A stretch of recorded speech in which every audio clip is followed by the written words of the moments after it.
the game. That's the way they cannot bear. Are going to the semis. Only XP and XP is the next to fall. Couple matches goes to the semi-finals. Is left to defend, and that's good pride for Talent Esport. Flash Wolf is going for the next round. Who is the one to go for the semi-finals?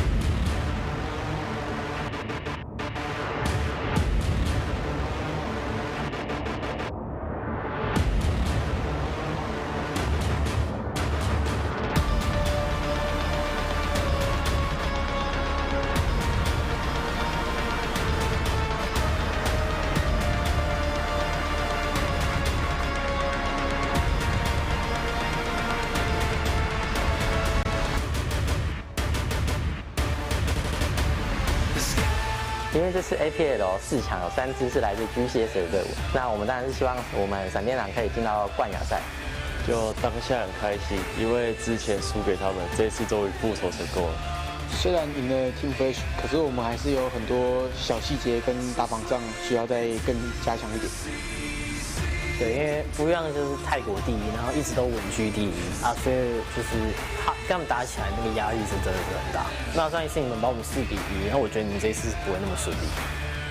กดดันนิดนึงครับเพราะว่าเป็นเหมือนต้องแบกรับความหวังของแฟนๆแล้วก็ของทีมตัวแทนไทยที่เหลือ1เดียวซึ่งแบบจากทีมอื่นด้วยแล้วก็ทีมตัวเองด้วยซึ่งก็จะทำให้เต็มที่ครับ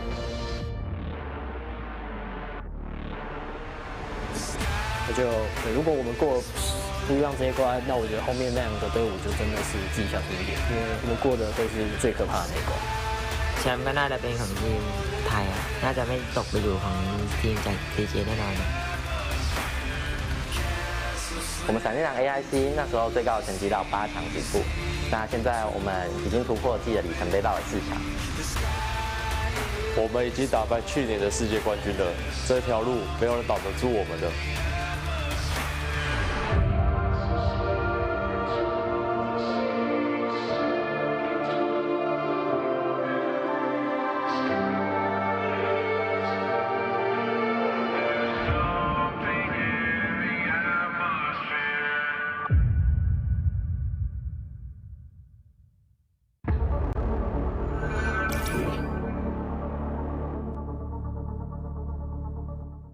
Good afternoon, AOV fans, as we come right back into the semifinals of the APL, otherwise known as the Arena of Valor Premier League 2020. My name is Q. Here with me today is Aaron Contra-chan at the Co-Casters Desk. How you feeling today? Well, I'm feeling really hyped up for this because finally we are here at the semifinals to see who will be the first ones to get in towards the grand finals to contend for the APL Cup, which we just saw a lot of smack talk going on. And of course, competition is really going to be so stiff when we have our top 4 here contending to see who will come up on top for today. Let's have a look in towards the brackets to see their journey so far. We'll be seeing Flash Wolves taking on Matt Team, and on the second half of the semifinals, we'll see HKA take on Rome United.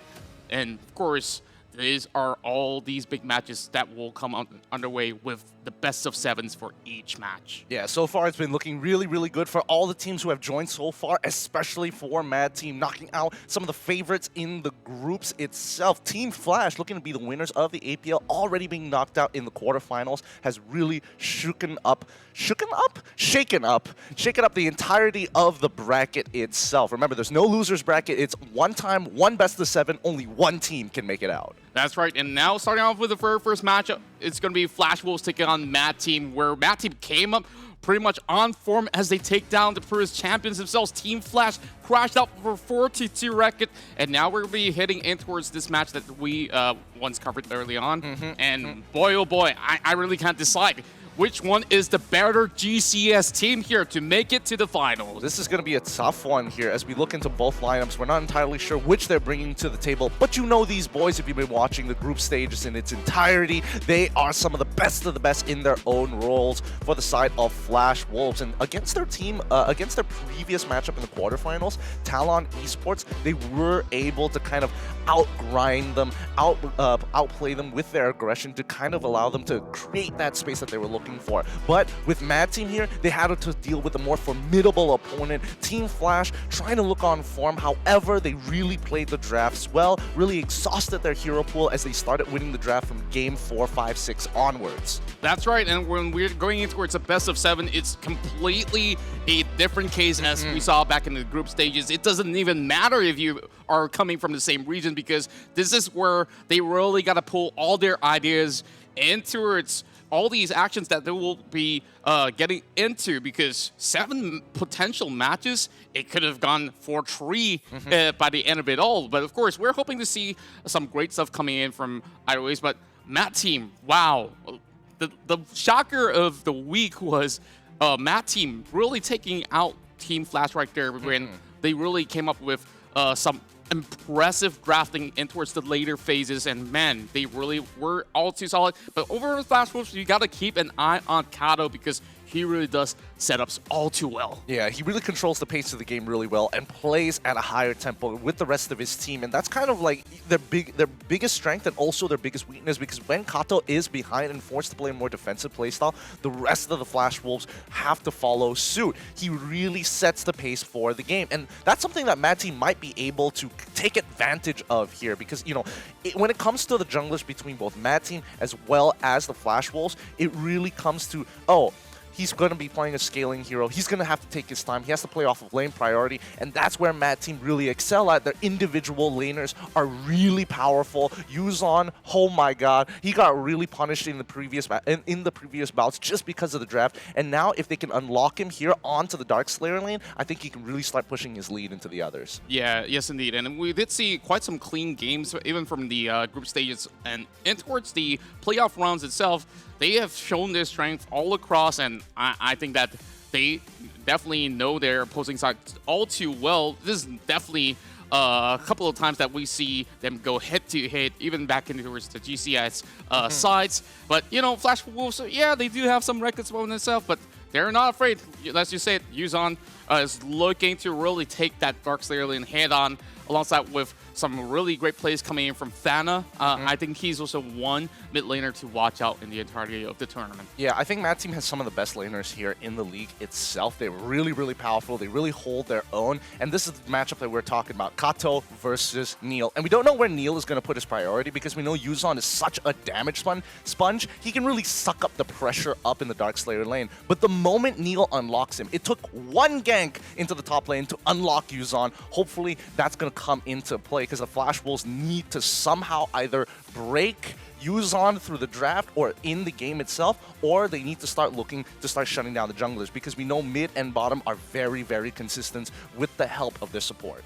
Exactly, and now that we're hitting in towards the best of 7s, you really gotta plan out what exactly you want to use every single one of these games. You can't really just go in with guns blazing with all the best picks possible in one single game, and then you just exhaust the other sort of the matches potential drafts that will come in. So every single pick and bans that we get in towards this entire matchup is going to be extremely crucial for both of these teams here. But, you know, coming from the side of Team Flash, they have been pretty much consistent throughout the entirety of their run, and I think that definitely we're going to be seeing them play a very clinical game as well. They're just not looking to make any sort of mistakes all too early to be punished. And now we're heading in towards our first phase of picks and bans. Yep, and remember, this is global picks and bans. Once you pick it, you cannot pick it again until Game 7. So what you see is going to be what you get. These draft phases are going to get more and more interesting as the rounds go by in this best of 7, but for now,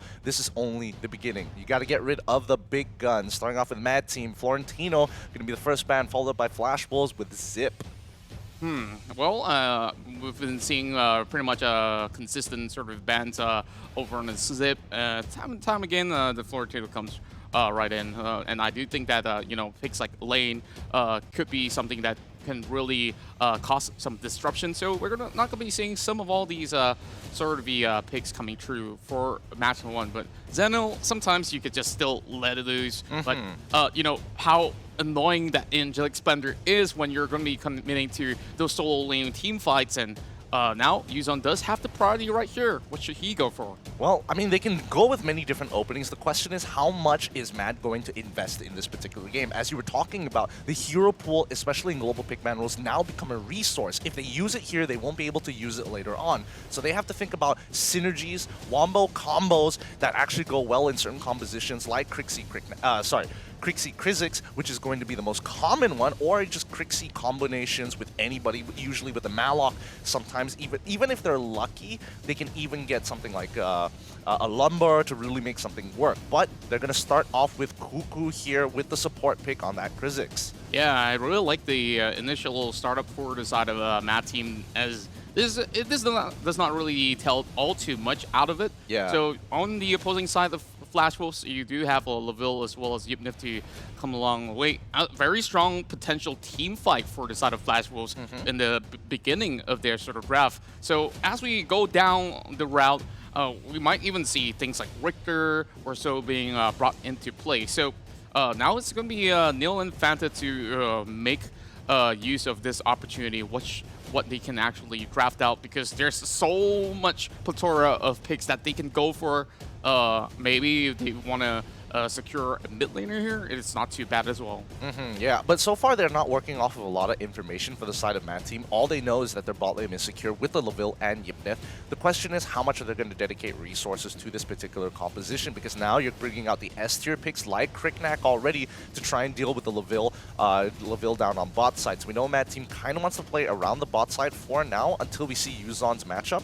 Crixie, naturally the combo with Crixie, so that composition is kind of set in stone. The question is how is Flash Wolves going to deal with it? Because now that they've locked in the Yepneth, they don't exactly have the, you know, it's not going to be the greatest way to escape from Crixie if Krizix decides to jump on in. So at least they have the disengage. The question is, where is their, you know, missiles going to come in? Where are their nukes? Who are the big boys who are going to be jumping in the fight to clear them up besides Laville? Yeah, and this is going to be really important, is he needs to find a way to stay alive in most of these situations. But I'm looking at Zild here, where they really want to bag it all the way with those big team fights once again. Of course, slashing, dicing everybody through it all. But they really got to watch out, especially if Krizix can pull a really good setup, then this will be pretty much interesting, because from the side of Flash Wolves, they still look relatively squishy other than the Yipnif on their side. Now moving in towards second phase of the bans, we're going to be looking at, of course, Kafni being one of the potential ADs that can be very strong on the hands of Mad Team right here, where, you know, the Zill wants to hop right in, and if she just channels her ult, it just gives him not much room to actually breathe out of that team fight. Yeah, and now that Flash Wolf is starting to ban out, especially when they're starting to focus on the AD lane itself, they're making sure that there is no scaling for the side of Mad Team, and they're going to solely depend on the Crixie. They could go down to a tier B type marksman if they really wanted to. Violet's still on the table. Valheim is still on the table as well. Yorn, we've seen come up in the past week itself in the quarterfinals, technically still has 100% win rate as of right now. 100%. Rather, yeah, honestly, 100% win rate, not bad. But Flash Wolves going to be trying to save up their resources now. They've already expanded Yipneth, Zill, as well as Laville. Now they have some kind of, you know, attack style damage in the mid lane with the Elsu as well. He's going to be very good at clearing the waves. Depending on his itemization, we're going to see how much pressure CC is going to be able to pump out in the mid lane, because that's going to be so important. Yeah, and I'm really thinking about this Elsu right here. Yeah, you can really snipe somebody from downtown, but we are talking about a Kriknak that comes in this is another potential target that he will consistently aim for, because there's going to be points where he's going to be immobile. But of course, if the rest of the Flash Wolves could still keep a good frontline offense, then perhaps that will give him a little bit more room. But the Joker seems to be a very safe option. And over on the DS lane, you're going to be looking at the Omen coming into play. Yeah, and now that Omen is coming in, the big question coming in for the side of the Flash Wolves.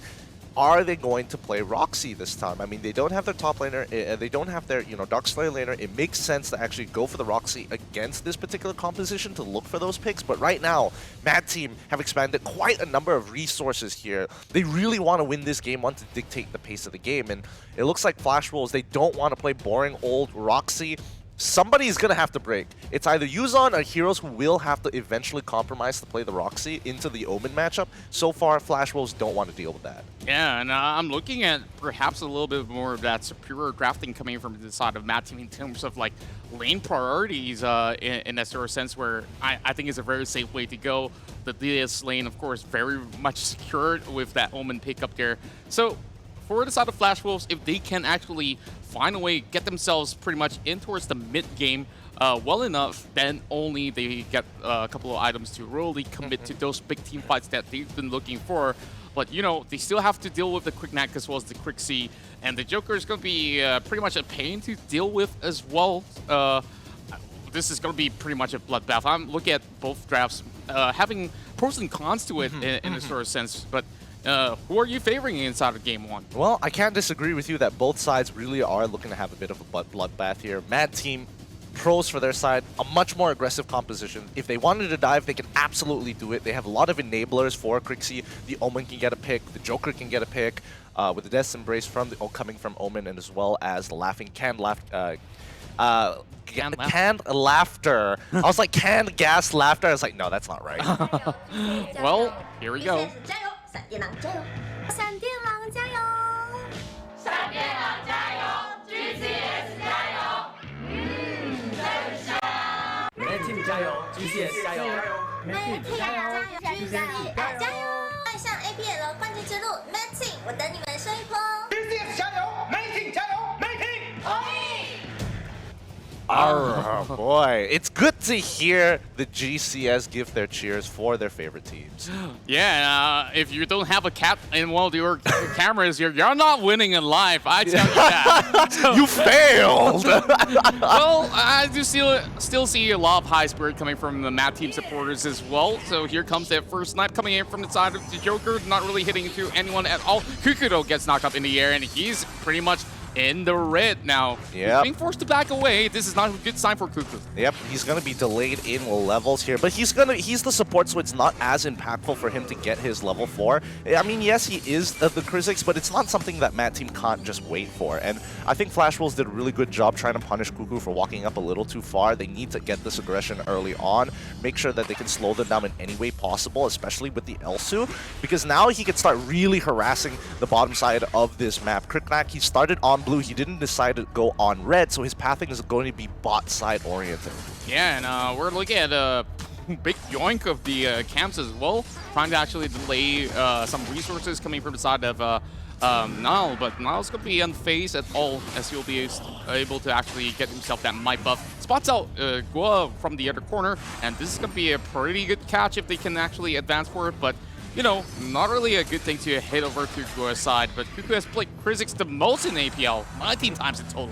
Yep, 19 times in total, and he's been a very big playmaker for the team as well. Very comparable to Albao from HKA, as both of them very pure support types. Now, coming into down to the bottom lane here, we have to keep in mind that the Joker does really take advantage of harassing Garuo in lane. There's really nothing he can do. Every single time he drops down the rocket or drops down the walker or even walks up to hit the wave, he's going to get harassed, so he has to kind of give up pressure down on bot side. And we notice that the Flash Wolves are willing to do this. They are prioritizing mid lane more than they are bottom lane. They're letting Laville scale so that Yipnith can help out that Elsu and get that lane control. Yeah, and speaking of lane control, I love the way that they manage every single one of these waves.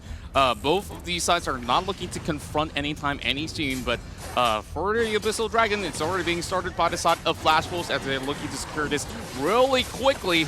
and there's no chance at all for the side of Matt team to respond to this. Yeah, because Flash Wolves are making sure that their pathing is opposite of Neil's. Now notice that Neil, he did start on blue side, he went down to red, and now he has to go back to blue because the camps respawn. He can't afford to miss EXP. So Flash Wolves, keeping that in mind, knowing Neil's jungle path, takes full advantage. Oh, he has to go back to the top side. We can take Abyssal Dragon and do a 3v2. Yeah, and now we're going to get a 1v1 happening on the top side here. Heroes is actually dishing out quite a number on the side of Omen, forcing Yuzan to back away. But they do have their elements up online already, and they're just waiting for the right moment to really put up a huge commitment. But so far, not too many big objectives out there for even the Matt team to really get anywhere ahead.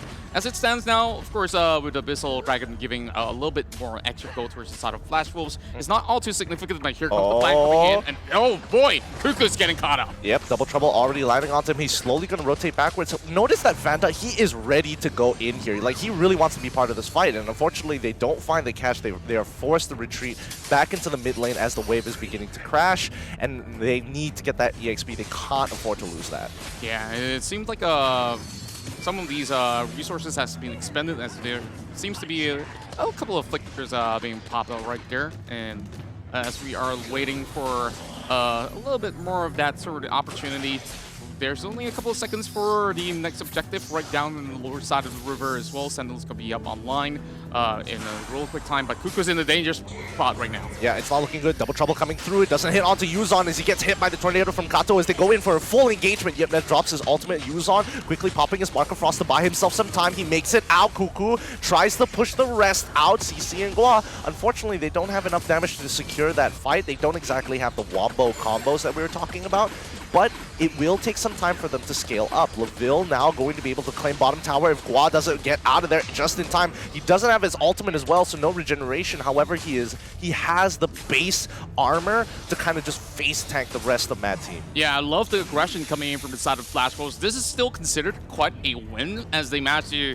force so many of all these stuff coming in from the side of Mad Team, and eventually they did find a little bit room for Gado to almost break in towards that very first tower right down below. Yeah, and I think that's really, really important to unlock this bot lane because they don't want to stay there being potentially giving up pressure down on bottom side, allowing 0322 to actually scale up fast and also take full advantage of Laville, who can't really walk up to him as well. So you can notice, yep, they're already doing it. They're trying to make sure that Garo doesn't have a good time on bot side, and Gua now has to change his focus to being mid-oriented to bottom-oriented because now the rest of Mad Team can easily dive this Laville without the support. Oh, yes, indeed. And now we're looking at Kato here, really power leveling as well. Oh, He's yeah. level 9. If he dives, gets a good catch over on the Fana or even Kuku, oh man, they will be popped off pretty much quickly. And we are looking at the rest of the Mad Team members trying to put a little bit more focus over the mid side here as the rotations come into effect. Kuku now going for a constant roam spots out. Kratos being pulled aside, as they will slowly return right back into the bottom to just give a little bit more room towards the side of 0322. Yeah, and on a personal note here, looking at Flash Wolves, their composition is very defensive. They're looking... Oh, wait, actually the catch onto Gua already happening as the Kato jumps right into the back line here. Neil quickly popping his Mark of Frost so he doesn't take the full damage from the ult coming in from Kato as they both retreat back away. And yeah, on a personal note, it does feel that Flash Wolves is waiting for Mad Team to make the first move every single time because they don't have a strong way to engage. They don't exactly have a way to look to get into the back line except for Heroes and maybe arguably Kato, but for the most part they want to play front to front so they can slowly peel backwards to allow CC to get the maximum amount of damage. Yeah, and this is a really smart move because Mad Team, if they commit, they really don't have any sort of plan Bs to actually exit out at. That's why you're looking at Neil here, who's supposed to be picking out those high volume frags, and now it's going to be Gua here being caught up by the corners of the walls. He might just be able to actually make it out as he pops his ultimate, and he'll be pretty much well and alive because Gado is going to be right down below. A couple of pokes happening across the map, no kills whatsoever, but here comes the dive over on the side of Yuzan, and Yuzan will be slashed away. There goes the first turret, as well as we see Flash Wolves taking quite a huge chunk of that. Yeah, a really quick gank on the top side. They quickly take top side tier 1 as well. Mad Team is going to try and retaliate down on the bottom side. However, the rest of the Flash Wolves is coming through. Secured the tower for the side of 0322. Yuzon still struggling. Oh boy, this is looking pretty tough for them if this goes on for another few more minutes, as Flash Wolves have already gotten themselves pretty much all stacked up, and you saw how much damage Kato did with just popping his out right down below for that dive, and they walked away scot-free right after that. Clean as a whistle. It's so frustrating because Mad Team here, they should have been looking to dive bot side like so many times, but the Flash Wolves have been playing really, really well, making sure that mid priority is kept in their favor, allowing CC, like every single time they go for these rotations, they get harassed down to about 50% of their HP if they take 2 full shots, and that puts them at too much of a disadvantage to allow them to actually go for these bottom dives. So Flash Wolves playing it really, really smart. Do I like this particular playstyle? No. Do they have to play this playstyle? Yes, just because of the Elsu. Yeah, and I gotta say, this is looking rather interesting because you can combine his ultimate alongside with Gato's double trouble, where if whoever he stuns, that's a direct hit that you could get right there, which you can even burst down a squishy unit down to 50% or more or less. But Grua getting caught up in a really precarious situation here. He will not be able to escape, as now will burst him down. Yeah, unfortunately, even with the ultimate regenerating through the damage of the Moonfall coming in from Fanta, not exactly the best, but Kuhug actually getting the flicker onto CC, followed up by the rest of the team instantly popping him. What just happened? That was a fake play coming from Cuckoo, and that happened instantaneously where they didn't even see it coming. It was very close to the tower, and now they do have control over the top side here. Flash Wolves looking to rotate as they manage to secure the Spirit Sentinel in the hands of Mad Team. Heroes now down to a pulp, but he still survives. He's able to spell that through the wave, but now Gua in the middle of the fight. Fanta in a lot of trouble, gets locked down instantaneously by the rest of the team. Neil running, but Gaduo is there to secure the kill. That's going to be a big turnaround for the side of Flash Wolves, even after losing one member down in the mid lane. Wow, superior understanding of how they should actually take on some of these fights, and now we're looking at pretty much an even ordeal when it comes down to some of these numbers of kills, but a goal differential still lies in the favor of Flash Wolves because they control so much area of the map right now. They should have great access to the Dragon once again. And one more stop coming in from the side of CC. That's going to be hitting onto it. Oh! Oh, what an ultimate! It actually lands that double trouble from halfway across the map, down to the bot side, locks down Neil, and a great follow-up coming in from the Flash Wolves. They're taking full advantage of their range. That was so safe. Kato was all the way up top. He was just casually farming some of all these camps. It's like, oh boy, a truck just hit out of nowhere. How much do you want to bet that Gaduo just told his teammates, guys, check this out? Just the flex on him. It's like, check this out, boys. I got him. Oh, yeah. I guess the LC wants to do somewhat of a similar move as well, but the Darkslayer being brought down really low. This should be in the hands of Flash Wolves as they're looking to go for a catch as well. Kuko managed to make his way out of that. But Flash Wolves looking so clean. But some of these team fights that were held between these two sides, Mad Team kind of know how to respond in a certain way, but now can only do so much. Let's have a look back into our first team fight that we saw up top. Yeah, and you can already see Kato going in pretty hard to chunk out Fanta, and the moment Fanta was down, CC easily could walk up into the fight. And, you know, the only time CC can really walk up into the fight is to threaten lethal. He has a lot, he doesn't exactly have the best when it comes to attack speed. However, each one of his shots really, really matter here. And every single time he's able to walk up and threaten, hey, you're too low, I'm going to clean this up. If you don't have a run mechanism, I will chase you down. And just, you know, just the icing on the cake, the cherry on top, I'm going to snipe you from far away, even if you flicker. Yeah, and I got to highlight one more thing out of those fights was that Heroes managed to still hold on right there and make it out alive, which bought Flash Wolves so much time, and now they're going to be forcing their way brutally over the top side. Oh, boy, look at that. Yeah, Elsu is gaining speed here. Very, very nicely done. Now Fenrir's Tooth is purchased by 0322. Are they looking to actually fight? Kuku doesn't actually go for it and stop the ult coming in from Gua, but they really need to get rid of this Drake. They can't afford to take too much high ground damage. And now this is where the biggest issue for the Flash Wolves is going to become. Oh, they actually locked down Yuzon. Yuzon still kind of tanking the damage. He flickers into the team. The Moonfall comes down. Kato locked down. He's quickly using his Mark of Floss to buy some time.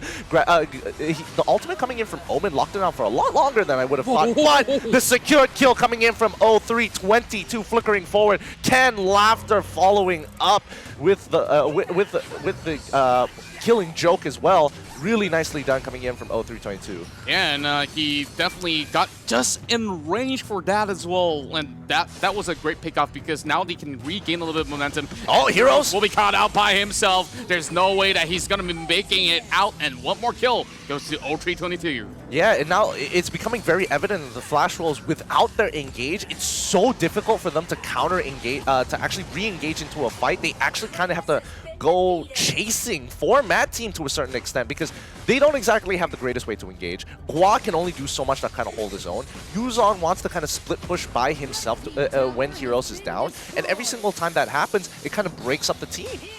And we evidently saw that back in that sort of fight, and now Cuckoo is going to be soaking a little bit. Thank goodness it wasn't 0322 right there, as he would not be having too much of a fun time right there. But Yuzon's already doing exactly like what you just mentioned, trying to catch somebody up towards the top side and buy enough room for the rest of the members to really pick them up apart. Because Flash Wolves, yes, they do have quite a good team fight mechanism on their side, but they are relatively squishy still, other than Gua right here, who's going to be hitting in towards the middle, as Yuzon is all the way up front. Yep, he faced the entire ult coming in from Kato here, but the rest of the team is going to pull back.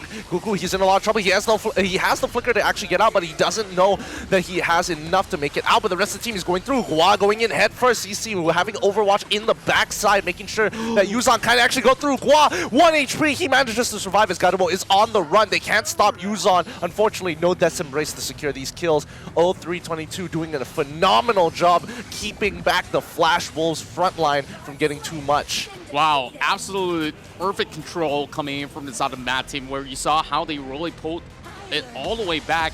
And of course, they have to let go of Cuckoo right there, being way too close towards the center of Yipna's ult, and he just got stuck there for quite a while. But you saw now instantly responded, bursting down Heroes right there. And of course, that also led to the rest of the members of Flash Wolves knowing that, hey, I don't think we can go for it anymore. We've already utilized a lot of these elements, and now we're going to be looking at Mad Team here, having Yuzon to actually tank a little bit of that sort of damage. And they will have a little bit more room for that dragon as well right down below. Yeah, they're making sure that they're taking as many objectives as possible here. And now that Flash Wolves are in a position where they have to actually fight, Yuzon taking the full brunt of the damage here. However, he has built almost full tank this time. He can absorb the damage. Heroes now caught out of position with the Cannon Laughter. Cuckoo taking quite a lot of damage, but can they secure the kill? RNG has not been good to Kato. The double trouble lands onto Neil on top of Elsu, putting in some suppressing fire. Yuzon with Death's Embrace onto Kato here. Laville, it's his time. No 3-22, Bakken putting down his Mark of Frost. Cuckoo gonna buy some time for him as well. The Abyssal Dragon not being very helpful. Gua doesn't secure the kill. CC trying his best with the Mark of Frost. Fata should be able to pick this up. No problem. A-OK. It's gonna be Mad Team's team fight coming in through this game. And these are the guys who managed to slay down Team Flash, and they are just causing another big upset right here. Flash Wolves brute force their way in towards that fight, but wow. Mad Team still held out all too strong. They were holding back for the perfect timing, and they managed to get another big catch on the way. Well, now being forced to utilize his ultimate, he's going to be pretty much fine.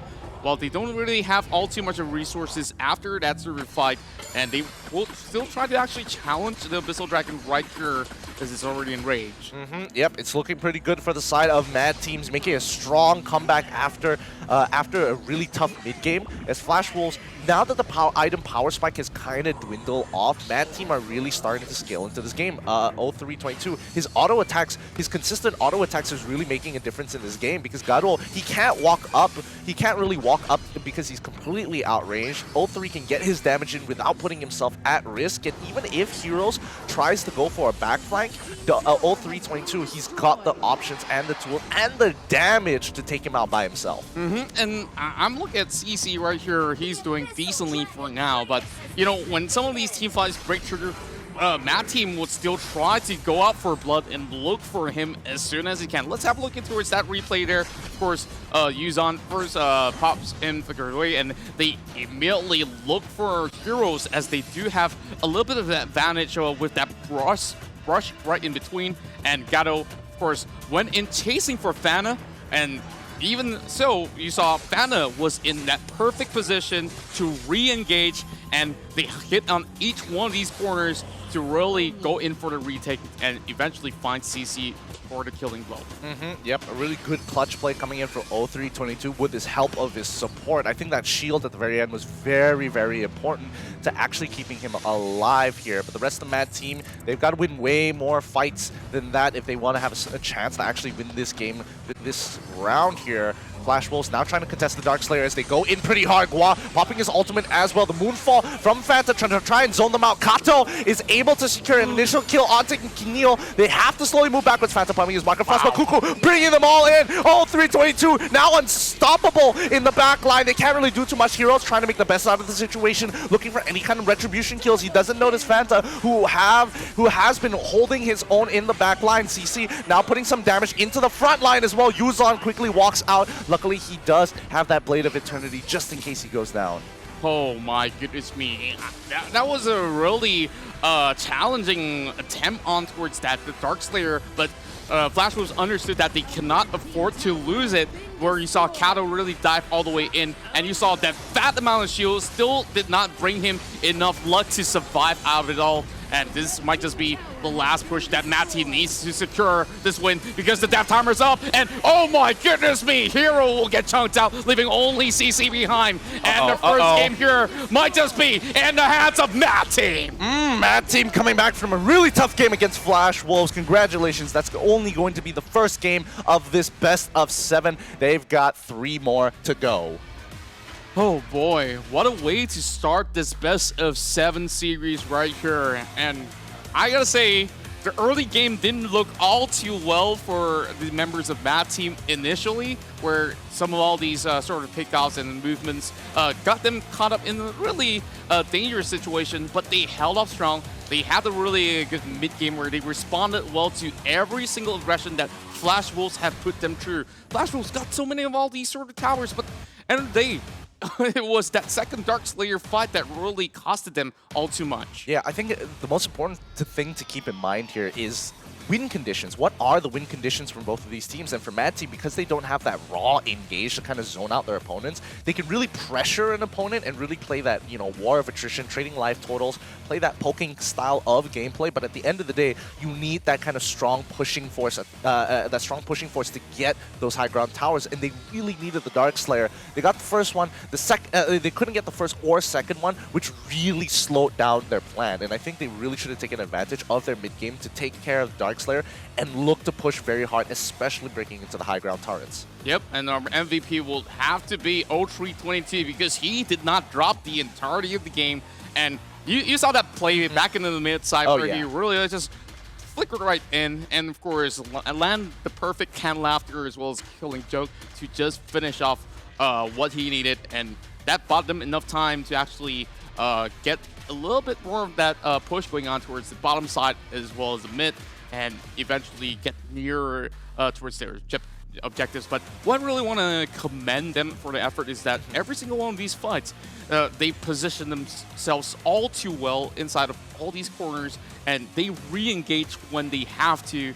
And of course, they eventually found that win after that last final fight. But let's have a look into some of these stats here, where you gotta say, Fana really was being the front line of all these sort of fights, as well as Cuckoo. Yeah, I mean, Yuzon, you can see he has taken a lot of damage on top of Cuckoo. Both of them have been really tanking for the team. Fanta, he has been doing a phenomenal job just popping his ult, making sure that he is using it as a zoning tool, making sure that he's fully utilizing that ultimate. It's not just a press one button, win a team fight. You can also use it for many different reasons, like that second Dragon Slayer, sorry, not Dragon Slayer, but Dark Slayer fight, where he used his ultimate to really zone out the rest of Flash Wolves, because no one really wants to commit in that Moonfall. Like, nah. Even Kato, he's got his ult ready. Yeah, and in that final fight that we saw up top, where Cuckoo really just vacuumed everybody by that corner, that was a really magnificent play, and you will understand why he always would go for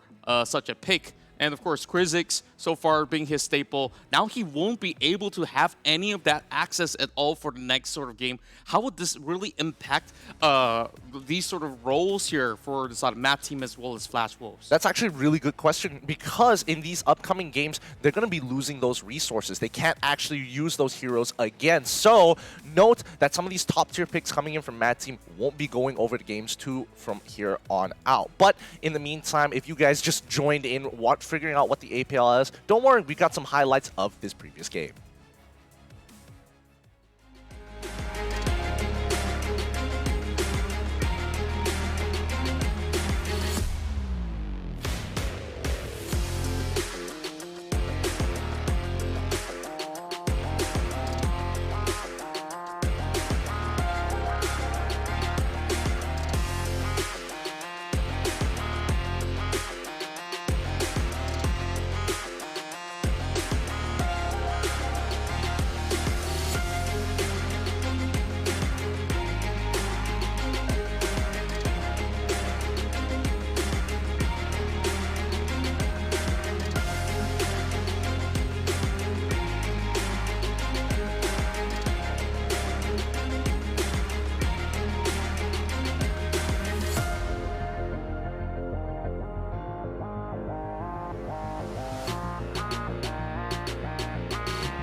And welcome back, everybody, to the APL 2020. Once again, with me, Getting Q, and Aaron Contract-chan on the caster's desk. We've already witnessed the first game of today. Looking good so far for Mad Team, but let's see how far they can actually pull this through. Yeah, and in the very first game, of course, Flash Wolves were looking relatively solid in the early phase of the game, but slowly drop the ball as they go by. And I've watched through some of these highlights, and I can't help but to see some of all these sort of the priorities coming from Flash Wolves, which went a little bit off when it comes down to the team fights.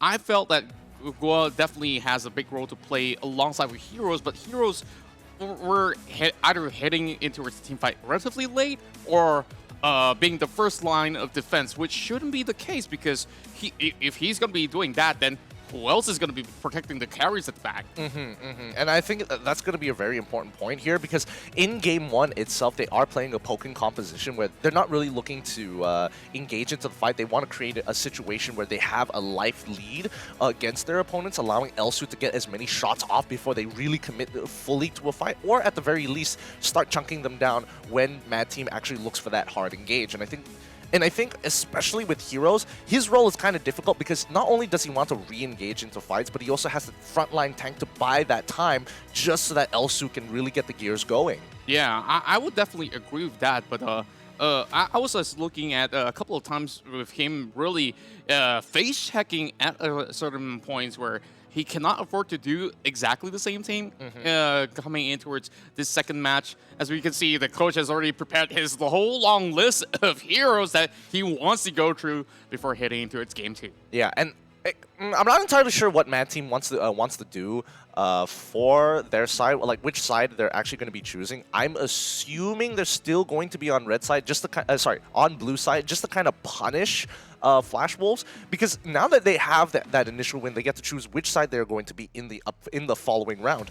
And if they go for blue side here, they can kind of force one ban away from the side of the Flash Wolves, especially with that zip, because it is way too strong of a pick to actually let through. Yeah, of course, we haven't really seen much of the zip at all, if any, especially when I'm casting it. Oh, yeah. You've been casting most of these sort of group stages, and now even in the playoffs, that is one pick that nobody wants to see at all. So consider it set and done. We're not going to be looking at Florentino as well. The GCS side has definitely got the most points for their region so far, followed by the RPL coming in very closely with that 280 points. Yeah, just 10 points away before the RPL will have its representatives. But don't worry, we'll get to that at the end of the day. More importantly here, what is Mad considering to ban out as their second ban? Because they did, in Game 1, they went for the Zaniel. This time I think they're still going to stick with the Zaniel. I don't think they're going to change too much, especially with global pick ban runes, and also just how Mad Team likes to draft. Yeah, and that also opens up to another similar mechanism of a hero, which is sort of popular. Win ratios are kind of on an average as well, which is going to be the Malik, which could be pretty much a good team fighter coming into those sort of situations. But, you know, it's still not going to be a first pick priority as we're looking at it. Oh, thank goodness he's not taking that Richter. Well, he's taking the Richter for sure, but not the Nickelback skin that we're talking about. Yep. Unfortunately, it's not it's not a one-to-one with Nickelback, but yeah, it'll do for now. But yeah, I think Richter is a really good opening for a Mad Team. It doesn't give away too much about what they're doing. It can be flexed literally anywhere in their team composition, which is really, really frustrating to kind of figure out what they're trying to do. So Flash Wolves with very limited information, they're going to be locking in the Omen, who doesn't have a bad matchup against Richter. It's kind of 50-50 on both sides. It's very much a skill matchup. But now, do they want to lock in the Cafney for the side of Flash Wolves? I think it's a relatively safe pick, as we did see Cafney was being banned by Flash Wolves in the first round itself. So perhaps they could opt to do that, or, you know, just throw another big double trouble across the map once again. But yep, Cafney is going to be the right way to go to, as this will be pretty much a great way to start off the first phase here. But Mad Team, you know, now down to these options. Previous game, we saw Fana on that Crixie. So we got so many more things that, you know, that can be brought up. And there are those popular picks that we saw back in the group stages that has been coming up online. But now it's going to be relatively an open field for them to actually go in with this one. Yeah, I mean, it's looking pretty good for now because Mad Team will also have access to Dirac as well. I'm not sure whether they're going to be locking in Laville, but I don't think Laville is too bad here, you know?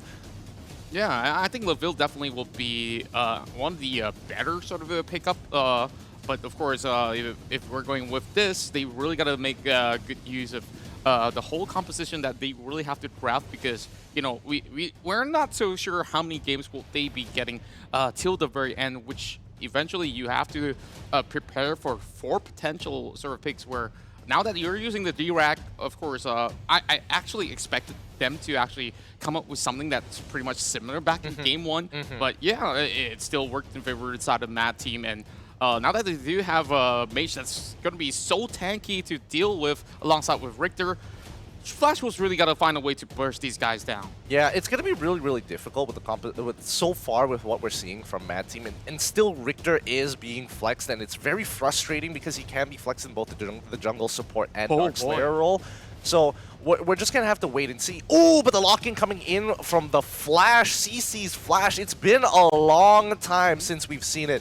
But hopefully it's going to be able to make a huge difference in this matchup. He's going to be able to rotate really quickly. He's got some great team fight potential, and hopefully that's going to be enough to set the Flash Wolves apart. Yeah, I'm really interested to see how he's going to pull this off, especially with those big cyclones as well as dashes in towards those side lanes. And this is going to be a pretty huge threat when it comes down to Dark Slayer contests as well.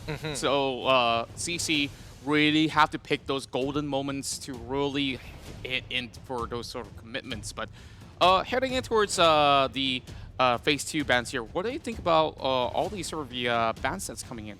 So far, I mean, the Quillen coming in from Mad Team, definitely understandable with really, like, especially with both Dirac and Laville, both of which can get easily one-shot by the Quillen if they expose their back. So the backline, they're really afraid of these backline assassins coming in from the side of Mad Team. I would expect Cricknack as well to be banned, or along the lines of Nakroth even.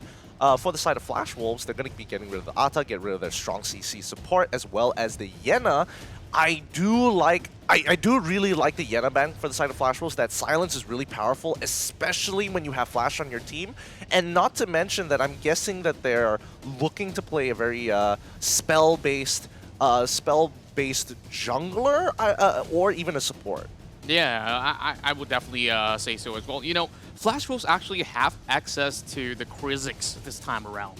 So this is going to be a pretty good pickup for the side of Flash Wolves, knowing for the fact that Mad Team cannot use this anymore, and they didn't really ban it away. So that's not too tough to actually think about. But if you really want to go down the list, you do have things like the Lumber and many more to come. So it's really how they really want to fit in towards this composition where you have the Caphne as well as the Flash, which are the main damage dealers right here. But, you know, it's going to take a lot of heavy commitment for the Flash to really head towards these team fights, which is why they need even more damage, and they're going for the Zephys. Yeah, now that they're locking in the Zephys, they have a strong way to engage not just Omen and the Flash. It looks like the composition can dive pretty hard, and Caphne can take care of herself, especially with Sprint. We're going to have to wait and see what support that they actually want to go for the side of Flash Wolves, but Omega going to be hovered over here. And Omega is actually pretty good, only because when he pops his ultimate, it's going to be enough to disrupt the Flash when he wants to go in with the poke.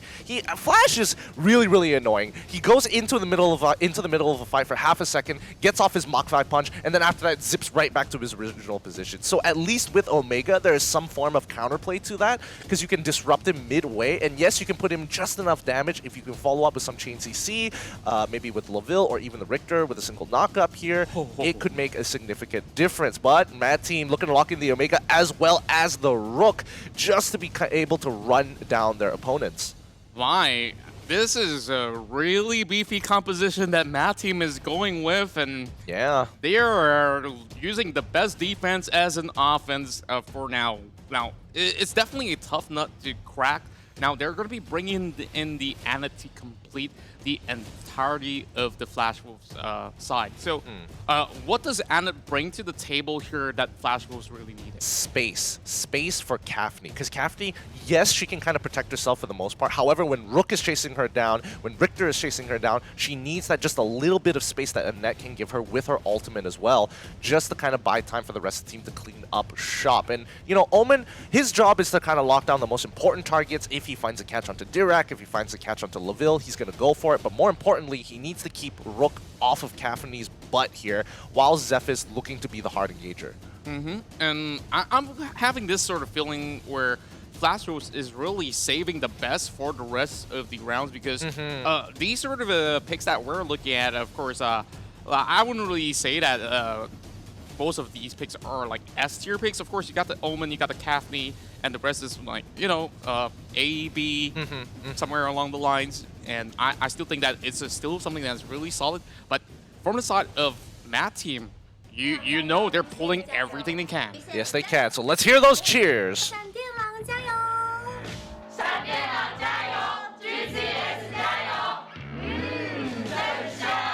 Mad Team 加油 ，GCS 加油 ，Mad Team 加油 ，GCS 加油！迈向 APL 冠军之路 ，Mad Team， 我等你们升一波。GCS 加油 ，Mad Team 加油 ，Mad Team 同意。All right, let's get into this. And as per tradition, which composition are you feeling will come up on top in this matchup here? Is it Mad Team? Is it Flash Wolves? What are your thoughts, Contra? Well, I'm looking at Mad Team really having something that's really solid to work with, and I'm just loving the way that they played out inside game number 1. But now they even impressed me even further by securing all these really tough sort of picks over here for Flash Wolves to really deal with. So I'm not too sure how late game's going to be like for the side of Flash Wolves as we are looking at Mad Team going for a challenge over the side of Might Buff. CC still holding on, but it's going to be Heroes to knock them up in the air. Yeah, Fanta's already hit his level 2, which is going to be so big for them as he's going to be able to single-handedly zone them up. But unfortunately, Gua is able to pick up the red buff, so their initial invade was in vain. However, they did buy a little bit of time. There. Unfortunately, Neil's going to have a little bit of a slower clear. Kato's going to have a little bit of a slower clear as well. Gua should hit his level 2 pretty fast on top of everything else, which he's not supposed to, but you know, it's kind of nice that he is. Yeah, and the best part of it is all that Kato didn't even use his punish yet, so he can have a better clearing time as compared to Neil, who tried to snatch it away, but of course to no avail. But here comes CC. Trying to move all the way to forward. This is going to be looking a little bit dicey here, but Cuckoo will not be able to advance anymore. So things are still looking pretty clear for both sides here, still neutral on the scores. And yep, you guys can follow Kato's fair build right down below your screens. And boy, this is how you want to get yourselves ranked up really quickly. Yep, if you want to rank up real quick and you're not entirely sure what runes you should be taking, at least this gives you a better idea. However, looking on the top side, Heroes might be in a little bit of trouble as Yuzon might be going for that solo kill, and that's exactly what he gets. Heroes trying to dodge the initial S2 coming in from Yuzon with his flicker, but unfortunately a great prediction from Yuzon is going to be enough to secure the kill. Yeah, and he had that discipline to fall back all the way in towards his hurt after that kill, and of course leaving no room for Kato to go in for that engagement through the river. And look at how clinical Mad Team is actually performing as they are already on the Kratos, flushing away Gua's pressure, and now means that Flash Wolves will have to sit this one out. Yeah, for now, they can't really do too much until everybody hits their level 4s, and that's when Flash Wolves really want to start taking on fights. But as of now, they can kind of buy some time. Oh, Death from Above coming onto Cuckoo on top of Omega here. The rest of Flash Wolves unable to follow up with that speed. Rest of the Mad Team, I mean, we have to keep our eyes on where Neil is going to be on the map. He's kind of hovering around topside. There's no real objectives for him to get. But Mad Team coming in with a double trouble, landing onto Gua in the backline. They are getting some vital information for Rook to actually make a decision on where he needs to be on the map. And I would say that is a very ambitious attempt coming from inside of Mad Team as well, because Zephyrus is still pretty much around. If he can land that perfect Death from Above, it will be a great setup to just disengage the rest of the members of Mad Team and perhaps look to secure one kill. But Mad Team, so far, they are playing even more aggressive than we saw back in Game 1. And now, this time around, Yuzon has flushed Heroes to retreat once again. And oh boy. Yeah, I mean, right now, Flash Wolves, Heroes, he's getting outclassed here into the side of the top lane. I mean, apparently this is a really bad matchup for him. I thought it would have been a lot slower, but Yuzon has really put the aggression here onto the top side, which calls for Kato to actually come and relieve some pressure. CC coming in pretty hot here, except no Cyclone. Looks like they didn't want to commit. Yeah, this is just going to be buying a little bit more time. Kathleen going to be able to clear off that wave. Now, Cole seems to be pretty much clear. Don't face check it. Don't face check it, CC. You know better. You know better. And CC already jumping in with a Mach 5 punch onto ult 322, forcing him to use his sprint with the Cyclone. Cuckoo, can he isolate a target? Unfortunately, no. The double trouble lands onto Garuo, but they have to slowly peel back here. Kato, Death from Above, lands onto Cuckoo. Gua jumps right on top as well, using Annette's ultimate to zone him out. However, Cuckoo still has the sprint. Yeah, this is still going to be a very slow starter for the side of Flash Wolves, as they are being pushed every single corner. Top lane, not a really great sort of matchup going in for that Omen early on, who just lost that 1v1, but here comes the challenge, and oh boy, who got that dragon right there? It seems to be in the hands of Flash Wolves this time around. And Mad Team, of course, had a pretty good attempt at it, but here comes the sort of siege weapons being deployed, and of course over the mid side, we're going to be seeing some action over inside of Neil. Yeah, determination already being popped again. No commitment coming in from Flash Wolves as of right now. It seems like they don't want to commit to a lot of these fights. Like they're just, I guess they're just waiting for mid game to come around where they actually have items to one-shot their opponents. I think that's what they're waiting for. Mad Team, on the other hand, they can absorb the pressure. A lot of their heroes are really difficult to kill without CC or without, at the very least, some kind of commitment for the side of Flash Wolves. Fanta, Direct's natural passive is going to keep him alive for a very long time, depending on how much mana he has. Yuzon gets locked down here, and it looks like they're finally committing onto something, but it's not looking too good for Heroes. Unfortunately, Yuzon uses that Mark of Frost to buy some time, re-engaging into the fight. Neil here having the time of his life. Who's next? Who wants it? Yuzon is able to dodge a lot of that damage. Kato, death from above. It's going to be a secure kill for Neil as he pops the determination to dive Heroes under the turret as well. That Mark of Frost ain't going to keep you alive with the help of Fanta in the back line. CC trying to turn this around. Mach 5 punch comes through. Not a lot of damage. Wow, I love that turnaround coming in for both Yuzon as well as Neil. It was so tough for them to really get out of that as Flash Wolves have overcommitted already. And now he's got that determination up eventually, which sets up an easy dive up top lane. And Flash Wolves this time really setting a lot of fights out for now. They don't really seem to have all these items up yet. They still need perhaps another few thousand goals before they get their way in towards perhaps a proper team fight. Yeah, I mean, it's really a struggle here because top lane is getting absolutely demolished. Heroes cannot deal with Yuzon, and after these engagements, I think Mad Team is very happy to leave Yuzon on his own island up on top side. He's going to absolutely crush that lane as they focus down on towards the bottom side, making sure that the Dragon neutral objectives, mid lane priority is all within Mad Team's control. Seems like Mad Team will be able to actually get a little bit of that extra lead of goal, while Heroes will be able to actually cover up for the side of Kato for a little bit more, a little bit of poke going over the side of Gado as well. More rotations towards the side of the top. We already have the Dark Slayer up, but of course, too early for such a huge commitment right now. But we're looking at members of Mad Team really going out for the hunt. Cuckoo trying to control the, trying to get information for his team, especially when you're jumping onto Dark Slayer here. They're going to reset it here. CC in the back line, getting some damage onto Fanta Bagua. Now locked in position, can't really get out. Yuzon is going in, straight in for the back line. Kato is on the run. Annette's going to be the first to go down. Death from above from Kato. They're trying to re-engage into the fight, but it's not looking good. It's a 4v5. 4v5 as of right now. The rest of the team members are looking for the flank angle, especially for CC.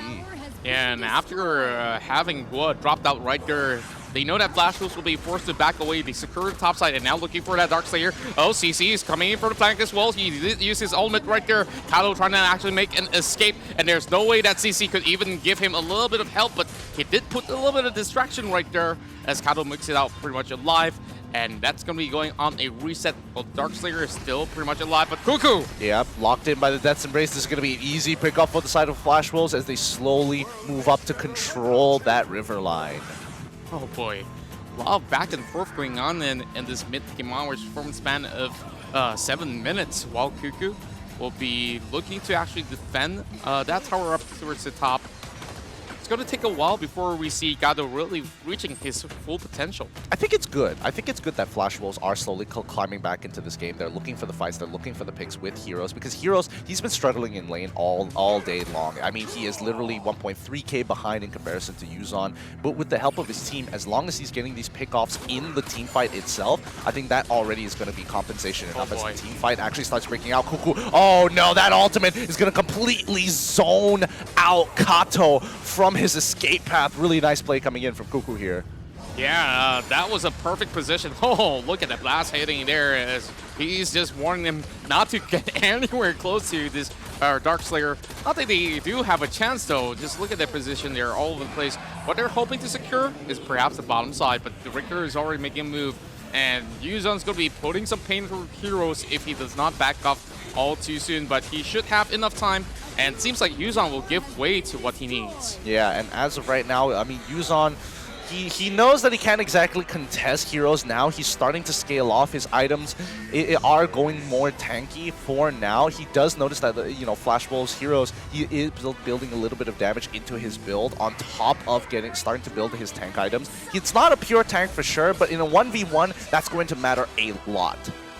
Now that they do have the Drake hitting in towards the bot side as well, they are free to actually challenge the Kratos right now, while the rest of the members of Flash Wolves this time just give so much priority towards the mid side where there's nobody guarding down bot. I think that they are giving a little bit too much of a room here for Mad Team to really pursue on towards that second tower right down below. And here comes Yuzan. Yeah, but Yuzan going in pretty hard here. You can see Cafty already recalling from the top side of the map. They're not going to commit to this. They know that if they leave this for too long, high ground is coming through. Double trouble landing onto Gua. The Genesis barrier blocking in a good amount of damage here as they completely zone them off of the turret itself. Heroes, is he going to be going down? Unfortunately, that last auto attack isn't going to secure him. However, that Genesis blast will. They take a high ground turret. They are still walking forward ever so slowly, step by step with the Drake.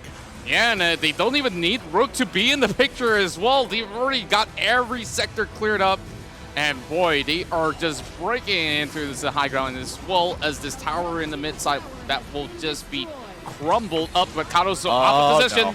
Yep, Yuzan going into the back line pretty hard. Cuckoo still doesn't have his ultimate. Their ults are not back up here. However, they will try and secure this tier 2. Cuckoo pretending as if he does have his ult, is zoning away the rest of Flash Wolves who haven't been keeping track of his cooldowns. Now, Cuckoo, he's got his ultimate to really threaten the pace of the game. 1 more minute to the next Dark Slayer. Flash Wolves bleeding too much out of all of these fights that they've been going through, which we already knew the root of the problem here is pretty much what they sort of drafted coming from the side of Mad Team was too tough to even peel off. If you can look into some members of Flash Wolves, yeah, you got the Flash right here that can deal decent DPS here and there, but there's nobody right there that can actually pull off a 0 to 100.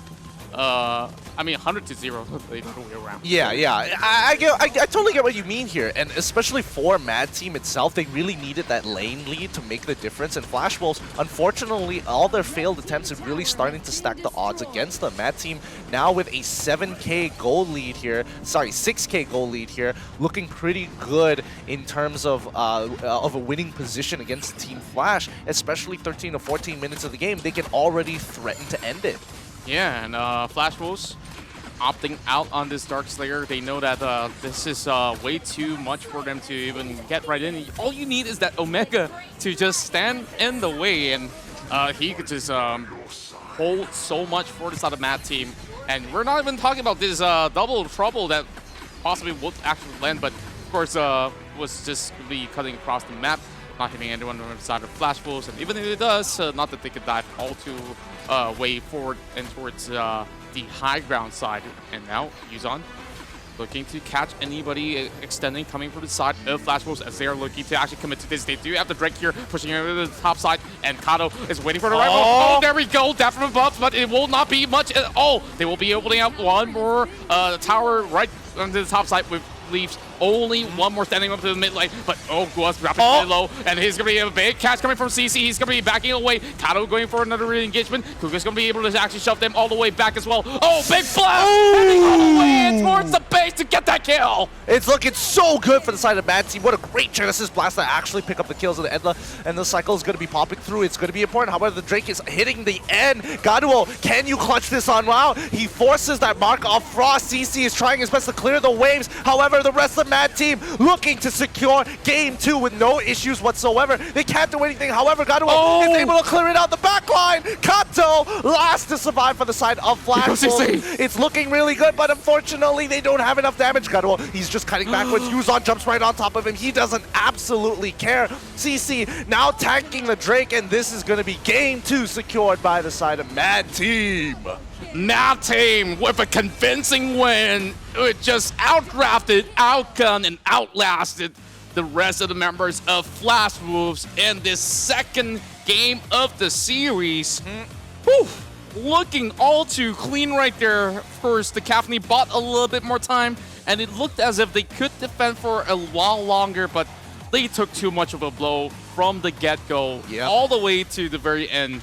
And I gotta say, this Mad Team might just take it all away. Yeah, they are really looking really good so far here in this best of 7. 2 more games until they secure victory and move on to the finals. However, the Flash Wolves aren't going to let them get away with that so easily. But for now, in terms of what we've seen so far, it is looking really, really good. Their strong laners are starting to shine, and Flash Wolves are realizing that they have a lot of holes that they need to fill, especially during that mid game. If they were even in terms of gold, I think the commitments would have been a little bit harder for some of these fights, because you can see CC, he doesn't use his ultimate very, very often, and when he does, doesn't exactly get the most optimal cyclones in those team fights.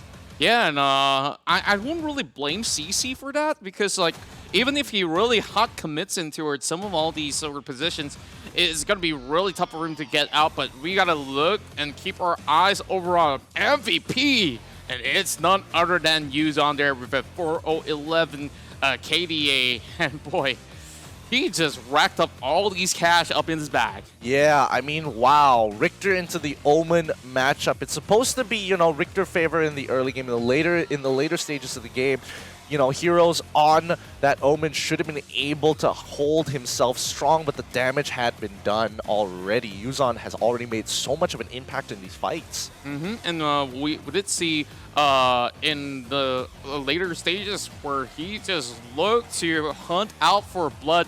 He's been frontlining alongside with Nile. He doesn't really seem to care all too much. And the best part about this composition is that Direct can do as he please. He can just walk in really safely in towards so much of all these areas with the protection of Cuckoo as well. And of course, 322 always alongside at the same time. So they have those heavy outputs, great crowd control mechanism, and of course, the tankiness to really go in for these long, drawn-out fights. I think a lot of it has to be given over to Yuzon here. He was able to deal. He was able to dodge a lot of that damage, even though he only took, in terms of damage taken, he's only taken 20% of a lot of these teamfight damages. But a lot of it has been dodged by the way Yuzon has been playing this Richter, dodging some key abilities sometimes, especially from the Annette as well as Gaduo, holding on to the reins of the game. Yeah, we saw how well he was just keeping all calm and composed the entirety of the time, where there was certain situations where we saw the challenges of top lane. Oh man, like we talk. Okay, he's a goner right there, and like Neil says, so just hold it right there. I'm on my way, and they turn it around for that big dive. They got him even more lead. Like, that is not supposed to be legal. Yep, the gank police was there to save the day just in time. But for now, if you guys are joining the APL and wondering, what the heck just happened? We just finished Game 2. Here are some of the highlights just to catch you up.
It's a beautiful weekend here in the Arena of Valor Premier League, and now you are witnessing the best of the Titans here, the best of the worlds clash as we are in the semifinals. We're already 2 games in, and now heading towards game number 3 of a best of 7 between Matt Team as well as the side of Flash Wolves. My name is Contra, alongside of me is Getting Q, also known as Fatal 5-Way, and boy, we've already got 2 games going in favor of the side of Matt Team. Yep, it's looking pretty good for the side of Matt Team for now, and based on their drafts that we've seen so far, they are just pumping out the power picks every single time. It looks like they want to go for a 4-0 to have some kind of momentum going into the finals here for Matt Team. However, Flash Wolves, they still have an opportunity to kind of stand their ground. They've been really investing in their picks, making sure that they have them at a minimum 2 power picks. However, a lot of things are still open up for them. They just need to kind of shift that momentum by winning 1 game on the red side. Yeah, these 2 GCS Titans have made it all the way through, and this is no time to snooze out on the opportunity to be headed in towards the grand finals, and of course, having a chance to go at it to claim that trophy, to bring it home. And you can see the side of Flash Wolves, they looked a little bit upset from the past 2 games that they did not manage to secure, especially for game number 1. It was pretty much a 50-50 at a couple of points. But game 2 here, we saw that draft that they came up with was not too much of that sort of a heavy match for the side of Matt Team, which just outdrafted with a lot of all these high-tier picks that we got in the list. So I'm thinking that they are saving up some of these strats for the long haul run of this best of 7 series, because now a lot of things are left unavailable for Matt Team, which will prove to be a challenge, which is why you do see them really putting a lot of heavy thinking into towards how they're going to play for the next 2 potential rounds, because if Matt Team could have actually secured 2 more in the back, they will hit directly to the grand finals. See, here's the thing. Game 2, I think Flash Wolves were expecting to kind of try to value out as much as possible to try and sneak out a win. I don't think they were expecting to win. However, I also think that they didn't expect to lose that badly against the Matt Team, and I think definitely it's going to hurt them a little bit when it comes to mentality and momentum.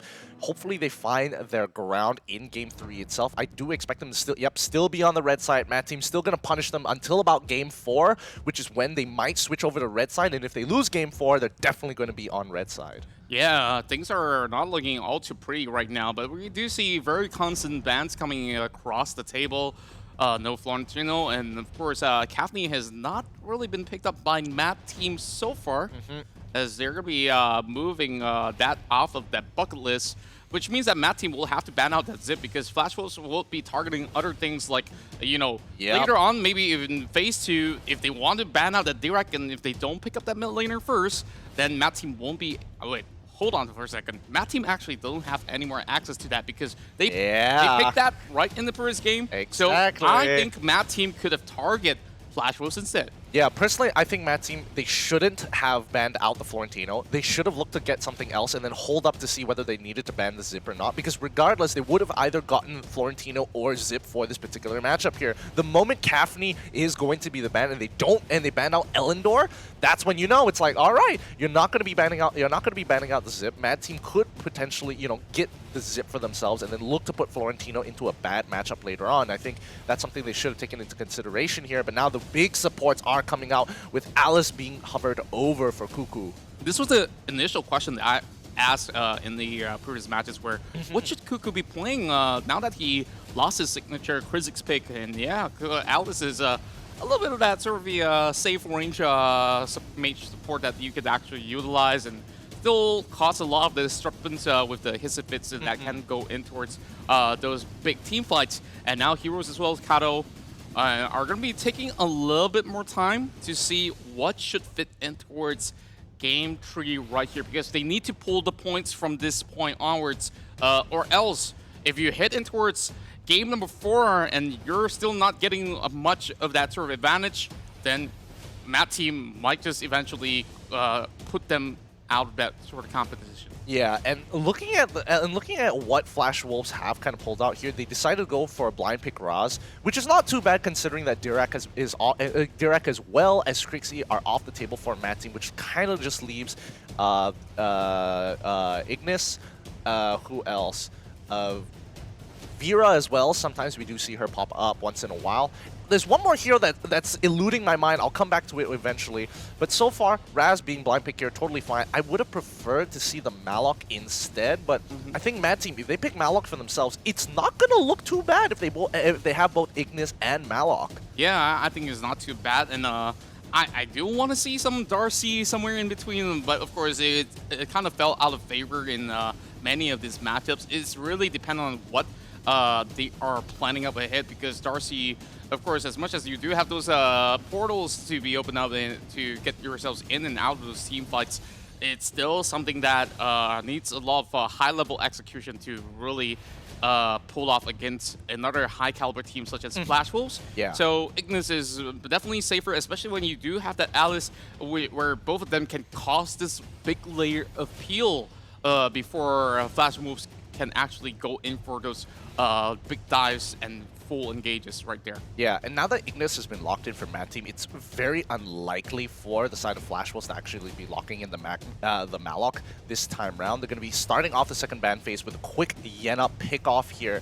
Even though they do see the Lubu, they can't afford the risk of having a no AD composition, a no marksman composition coming in from Mad Team, because that means that they are just investing the resources of, all right, we're just going to throw out a decent amount of fighters, save our scaling picks for later on into the draft, and if we win this game, we've almost guaranteed a victory in Game 4.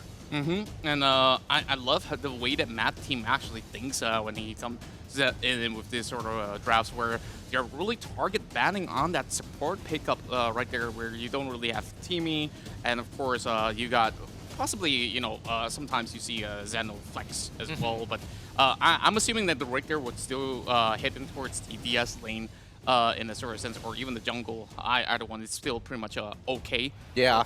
We can't jump ahead of ourselves when it comes to Richter here. He fills way too many roles, and it's super frustrating to like kind of figure out where he's going to be. But we know for a fact that he might be going up into that side of the top lane to actually deal with the Lubu. It's not exactly the worst matchup, however, it is a 50-50, and it leans a little bit more towards Yuzan just because of how dominant he is in lane, and how in the previous matchup heroes really couldn't keep up with him. But now that the Flash Wolves have access to the Krizzix here, it looks like they want to go for a bit of a team fight composition that is going to be based around Tel Anas. So, Mad Team, do they want to actually get an assassin-style jungler, or maybe even the Pain for this game? Yeah, those are really good mentions right there. But yeah, I've been mentioning that Flash Wolves have been saving those sort of picks where, you know, Raz definitely would have been a better pickup in the previous matchup itself, and they're only bringing in the Krizzix here in game 3. But the Fennec is definitely going to be something that is pretty much a safe option as well. Like, you can see clearly from the side of the Mad Team, they have a lot of range coverage where they can easily just peel back, and of course Alter to just really be that sort of the frontliner right there, and he just executes anyone if they get a little bit too close for comfort, but instead switch it out for that Astrid right there.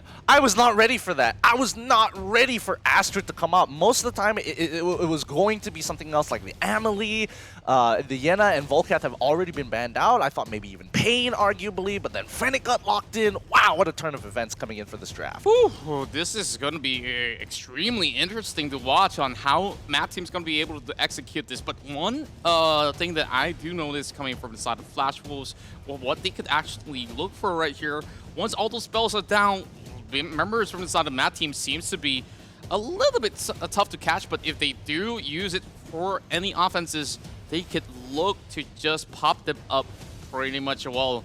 Now, Morn's going to be the last hover here for the side of Flash Wolves.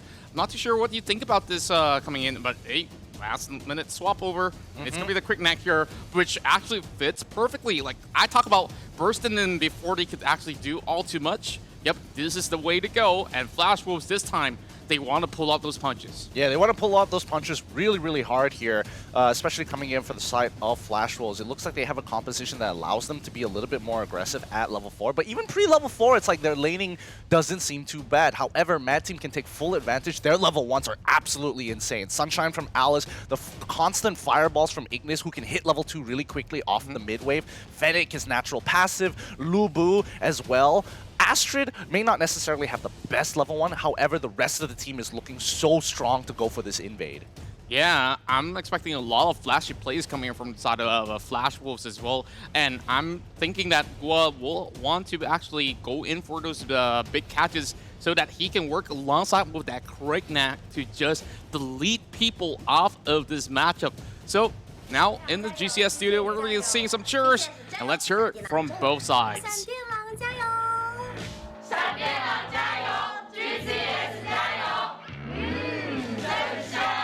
Mad Team 加油 ，GCS 加油 ，Mad Team 加油 ，GCS 加油！迈向 APL 冠军之路 ，Mad Team， 我等你们升一波。GCS 加油 ，Mad Team 加油 ，Mad Team 同意。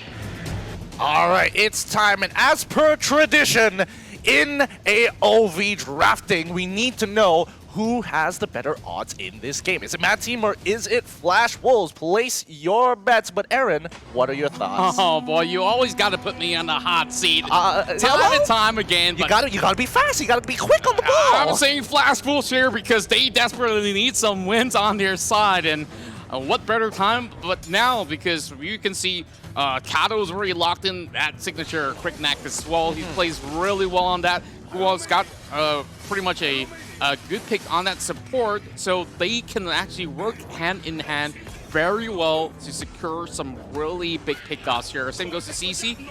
Just tries to pull aside this sort of Camp Bandit, trying to challenge, but seems like it would be in favor side of Flash Wolves. Fun fact, Flash Wolves CC has played Raz the most in the APL 8 times, and this I'm pretty sure that it also includes the group stages as well, but oh no, sorry.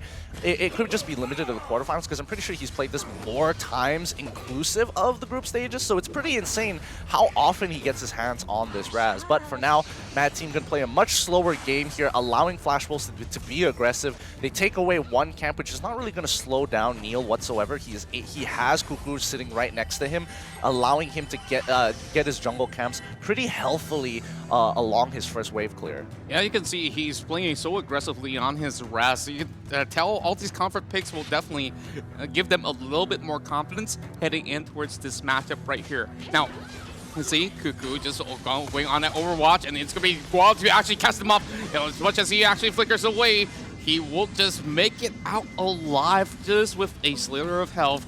But Flash Wolves know that that is too heavy of a commitment to dive all the way in. They will let him slide off. Very good attempt, though, coming in from Flash Wolves. They need to really start controlling the map, show dominance, being you can't walk in here, you can't play disrespectfully. We'll take full advantage of that. And CC, he's trying his best to put some damage into Fanta here. He's not going to have a lot of lane control, and that's why he needs the help of his support. Abyssal Dragon should be going over to Flash Wolves here with no issues whatsoever. However, I will say that Mad Team playing a little bit more of a passive game until level 4. I really want to see how Mad Team wants to attack the map, considering that Flash Wolves are very quick on the rotation. So far, you can see that Flash Wolves really have the perfect idea on how they really want to solely play this one out, but Mad Team's playing a little bit more defensive this time. 3 men up mid, and now they're collapsing over on the side of Gua. It's a good thing that he can go invisible, but oh boy, he's pretty much stuck in a dire need of help. As we can see, CC will be able to be just by his side all the time, but Gato, a little bit of a questionable decisions that led him to lose a lot of health. Yeah, but I think he's going to be A-okay. You know, one recall should be fine. I don't think he necessarily needs to stay under the turret if he doesn't have to. If the dive is coming through, he needs to sacrifice the lane. And plus, he still has Flicker. He's got all the tools he needs to actually come out of this game alive. However, the Flash Wolves are on the aggressive here. His C-Fit is already down. That's a big ultimate being wasted for the side of Mad Team, but no commitment, no fights. Oh, Kato getting a good 50% chunk onto Neil with that drone drop. Yeah, and it seems like he was expecting them to really hop prematurely on top of Cuckoo. That's why he just dropped his of it right in towards the inner parts of the jungle. And now it's going to be Kato having a little bit of that opening right here. But of course, the Astrid should be able to actually get a little bit more room. So far, it seems to be pretty much a stalemate coming from both ends. Yeah, and honestly, you know, Flash Wolves should always have first strike when it comes to these gangs. They are so quick on the rotation. They've got plenty of high mobility heroes on their side. There shouldn't be any excuse for them to not be picking fights against Matt Team pretty much anywhere, anytime, anywhere, if it is favorable towards them. Oh boy, it seems like he's scouting out ahead. Gua playing very dangerously, but he will be able to actually get a whole lot of information inside the jungle. Coast is clear for the side of Flash Wolves to be able to actually secure this one, but it's going to be a 4-man over on towards the side of Gua, as he will be able to actually blink out of that, and of course gets back in towards the rest of the members of Flash Wolves. Yeah, very passive game coming in from the Flash Wolves. I mean, they've had some early fights so far, but no big catches that they've been looking for. They haven't even started to punish the economy for the side of Mad Team by looking to invade into their jungle as well. They've only done it once. Besides then, they haven't been stealing any camps. They have a slight lead, and Mad Team very comfortable with the position that they're in. They're allowing Neil to scale up very nicely. However, they're not picking too many fights. They're but I don't know what the win condition is going to be. If they're depending on Fennec, of all things, to hyper carry their team, right now, not exactly doing the best. Yeah, it still will take a little bit more time for the Fennec to really scale off the charts and towards the late game. And this is where Flash Wolves has been constantly pressuring them, and this is going to be a big catch if they don't react at all. Oh, dire strike! It comes in pretty hard, but Fanta in the backline looking to turn this around. He's going to get picked off by CC this time around. They don't have enough damage, and unfortunately, that is going to be bye-bye to Fanta. Yeah, and of course, he didn't really have even enough time to respond to Flicker out of that, so he will be able to actually come back up online. So it's not too bad, as they did give away the first blood, but they didn't really lose too much in terms of priority. But Yuzon still constantly shoving that wave up towards the top side. 3 more seconds till the next dragon, then Kato's already going in for the setup. Fanta managed to actually shove him out of that brush. Yeah, and it looks like, oh no, 0322, he's going to be getting instantly popped here by a great play from CC. He hid in the brush, he took his time with it, was very, very patient until he took full advantage of Astrid there. I gotta say, that was a magnificent play coming from CC as well as Gato, and now he's looking for another pickup in the form of Cuckoo. Just blustering him all about as he pop up that hiss and fit. They still get the tower, and oh boy, big catches coming in from the side of Flash Wolves. Fanta being caught out. There's no way for him to actually walk out of this, as Heroes will be able to pick up one more kill on Ignis. Yep, and Heroes, can he survive here? 2 more auto attacks would be good enough, but Neil, he decides to go for a bigger fish. He wants to kill CC off. The passive is already put on trouble. He drops his ultimate to ensure the DPS, and now Gua in a little bit of trouble here. He doesn't get hit by the gravitational wave. Oh, no. The backline, Gato is now caught off guard. Cuckoo, he needs to hold on a little bit longer, lands the sunshine, and that's going to be a great fight from Mad Team. Kato looking to re-engage with the drone drop here, going to secure the kill onto Kaduo as Neil and Cuckoo are on the run. 0322 going in very hard, and unfortunately wasn't able to get that dire strike off. Yeah, Flash Wolves a bit too much more than they could chew, and they kind of overstayed their welcome right there. Now the Yuzon will be able to actually secure a free tower right up above. And yeah, it was still pretty much an even trade if you ask me. A little bit of slight goal differentials between the two teams, but this is going to be working wonders still for both Matt Team as well as Flash Wolves. But Matt Team now, they got mid lane as well as top side open up. This is going to be pretty much a lot of area of coverage that they can actually utilize, but it's going to be Flash Wolves here that really cuts through every single pathways, so they don't want to be caught up in these sort of early rotations coming from the side of Flash Wolves. Yeah, for the side of Flash Wolves, when they handle fights, they have to be looking for angles, okay? Any kind of angles, any kind of flank they can get onto Fanta or either even Neil and really put them out of position. And once that happens, the fight becomes so much easier to handle because it's very clear that Yuzon and Astrid are supposed to, 0322 are supposed to be on the forefront in these fights, with Cuckoo being in the middle of it all. Now, Party, given the words inside of the Dark Slayer, now might be able to actually dive right in.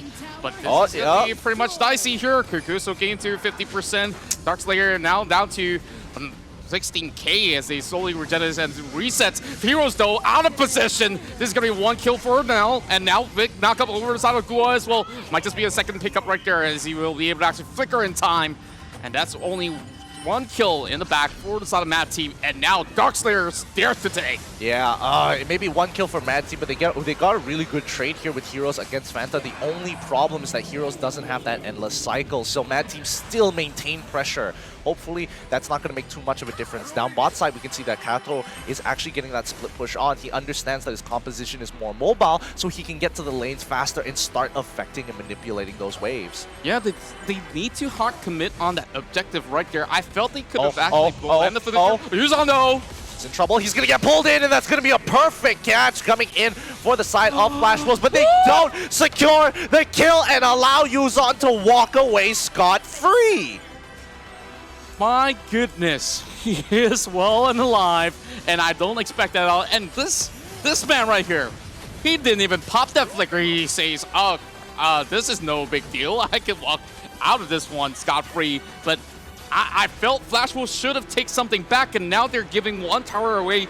This is not looking all too good, but they're moving in with the Cavalry, and it's going to be Kato coming in with the big catch inside of the Ignis. There's no way that he will be able to survive, but he flickers right in, and Heroes will be able to actually secure that. But 0-3-2-2, that's right in. The Astrid will hold on for their life, as Kato will still find the finishing touches right there. Cuckoo now tries to shove them back for a little bit of re-engagement. Yuzan is coming true to the rescue, but Heroes gets that catch, and it's 3-man down for Mad Team. Make that all 4, and now the only one left standing before all then goes into respawn. Yeah, what a wasted Drake opportunity there for the side of Mad Team, who got the Dark Slayer, and now they are losing out in these neutral objectives. This is the 4th Abyssal Dragon that the Flash Wolves have achieved, and now even with the structure lead for the side of Mad Team, Flash Wolves 5k ahead of their opponents here. They're looking really, really good. And more importantly, Fanta keeps getting caught out by either Heroes or CC. He keeps getting rushed down so fast. Yeah, and he really got to be on the lookout. And what they really have to do right here, Yuzan or even 0-3-2-2 really has to cover up that Ignis really well. So there's just no room for him to breathe. Every single time Kato spots him out, he's depleted, but here comes Gua. He's looking for that flank. Fanta once again dropped out of this match. Seems like he's going to be going AFK soon if he's going to be going at us all the time. And 0-3-2-2 will be able to actually hold Heroes off for now. Yeah, so far 0-3-2-2, he's gotten off like 1 good real ult and 1 really bad ult down on the bottom side where he completely whiffed it. And it's so important that that damage goes through because it's a significant amount of damage. And the more damage he takes, the more he's going to be giving back here. Gua sucks in all 3 members here. Pretty good wombo combo. 0-3-2-2 drops his ult straight away to prevent the follow-up damage, but the Flash Wolves 1 step ahead, hold on to their abilities. Yeah, too bad it was all under tower, or else Flash Wolves definitely will be on the prowl to secure that in the back. For sure, yeah. You know, like, it's still going to be a very heavy commitment right there because not every one of them actually have their ultimate up in that sort of instance. But with that Dark Slayer being up online, it's better to save for better days. As we're looking for another catcher, CC's going to be able to actually defeat 0-3-2-2. He didn't seem like he need any effort with that, and Cuckoo now tries to go in for a little bit of scouting up ahead. Going to freeze Gua for a little bit more, but can Mad Team actually snatch this one in the back? Yeah, it's tough. Neil, he can't afford to die here. He quickly uses his Rolling Thunder to go over the wall into the Sage Golden Pit just to protect himself. And right now, CC is absolutely insane. He's got way too much damage, and anybody, even Astrid herself, can't hold a straw against CC right now. 7.8k coming up onto Gaduo as well. Very close in gold. 9.8k coming in from Kato. So, I mean, they're looking in prime position to win. Oh, man. Like I told you that, Flash Wolves definitely have saved it all the way for this marathon that we're about to witness. Well, now they have absolute control over the bottom side, as they're just looking to clear off all these small camps, trying to set up all the other ways to crash it at the same time so that they can look for that perfect opportunity to pick if ever Mad Team were to separate. Yep, it's looking pretty good here. And so far, I think Mad Team just are struggling to maneuver these team fights. It's extremely difficult with such such strong picks coming in for the side of Flash Wolves. Fanta struggling to land his CC as well, but as Gua being very aggressive here. Great Sunshine from Cuckoo to stop that aggression for the side of Flash Wolves. Now, I'm not too sure how long can Mad Team hold on to. Ignis really got to pull something off alongside with the Hyssop Fits that have to be popped up at the right timing. But it seems to be a struggle to really keep them at bay, especially with CC moving in and out alongside with Kato right here. And with Gua on those perfect ultimates, they really got to be on the lookout once again. Here comes the team fight. Okay, it's pretty deep dive here as Kato comes in to secure the kill onto Fanta as well. Going to be dead here. The Dire Strike comes through. However, Heroes and Gua not even at risk of lethal. Walk away from the fight to restart themselves. Kato one-shots Yuzon there. One-shots Neil there so quickly, but the Endless Cycle is going to be popped. They're going to lose a high ground tower for the side of Mad Team as Flash Wolves walks in to try and end this game. Gua once again, can he pick up Neil? Neil gets into the back line. He's going to put some damage into Gaduo here, but the auto attacks ain't going to be enough. Gaduo too far ahead, too strong to handle, and now with no Endless Cycles, they have opened up the bottom side and they need to end this game now. However, 3 seconds Yuzon is back. 4 seconds Fanta is going to be back. Oh, I'm not too sure how much more time because all 5 members are going to be crashing up through the mid lane. Yuzon just trying to clear off those middle waves.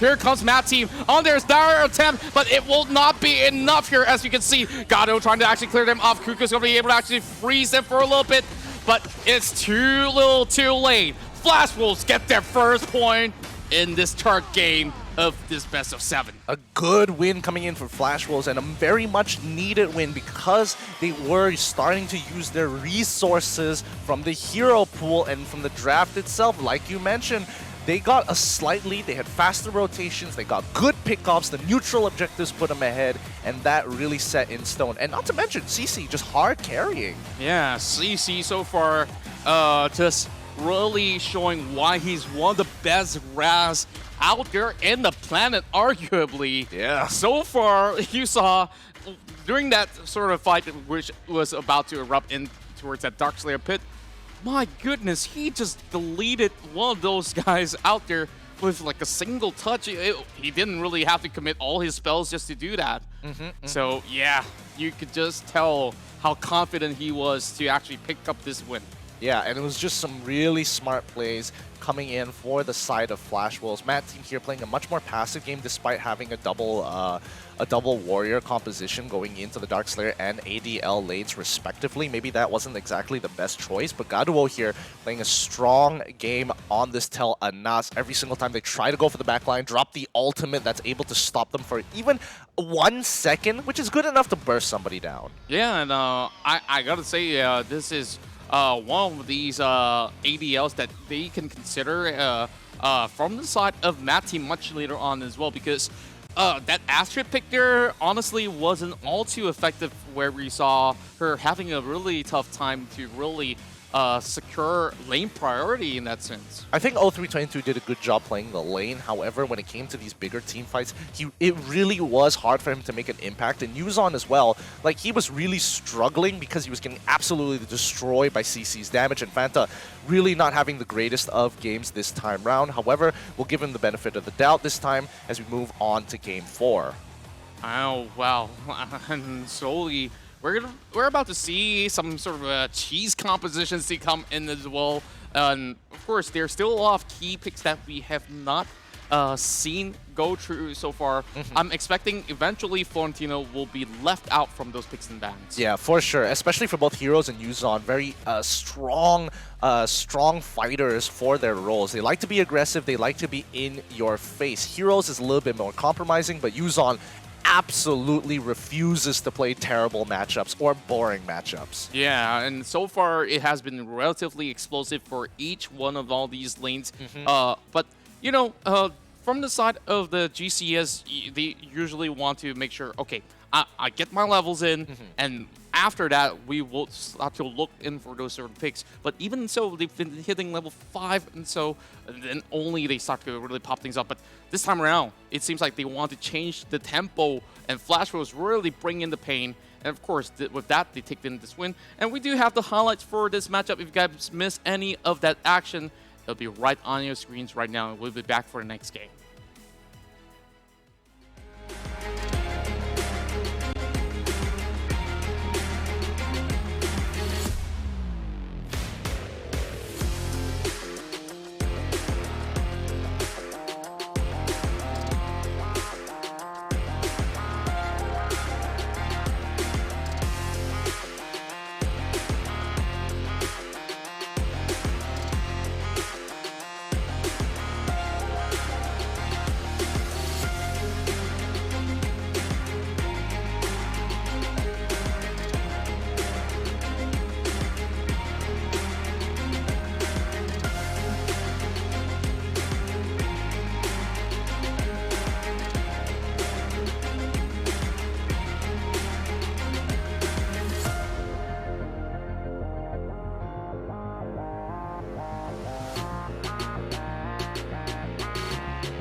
Moving on into Game 4 already. Thank you for the highlights here as we recap into this particular game, Game 4 against Flash Wolves versus their competitors, Mad Team. And so far, it's not looking too great for either side as the momentum has definitely shifted into the Flash Wolves' favor.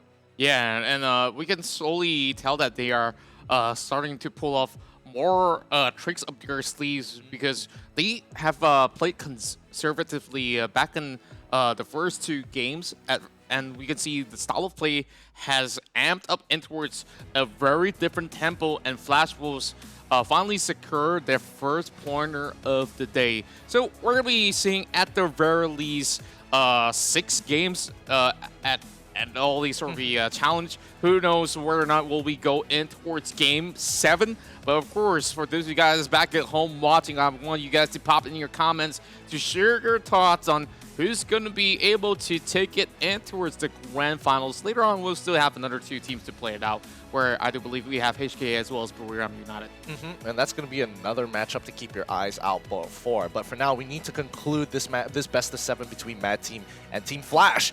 Both sides fighting very, very hard here. And now with the momentum shift going into Flash Wolves' favor this time round, it's going to be interesting because now they're going to have access to blue side. They can really start punishing Mad Team on red side, really narrowing down their bans now that so many of the top tier picks have come out.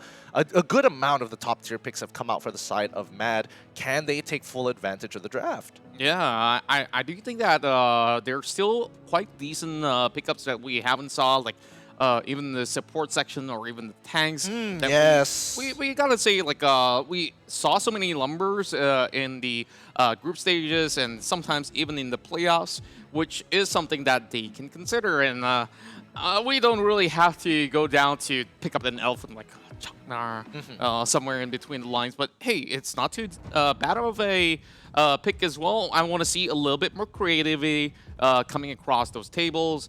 And now heading in towards this matchup here, Flash Wolves have finally switched sides towards the blue. And they're going to be banning out that Caffeine, not leaving any room for Matt Team to actually play that out. Now, they're forcing all these key picks to actually go through because they banned out the Valheim as well. Are we going to see that zip right here? It's Matt Team's turn to decide. Yeah, Matt Team has to decide whether or not they want to give up the zip early on so that they don't have to worry about this particular ban for the later stages of the game, or they're confident they can actually deal with the zip with something that they have in their back pocket. We're just going to have to wait and find out as they are looking to secure... Oh, they ban out the Florentino opening up the zip. This is Gua's moment. Yeah, this is perfect. We talk about all these great support picks out there, and yeah, this is the support that everybody is waiting to get their hands on. And, well, we're going to be seeing some game-changing plays coming in from the side of Flash Wolves, hopefully. Yeah, this is going to be a very, very interesting game here as we see Mad Team looking to deal with the zip. So far, they've locked in the Violet, the Violet, who probably is looking to go into the jungle. They're trying to decide whether they actually want Violet to be in the jungle, which I feel like is the right decision in this particular matchup. Team E is going to be a great pickup for the side of Mad Team because they're going to be very team fight oriented if they want to deal with the zip.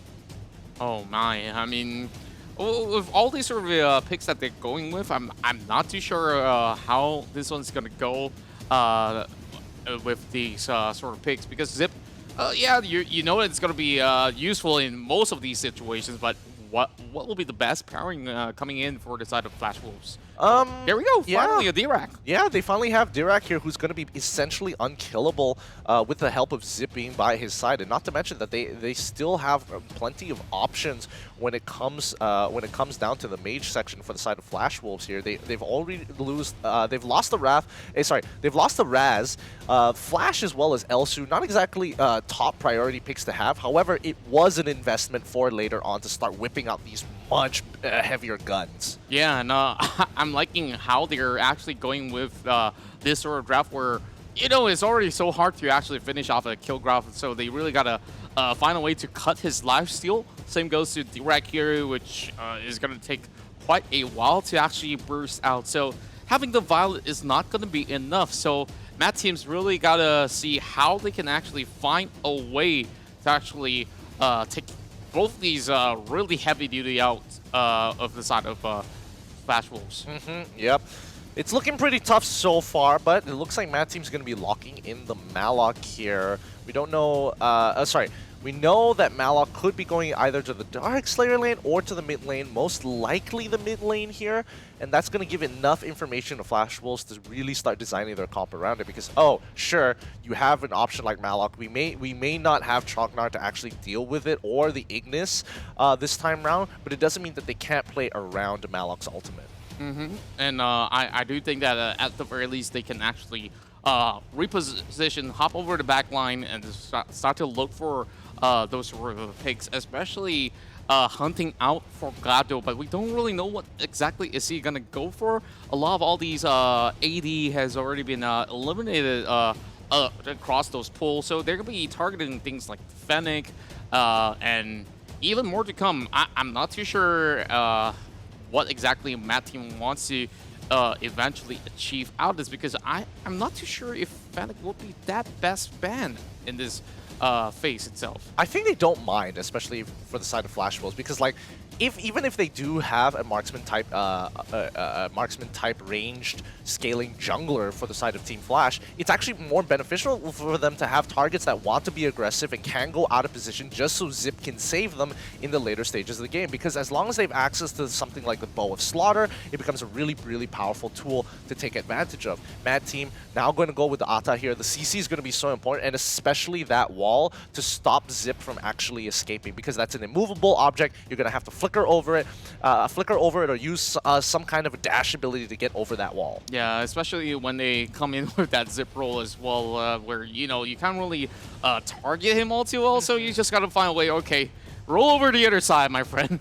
Yeah, you can start cutting off pathways for Zip to escape, and I think that's going to be a really powerful tool to have, especially for the side of Mad Team. But instead, they lock the max in. It looks like they want to have that guaranteed DPS. Yeah, and imagine if you combine both lift off as well as shock all together, you could just single-handedly eliminate one of all these players out there, and we're going to be seeing Nacroft to come onto this array of lineup, which Flash Wolves is trying to actually finalize the finishing touches right here, with Gado still thinking whether or not he should go for something that is maybe a little bit beefier, or something that gives him a little bit more of that sort of the movements across the map on his AD pick. Yep, and so far the only thing that they're missing for the side of Mad Team is having their AD laner. Oh, perfect. Unfortunately, they're not gonna have access to Joker for the side of Mad Team. So Flash Wolves locking in the Joker in himself. He wants to have a good matchup here, because even though Mad Team still have a number of options to actually play for, they could still play Yorn, they could still play Telenas, both of which don't do very good into the Joker regardless. And now Mad Team looks like they are going to go for a Big Daddy composition. Hovering over the Pain, they have access to Timmy, they have access to Malok, as well as the Max. They are going to dive heavy, and they are going to dive quick. I honestly can't pick this time around. Both really solid compositions right there. But, you know, my eyes are on that Violet, because late game Violets are really, really nasty. And that's the answer to things like the Killgraph or the Dirac. So you can definitely find that sort of the opportunity to slowly shred them down. But early game, you know, I can't really say the same whether or not can they really find really good pickoffs with this sort of the plays. Of course, they do have the spike when they hit those level 4s, but it's going to be a very heavy commitment, especially when you have a Nacroft lying around. Yep, totally agree there. And I mean, Kato has a lot of responsibility to deal with. Dirac as well as Killgroth just want to hold the lane for as long as possible. Gua, we saw his previous game. He was absolutely on fire with the Krizik. So now that he has access to an even bigger playmaker like Zip, he's going to hold a very huge role within the team when it comes to these like smaller skirmishes or team fights to make sure they always turn out in Flash Wolves' favor. Yeah, and now we're going to be looking at both teams here, trying to actually fight for those points. However, if Flash Wolves gets this, they're going to be equalizing the scores, but Mad Team is looking for those match points eventually. So if they do get that lead, it will send shiver down the spines of Flash Wolves, as they will be on a very thin line between the life of the competition or even not. Yeah. Well, let's see how this is going to go as we move on to the cheers.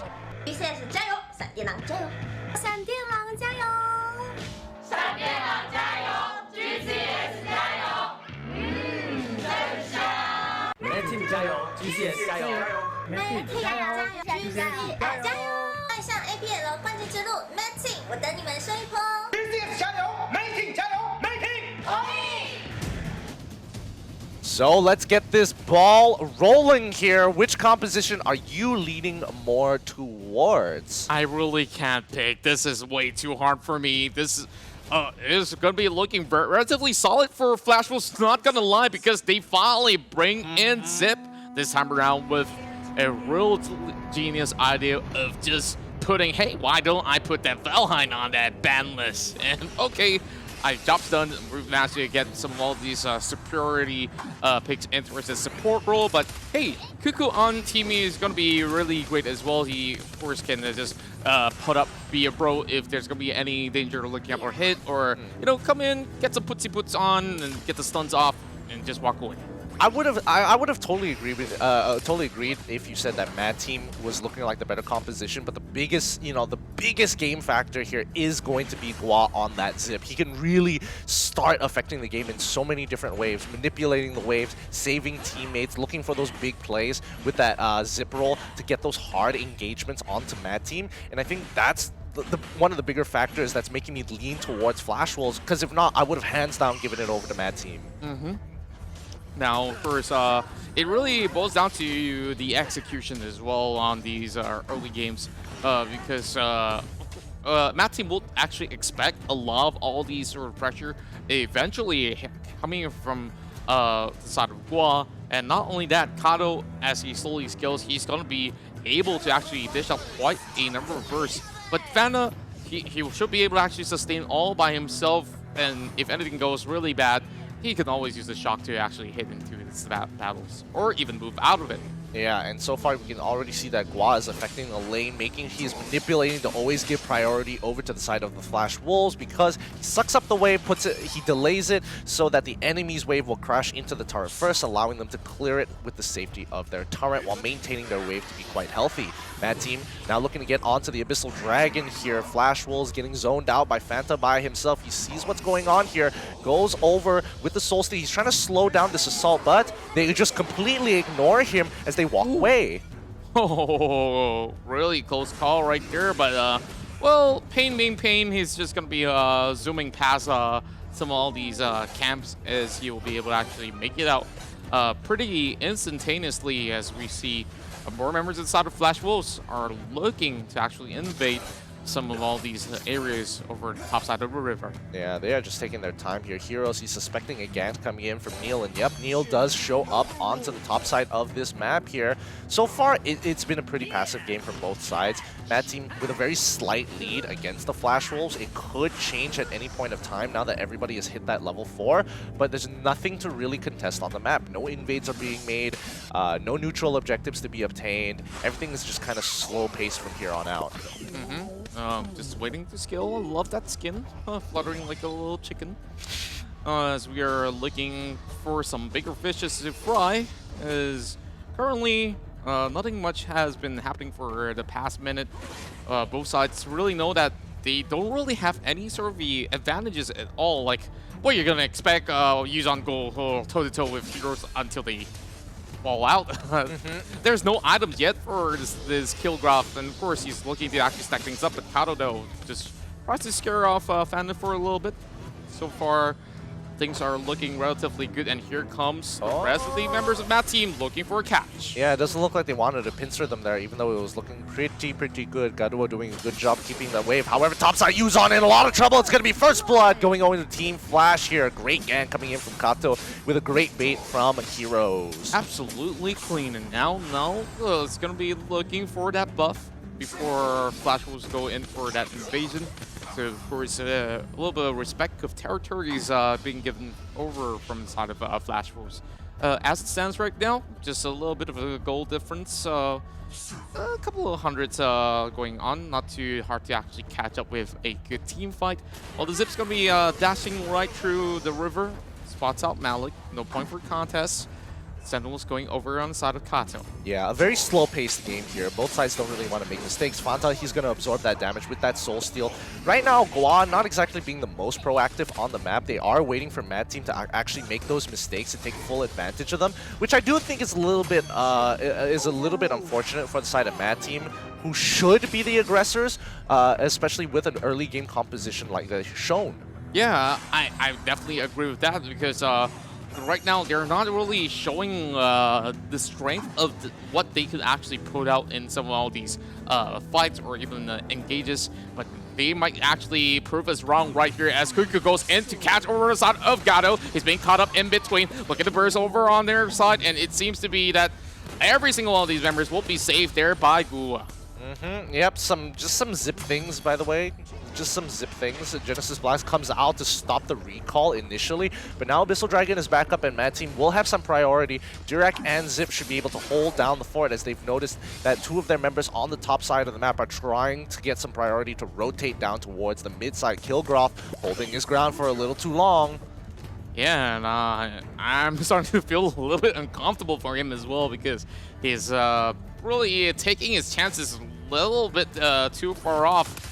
As we see a tree man over on the bottom side, Kato getting caught out as well.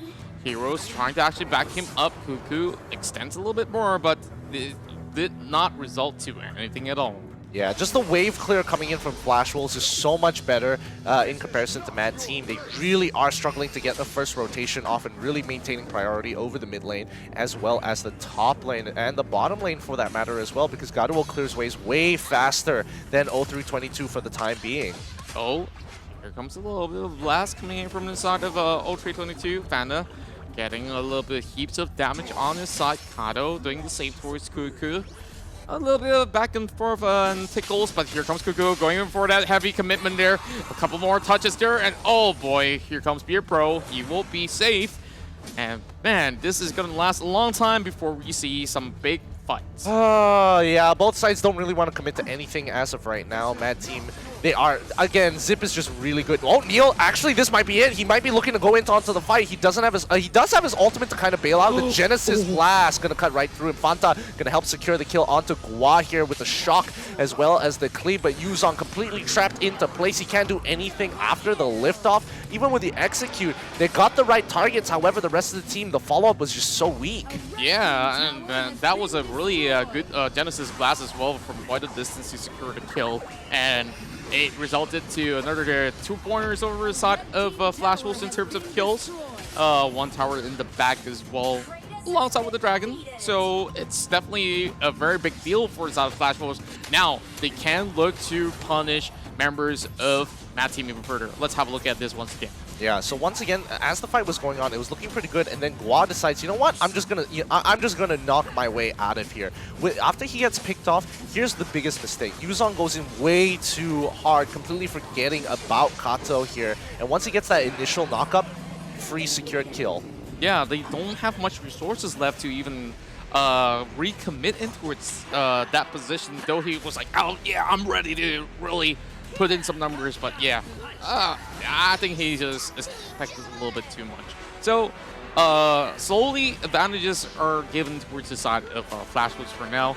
Mad Team, even if you have Yuzon trying to stack up a little bit of damage there with the Rank Breaker, and you know, if he goes in for that dive, you can't exactly put all your eggs in the basket to catch over Gato, because he could easily just land the killing joke as well as Cam Laughter to just hop out of that right after. Yeah, and that's a really it's really frustrating to deal with. Like, Gato can really slow down any of the frontliners looking to try to get to the back, except for Yuzon, and I think that's a very important factor here, because at the very least, Gato has the safety of Gua. Gua can save him from some really tight situations. It's really about slowing down that initial assault from Mad Team, because they don't have a lot of ways to disengage after they dive.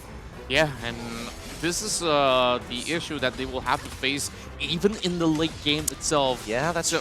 This is going to be really, really tough. Now, Mike Buff already out there, as Kato is already looking to actually snatch this away. Cuckoo going in for those pokes on towards Gua. Oh, Kato, good catch, but no commitments whatsoever. They're looking to actually secure the tower instead. But here comes Fanta. Will he actually go in with a shock? Not going to be a good option for him, because the rest of the members are all segregated. 3-1-1 formation coming in for the side of Mad Team, and now here comes the dive. Fanta taking the brunt of the damage to Soul Steal. Oh, what a great shield coming out there to protect himself. Really, really nice coming in from Fanta. He really knew his limits, but they have to sacrifice this tier 2 at the end of the day. They will still have pretty much a siege minute for him to work with. Cuckoo still has to be a bro. He can actually turn things around. Oh my goodness, he doesn't really have it right now. And now they loses out that teamie, while the Drake is still chunking out heaps of damage over on the high ground tower. While over the bot side, I'm not too sure. Yuzon's trying to actually go in for something else to cut in those waves, but they need him desperately in this fight. Fat is falling low as well. Cuckoo's gonna be the next one to fall. Oh, both in a row. And now it's only down to a few more men, but they are going in for pretty much a revival as they come back up live to try to challenge Flash Wolves once again. They are just farming heroes. They barely got there. They were looking to get that high ground tower. Obviously, that was their main objective. But once they knew, okay, we can't really get this, the most we can do is start farming their heroes. Like, Cuckoo has died multiple times in this one engagement alone, and that's going to be really unfortunate for him, because that's going to give the gold that Flash Wolves need to secure the next Dark Slayer and to win the upcoming fight. And as for now, Flash Wolves can only get further hit from this point onwards, especially when you have the Dark Slayer coming up online as well. This is going to be a very huge goal disparity between two of these teams, while Gua can just safely have a pretty much a checkout point from this sort of angle, and you know, if any danger comes right in, they will be able to actually secure themselves pretty much safely. But you can see, Mad Team, they are not looking for any contests at all. They know that they have to give this Dark Slayer away. Yeah, I think they've kind of bided their time for way too long, and allowing Flash Wolves to get this lead, especially since they had an early game composition to really try and punish the Flash Wolves. Gua has done a phenomenal job of just affecting the lanes to stop that aggression coming in from Mad Team, and now I think it's a Flash Wolves game from here on out. There's really nothing Mad Team could do to really change the fact other than wombo comboing together with both Neil's ultimate as well, Neil's S2 with Fanta Shock.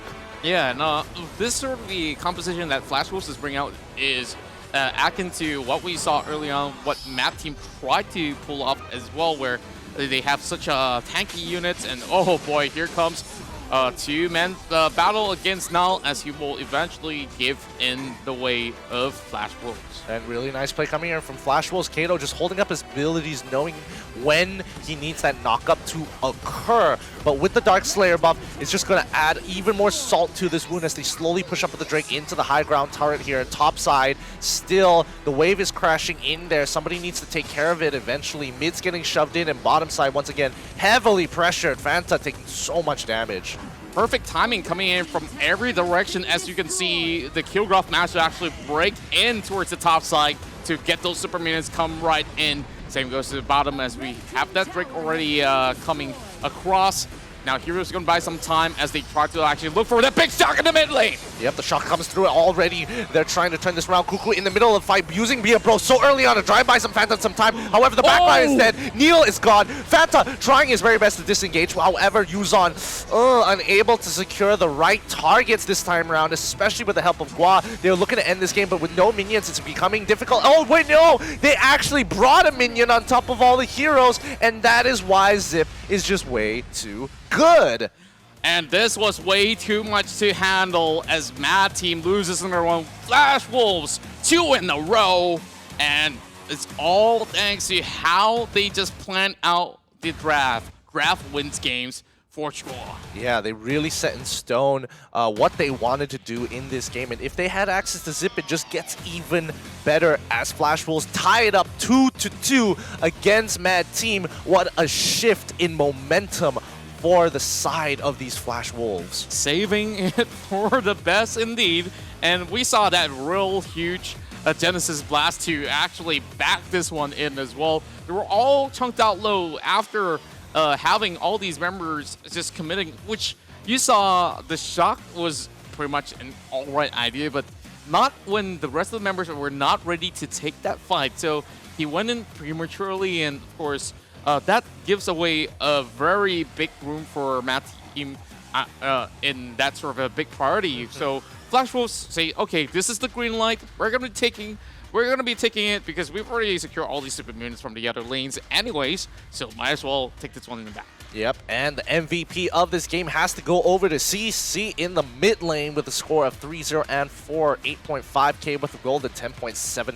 worth of MVP points. And I think he was very crucial when it came to falling back from those hard engages. That Genesis barrier on top of the S1 is just absolutely impossible to deal with, especially since you are just constantly like running through a hail of fire. So far, you know, this is going to be the last that we are seeing Direct come online because both teams have exhausted this pick already. But, you know, with this Zip already out of the back for Flash Wolves, it means that for Flash Wolves, all they have to do constantly is to ban out the Zip from these point onwards. Yep, and that's exactly what Flash Wolves is going to have to do. They're going to have to always waste that one ban while Mad Team consistently is just going to open it up. And this might be a good investment for Mad Team in the later stages of the game. We're just going to have to wait and see if they can exploit that. However, 2-2 right now, looking very, very close. Oh man, like we saw a couple of all the other games on the past couple of days where, you know, it was more of like, okay, it goes one side and the other, and it just goes on in sort of a chase. But now it's just back-to-back, really putting in those blows here. And of course, Flash Wolves have now evened up the odds, and both sides are looking to secure their third point in the upcoming game. Yeah, and especially when it came to the draft, like in terms of resources, they're depleting on different fronts. Mages are starting to get really, really thin here. I think supports as well, yeah, are really starting to dwindle down. And not to mention that if the draft continues on like this, in this particular style, a lot of the marksmen are not even going to make it through into the second pick ban phase. Yeah, and we're going to be seeing them really going down to those sort of cheese picks that we saw, like things like Astrid, which we didn't really expect to actually come out. But, you know, for sure, we're going to be seeing how the ban's going to be like for the next game. But before that, we're going to be jumping in towards the highlights for this Game 4.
And that was the coverage for our fourth game that we just witnessed.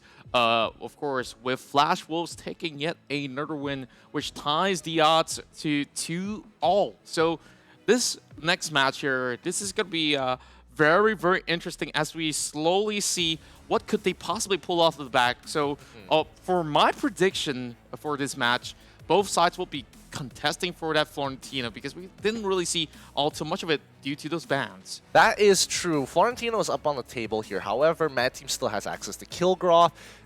They did already... I think they might have already used the Lubu previously. We're just going to have to double check that later. The Richter has already been used.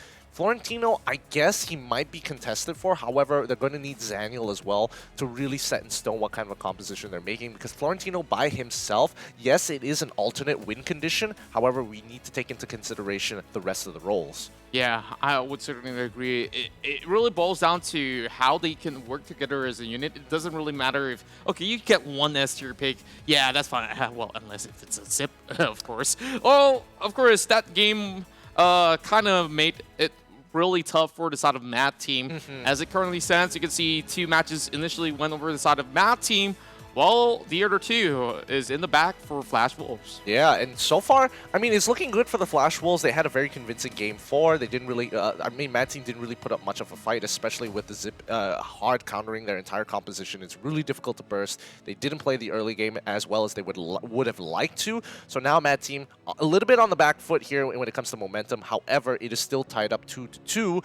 And the hero pool is still looking pretty healthy for both sides. Nobody's in a pinch just yet. Yeah, I do believe that professional players like this, they have played multiple scrims, sometimes, most of the times, you know, like best of 3s, best of 5s, sometimes best of 7s as well, if they really want to get down to the grid, and of course, test their skills to the limits with this sort of the global pick and ban rule that comes into effect in all these major tournaments. So this is where, of course, the coaches really come in really handy on what else should they really keep track of, what's available in the past couple of matches that we played out. So going down that list, of course, we still haven't seen a lot of things that we do expect in the initial stages of the game. So it's really how they really want to pull out some of all these compositions. Sometimes they can go all creative to go back into its, you know, a couple of seasons back on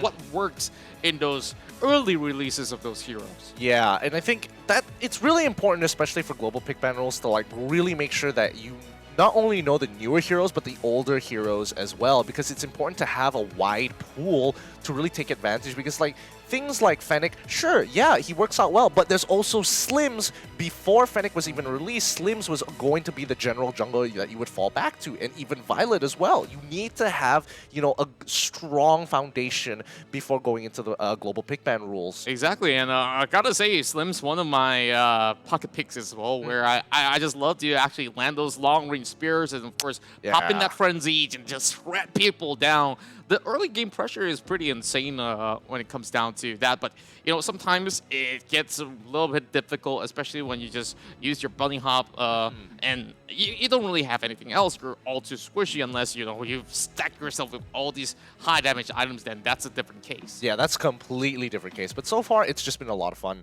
For the most part of it, being able to land those spears and then just shredding people down, depending on the distance. So far, it hasn't been too much of an issue in this game. Even with LaVille has had his moments with the double trouble, but Ellendor has not seen the light of day for either one of these teams. And I think, oh, interestingly enough, Flash Wolves want to be on the red side to try and punish Mad Team once again. I think it's not too bad when it comes down to the picks and bans. Now that they know for a fact that they don't want to let that zip slide over, so this is where they can still manage those sort of bans coming in. They're not letting go of that Kafni ban just yet. I don't think that we'll be seeing it throughout the rest of the evening if this is going to be the case for the entire run. But hey, this time around, Zip is open for the side of Mad Team. Yep, 0322, still not having access to the one and only Kafni here so far. He's been using some interesting picks. He's been using interesting picks. He has played the Joker. He has played even Astrid down in the ADL lane, but he's already got his top tier picks as well. With the LaVille, he just hasn't been able to do way too much on these fighter picks so far. He's better on the traditional, so it's nice to see that he might have access to them, at the very least with the help of Zip as well. And we're looking at that Zip still being heavily considered. Sometimes you know that this is going to be that core band that all these teams will be looking after, so it could have been a setup as well where Flash Wolves, they weren't worried to actually let it be open and they pick off that Ellendor instead. So I'm pretty sure that there's going to be some other stories to tell, but Yenna! Oh, finally, we're looking at Yenna coming into play. Yeah, it's been a while, and I mean, you know, Flash Wolves have been consistently banning out in the second phase here, so Mad Team can take full advantage of this. They know that they have Zip in the bag. They can lock it in whenever, because there's nothing that Flash Wolves can do until the second ban phase to really threaten that position so far. Now that they see the Yenna, where do they go from here? They could look to open up with maybe even...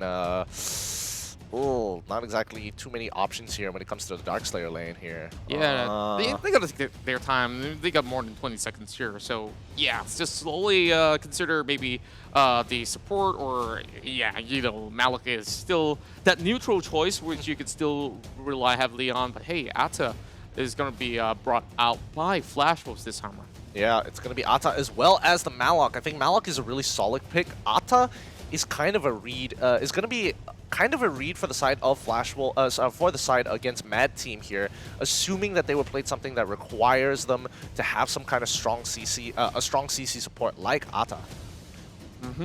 Now, of course, it's going to be a crowd control combination coming from the side of Flash Wolves indeed, as Mad Team slowly constructs their side with that Hayate pick. Not too bad, honestly. We've seen some good Hayates being played out in the APL so far. Raz now sees the light of day for the side of Mad Team. Of course, knowing that Flash Wolves will not get the access anymore for CC, he's going to be seeing whether or not can he challenge the Muay Thai King himself on the side of Flash Wolves. Yeah, we're just kind of have to wait and see him, see whether he can actually do this. But so far, Mad have kind of drafted a very high mobility composition here, all of which are able to kind of hop over Atta's wall with no issues whatsoever. So I guess that's something that took into consideration here. But now Flash Wolves locking in, hovering over the Violet as of now. Are they going to lock this in, lock this Violet in the jungle? I would say that it's usually moving in towards the jungle for safety reasons as well, and shouldn't have any problems in terms of farming as well as keeping your health pretty much in check. So this is the reason why they've been having her there instead of the AD lane, as we are seeing the team being banned away, knowing that they don't really get that sort of priority on their side anymore, and it's not going to be up online as well. So what's the last 2 bans here going to be? Support picks. Now that the support picks are kind of out of the way, other counter matchups that they could look for. Alice has already been banned. Oh, looks like they're getting rid of Darcy here. I don't think Darcy was going to be the pick for the side of Mad Team, mainly because they have Raz. I would have preferred like a Nacroth, would have preferred even a Zephys to ban out against... Oh wait, no, they've already used Zephys this time. So yeah, most likely the Nacroth would have been a better ban for me. I'm thinking something like the likes of, Valmov to actually... Valkov to actually... Valheim, yeah. Valheim's one of the... picks that can come in as well. It's not too bad, but maybe for Game 6 itself, it could still be an option right out there. I don't know. Even if they do get Volcath in this particular position, like Ata can deny him a lot of space, and that's really, really frustrating if you don't have that follow-up, especially since Volcath can kind of just eat the damage when his ultimate is up. So we're just going to have to wait and see what they're actually going to go for here. Is Violet going to go into the ADL lane, or is it going to be their jungler?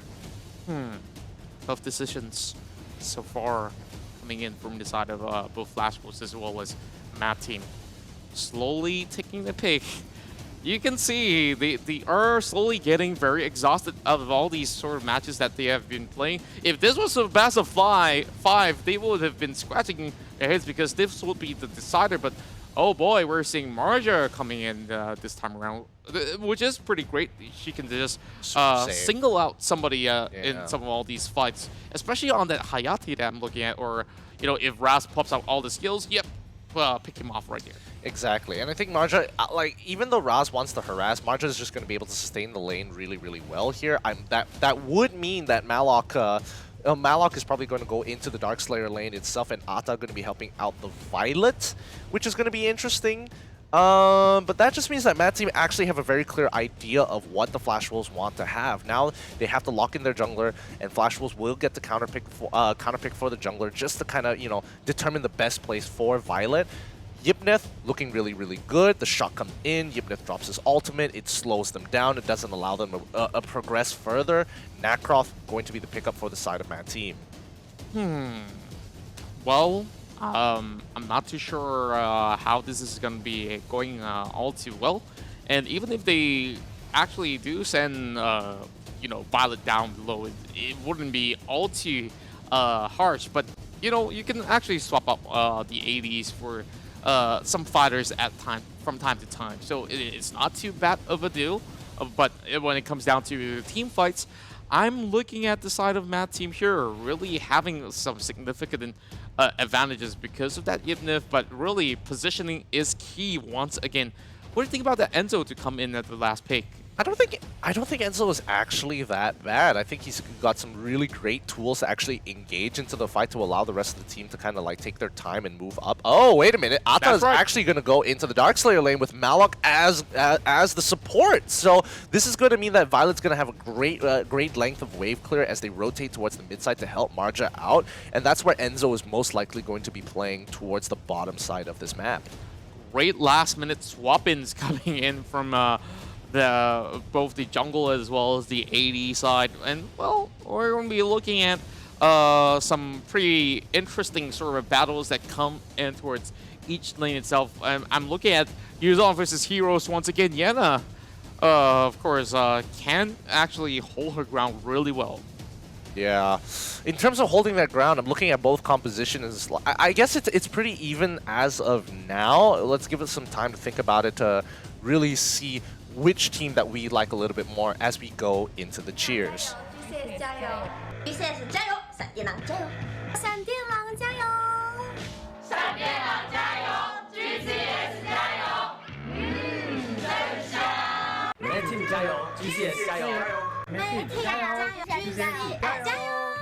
APL 冠军之路 ，Mad Team， 我等你们升一波。GCS 加油 ，Mad Team 加油 ，Mad Team 同意。There we have it, ladies and gentlemen. We are looking at both these teams here trying to secure their third game to head in towards the grand finals eventually with the match point. And of course, it's between Matt team as well as Flash Wolves. Well, you've been asking me which side am I on? You gotta pick this time around. Yeah, this time I'm leaning more towards...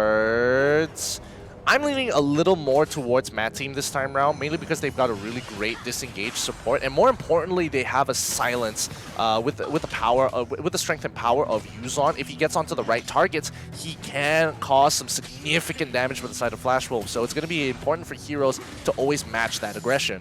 Oh, this is looking a little bit iffy to me. Gua is still forcing that engagement inside of Mike Golem, and both of them are really going in for that reset. Instead, they say this is too much to deal with. We're going to be taking the other camp instead. And CC is going to be having a little bit of a good time in the mid lane, as all he has to do is perhaps go in to dodge a couple of all these shots coming in from the Fanta's kicks. And of course, for the Malik, he's going to be looking to rotate all across the map. But over the bottom side, Gato get caught by himself. This is looking pretty bad. First blood for Matt Team. Oh my goodness, already with the first blood. And this is pre-level 4, so they are just absolutely utilizing Neil here. Getting that initial kill with the help of Yuzon, who can cover a lot of distance in a short period of time. Maybe sending Garuo onto the margin might not necessarily be the best idea. I mean, you could see that what Flash Wolves is trying to do.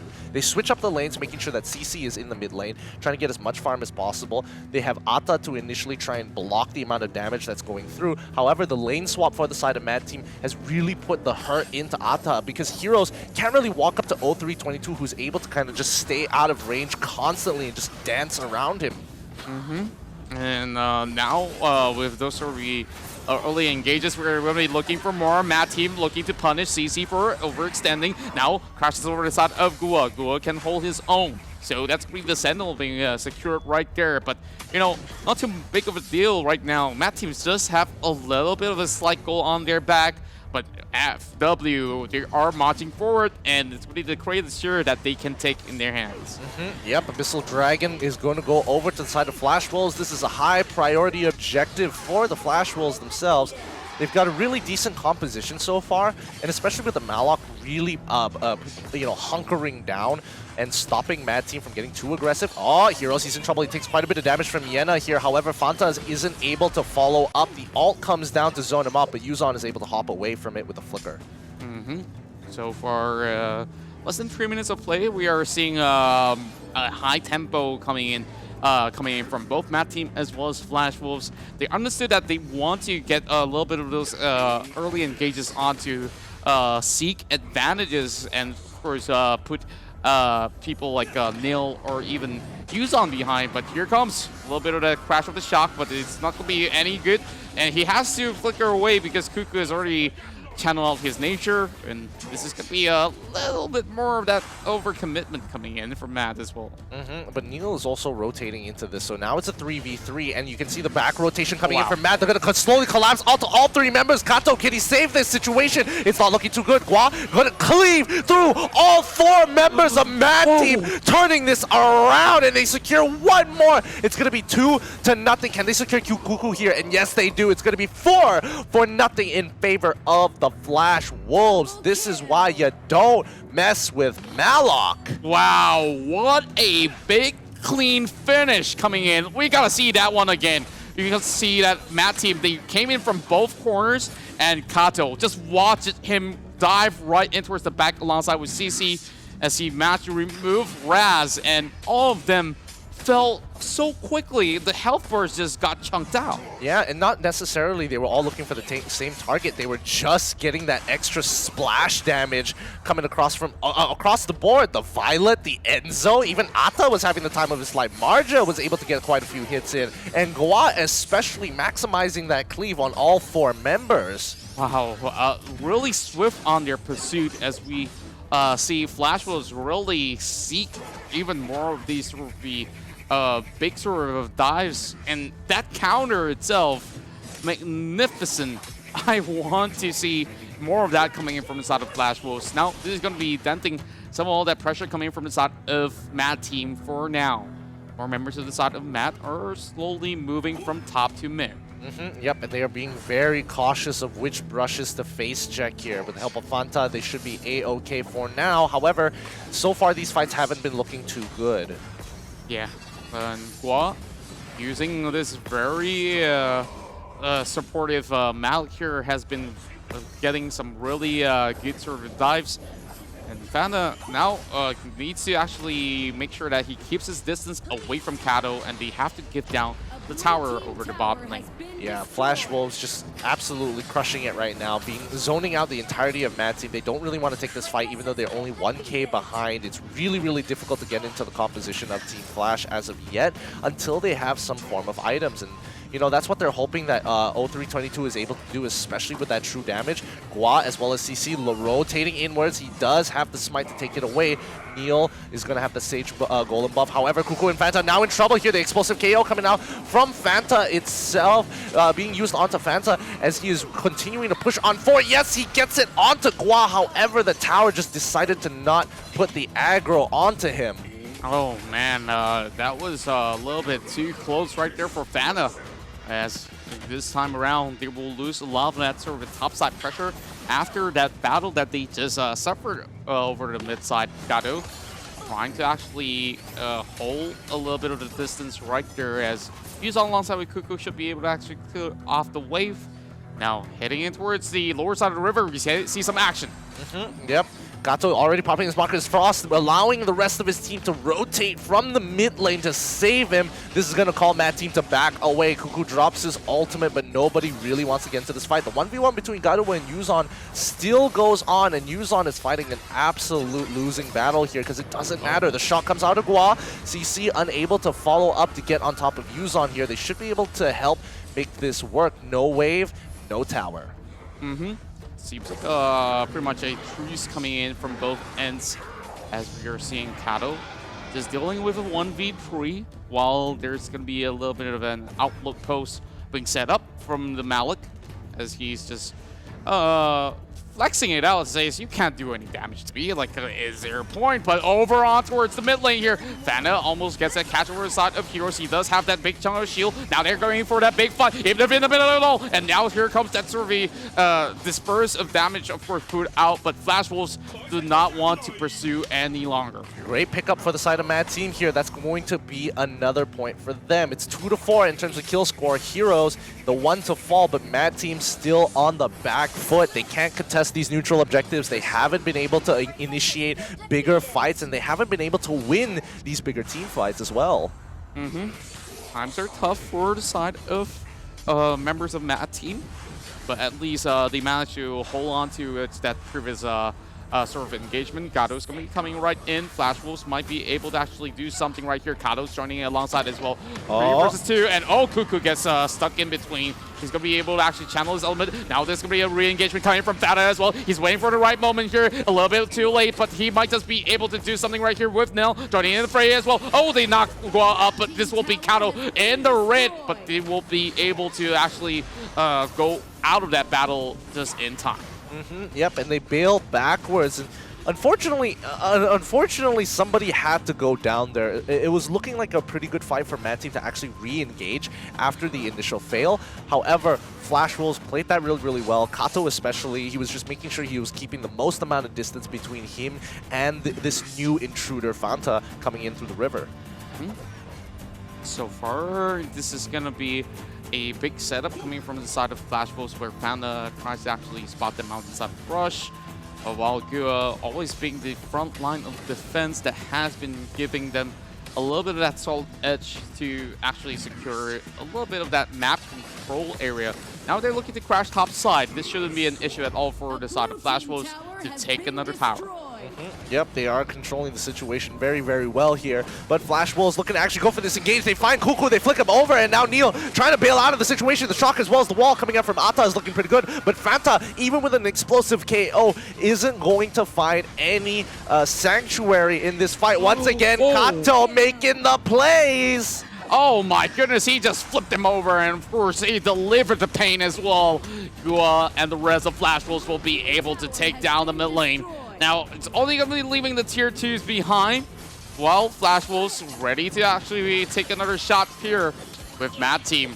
having Yuzan to secure that solo kill.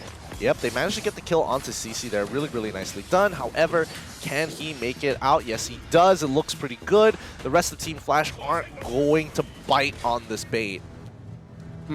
Now, Matt Team is just going in for some sort of a split push, as we're going to be looking at a little bit of that chase. I'm not too interested in that, but hey, that was a big fight where you saw Vanna tried to go in with a desperate explosive KO, which he was already out of position, which led to such a rough fight for the side of Matt Team to even take. Yeah, and so far we haven't seen Matt take on win these bigger team fights here, which is kind of the problem because Neil as well as Yuzan are actually doing pretty well in the lane. However, they can't seem to get any map control from the side of Flash Wolves. They are just continuously always ahead, and their scaling is really kicking in here. They really need 0322 to scale up to maximum items as quickly as possible.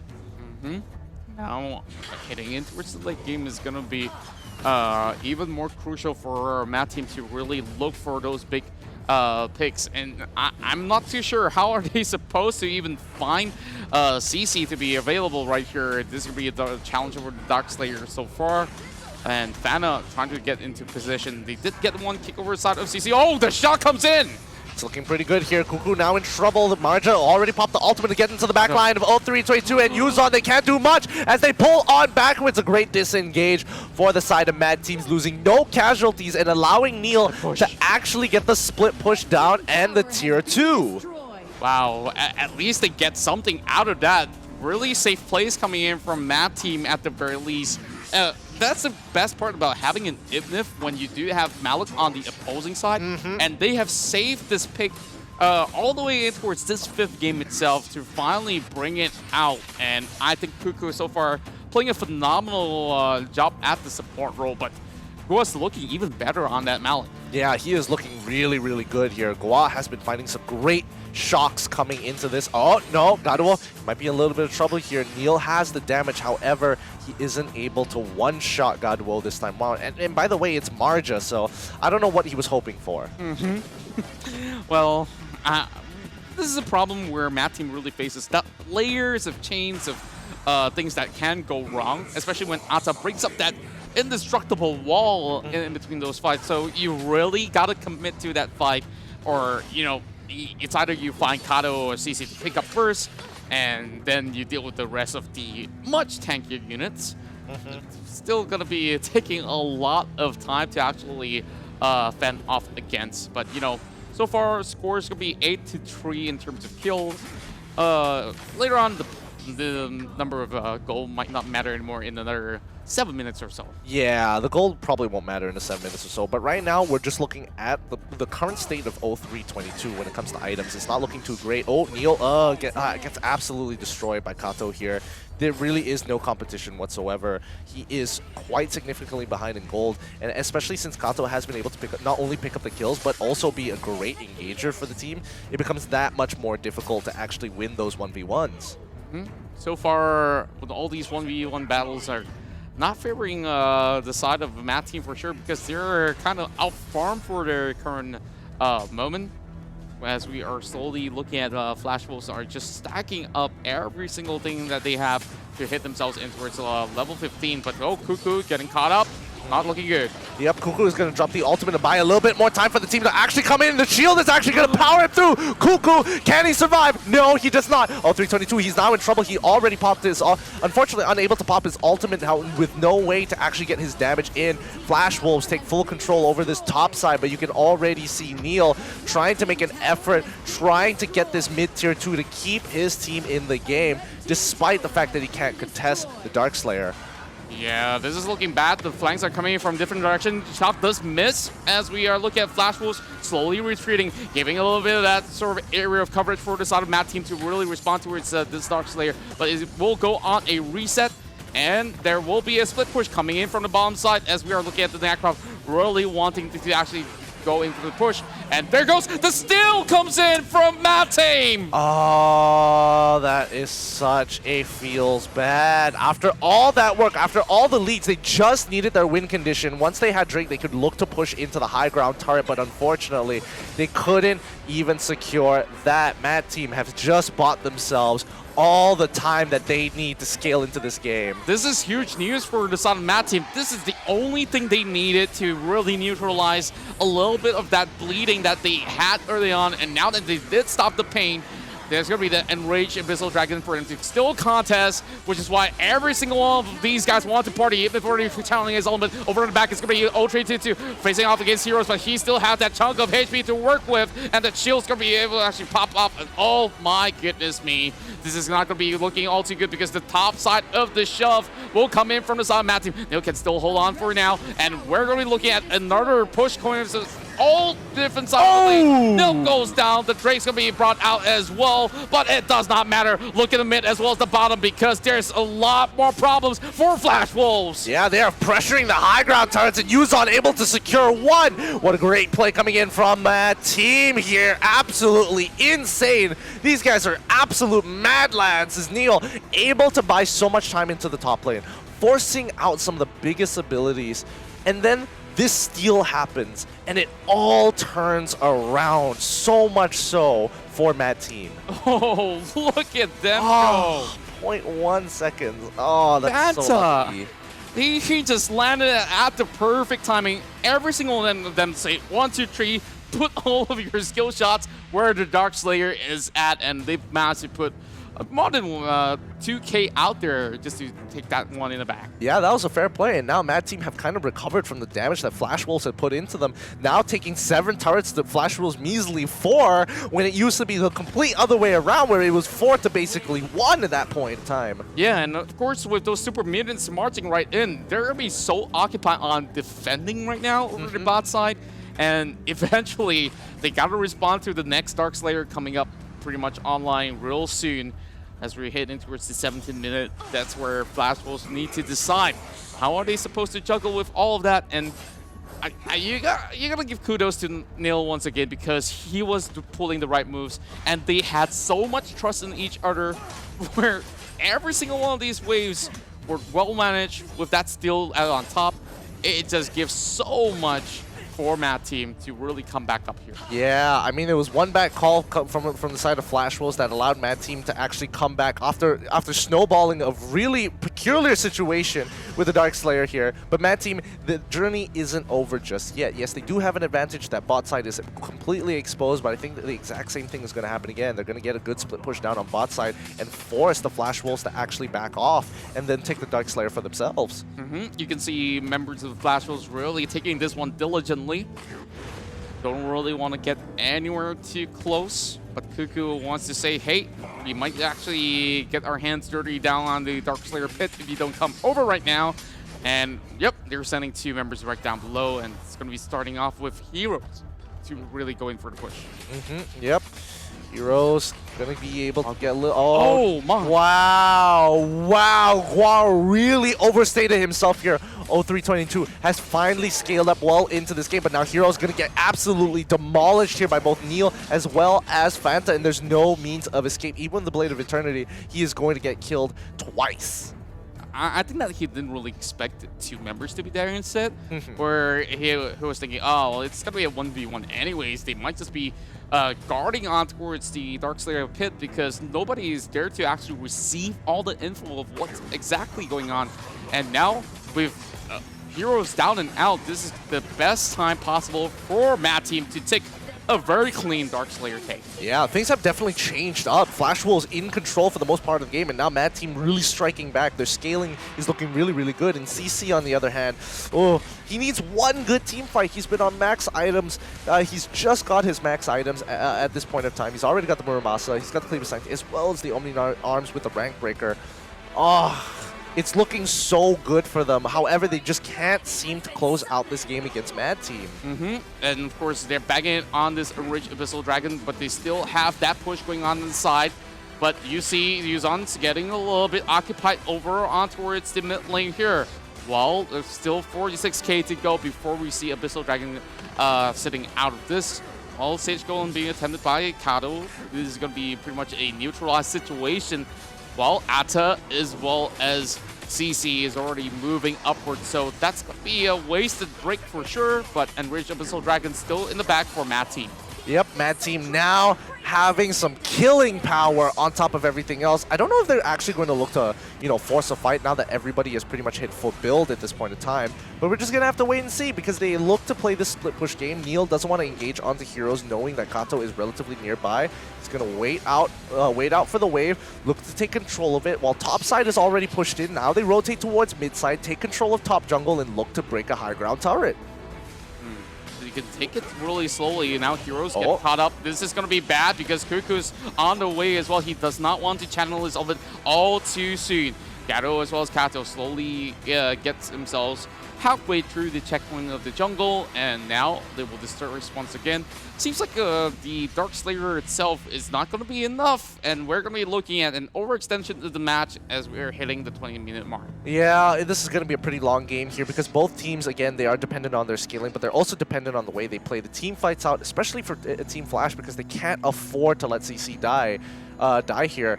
But the rest of the Mad team, even though, like, you know, hold on, the fight's actually going in straight in with the shot coming in from Gua. Cuckoo, he's right in the middle of it. He's pumping out so much slows. Heroes on the brink of death, Mad team. They could look to go on to the chase. This is a perfect scenario here, but of course, Atta is not anywhere close to safe health reasons for them to actually commit to this. Yuzon's been pushing it well enough. Now they're looking for a 4-1 formation as well.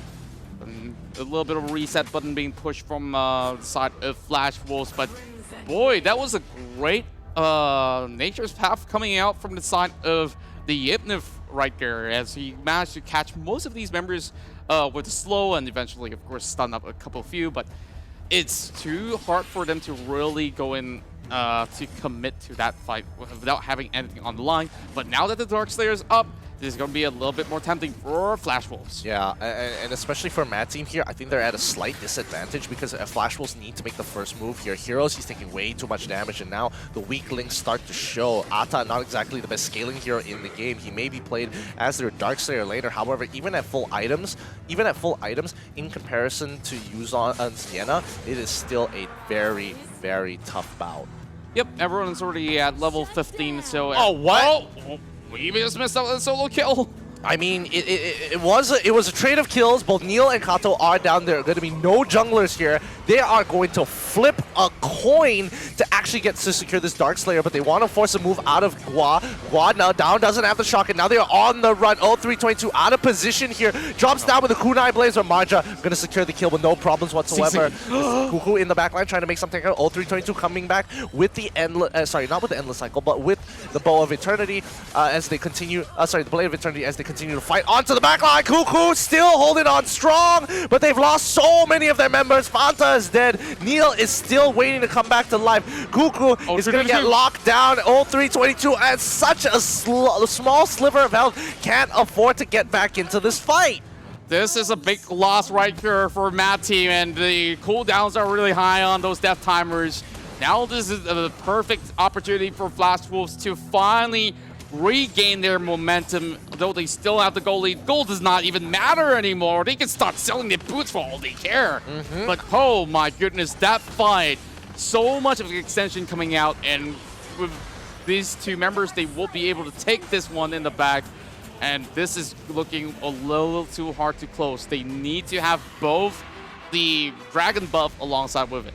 Yeah, I mean, it really depends if Mad Team makes a significant mistake here. We know for a fact that 0322, even though he is strong and the true damage is being pumped out significantly well, it isn't enough to get through just the strong front line of Gua. The consistency of that shield is so important, and not to mention the CC from heroes and Kato even sometimes can get on his nerves. Then the finisher, Gato, going into the backline, Wraith forming it out. It's just a really tough fight to maneuver.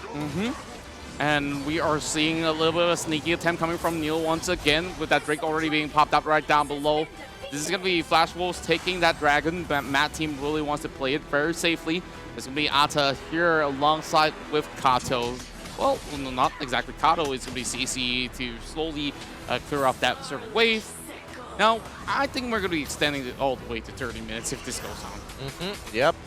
This is looking to be a really long drawn out. Oh, Fanta, can he one-shot Kato here? One more, yes! He does get the initial kill, but Kato, it's going to waste his way that BOE, and that's what he was looking for. At least we know that Fanta is able to one-shot the primary targets here. So, keeping that in mind, Mad Team going to have to look for more opportunities like that when they catch them off guard. And that is very important. Now he has to play a little bit more safely than to, you know, get in towards some sort of position for those flanks. But they are playing very aggressively towards the top side of the tower. They are looking at a very weakened mid lane here, so perhaps Flash Wolves are keeping their tabs onto this. But Heroes, he's pretty much endangered. But there's still Cuckoo, still fronting it all. Yeah, but look down on the bottom side. They are sending 2 members to actually deal with Neil. They are still on the same plan of a 4-on-1 split push.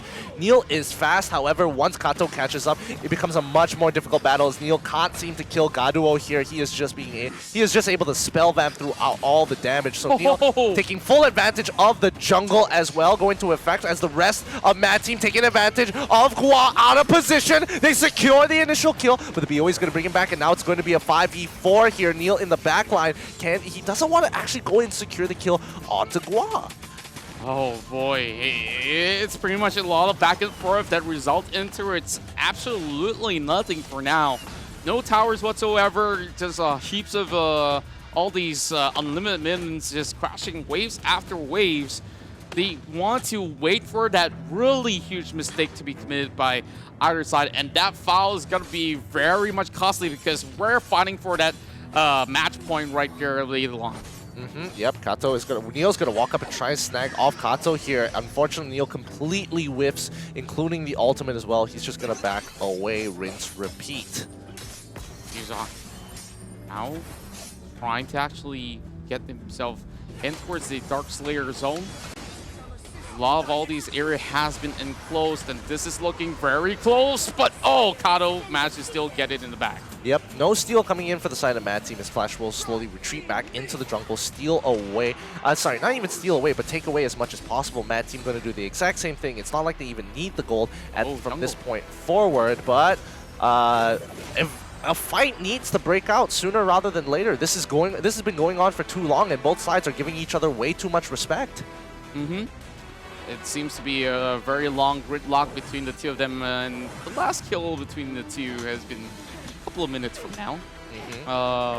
No more huge commitments coming from both ends, but I think at this point onwards, the Dragons might be worth a little bit more than it should be. Yeah, I mean, somewhat. I don't know. In this particular game, nobody's really getting anywhere here because they're kind of trying to do the exact same thing. Mad Team don't exactly have the greatest engage tools in comparison to Flash Wolves, who have much better engage and counter engage against Mad Team. So Mad Team is just basically waiting for Flash Wolves to do something, and Flash Wolves is waiting for Mad Team to make a mistake. There's too much respect given here. Flash Wolves need to be on the aggressive side. They need to look for the fights, and this might just be it here. Heroes onto Cuckoo as of yet, but Cuckoo, he doesn't mind being right in the front line. Yeah, only one element being expended in between the way, but Gato, though, in this 1v1, he's going to be losing out. He dashes himself right away, but oh my goodness, Flicker being popped out as well. Will he be able to catch? It seems like it, and it seems to be pretty much tough for Flash Wolves to do anything much. While they did secure the Kratos right down the bottom side. Yep, they finally secured the initial kill onto Gaduo here, but he has the endless cycle, so he's already back up. So it feels almost like a waste of time here, but 0-3-22 struggling to get any damage onto Heroes here, who is able to tank it up. He is such a big boy. Cuckoo, he's going to get hit by the tactical roll here. He should be A-okay. He could drop the ult sooner rather than later. Yep, he drops the ult, gets literally a shield to save his life as he regenerates much of his health pool. But on the back, there's going to be a little bit of that flank coming in from the Yena as we are waiting for him to actually make a move on over to CC will be popped down low and immediately secures that kill in the back. Oh my goodness, he will go in for revival with the BOE as well. And now Cuckoo on the move. He's going to be chasing all the way in to stop all these recalls because there's going to be the backdoor coming in. Oh my goodness! Mad Team actually take this win at the end of the day because they're too occupied pushing down bot, and they pay the price. Mad Team now looking for match point. Oh no.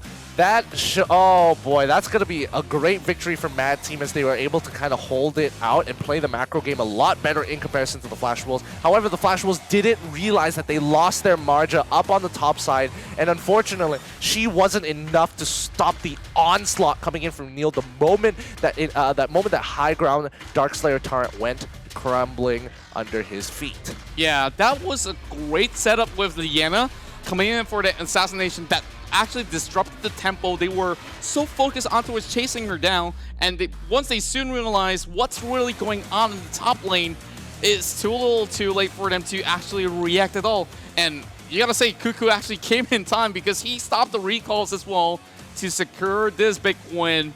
And you can see Flash Wolves now looking to have lost a little bit of hope. Yep, I mean, it's definitely a little demotivating losing like that. It wasn't the best way to lose. However, I think that the Flash Wolves can recover from this.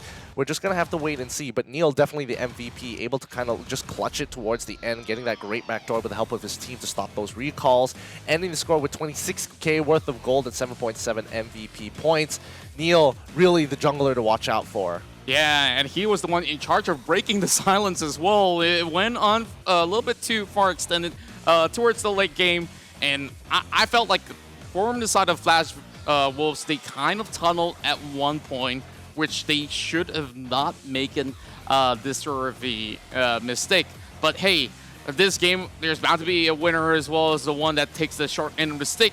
But all eyes are on Neil because not only was he good in all these 1v1 attempts as well as pushes, he really bought so much time right there for the entirety of the team. And not to mention Fanta with that really crucial steal on the Darkslayer. Yes, yes. Fanta bought so much time for his team off of that one steal. And unfortunately for Flash Wolves, certain things didn't fall into their flavor. Congratulations to Mad Team for this particular game as we move on in towards Game 6 here. Oh boy.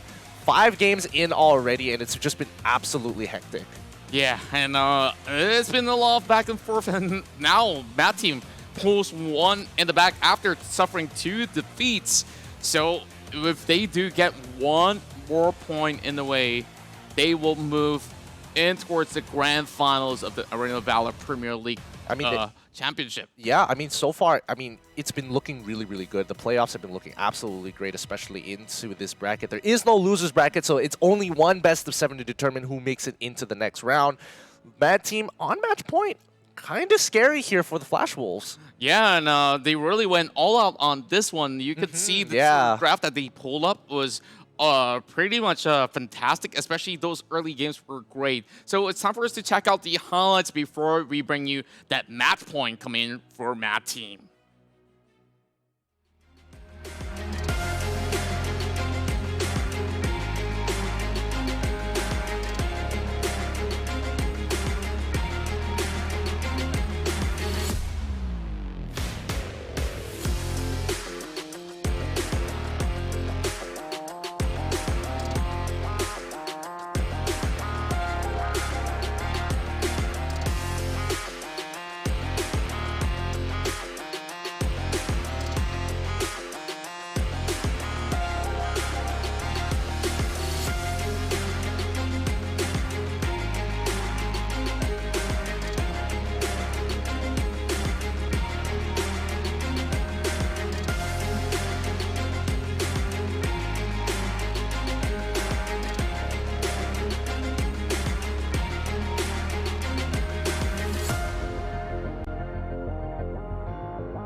Welcome back, everybody, to the APL 2020 with Mad Team on match point. Do they have enough momentum to actually bring down the Flash Wolves, or will the Flash Wolves rise up and take another game to even it out? Well, it's time for us to see where or not is there still anything left for Flash Wolves to fight for here, because this is a tournament title on the line already. Whoever advances into its the next stage will be getting pretty much close with their hands on the title to become as the champions of the APL. So far, things are looking really well for them in that first game, and then went in towards that really tight gridlock to actually break it all. But of course, all the silence was broken when Mad Team, having Neil diving in towards the side of the core, and eventually found that opening to just take home that Game 5. Yeah, and Game 5 really was a tough stalemate to break. Both sides unwilling to actually give up resources there, but at the end of the day, Mad Team really great at their adaptation of their game. They still dedicated their split pusher. They made sure they took full advantage of it, and at a moment of Flash Wolves' weakness, they clutched the game out. But now, this is going to be one more game that Flash Wolves will need to win if they want to get closer to and secure their semi-final spot. Well, I gotta say, Mad Team looking like the Kingslayers, like whatever happened in the previous sort of match where they faced off against Team Flash, who was the previous year champions out there. And, you know, they've even bragged about it in those smack talk that we saw in the opening early on, because if you can take down the very best, you definitely have so much more to prove out there to the rest of the competition that, hey, we are the team to look out for. This is our time to shine, and they've waited long enough. The GCS side looking solid as ever to really take it all the way. And when we come to calculate those regional points out there, they're currently sitting pretty much in the lead by a couple of points. But of course, later on, we'll see Bram United to face off against HK to see whether or not can they even the odds. Yep, and that's going to be an interesting matchup. But for now, we got to focus on the conclusion of whether or not Mad Team can actually take this final game away and move on to the finals. Or will the Flash Wolves actually rise above into this occasion, win 2 games into the row, bringing it all the way to 7 games and move to the finals as well? You can see there's a lot of talks coming in from the coach. Of course, everyone is practicing safety during this entirety of the pandemic, so I hope that you guys could actually put on your masks if you guys are actually heading out, and of course, keep your safe distance. Remember, sanitize, wash your hand, and keep yourself clean all the time. And of course, just stay at home and watch the games all that you can, because tomorrow will be the grand finals itself, and later on the following semifinals to see who else will advance forward. Between these 4 teams, of course, it's really hard to even say goodbye to them, because all these high caliber players really put in so much work to get to where they are, and this is that golden opportunity to be etched in the name of legends here at the APL. And some of the forerunners, or the teams that were most likely to actually win the entirety of the APL, have been knocked out. Team Flash absolutely gone. Bazaar Gaming have also been knocked out. Both teams looking to be the favorites to win the game. Now the only thing standing in their way for the side of Mad Team is the Flash Wolves and potentially Buriram in the finals. Yeah, and now this is the time for us to tell. Can Mad Team close off their chapter here in the semifinals and advance forward to the grand finals for tomorrow? And Flash Wolves need to take it to the very final game of point 7 right there, up for grabs. But now back in towards the cacophony band that they have never let the side of Mad Team have in their bag. And up till now, they still haven't really picked up that zip right there, which was interestingly left out in the open for Mad Team. Yeah, it looks like Mad Team really invested their resources here, now forcing Flash Wolves, because they won that game, and it's such a crucial game for Mad Team to win there, because technically they were supposed to lose that particular game, bringing it over to Flash Wolves into 3-2, and then after that look to expand on the zip to kind of even the odds. But this time around, it's going to be hovering over Zaniel, Zip Caffney, Elendor, as well as the Florentino being the top bans coming in from both of these teams. They have not changed it often. Yeah, and they understood each other pretty well because they come in from the same region as well. Not only is it all about the meta, it's also about how well these guys can really put them into good effect. But Tara hasn't seen the light of day for quite some time, and of course the Iron Will could actually keep her alive for really long. What do you think about Taro, though? I'm thinking that Matt team here is going to go pretty well with their sort of compositions. I think it's a little early to actually whip out the Toro here. I mean, yes, he does have his plus points, but there's just a lot of negative points in comparison when you compare him to like some of the bigger sort of supports here, like even Ormar or even Chalknar. They bring so much more value to a team. Most importantly, Lumber as well. However, I am thinking that Mad Team is setting up for a potential Crixie combo. Oh, no, they already used Crixie, so that means that Flash Wolves have an opportunity to actually make the Crixie combo if they wanted it. Exactly. Back in game 1, they've already went in for that sort of pick. Now, in towards game number 6, really going all to old school with that Omar as well as Valheim. The first edition of these heroes being introduced in towards the entirety of the game. But, you know, Crixie hasn't really been picked up by the side of Flash Wolf, so like you said, this can be a really good team fighter that they can actually utilize and just shred them down. But Chi, oh man, like of course the newer batch is going to be looking to fight off against the old dogs out there. Yeah, and I mean, usually Chi is whipped out against the Florentino up in the top side, or even the Richter sometimes here. But based on what we've seen so far, Kilgroth hasn't been picked up, hasn't been selected by the side of Mad Team, so it's going to be a natural fall to, especially in the Chi matchup where he doesn't really care about her damage. He can heal off of the wave pretty consistently and sustain through it all. And once he starts scaling, Chi is not going to be able to one-shot him. Now, this is going to be the Kilgroth pick. Very much safe up in the top lane on the DS side. And now over on towards our second phase. Very, very crucial for Flash Wolves to pick their bands very wisely here.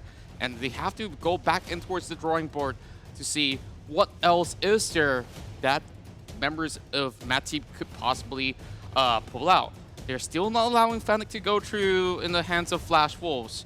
So this is the time for them to really think on how they can manipulate this draft to their desire. I think at this point, it's really tough to have CC on your composition, especially with the Kilgroth. If it gets too far ahead, there's not much you can really do about it. Flash Wolves getting rid of the mid laners as well. Marja going to be hitting the chopping block pretty hard. I don't know. I feel like Flash Wolves at this point of time, like, they have access to Hayate, which is always going to be good. The question is, do they want anything else in terms of the supports? Maybe even something to follow up with the Crixie here. And I'm glad that the Mad Team really do take note of the Hayate that you just brought up. And this is where things could get a little bit more complicated if they do let things through. Now, one more ban for Flash Wolves to try to stall the onslaught that Mad Team brought upon in the previous stage.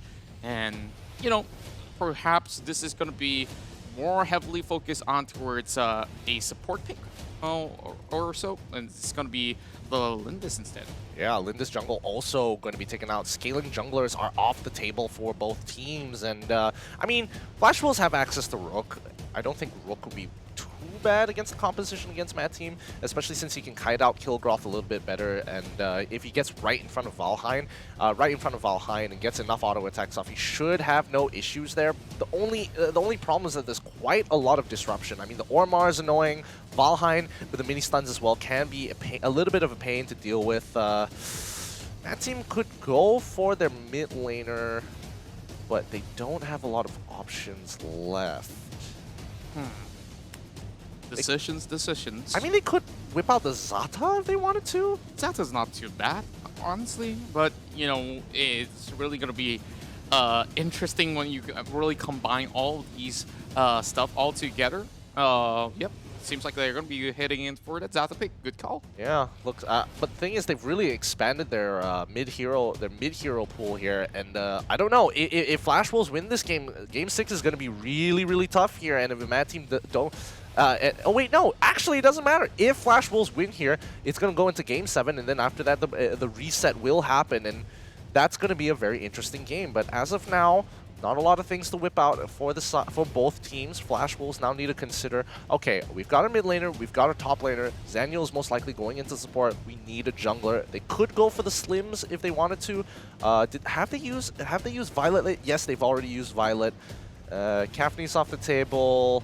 Nas, Hayate has been banned out. Oh boy, Aram. We haven't seen Aram in a really long time, actually. I'm thinking that they're taking this to really hold on to Killgraph in case if he really wants to actually come right in, so they get to focus fire onto him without him blowing anything at all. And if they were to choose to hit Aram, that damage is going to be chunked out over onto whoever she gets her hands on.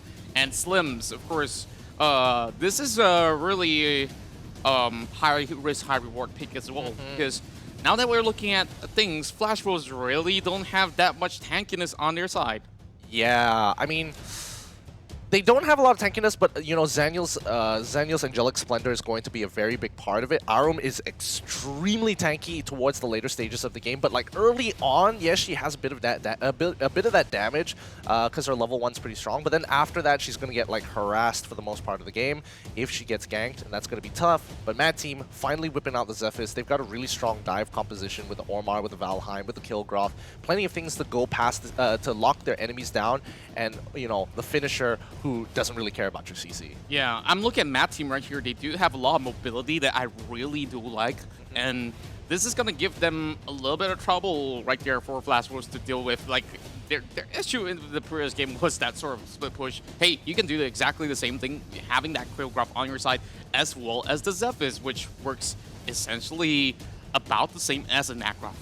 Yeah, that's not wrong. That's definitely not wrong there, but I don't know. Both of these team compositions look a little tough here. I think there's definitely some pros and cons from either side, which I like more. I'm not entirely sure just yet. I'm going to need to think about it a little bit. But the Arum pick, particularly interesting because she's basically going to be stuck by herself down inside the bottom lane and just hoping not to die for the longest period of time. Especially we're playing her as a support role, so once she really gets that lock on, she really got to find a way to really survive. Yep, let's look at those cheers.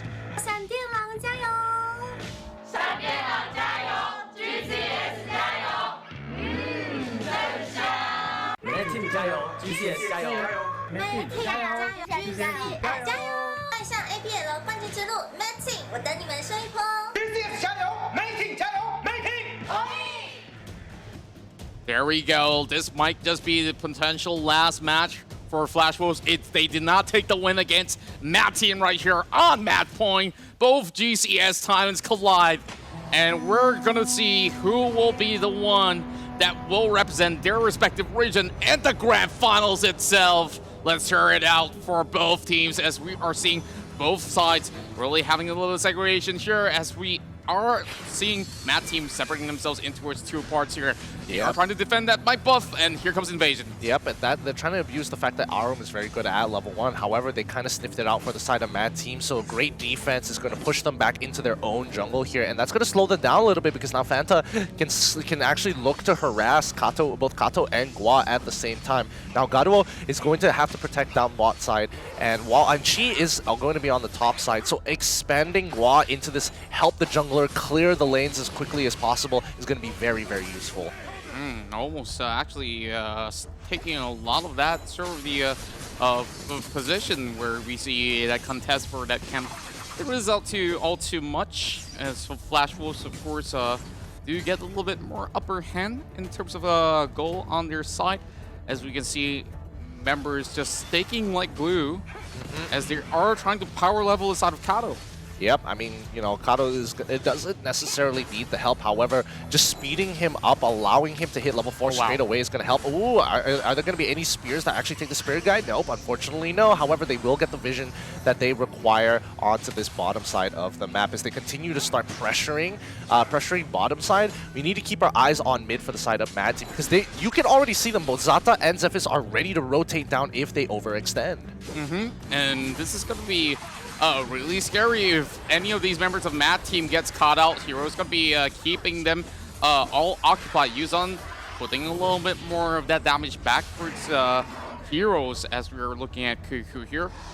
Pulling a little bit of the pressure of the Dragon. Yep, they need to make a decision here. Are they going for it? Are they not going for it? And this time they're going to call it off to make sure that Neil can actually get his second, start off his second clear before going to the Abyssal Dragon here. Zata it doesn't seem to be helping too much with mid priority. She can't afford to walk up, especially with Gua and CC just maintaining this lane. Gua still going to be able to actually soak in a little bit more damage. Now she's level 4, so Gua can really look for that sort of catch. This is why members of Matt team, they are pretty much scared about this. Oh, Cuckoo managed to dash all the way back, but you know, it's going to be an Omar right there. I think he's still going to be able to actually manage to escape at the end of it. Yeah, and he doesn't really care too much about his own well-being, especially since he does have the sprint, and using it to get on out of there was a good idea. However, I think this game is going a little slow for my liking, especially since the Flash Wolves is very dependent on that wombo combo. I guess they are just waiting. The Uncage comes out from Gua, landing onto Cuckoo, with Gaduo jumping right on top of him. However, nothing concrete enough to pull the trigger. And now Heroes taking full damage coming in from Fanta. Can he land his one more ability? No! Flickers out of the way, and Cuckoo is going to get caught out here. However, one more hit from the Moonfall. Is it going to be enough? The Uncage is going to secure first blood for Gua of the Flash Wolves. They look to control bottom side.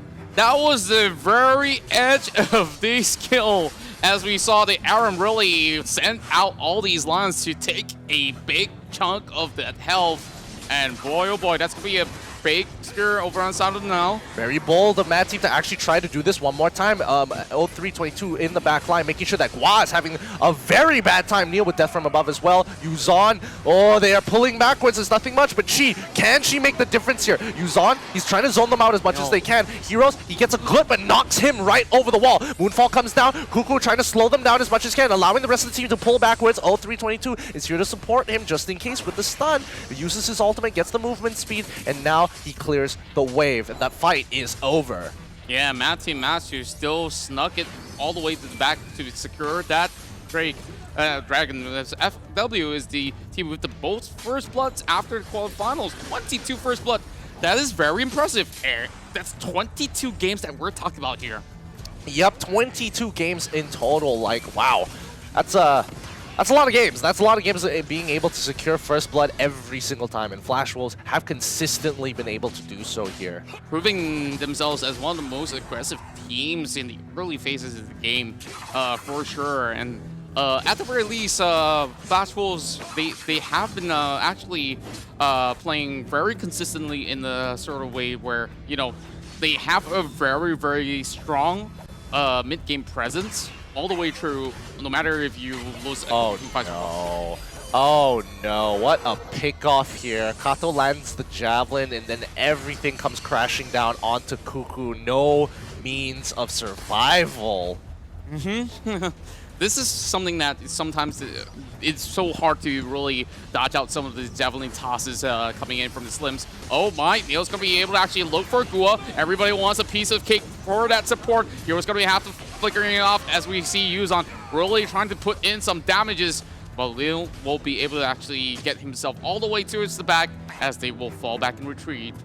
Yeah, nicely done here. I mean, Gua tried to use his ultimate on Yuzon, but Yuzon quickly uses his own ultimate to counteract it, to walk away and continue his pressure up on top side. So far, Heroes is doing pretty well, but now they are using the wombo combo. Fanta forced to go backwards here. Makafrost on 0322. He pops his ultimate as well. Arum, they need to stay away from that Uncage. It deals an ungodly amount of damage to people who don't have magic resist.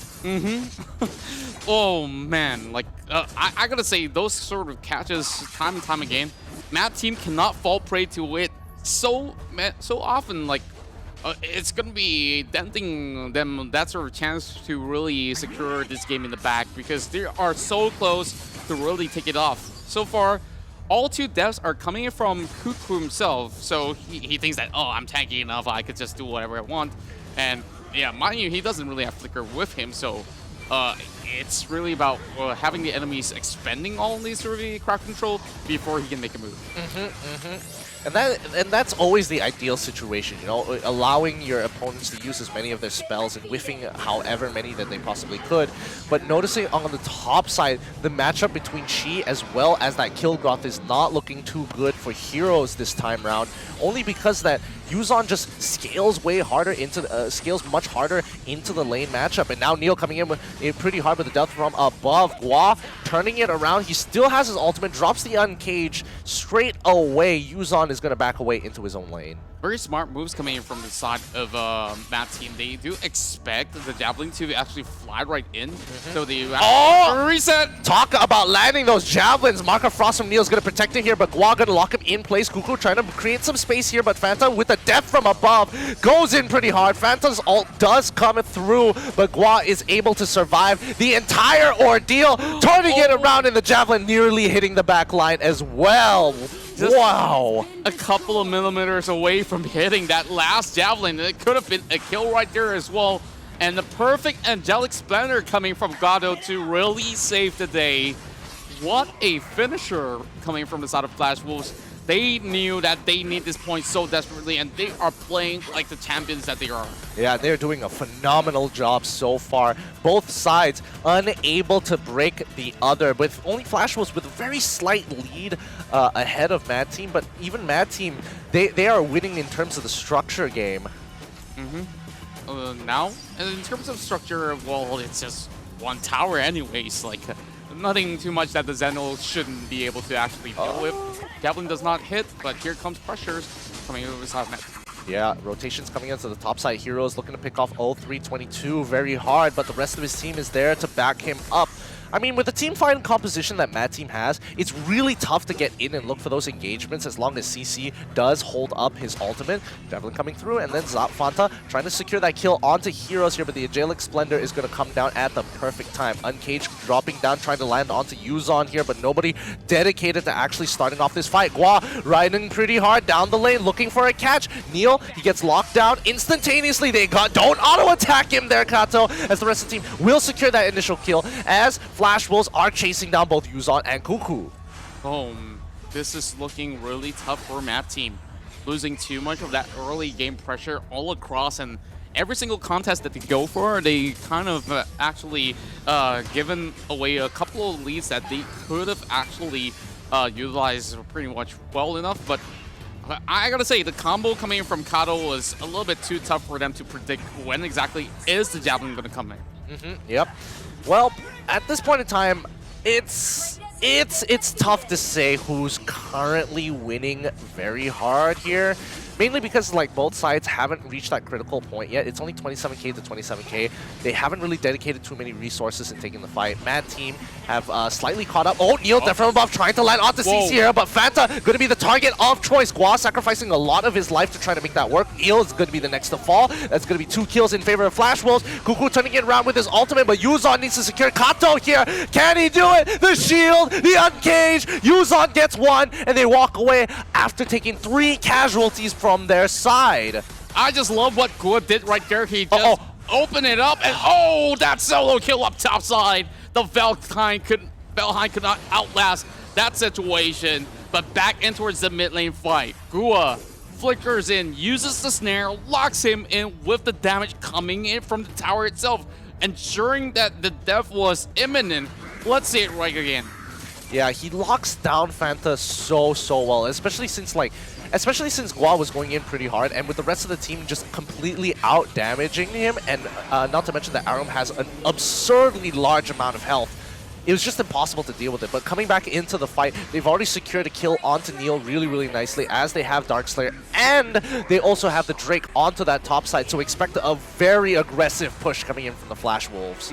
And other than all these sort of carries that's really shining bright in this matchup for Flash Wolves, you really gotta commend Gado on his plays, because he managed to really save his teammates in these sticky situations from time to time. 9-1 is the score right now, 10 minutes in, and we're seeing a break over the top side here. Kato still keeping on his Javelin, waiting for the right moment to actually toss it right through.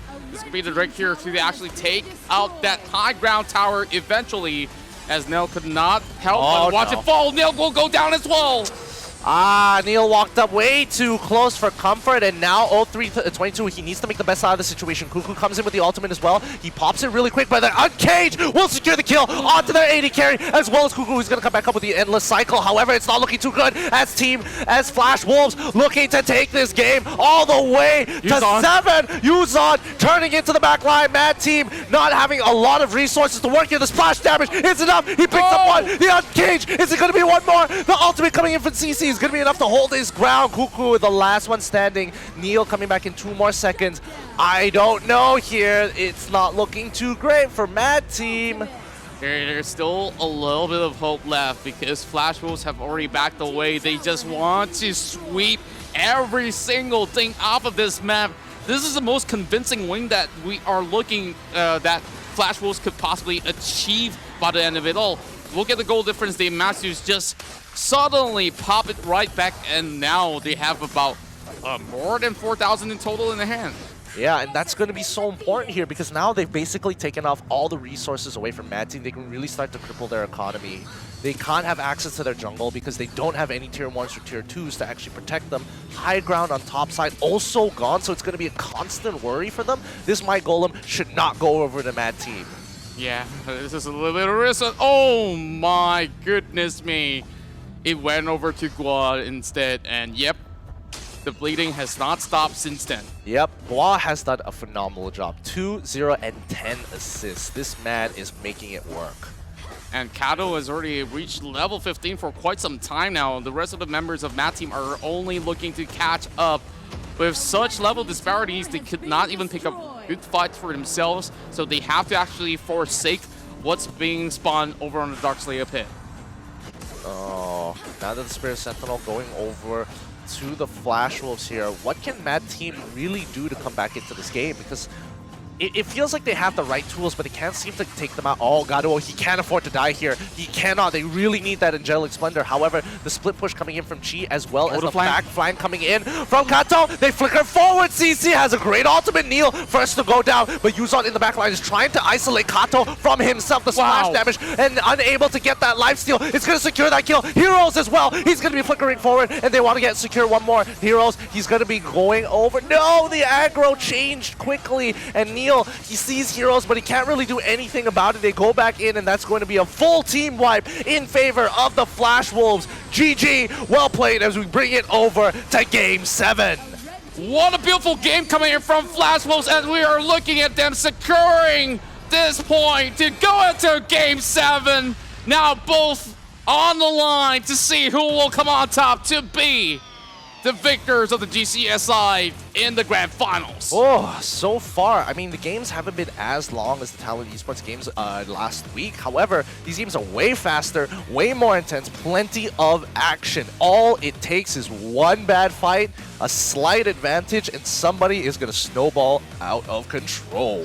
Look at how ecstatic they are with this win, and they are overjoyed, regaining what they need, a little bit of that just of confidence and motivation to really pull through. And once again, on the edge, Mad Team now slowly losing it so far. Yeah, but remember, they're still on match point. Losing this, okay, not too big of a deal. It just means that the next game is going to be a little bit more important. Remember, this is global pick ban rules, so Game 7 is going to be fully unlocked. No more limitations. Everything is on the table. The entire global pick ban rules gets reset. Well, it's time for us to really hit back towards perhaps a best of one mindset for this, but CC is going to be the man of the match with 4-0-15. But, you know, I felt Gua played a very heavy role in this as well.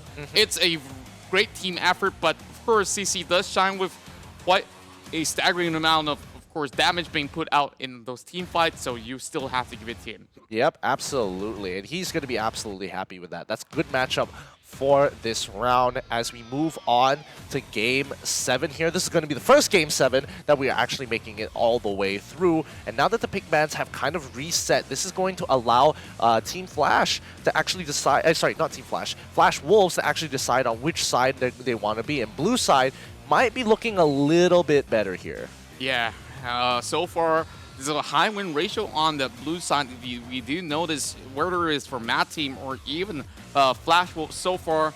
So really, now hitting it towards that Game 7, honestly, it's anything goes. Back to the drawing board, but with all these sort of picks being unlocked, I mean, there's still going to be the picks and bans for sure.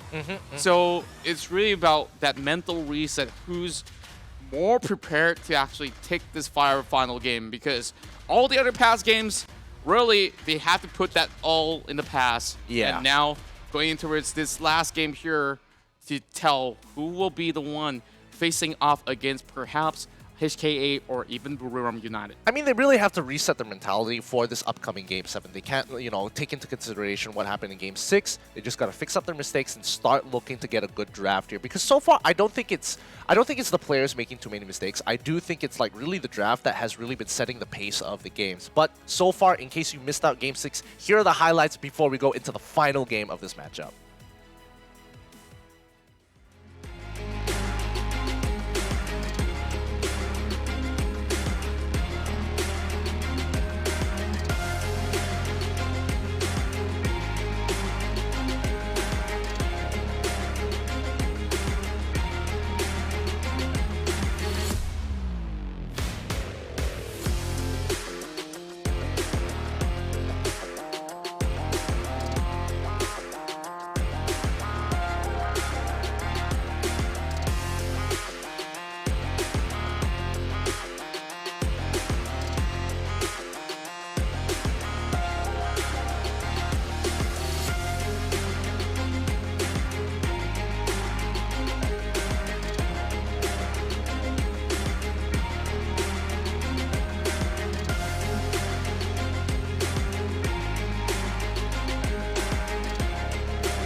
You know it's going to be an epic finale for this entirety of the Best of 7 series, because we're going in for our very first 7 out of 7 matcher in the semifinals between Mad Team as well as Flash Wolves.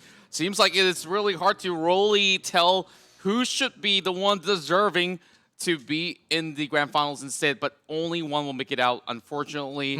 My name is Contra, alongside with Getting Q. So far, we have been enjoying these matches, and I hope you guys are too. And make sure you guys tune in for tomorrow as well. But later on, we still have another Best of 7 to go. So, like you said, this time around, this is going to be absolutely different. Let's have a look into it, how the run went on, because Mad Team started off really well. Yeah, Mad Team is starting off really well and definitely started to fall off. Even Game 5, that win was very at the skin of their teeth. They're really pushing it this time around. However, now that the global pick bans have been reset in this Game 7, it's going to be so important for Mad Team to get as many priority picks as possible to play the game that they want to play, to really set in stone this win against Flash Wolves, because they expanded so much of their hero pool in Games 1 and 2 that it started to hurt them in 3, 4, and 5. Now, of course, they're really bagging on this very final game where everything is on the lines. Their competitive careers have all come down to this. Of course, they've gone through upsets and, of course, celebrations, but this is where they cannot turn back And it's really the golden opportunity for them to get their hands on the APL Cup at the very end. Yeah, they really want to be lifting the trophy at the end of the day. So anything they can do to give them that edge in battle is going to be a win in my books here. As we go into the draft real soon, both teams still preparing what their final draft is going to be, because this is the final time we will be seeing the Flash Wolves up against Mad Team in the APL. Slowly taking their time before getting themselves ready for the next game here. As we are now heading in towards the draft. Very first ban going over on the side of Mad Team. Oh, last minute swap. Seems like we're going to be having Mad Team on the blue side instead. So we talked about the blue and red win ratios. Blue having a little bit more than the red. Yeah, and I think it's definitely a little bit more beneficial to be on the blue side at Game 7, only because you get to predetermine what priority picks that you're going to get. The Zaniel as well as the Florentino going to be the bans here. They don't want to deal with Dirac or the fact, or the Zip coming from Flash Wolves. The only profit that they have here for the side of Mad Team is they only get one priority pick here. Well, it could have been anything. Richter is a very frequent go-to for the very first pick. Sometimes it's going to be the Omen, or even, you know, Crickneck's going to be somewhere in between those lots. But, you know, it's going to be very hard to decide, because this will actually reveal a lot about what they're planning up against. So, Krizix, this is going to be that key pick coming in for Cuckoo, and is it going to be a Raz game for the side of Flash Wolves instead? No, I think, you know, if they want to really clamp down on Mad Team, they can just lock in Richter Crixie here, and I think that would really hinder Mad Team's progress, because Guak can actually pick up the Richter into the support lane, and they can still look for the counter pick in jungle, as well as the Darkslayer lane in the second ban phase. So I think that would be more ideal. However, it is working off of the information that you know Mad Team want to play the Krizix Crixie combo. If they don't, and this is a bait, they might be falling into it. So we'll just have to wait and see. If good call coming from the side of Flash Wolves, a more defensive option as compared to what you did mention about picking up that Crixie. But Mad Team has that chance to actually go for it as well, where if they do get everyone sucked in with Krizix Ultimate, then you know the drill. Everyone's just going to be pulled off to a really tough situation. But Given is not going to be letting that slide right in for Mad Team all too easily anyways. Yeah, so we're just going to have to wait and see. I mean, Elendor is up for grabs, so they could lock in Crixie Elendor if they wanted to, and then look to start punishing the Darkslayer lane potentially, but it looks like they want to have some kind of scaling as well, some early game aggression. So Cricknack as well as the Cafney is going to be the lock-ins for Mad Team. Yeah, this is that search and destroy squad that we're looking at that they did brought out way early on back in game number 2, if I do believe, for the side of Mad Team. So Joker's going to be that safe option on that AD lane while they're going in towards the second phase, guns blazing with that Omen lock-off. And more teams are picking up Joker, just because Joker is just a great scaling marksman that's always going to be relevant at every stage of the game. And though his end game power spike isn't the best in comparison to Cafney, just having that steady, constant power throughout the game to maintain pressure, to allow dives is just so good. Yeah, and the amount of burst that some people do not expect, especially when he's ahead of his all the other players' levels in that sort of sense, where if you just send the killing joke as well, you're going to be seeing some health bars really deplete in a blink of an eye. So heading in towards this, we've already seen Raz being negated away from Flash Wolves. This is something that I did bring up because CEC, well known for playing that from time to time. But wait a minute. Oh, yeah. I wanted to mention the D-Rag, and I just forgot it was banned. Yeah, it was already banned this time around.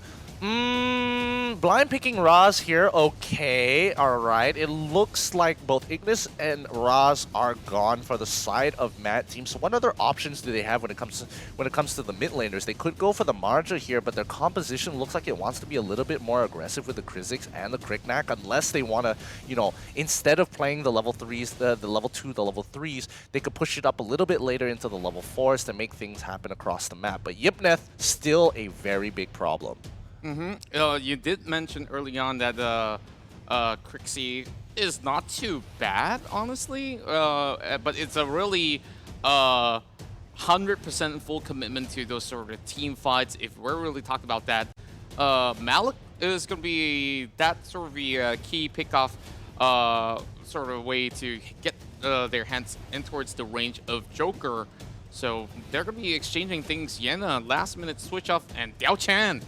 Oh boy, we're seeing Diao Chan coming online. Yeah, Diao Chan is the usual go-to to replace Crixie in situations like this. She's got some great options with the CC, helps with the pick-off. The Yena is pretty important here because Yena can actually go pretty well against Richter or whoever, whatever matchup that they decide to throw at him, because Omen has been banned out as well. They could go for the kill graph, but again, it's a little too slow here, so Richter is still going to stay in the Dark Slayer lane as they hover over Rook.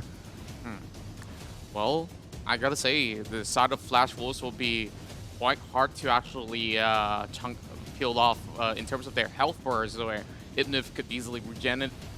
Richter himself naturally will be able to actually dice in and out and still have a little bit of that sort of sustainability on hand. And with Rook, with determination, this is going to be a long extended trade coming in from the side of Flash Wolves, hoping to outlast members of the Mad Team after they finish off with those key elements. Yeah, and I think Flash Wolves, they've got a really good composition on their hands. I'm not going to lie. Like, the Rook is going to be so powerful against a lot of these squishier targets, like the Yena, like the Kriknak, like the Diao Chan, like the Kafni, like the Krizzix, because he can just face tank all that damage if he absolutely has to, and with the help of Yipnith and Richter to kind of slow them down, to allow him to run them down and isolate them one by one, Rook just gets so much more powerful. Yeah, I think the key focus here for Flash Wolves is not to let Kriknak get anywhere ahead in the early phase of the game. Yes. And by the time that he gets to the late game, he shouldn't be a threat anymore towards the side of Flash Wolves. So if he cannot initiate, then all they have to do is to be aware of the positioning of where Krizzix is at, and eventually avoid some of all these big ultimates. And once they do, they can just collapse right in, and of course hope to dodge Kafni's range of ult. GCS 加油，闪电狼加油，闪电狼加油，闪电狼加油，GCS 加油，真香。Mad Team 加油 ，GCS 加油 Mad Team 加油，GCS 加油，迈向 APL 冠军之路 ，Mad Team，我等你们说一波。GCS 加油 ，Mad Team 加油 ，Mad Team 同意。All right, let's get into this final game of this best of 7 to determine who is going to be making it into the grand finals. Is it going to be Mad Team? Is it going to be Flash Wolves? Before we even get to which team is going to be making it forward, what are the odds here with you? Well, the odds... 2-1, 1-1, like, look at the compositions, come on. It's a 1-1 here. I gotta say, it's really down to how everything boils down in the early to mid game. It's all about that right here, because if Mad Team really get those early pickoffs here, they can snowball out of control, and this might just be very scary. And remind you, Cuckoo on his Krizzix is something that's really scary to face against. Absolutely, and remember the strats that are coming out from both sides. Like Flash Wolves, they send the Joker in the mid lane to get that initial rocket off, just so that they have priority to maybe look for an invade, thinking that Kriknak is going to start on the red side. But Mad Team starting on the blue side here, looking for that pressure. They switched up the lanes with Yena and Kafni, so that Richter has to deal with the Kafni for now until Yena decides, you know what, I can jump onto the Joker with no problem pre-level 4. And when we look at how they really want to slowly get things off with in the mid to late game itself, I still think that Yuzon will really play a very huge part in some of these team fights, but speaking of which, he almost got himself in danger right there in the Pixel Rush. Yeah, way too dangerous here as they slowly peel on backwards and looking for an opportunity to actually jump on their opponents here. I think, you know, the biggest game changers for both teams, for Mad Team, it definitely has to be Cuckoo here. He needs to look for the play, especially since that he needs to be the playmaker for his team, because they don't exactly have the hardest engage in comparison to the Flash Wolves, who have plenty of options to engage here with Gua, with Garuo, with even heroes as well. So far, Kato's managed to secure the Sentinel. Gets that regeneration going on for him, which is going to be working wonders as they try to actually make their way in towards the Abyssal Dragon Pit. Should be able to actually carry this on in really quick speed, while Quick Neck is going to be on the opposing end, with Map Team really playing it a little bit slowly and getting all these camps cleared up really quickly. CC could easily abuse and just push that all the way into the river. Yeah, but now he doesn't have his ultimate when Yuzon actually jumps onto the enemy team here. However, Flash Wolves disengage really, really nicely. Mad Team weren't able to get deep enough and onto the right targets to make it a full commitment. Down by bot side here, Joker finally getting the matchup that he's wanting to deal with for the longest period of time. As you can see that the Flash Wolves, they want to make sure that the matchups are good for their side laners because they know Mad Team have really strong laners overall. So as long as the matchup is relatively even, Flash Wolves should be able to hold. So far, they are holding very well. And this is going to be a very long, drawn-out push and pull game here. If Flash Wolves are going for this one, then Mad Team's going to have a little bit of an advantage over the Mike Golem here. But Kato's going to be stopping them by the corner. Fanta getting caught up in between. Is still being well and alive. But oh boy, the first blood comes in as Kato bursts him out. Yeah, and unfortunately, Fanta using his Flicker very, very early on there, and then forcing to use his Mark of Frost immediately after. Not exactly the best play coming in from Fanta here, especially since he got caught out pretty heavily. But 0322 now in a lot of trouble, getting pushed back in by CC with the help of Gua. He survives with literally 1 HP. I don't even know how he's even alive. Yeah, and that was a little bit unlucky for Flash Wolves to not be able to actually land another auto attack to actually finish that sort of a killing blow right there. 4 minutes of play, only 1 kill have come out of that sort of commotion, while Gado should be able to still get himself a little bit of that room to secure against Yuzon, which, you know, we'll just play a game of who gets the minions quicker. Yep, but I mean, as of right now, it's been a slow rolling game for both sides here, with First Blood obviously going over to the Flash Wolves. They've been very consistent in that regards. But for now, I don't think Mad Team is going to be looking to fight anytime soon. They're going to let Flash Wolves kind of jump into them and then look for the counter engage. A little bit of that challenge, but it's not going to mean anything at all. And as for now, that the only sort of the objective that they can go for is going to be the Kratos right down below.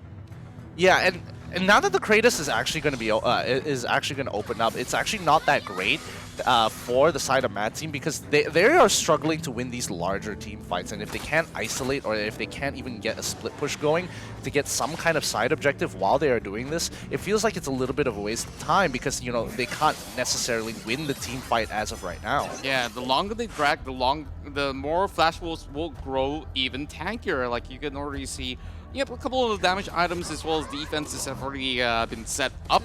While Gado gets 1 free tower, that's going to be the dragon as well on their hands. Yeah, but at least Mad Team is looking for some kind of retribution up on the top side here. They should be able to get the top tier 1 with no issues whatsoever. However, 0322, he really needs that farm. He cannot fall behind in this game.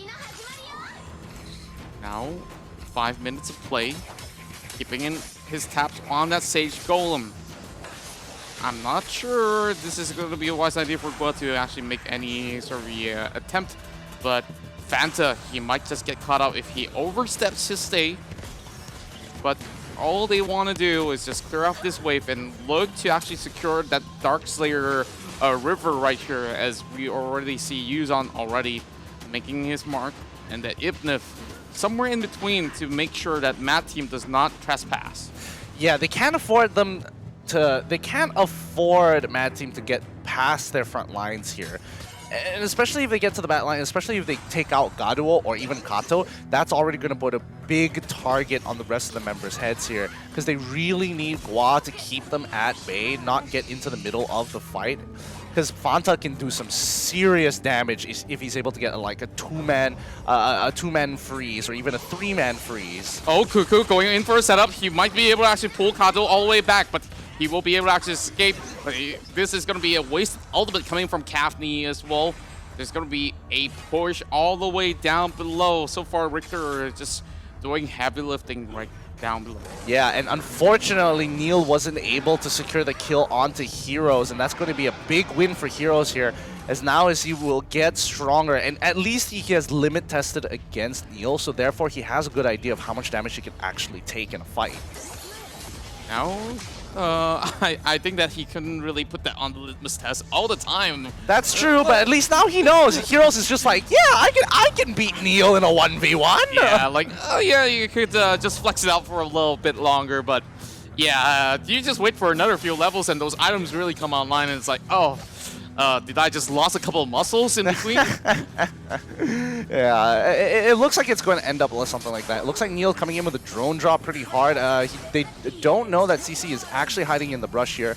Rank Breaker just being purchased by Neil this time round, and I think that's why he lost, because he didn't actually have a completed item. He only had his jungle item, while Heroes had a Rank Breaker, which is already very powerful in its own right. I gotta say, Matt team is trying to actually solidify on their defenses here. Was going to be channeling his element right under the tower, and a little bit of that trade-off here as Kafni brings him down to only 35% of HP percentage left. Yeah, and now they're going to be hovering over onto the top side, expecting the Flash Wolves to actually make a play, or at least, at the very least, a dive onto Yuzon, who's only have 20% of his HP. As he finally goes back, Darkslayer is back up, and now Flash Wolves have a decision to make. They're going to get control over the waves. My guess is that they're going to push one more wave before rotating towards Darkslayer's side. I do guess so as well, as they are looking at it, securing the top side. As Neil pops over the wall, this is going to be Yuzon in a really sticky situation. He will fall first, and he will be flat on the ground. 3 kills straight for the side of Flash Wolves. Losing the tower, might just lose the Darkslayer as well. Yeah, and that's, unfortunately, Yuzon making the mistake here, but Cuckoo looking for an opportunity to suck them back in. Gaduo buying a lot of time for the team to take away the Darkslayer. However, they're going to back off. They don't exactly have enough damage to take the Darkslayer convincingly, so it's better not to risk it. Yeah, now gone for that reset. Heroes back towards the bottom side. We are seeing a lot of heavy priority on the side lanes here from the side of Flash Wolves, and Matt team doesn't seem to have an answer to this sort of a pressure going on within. And now, heavy focus on the mid. Shouldn't be any hassle for the side of Matt team, as we are seeing the Krizzix not really getting that easy catch that he wished for. Yeah, I mean, Krizzix right now doesn't have a lot of map control, and without map control, you can't look for those big angles to get into the backline, or, you know, just cheeky places where you can use your drone drop to hop over a wall and get a free pick. But so far, Flash Wolves are playing this really, really well. Mad Team, on the other hand, slowly losing control over this game here. Fanta, he takes quite a bit of damage. His Gua goes in pretty hard, drops his ultimate to zone them off from the point that they were looking to take. Tier 1, mid-tier 1 goes down, and that's going to be a huge loss for Mad Team as they look for some kind of retaliation. 0322 is going to pop his sprint, runs around. He knew he was out of position, but he can't afford to stay there for too long. Gaduo finally getting caught out here. They chunk him down to below 50% of his HP, but no follow-up for the side of Mad Team. They are all split around looking at different targets. Yeah, unfortunately, Yuzon was a couple of steps away. If he was closer in towards the Darkslayer side, he would have been able to actually pick up that kill. Yuzon now locks his eyes over inside of Heroes, so I do expect him to just deal a little bit of poking damage. But for now, a lot of sites are still being set around that top river side due to the fact that that Darkslayer has been there for quite some time. 11 minutes of play, and the Kratos will be in the hands of Flash Wolves. Yep. Oh boy, it's not looking like a good game for Mad Team here. 4K ahead. We've seen Flash Wolves in this exact same position at 11 minutes into the game. It's going to start snowballing out of control once they get one good fight. And so far, like, the kill score is only to 0 to 3 in favor of Flash Wolves. we haven't seen a complete team fight just yet. Maybe it might occur here right by the Darkslayer as both sides refusing, giving each other a lot of respect, but Mad Team need to start walking up if they want to at least steal this away, and it's going to be important. The drone drop, can it go over? No, it doesn't. Gua completely zones them out with his ult. Not enough damage to be able to actually secure the Darkslayer in hand, and Cavney only been able to just shred very little damage over on towards these members of Flash Wolves. So, as it stands right now, this is what we discussed back into the draft, where things can only get more difficult to deal against Flash Wolf, because now they are absolutely dishing out those damages, and they are so hard to kill off. Look at the health bars on Kato itself. So disgusting. Yeah, Kato has a ginormous health bar right now, and so far he's able to kind of face tank everything. And I say that with a very big if, because right now Mad Team is just playing this catch-up game, you know? They're only at 32. They need to be at 36 to at least start dealing some decent damage. 38k from the side of Flash Wolves as they're getting closer towards their third item. Drake is coming in pretty hard. Fanta gets chunked out. The ult coming in from Gato, coming in from Gua, just to completely zone them and allow the Drake to hit that high ground turret without any contention. Tier 2 goes down mid as they look to push on all fronts. Just slowly holding on towards the Drake. He's getting a little bit more of that attack speed, but it will not crush out the high ground tower as of now. Yep, and they can honestly start pushing up here because they've got a great push down on bot side as well. So I'm not sure why they didn't bother to try and contest down bot side. They have great ways of escaping. They have everything they need. They have CC nearby to actually rotate into the team as they take away top inhibitor. Garuo is on the run. Looks like it's going to be okay. Mad Team holding back. Although it's only a 3 kill in this very final matchup, you can see how much of a lead Flash Wolves is getting by just the number of gold, and of course the amount of craters that they secure from the start of the game all the way to till now. Oh, Gua, he's in trouble. Oh, he takes one more shot of that plasma cannon. That's going to secure a kill for the first kill for the side of Mad Team. It sounds very sad to say, but unfortunately is true. Yeah, just filling with emotions right now for some of these players for sure, as they are at the brink of defeat if they don't really pull the trigger at any given point in time. So a lot of pressure is on for the side of Mad Team as we are looking at members of Flash Wolves already moving in towards the jungle.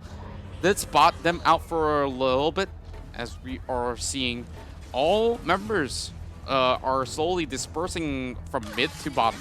Flash Wolves know that they're stronger than them, right? Like, they know that they're very clearly... Fanta getting gets absolutely one shot there, even with the Mark of Frost. That shield, nothing they can do about that one. Mad Team lose a member, but with Endless Cycle, it feels like they haven't lost any pressure at all. Cuckoo trying to make the play here. Gua stands right on front, uses his Mark of Frost instead of his ult. Really smart choice there, as now he will have his ult available when he performs the Dark Slayer ritual here, which basically is just killing it. Yeah, this is not going to be looking all too great here. Kato falling all the way behind, but the damage is good. Yuzon's going to be falling out instead.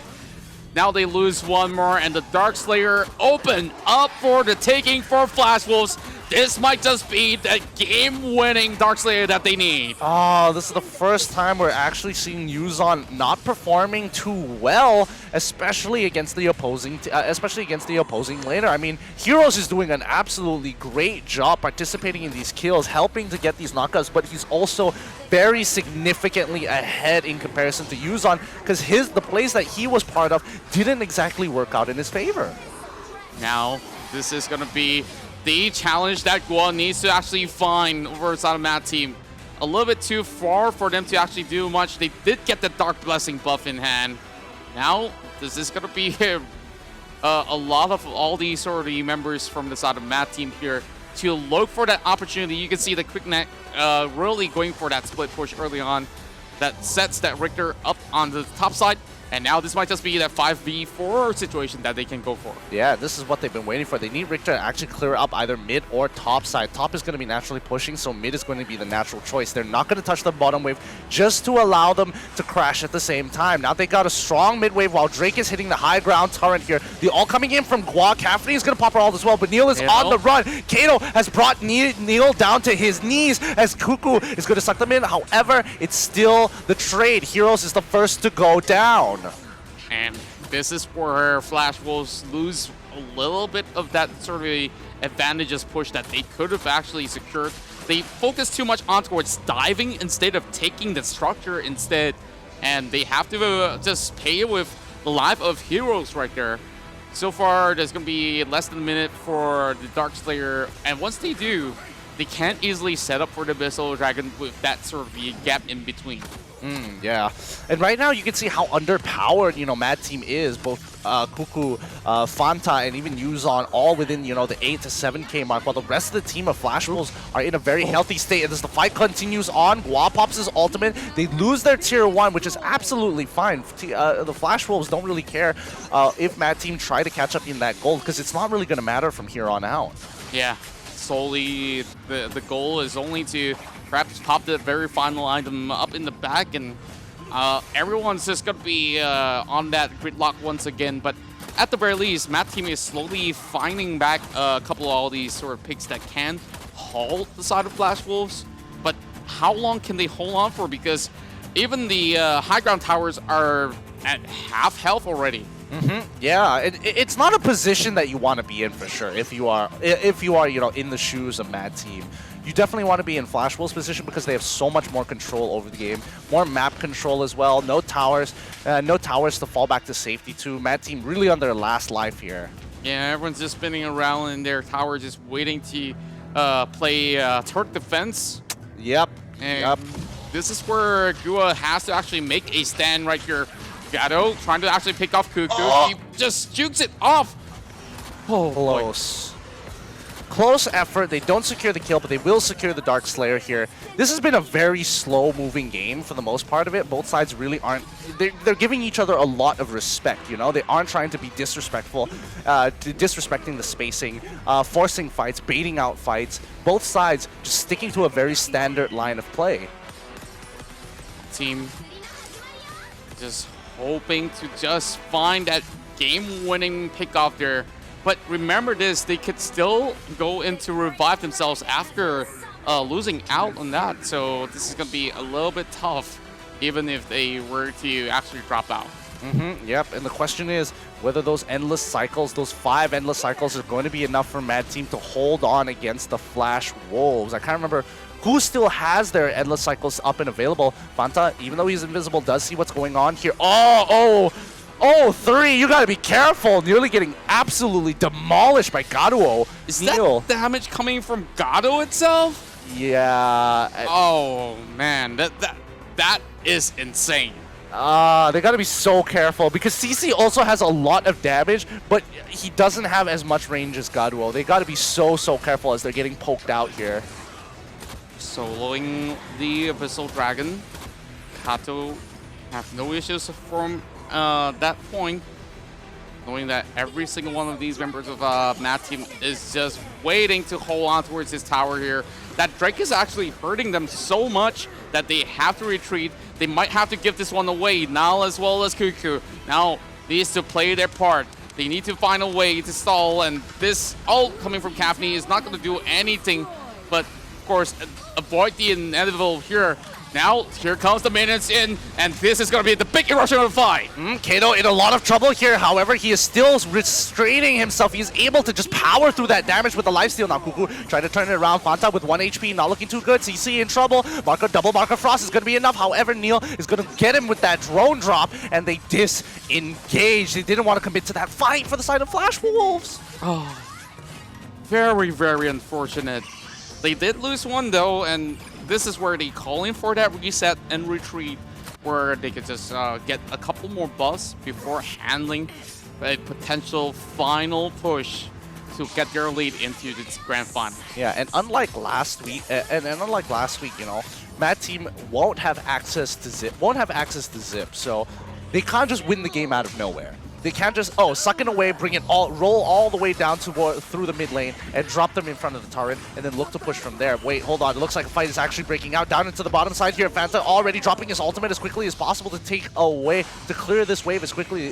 But Yuzon is going to be the first to die and Gua as well. Both of them trading 1 for 1. That 1-for-1 trade-off so far is not really giving them any sort of benefactors at all. Here comes yet again another Dark Slayer. The 4th one indeed, as we are seeing CC getting prepared by this corner here. He wants to actually aim towards the side of Nail, and he's being caught up in between. He has to actually hop out, but they do get the Dark Slayer from the back of the pit itself. Now holding out for gear left. CC down low. Fanta will be able to actually secure the kill as well, but Fanta will not be able to survive with such a big burst coming in from the Joker. What absurd damage that looked. Oh my goodness, just getting absolutely demolished here. And now they're coming back to life. Yuzon is there. The only person who doesn't have their Endless Cycle online is 0322, and the worst part is that he has the Drake. So far, I don't know, how long can they take? Seems like Matt team are looking to be some masochists if they really need to actually really take this win. They have to just take it blow for blow and still stand on their 2 feet. While Flash Wolves, so far, they are getting slightly tilted with some of all these results where this is where Matt team still managed to pull one Dark Slayer back in towards this side. Maybe this could be something good that's coming in their way. And now here's the problem. Kafni is so huge right now. She's at full item build. She just needs to get in the middle of the fight to deal her damage. But the problem is that Flash Wolves have their eyes set on both Fanta and 0322. They don't really care about Neil. They don't really care about Yuzon. They have counterplay to both of them in Heroes and Gua, who is able to keep them at bay, and Kato, just in case they need that extra bit of damage. So it's a tough game for Mad Team, and Flash Wolves, this is their game. If they drag this any longer, I don't think they'll be able to win this game. Yeah, and one issue that Flash Wolves seem to be having is that CC wasn't really activated in the early game itself. So this is going to be a problem for him to this is going to be a big fight. Yep, Cuckoo, he finds into, he's trying to put some damage into Gua here, and 0322, oh boy, great disengage from Gua, instantly popping his ultimate to stop Mad Team from walking up. They don't have the damage to out muscle Gua in terms of his health regeneration here, so it feels like you're just wasting abilities into him. Yeah, good call to really call that fight off, and now here comes another Rage Abyssal Dragon. Cuckoo goes invisible, tries to get in towards best positions here. Gua actually catches over to Neil. Neil might just actually drop out right here. Cattle dropping low as well. Yuzon is actually backing away. He knows that there's going to be an imminent push coming in from the top side. It might just be Flash Wolves backdooring their way, but there will be Fanta here going on the defense as well. He's going to be hunting up for that kill. This is going to be the 1v1 scenario where Heroes will be able to tank for a little bit. Cuckoo coming in as well. This will be it. Mad Team will be able to be knocked off from the radar, and Flash Wolves, what a big comeback! They will be the first team to head into the APL Grand Finals. Congratulations, Flash Wolves. These boys got to be so happy. That must have been a really tough fight to go through. They finally found the fight that they were looking for. Gua able to kind of just hold his ground to allow Kato to do whatever he wants. However, that backline, Richter just got right in there. Heroes finally being the hero that his team absolutely needed. He struggled against Yuzon in lane, but he has absolutely redeemed himself with that play alone. What a big play, and Flash Wolves finally opening on that enriched Abyssal Dragon. Yuzon smelt something was amiss, and this was where he was recalling in the middle of the team fight. He did not care if whether or not the team loses that battle because they know what's coming in over the top side, and that Raker, oh boy, that was that moment right there which he knew it's going to be that game-changing moment out there if he does not get that opportunity. And Mad Team now crashes out, and we have to say goodbye to the ones who have been able to put away the talents of Team Flash out, but they could not overcome another Flash that just blinded them true. And here comes the celebrations. Yeah, they've got to be absolutely so happy here because that was a really rough game to come back from, and I think a lot of it had to do with their previous win and the momentum that they were bringing into this game. That really definitely helped their mentality here. They were playing such a passive, such a defensive game throughout the entirety of this best of 7. So congratulations to Flash Wolves as they move on to the grand finals here, and they've worked so hard to make it this far. Yeah, and this is where the sign of relief comes true from all the boys of Flash Wolves, knowing that they are now grand finalists of the APL, and Gato has got to be that man to really put them on the map representing GCS. Yeah, and honestly, he played a really great performance here. His pickoffs were really vital, especially for 0322. Every single time he just walks slightly into his range, he takes full advantage of that, allowing the team to start pushing forward while 0322 just couldn't keep up even with the sprint. That can gas. Ugh, so devastating. Yeah. I gotta really look into some of all these stats right here. Honestly, it really wasn't anyone's fault from the side of the Matt team where they really got countered in such a way of a draft where Flash Wolf knew what to expect. They kind of draft in such a sense where, yeah, you can have your Kriziks, you can have all these sort of big team fights, but if you can't enter to initiate, it wouldn't mean anything at all. And this is where Flash Wolf truly dominated by pickoffs after pickoffs, and they never seem to commit to a full-fledged battle until the very end. Yeah, and I guess that's just the playstyle of Flash Wolves, but I'm a little sad for Mad Team as well because I expected them to be the more aggressive team that they really could bring in the Big Daddy comp and make that work out. But I guess that was just a breaking point for them. Yeah, unfortunately, this will be the end of the journey for Mad Team in the AOV Premier League, and thus far, well, this has been an exceptionally long, epic game that we've just covered. Yeah. Later on, we're going to be looking at another series to come in the way. Yep, it's going to be one more best of 7, so please stick around to check that out here because right on screen, HKA versus Buriram United going to be the second semi-finalists here. Who is going to get that second spot in the grand finals? Well, it's time for us to actually check it all out as we'll be right back here later on to see in this best of 7 series, will it be another 7 games coming in the way? I do wonder how this one's going to go because HKA had a dominating performance so far throughout that entirety of the run against Bazaar, which left a lot of Bazaar fans baffled because they thought they could have actually put up a better fight. Yeah, I agree that, you know, I'm along with the fans for Bazaar Gaming that they really struggled in that match, but HK really showed up when it came to just experience in that best of 7, that they really outclassed them in a lot of things. Just their macro control overall from HKA was absolutely impeccable. I think they're looking really, really good with their current playstyle. However, they're going up against a very hyper-aggressive team. Buriram United, in their best of 7, they played both aggressive as well as a passive playstyle. I wouldn't like to see the aggressive playstyle, but we have to watch these highlights before we come back to find that out.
be the game.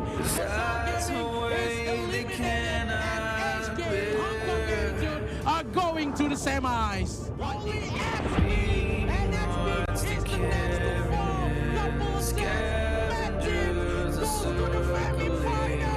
Is left to defend, and that's good pride for Talent Esport. Flash Wolf is going for the next round. Who is the one to go for the semi-finals?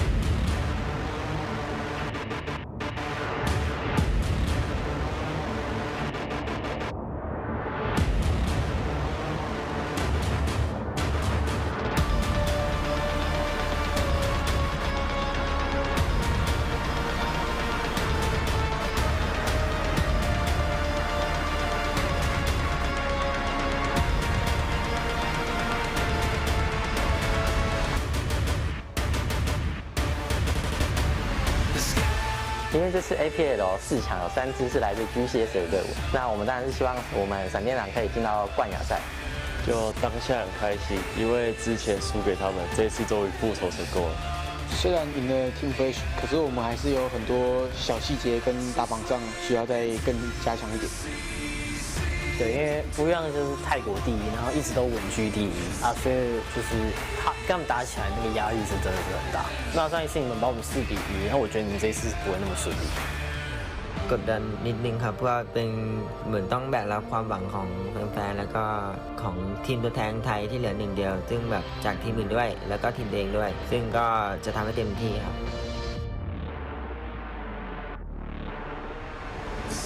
我就如果我们过不让这些关，那我觉得后面那2个队伍就真的是自己小心一点，因为我们过的都是最可怕的那一关。แชมป์ก็น่าจะเป็นของทีมไทยครับน่าจะไม่ตกไปอยู่ของทีมจาก TJ แน่นอน我们闪电狼 AIC 那时候最高的成绩到8强止步，那现在我们已经突破自己的里程碑到了4强。我们已经打败去年的世界冠军了，这条路没有人挡得住我们的。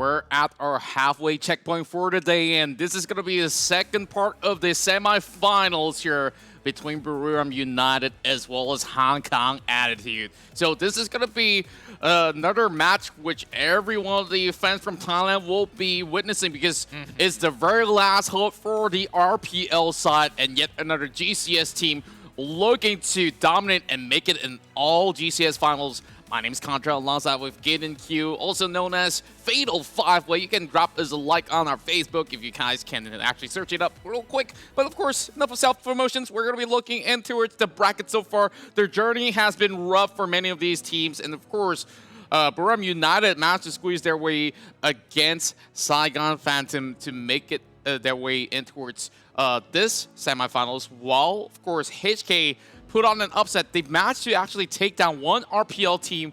Now, the best RPL team is going to be their biggest challenge so far. Can HK make it out alive? Because we're playing a best of 7 today.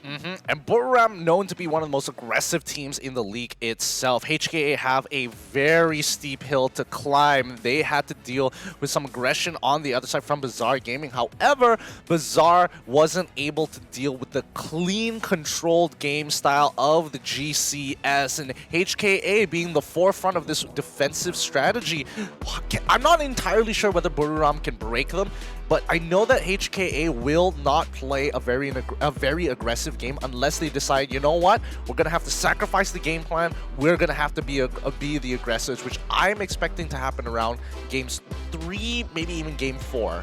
That's right, and of course in the group stages they might have met before, but HKA is looking to change the results. But the final hopes of the RPL will not make it any easier. We got Summer on the Dark DS lane, Defoxen as well as Jami, and hopping on board. It's going to be Blue No Pain F1, a whole lot of numbers right there. 007X for the 80 lane. Nuno as well as Isilindis will make up the entirety of Buriram United Esports. So far, let's actually look at all these sort of track records as we've seen.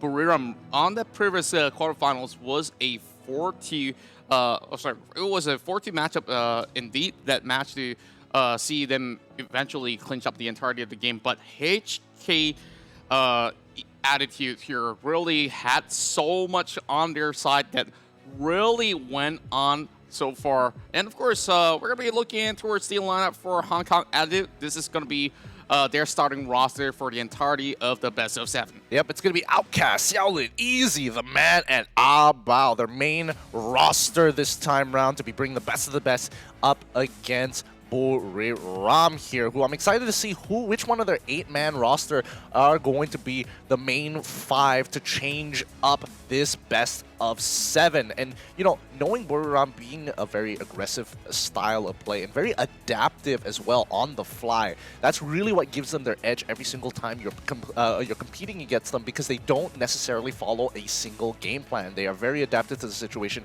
They are very situationally aware of their circumstances, and that's what really sets them apart from some of the other teams. And as for Hong Kong Attitude, they have already faced against Bazaar Gaming, which many have expected Bazaar to be able to cruise through, but it was the other way around. So we're talking about adaptation. Hong Kong Attitude definitely had that one going against Bazaar, so they are facing against Summer, F1, Nunu, 007X, as well as Lindas. It's going to be the main lineup coming in for the side of BRU. Get excited, as the match and draft are going to be occurring very, very shortly here. But to know what to expect in this best of 7 is going to be a little bit tough to say, because BRU, especially in their first best of 7, was looking very convincing in the first 2 games, and then afterwards kind of look a little bit more shaky. And here comes a couple of players for you to watch. Pretty Boy the Man will be your guy coming in from Hong Kong Attitude, as he does have a plethora of all these heroes on his pool, where he's pretty much very flexible. And, well, pretty much all the ladies of the GCS has been looking to support Hong Kong Attitude, not only because of him, because they have been really much on their peak form so far heading in towards the playoffs. Yep, and they have been consistent, and I think that's the most important thing. Teams who haven't been consistent, like Team Flash, have already been knocked out very early on. That consistency is going to be so important. And so far, I feel like when it came to the standings in the group stages, it really co-aligns with a lot of these players coming in to the playoffs itself. HKA ending up pretty high up in the standings as well. The same goes to BRU, and the same can be said for even the Saigon Phantoms as well. But when you put them up against each other, that's when those rankings are going to play a little bit of an effect, because at least you know the consistency of each of the teams. Yeah, so far we really have to keep on our eyes onto players like F1 here, who really know how to actually keep that sort of pace for the side of Buriram as well, where they don't go in for those sort of early game sort of the tempo, and then suddenly, oh, we lost this sort of team fight, maybe we should play passively. They never say die, and they stick to whatever works best for them.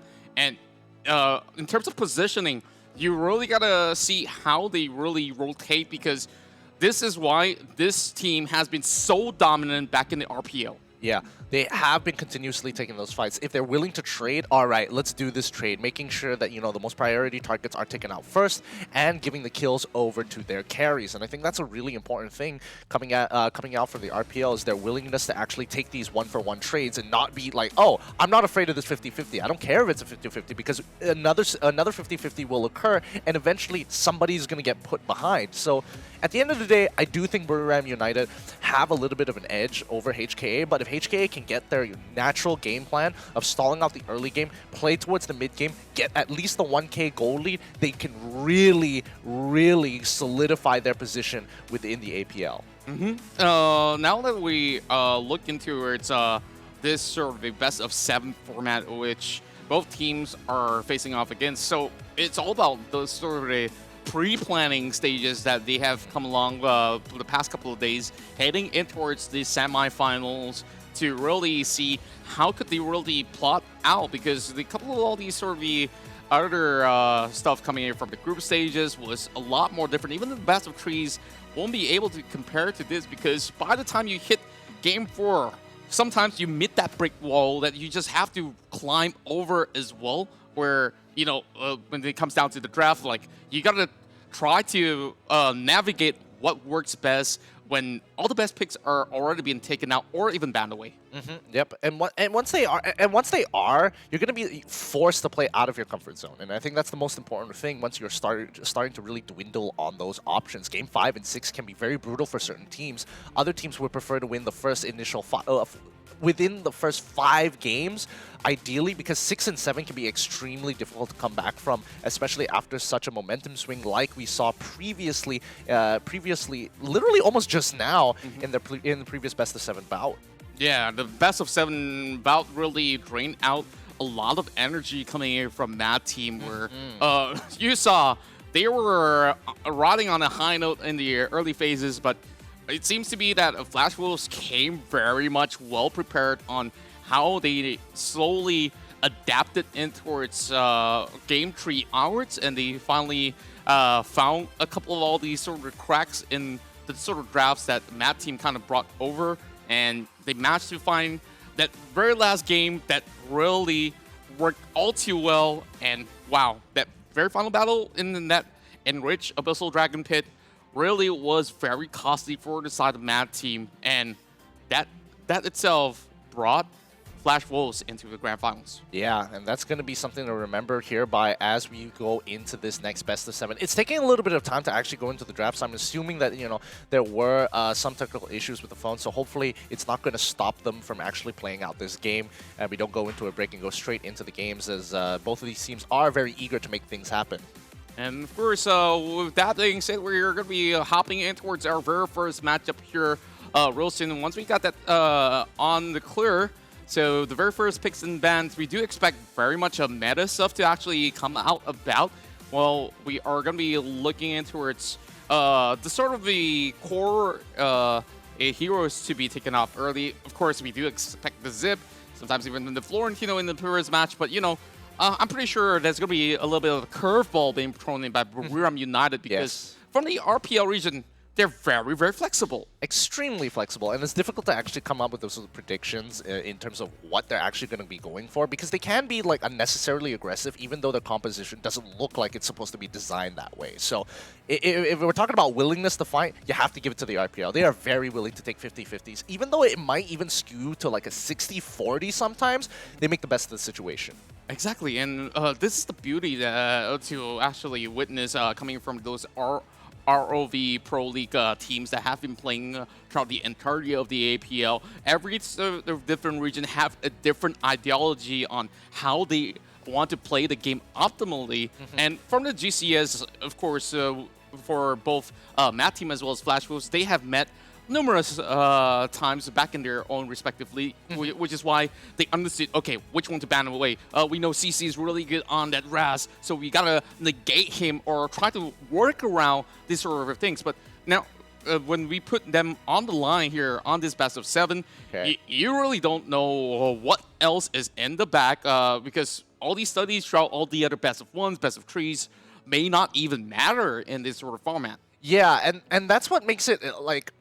It makes it particularly interesting, because now you kind of have to play this dice roll game where eventually the ban, especially the second ban phase, is going to be extremely important to really pinch down on those picks later on.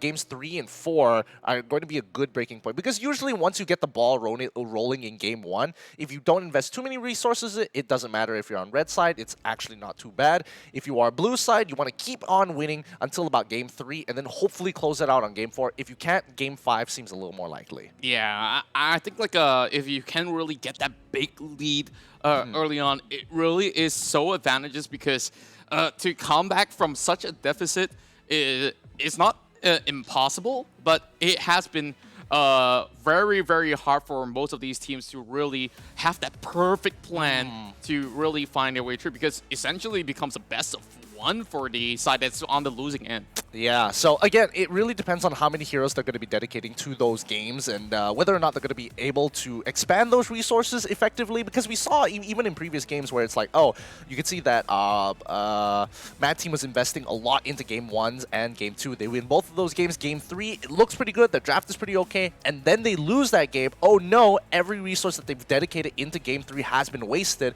and we got to kind of put the pieces back together in Game 4 and 5. Yeah. And I think that between that game that we covered up early on between Mad Team as well as Flash, one of the match that I was particularly fond of was the Slims pickup alongside with that Aram, because that was a really interesting combo that they managed to pull out in match 5 or match 4, if I really am not mistaken. So that is where, you know, it became really difficult for some of these teams to really adapt to the final few sort of picks. But you know what? We're going to be coming right back for match number 1 after this short break. And when we come back, our games will be underway.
And we're already in with the draft. Welcome back, everybody, to the APL. The technical issues have been cleaned up and the games have already started to begin as we jump into the first draft of this best of 7. So buckle up and get ready for some AOV action. That's right. This is going to be the very first game out of this potential 7 that we're looking at here. First to 4 takes the cake and heads in towards the grand finals to meet with Flash Wolves of the GCS as well. The final hopes of the RPL. BRU's turn to actually ban out, and it's going to be the Florentino. As it's very interesting to note that Hong Kong is actually going in for perhaps a double mage sort of ban, but instead they hover over on the side of Zip and they will think that, okay, this seems to be the essential ban that we need to get it through no matter what. So yeah, they give a lot of respect to Nunu in that regard. So this is what HK Attitude has been worrying about. But BRU's turn here for that very final ban, and it's going to be that Malik. Yep, Malik is just a great staple for any kind of composition. Malik doesn't really fall off in the game. Yes, he can get a little underpowered once your opponents get too far ahead, but for the most part, Malik really just holds his own. So HKA going to start off with a Richter here, and Richter, we don't know where he is going to go. We've seen Abao pick up the Malik before, so BRU are limiting his options when it comes to support, because Abao, even though he's really good at like those pure support types where I'm all about the team, I don't need to do that damage, I'm pure utility, no, Abao kind of breaks that mold with his Malik picks, and I'm pretty confident that he also has Richter in his back pocket. Yeah, and this is the strength of HKA, because this is something that not many people will expect, that sudden switcheroo in the very final end product of what they are trying to compose at the end of the draft itself. Now we're looking at an Arrow as well as Lubu, which, you know, it can be a potential switch either on VS lane or even in the jungle.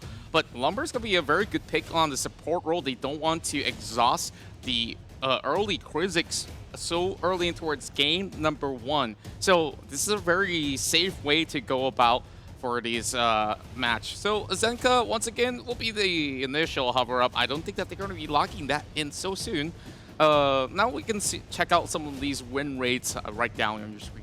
Yeah, top win rate so far. Nakaroth having an 80% win rate overall, looking pretty good here. Unfortunately, we don't have enough games to really put Yorn to be part of that. Because Yorn technically still has 100% win rate overall. But now coming in for a HKA side, they've locked in the Richter. Now they're hovering over the Krizzix as well as the Leville. Now, with this sort of comp, we will see a little bit of that global presence as well, coming from the double trouble that can be brought out. Caffeine, it was not banned away as compared to that previous series where it was a very frequent ban coming from both Flash Wolves as well as Matt team. So this is really a great opportunity to utilize that S-tier marksman or ADL that you could potentially put up quite a significant damage in those team fights. Yep, and HK, they had a lot of options to actually, instead of going for the Richter, they can just start off with the Krizzix itself, but you know, they want that flexibility of the Richter, and they might be able to save Crixie for another day. HK going to be banning out the Marja here to force out a mid lane matchup that will require them to actually, you know, to actually fight. So I would expect HKA to actually go for the Raz pick, in their lineup once it comes back to them. But BRU going to be following up the second ban phase after the Crixie with the Pain. Well, this is going to be rather interesting. Vera will be the sort of the bans that HKA is going to be looking at, but Rogue will be pretty much a potential threat at the same time, because Determination gives them so much more of that tankiness. You already got Lubu as well as Lumber to worry about, and if you give them another layer, that is going to be pretty hard for that Krizzix to even do anything at all. Yeah, and Rook is pretty difficult to deal with for the side of HK, especially when you only have Richter, Krizzix, and Leville. Not exactly the tankiest of tankiest heroes to have, and now that the support pick has been shown, it's like, oh, okay, so what other options do you have? Oh, a warrior jungle? Rook will do absolutely fine into that matchup. For inside of double 7, we'll be waiting to see what will be unveiled right here. I mean, if they take the Raz for themselves, that wouldn't be too bad. I think it will be pretty decent. They got to find a way to get the catch over on a Laville anyway, so you can't really just rely on Lubu essentially. And yep, your guess of the Raz will be very much correct. Very popular pick back in the RPL as well. So of course the Muay Thai fighters is going to be having a little bit of a homage respect in general. Yep. And coming in, HKA.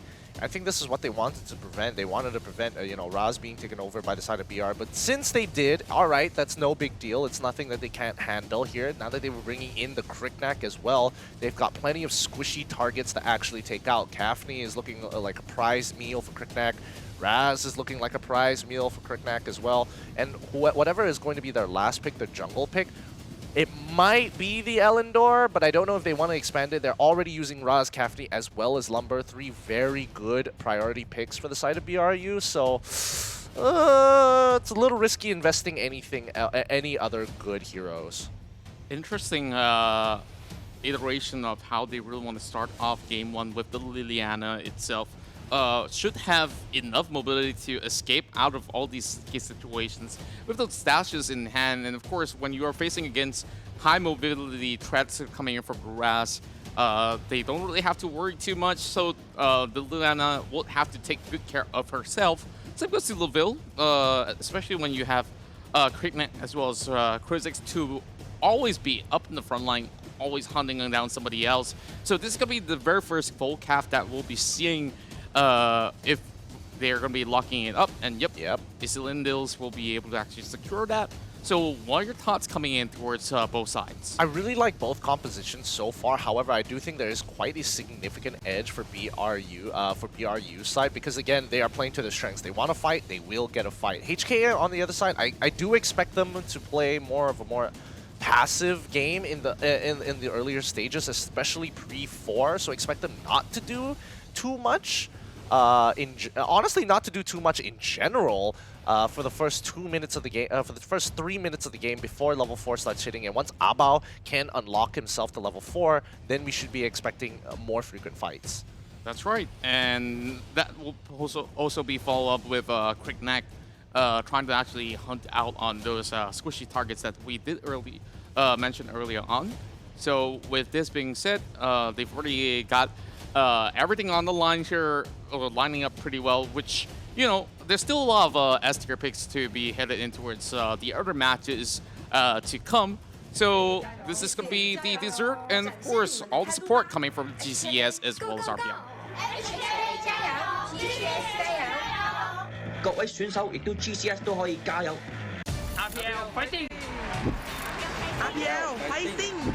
APL fighting! Now that the cheers are done, we go into our first bout of this entirety of today. HK versus BRU. They haven't met each other in a long time, so it's time to settle the score. That's right, and of course, who will be able to actually draw first blood in this matchup? Let's see how this one's gonna go. HK Attitude takes on Buram United Esports, and Abba already know that somebody's on that push. Oh, Dudu will be able to actually put out a little of significant numbers on towards Easy. A little bit of that sort of poke on towards that Lumber, which doesn't really mean all too much, but Outcast still, Yeah, trying to make sure. Yeah, we're trying to make sure that the lane goes pretty well. He's gonna come in for that early harass before rotating back to the top side here. It's looking pretty good. It looks like both Kriknak as well as Volcath are matching each other, doing a full top side clear before rotating down bottom. Islindis is getting that information for the Volcath, telling them exactly what's going on, what Kriknak is doing. He's doing a full clear on top side, so they rotate, quickly steal away the red buff before rotating back into their lanes. Oh my, this is looking a little bit tricky, but the HK will be a little bit too late for the buff. Well, not too much of a big deal, but we are seeing some really high priority on protecting 007 as well as getting her scaling with that Kafni pick up that mic ball. Yeah, and although it's a small thing, it's like, oh, you took the buff, oh, took the buff, no big deal. It actually is a little bit of a bigger deal, especially if you're in the jungle role. Like now, Xiaolin, he hasn't hit his level 3 just yet. He had to absorb a wave down in mid side, and he's going to, sorry, bottom side, and now he's going to mid side to try and soak up some EXP, clear his final wave, and then hit level 4. So F1 technically has an EXP lead on him. Yeah, and I'm loving how Buram United has been rotating. A little bit of a fun fact right down below. He has a 100% win rate with Kafni after 5 games. Wow. He just can't lose. He just can't lose on that Kafni. So expect BRU to be winning this game if the stats are lined up. Yeah, and it will be such a if he actually dropped that stat here in the semifinals. And yeah, mind you, he won't be able to use this for the rest of the games as well. So yeah. It's going to be something that he will be taking a whole lot of pride on. Speaking of which, a little bit of that ult being channeled out.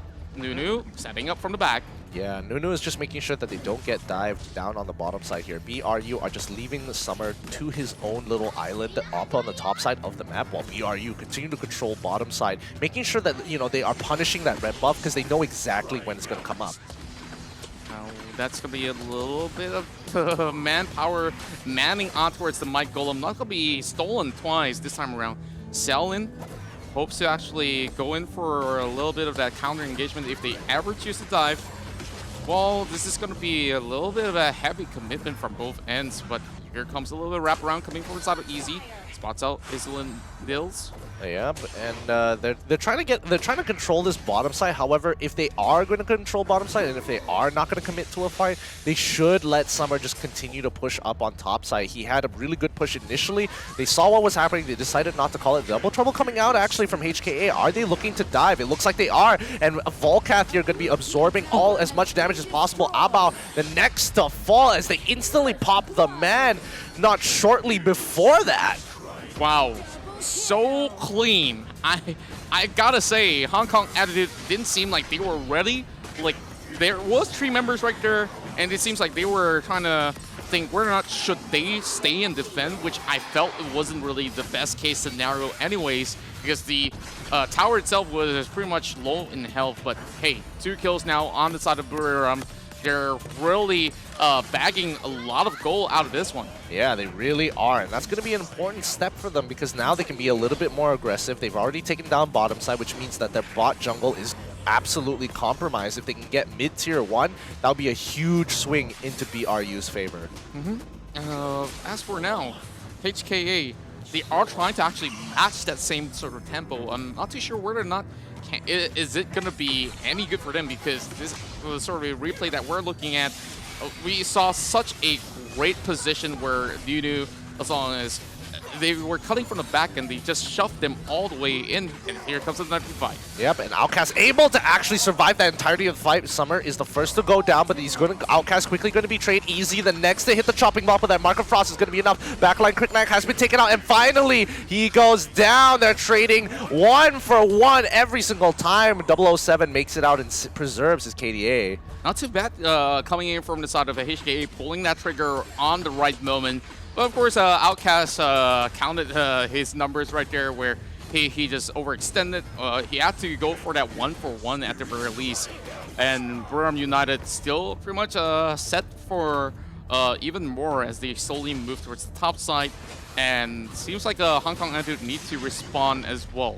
Yeah. Oh, the Earth Splitter already being used very early on from his Lindis. He's not going to be able to have that to disengage if HKA decide to contest for this fight or even for the dive. So that's going to be a little unfortunate there. I think they really could have just muscled their way against these same 3 people if they set up a dive with the Volcath and had the Earth Splitter ultimate. But for now, I think it's going to be okay. Bottom side jungle still hasn't respawned just yet. F1 making sure that he's putting that pressure down there as HKA really in no position to fight. And speaking of which, BRU really wants to force a couple of things to go on towards the top side.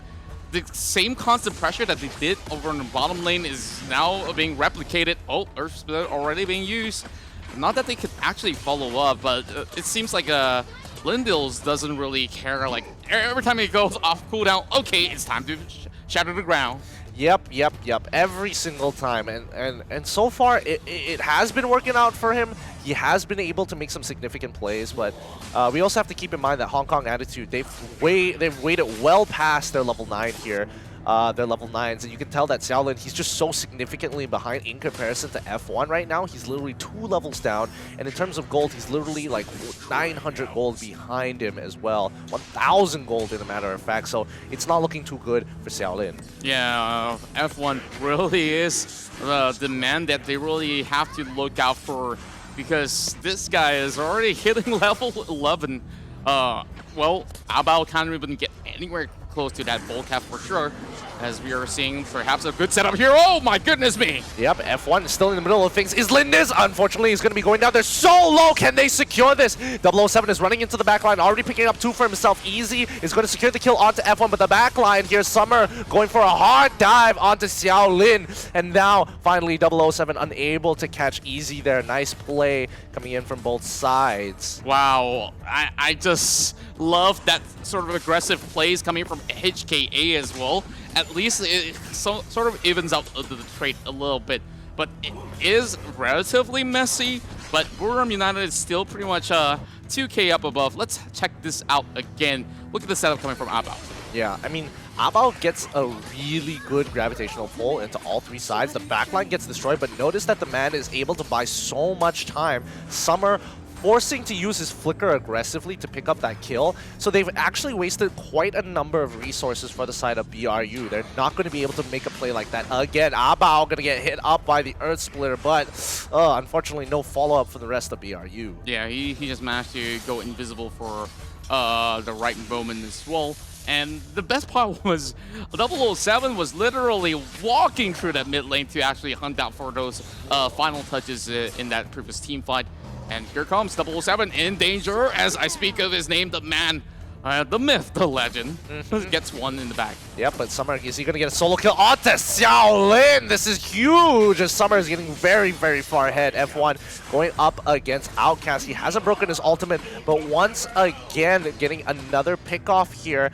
That's going to be APL the next to fall. Oh my, that was really close. But yep, this kill is going to be given over to the side of 007. Oh, is nobody going to cover 007? Okay, he still has the sprint. He just runs around easy, almost securing that kill. He doesn't want to get hit by that giant ball of energy as 007 walks away scot-free just because he had a sprint, nearly one-shotting Easy.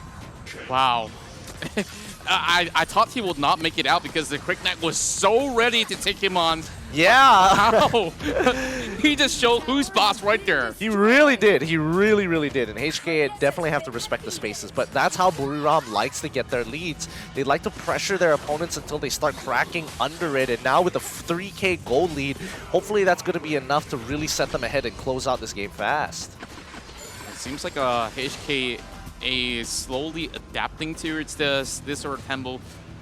Most of the other teams would have possibly shown signs of weakness already, and now they are looking for that catch. Oh, there goes the Lumber going down, and now they're hopping over the side of 007. Captain's going to be dropping down to 50%, but over the back, it's going to be F1 trying to chunk out every single one of these members of Hong Kong Attitude. Lucky enough, Bao hops up over the wall, but it will still be Outcast to try to fend things off. He won't be able to survive for much longer, but oh my goodness me, Easy will still find that trade-off at the very end. That is huge. 3 for 1. Outcast Xiaolin Easy for 007. This must be so worth it for the side of Buriram United. They need to convert this into something more objective, something more monetary if they want to get ahead, because right now they've only got a 4k goal lead. If they take 2 towers here, that will put them at a 6k goal lead, making them in a very comfortable position to win this game.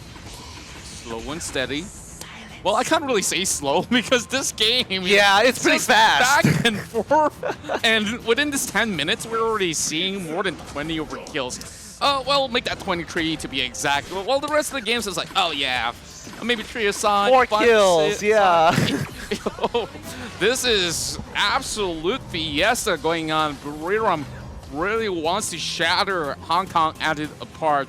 And of course, we talk about so much pressure for the ROV Premier League side, but then again, they have been champions before, and they have been very, very dominant in their way up and towards this semifinals. We're going to be seeing whether or not can HK stop them right now. Yeah, but I don't know. Buriram looks like they've put it more gasoline onto this fire. They are going straight for the Darkslayer. They just need that extra fuel to make the difference in this game. Now they're taking the Darkslayer. They've already wasted Islindis' ultimate. Well, not really wasted it, but used it to zone their opponents out. They could go for the the Abyssal Dragon. They could go for just a constant push with the Drake itself, and I think that's what they're going to do. They're going to give up the neutral objective and look to play very hard down onto every lane to set it up for that Drake. Yeah, and I just love seeing how Buriram United really finding a lot of all these sort of macro controls through these objectives that they secure. I'm not just talking about that Darkslayer that they just got in their hands. Like, you just look at the disparity when it comes down to how many more structures left on the table, and we're seeing only about 2 more tier 2s left for the side of HKA. Yeah, and now they've set it up. It looks like they went for a hard reset while dropping the Drake on the second wave. So that's going to be really important here because the rest of HKA are trying to be really aggressive here, going invisible and controlling that top side. However, by taking the Drake, you can already see that Buriram United are pushing in through mid-bottom here, and it's looking pretty good. They might be able to actually get a flank off. Slowly, HKA attitude really have to actually find a way out. And if Buriram United goes in for the dive, they can actually find a way to counter-initiate on some of these aggressive plays. But 007 so far has been dealing so much. You can see how easily he just takes out that wave from the bottom side. Yep. But look at every other lane. They've picked up every single other tier 2s and tier 1s as well. HKA are really isolated in their own base. It's going to be difficult as they go in for the die. F1 is tanking as much damage as possible while on the steed before he goes into his invulnerable form. With his ultimate, he is really absorbing every single little bit of damage, allowing his team to get into that backline, but no deaths have occurred so far. Summer, the first to fall. My goodness me, this is looking so intense, and the pressure does not stop right here. Buriram still holding on towards the jungle side, waiting to actually finish off that mid lane side as we are seeing that Lumber taking a little bit of significant damage right there much earlier on, and he cannot frontline any longer than that. Yep, both Islindis and Abao have made it their own private missions to be the playmakers for the team because they've really been setting the pace of the game. Abao, is he going to flicker over? No, he doesn't actually have that flicker, but he tried to actually go for a gravitational pull. Hopefully, if somebody walks into it, they get yoinked right over into the wall, right into the base. And slowly waiting for that the Darkslayer to appear as Buriram United Esports have already set up shop over on the top side. Even if they are having a little bit of reset going on, that sort of the mental pressure is still there for the side of Hong Kong for now, as they can freely attempt the Kratos from here. Yep, gonna be a solo showing for the side of 007. Now, Buriram is starting to run out of time here. They've really pushed hard up. Yep, once again, Buriram want to go very aggressive. F1 is going to be knocked off his steed with no problem. He still has his ultimate, so he's going to walk scot-free. However, a lot of spells have been used to make that happen. HKA, the man, Double Trouble, as well as Abao's Gravity Surge. Going invisible as well, on top of the Gravity Surge. Not exactly looking too good. Easy.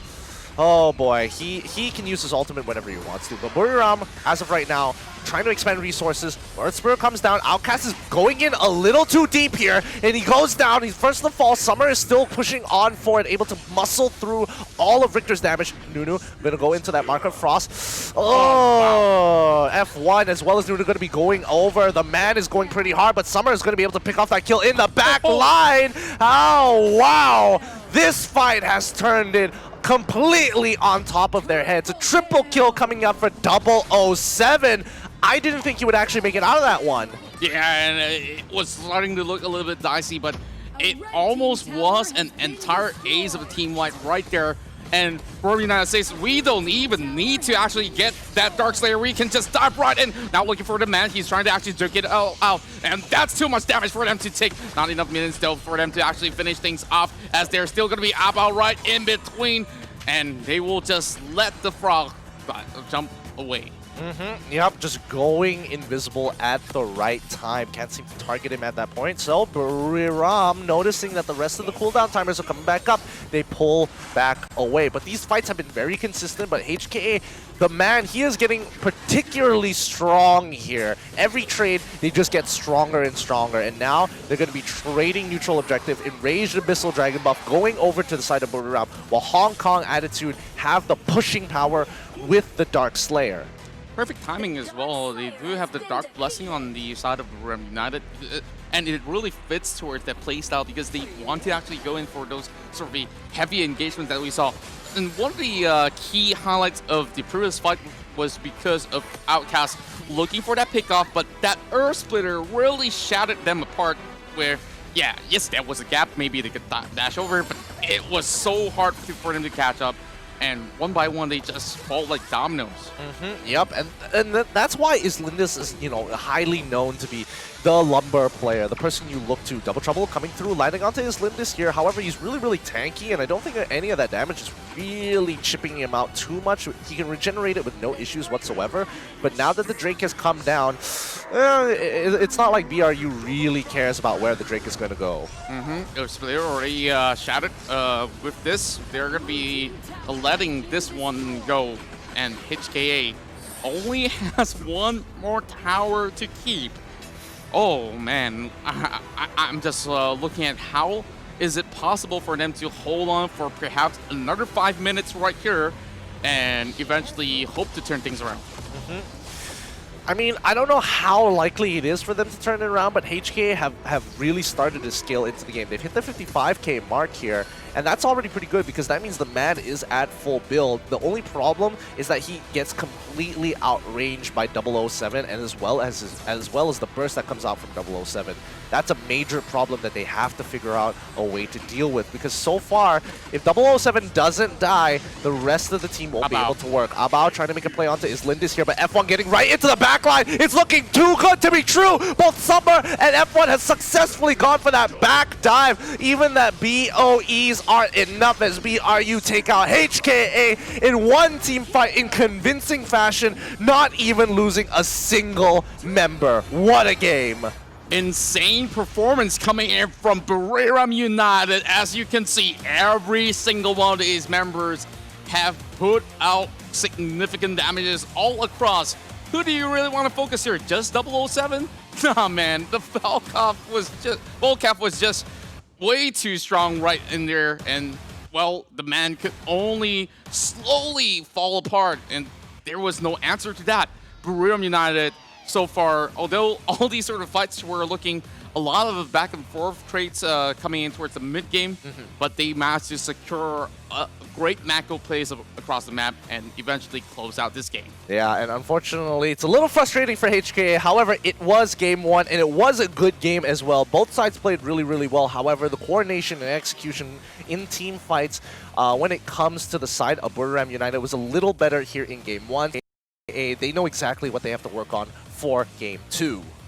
So far, from the side of Hong Kong Attitude, it wasn't a disappointing performance whatsoever, but really they just have to tie up all these loose ends. But here is our MVP of the match. Of course, no questions asked, it's 007X on that Gaffney. Very consistent on that Gaffney, and he maintains his 100% win rate as he goes on. Unfortunately, he'll never see Gaffney for the rest of this best of 7, maybe until game 7. We're just gonna have to wait and see.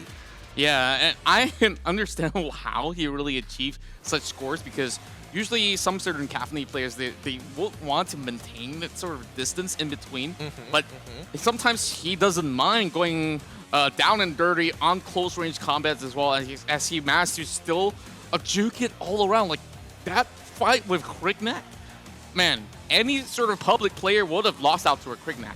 Yeah, for sure. And that's why these guys are the pros and the rest of us casuals stay in the solo queue here. But coming into game 2, what do you expect from HKA? How are they going to adapt to this, since BRU should be, I think they should be on blue side this time around? Yeah. It would make sense if BRU decides to take blue side for the next match, but for red side, what are you expecting for the side of HKA? Well, I think they really have to find a way to actually pick off a little bit more of those high mobility heroes that can actually cause a lot of problem, because if we look towards this entirety of Buram United, a lot of them can really move in for the dive, and you got Lumber babysitting whoever's on the back line as well. They don't really seem to have that sort of a surefire way to really answer to Buram United's aggression. Yes, they do have the quick neck. They have APL trying to actually look for those big potential pickoffs, but if you're going to be having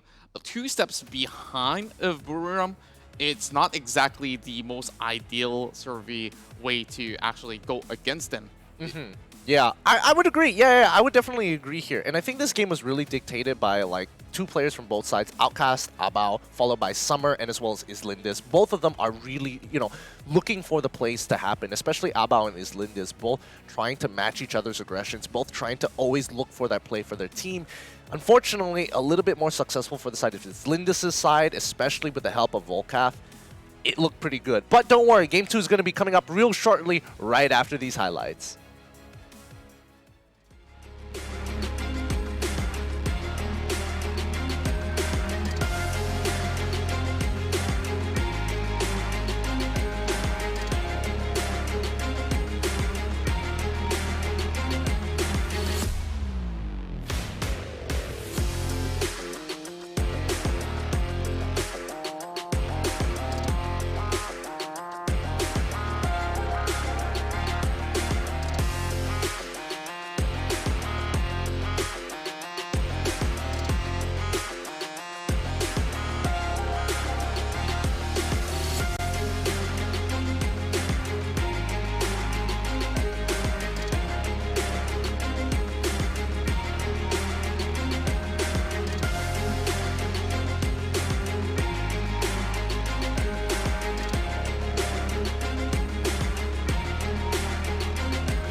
Welcome back, everybody, to the APL. We've already witnessed the first game between HKA and BRU. As we move on to the second game, so far, BRU have the upper hand, but HKA can turn it around. Yeah, and of course, that first game was, of course, you can't really call it a warm-up. I'm pretty sure that they have been prepared for this for a couple of days already to be playing in the semifinals. And for the side of Hong Kong, they really want to prove themselves to be not only the best out of the GCS region, they really want to take out the side of RV Pro League completely, but it proves to be pretty much a difficult task in Game 1. So BRU managed to actually take the very first score in this best of 7, and now we're heading in towards game number 2. And yeah. I'm thinking about HKA on what they were really trying to achieve with that previous sort of composition. They didn't really succeed in achieving some of their end goals to actually go in for those pickoffs. But hey, a couple of team fights actually went pretty well on their side. Yeah, they were willing to actually go for those 50-50s alongside BRU when they decided to actually initiate onto the fight. They were willing to they were willing to step up to the challenge. Really losing 3 for 3, 1 for 1 sometimes. It really depends. But again, we don't see HKA being the aggressors. We're seeing BRU continue to be the aggressors every single time. I would like to see the change of pace where HKA reply to BRU that this aggression is not going to be allowed because we hit just as hard. Well, I'm pretty sure that Buram United does give an equal amount of respect in a sort of way. But for themselves, yeah, they're so... it looks as if he's checking himself out using a selfie camera, but actually, of course, they're in that draft. Feeling very much comfortable with the style of play that they can still manage to utilize throughout that game one, where literally all 5 members could just run all rampant across the map and still managing to secure kills after kills and objectives as well. One key factor to their success is that same constant pressure coming into that early game on a sit tower on the side lane, where it seems like HKA should have responded diligently or much quicker than that on some of all these moves. Yeah, definitely. I definitely agree with you there where they should have responded a little bit faster sometimes. But I think for the most part of it, it was still game 1. They invested like a good amount of resources into it as well. So I think they were really hoping to win the first game. However, now that they're on the back foot, they kind of have to recuperate themselves. Game 2, losing game 2 and game 3 is going to be absolutely devastating for HKA. So they need to start bringing it back now. Slowly but surely, they will eventually find back their winning ways as Buram United this time hits over on the blue side. Hong Kong had a little bit of that switch. Lubu being banned away, so they are trying to find a little bit of that S tier pick to be pulled out by Hong Kong Attitude. Yep. And I think it's good that they're banning out the Lubu, which would mean that they are trying to set up for a potential Omen up in the top side. I mean, there's still Roxy and there's still Kilgroth here. Kilgroth to actually try and deal with it overall. So they're going to ban out the Florentino here, but at least those 3 options are open if anybody decides to take the Omen. Yeah. A lot of choices that they're spoiled for. And yeah, this is going to be no questions asked, Zip. Not seeing much of that sort of gameplay. It seems to be that BRU likes to give a little bit of a hint that, hey, I wanted to play Arrow someday, but not today, or maybe not just this game in general. Dirac is something that I do expect some of these teams to be going for, but how did they respond is that they pick up the Malik as well as the Kafni. They know that, okay, Buram has already utilized the Kafni. There's no point for them to actually even consider about that, but hey, this is a very early teaming coming up from the side of Buram United. Yeah, it looks like they are very prepared to actually deal with HKA in terms of their drafting patterns here, because Malok and Kafni is something they actually whipped out before, and they're hovering over the Preda. HKA have done this in their previous series. I'm not entirely sure whether or not it's going to be the exact same thing as they lock in the Preda. Yeah, and now they're banning out the Omen. BRU, Telenas into the Kafni matchup, it's actually pretty good if on the condition that Telenas lands the ult onto Kafni, then Telenas will win the matchup. Timmy is going to keep Telenas alive. It's a natural combo. Dirac is going to be part of that. In terms of the bans, the Volcath, as well as the Omen so far. I like how Hong Kong actually responds exactly to the sort of matchup that they will be facing again. So what they have to really do right now is just to focus down on the junglers as well as the DS lane, which is why we're seeing these particular bans that comes in towards phase number 2. So, like you called out, they might want to go in for an Omen setup up towards the DS lane with this. So, this has already eliminated a lot of all these big guns that might just actually come right in over the top side. But, you know, there's still a lot of all these other things like Zanil, which we've seen in that previous series. Kilgraf is not too shabby. After all, always will be able to actually hold his own. And now, of course, Buram United need to respond to this sort of picks coming in from the side of Hong Kong Attitude. Yeah. I mean, the Kilgroth is definitely going to be a hard pick, especially since you don't have the Lubu to try and match him here. And now that you don't have the Omen and the Richter as well, that's going to really significantly limit your options here. You don't have too much. I think you could still go for the Yenna. You can still go for the Yenna into the top side. I don't think it's too bad. I think the Rook is especially important in this matchup since he is able to basically shred out both Kilgroth and Malok if they decide to go for that hard engage. Well, I definitely think this is a pretty genius pick coming in from the side of Brum United. So far, yep, Yenna will be fitting pretty much greatly in towards this set as well. So this is going to be giving them pretty much a stable run from the early game all the way up to its late game.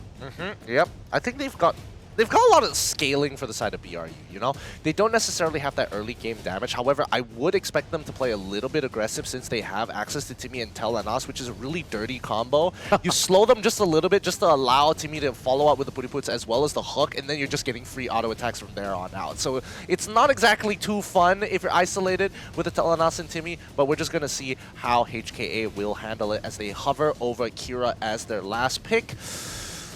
I might not necessarily agree with this. However, they do need the damage, and Kira can get into the back line, which I think is extremely important. Yeah, I guess the whole idea is to do so because they do have pretty much zone control potential coming from the side of Hong Kong Attitude, especially when you have the Predator as well as the Cavney, who can really put quite some damage from a little bit of a set distance. Well, the question here is the amount of crowd control Hong Kong has on their side enough to take on BRU? Because BRU, you really need to find a way to not only chunk out Rook as well as D-Red. Yep, you can go in for those consistent pokes, but it's not going to be all too much enough when those extended fights. Yeah, but looking at it, at the end of the day, HKA, they are going to be scaling way harder with the Kilgroth, with the Cafney as well, and the Kira. That's going to be a lot of late game power. So HKA is still going to be playing the typical GCS style, going to be rather passive and then look further. But let's see those cheers! HKA, go go go! HKA 加油 ！GCS 加油！各位選手亦都 GCS 都可以加油。APL fighting！ APL fighting！ APL fighting！ All right, it is time. Which composition do you prefer more? The composition that has the better engage and scaling, or the composition that has more S-tier picks? Which are you thinking of, BRU or HKA? Oh, I'm actually favoring the side of Brum United for some reason because there's a lot of safety nets involved. And imagine this, D-Rack already so hard to deal with. Put an element of be a bro. How about that? I mean, it sounds like a good idea. My only issue is that Outcast is going to be such a big problem once he hits 3 items because he can get into that backline and he can start absolutely shredding them as well and be able and not have to worry about, you know, any kind of CC from Timmy. Be a bro brings back Nunu. Sure, that's not going to be a big deal. However, that Genesis barrier, if he doesn't put it in the right place at the right time, he's dead. Yeah, and I'm surprised that Easy is actually putting so much focus on this bottom side as well. Going to be charging at it. Oh, but he's looking for that catch and then collapsing towards the side of Easy. Just look at that. Going pretty low, and this is getting a little bit too iffy for me. The man is going to be the focus right now. This is going to be first blood for 007. Look at that. Already first blood. An absolutely nasty combo with his Lindis and 007 with the Timmy Tel Anas combination. You just can't run away from it. It's like every single time you get caught by the initial slow, it just stacks and stacks and stacks and stacks, and you can't get away with it unless you use a battle spell. They literally all have sprint. This is so annoying. They cannot even flicker out.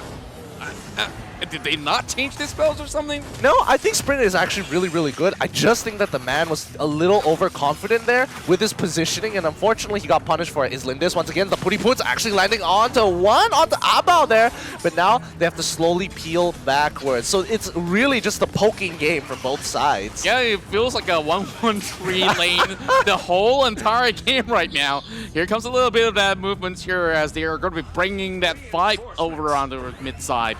Oh, Xiaolin. Very dangerous move right there. Lucky enough, he's not really punished for that sort of movement, but is Lindis? Is Lindils the right way to say it? He has a 100% win rate with Direct after 6 games.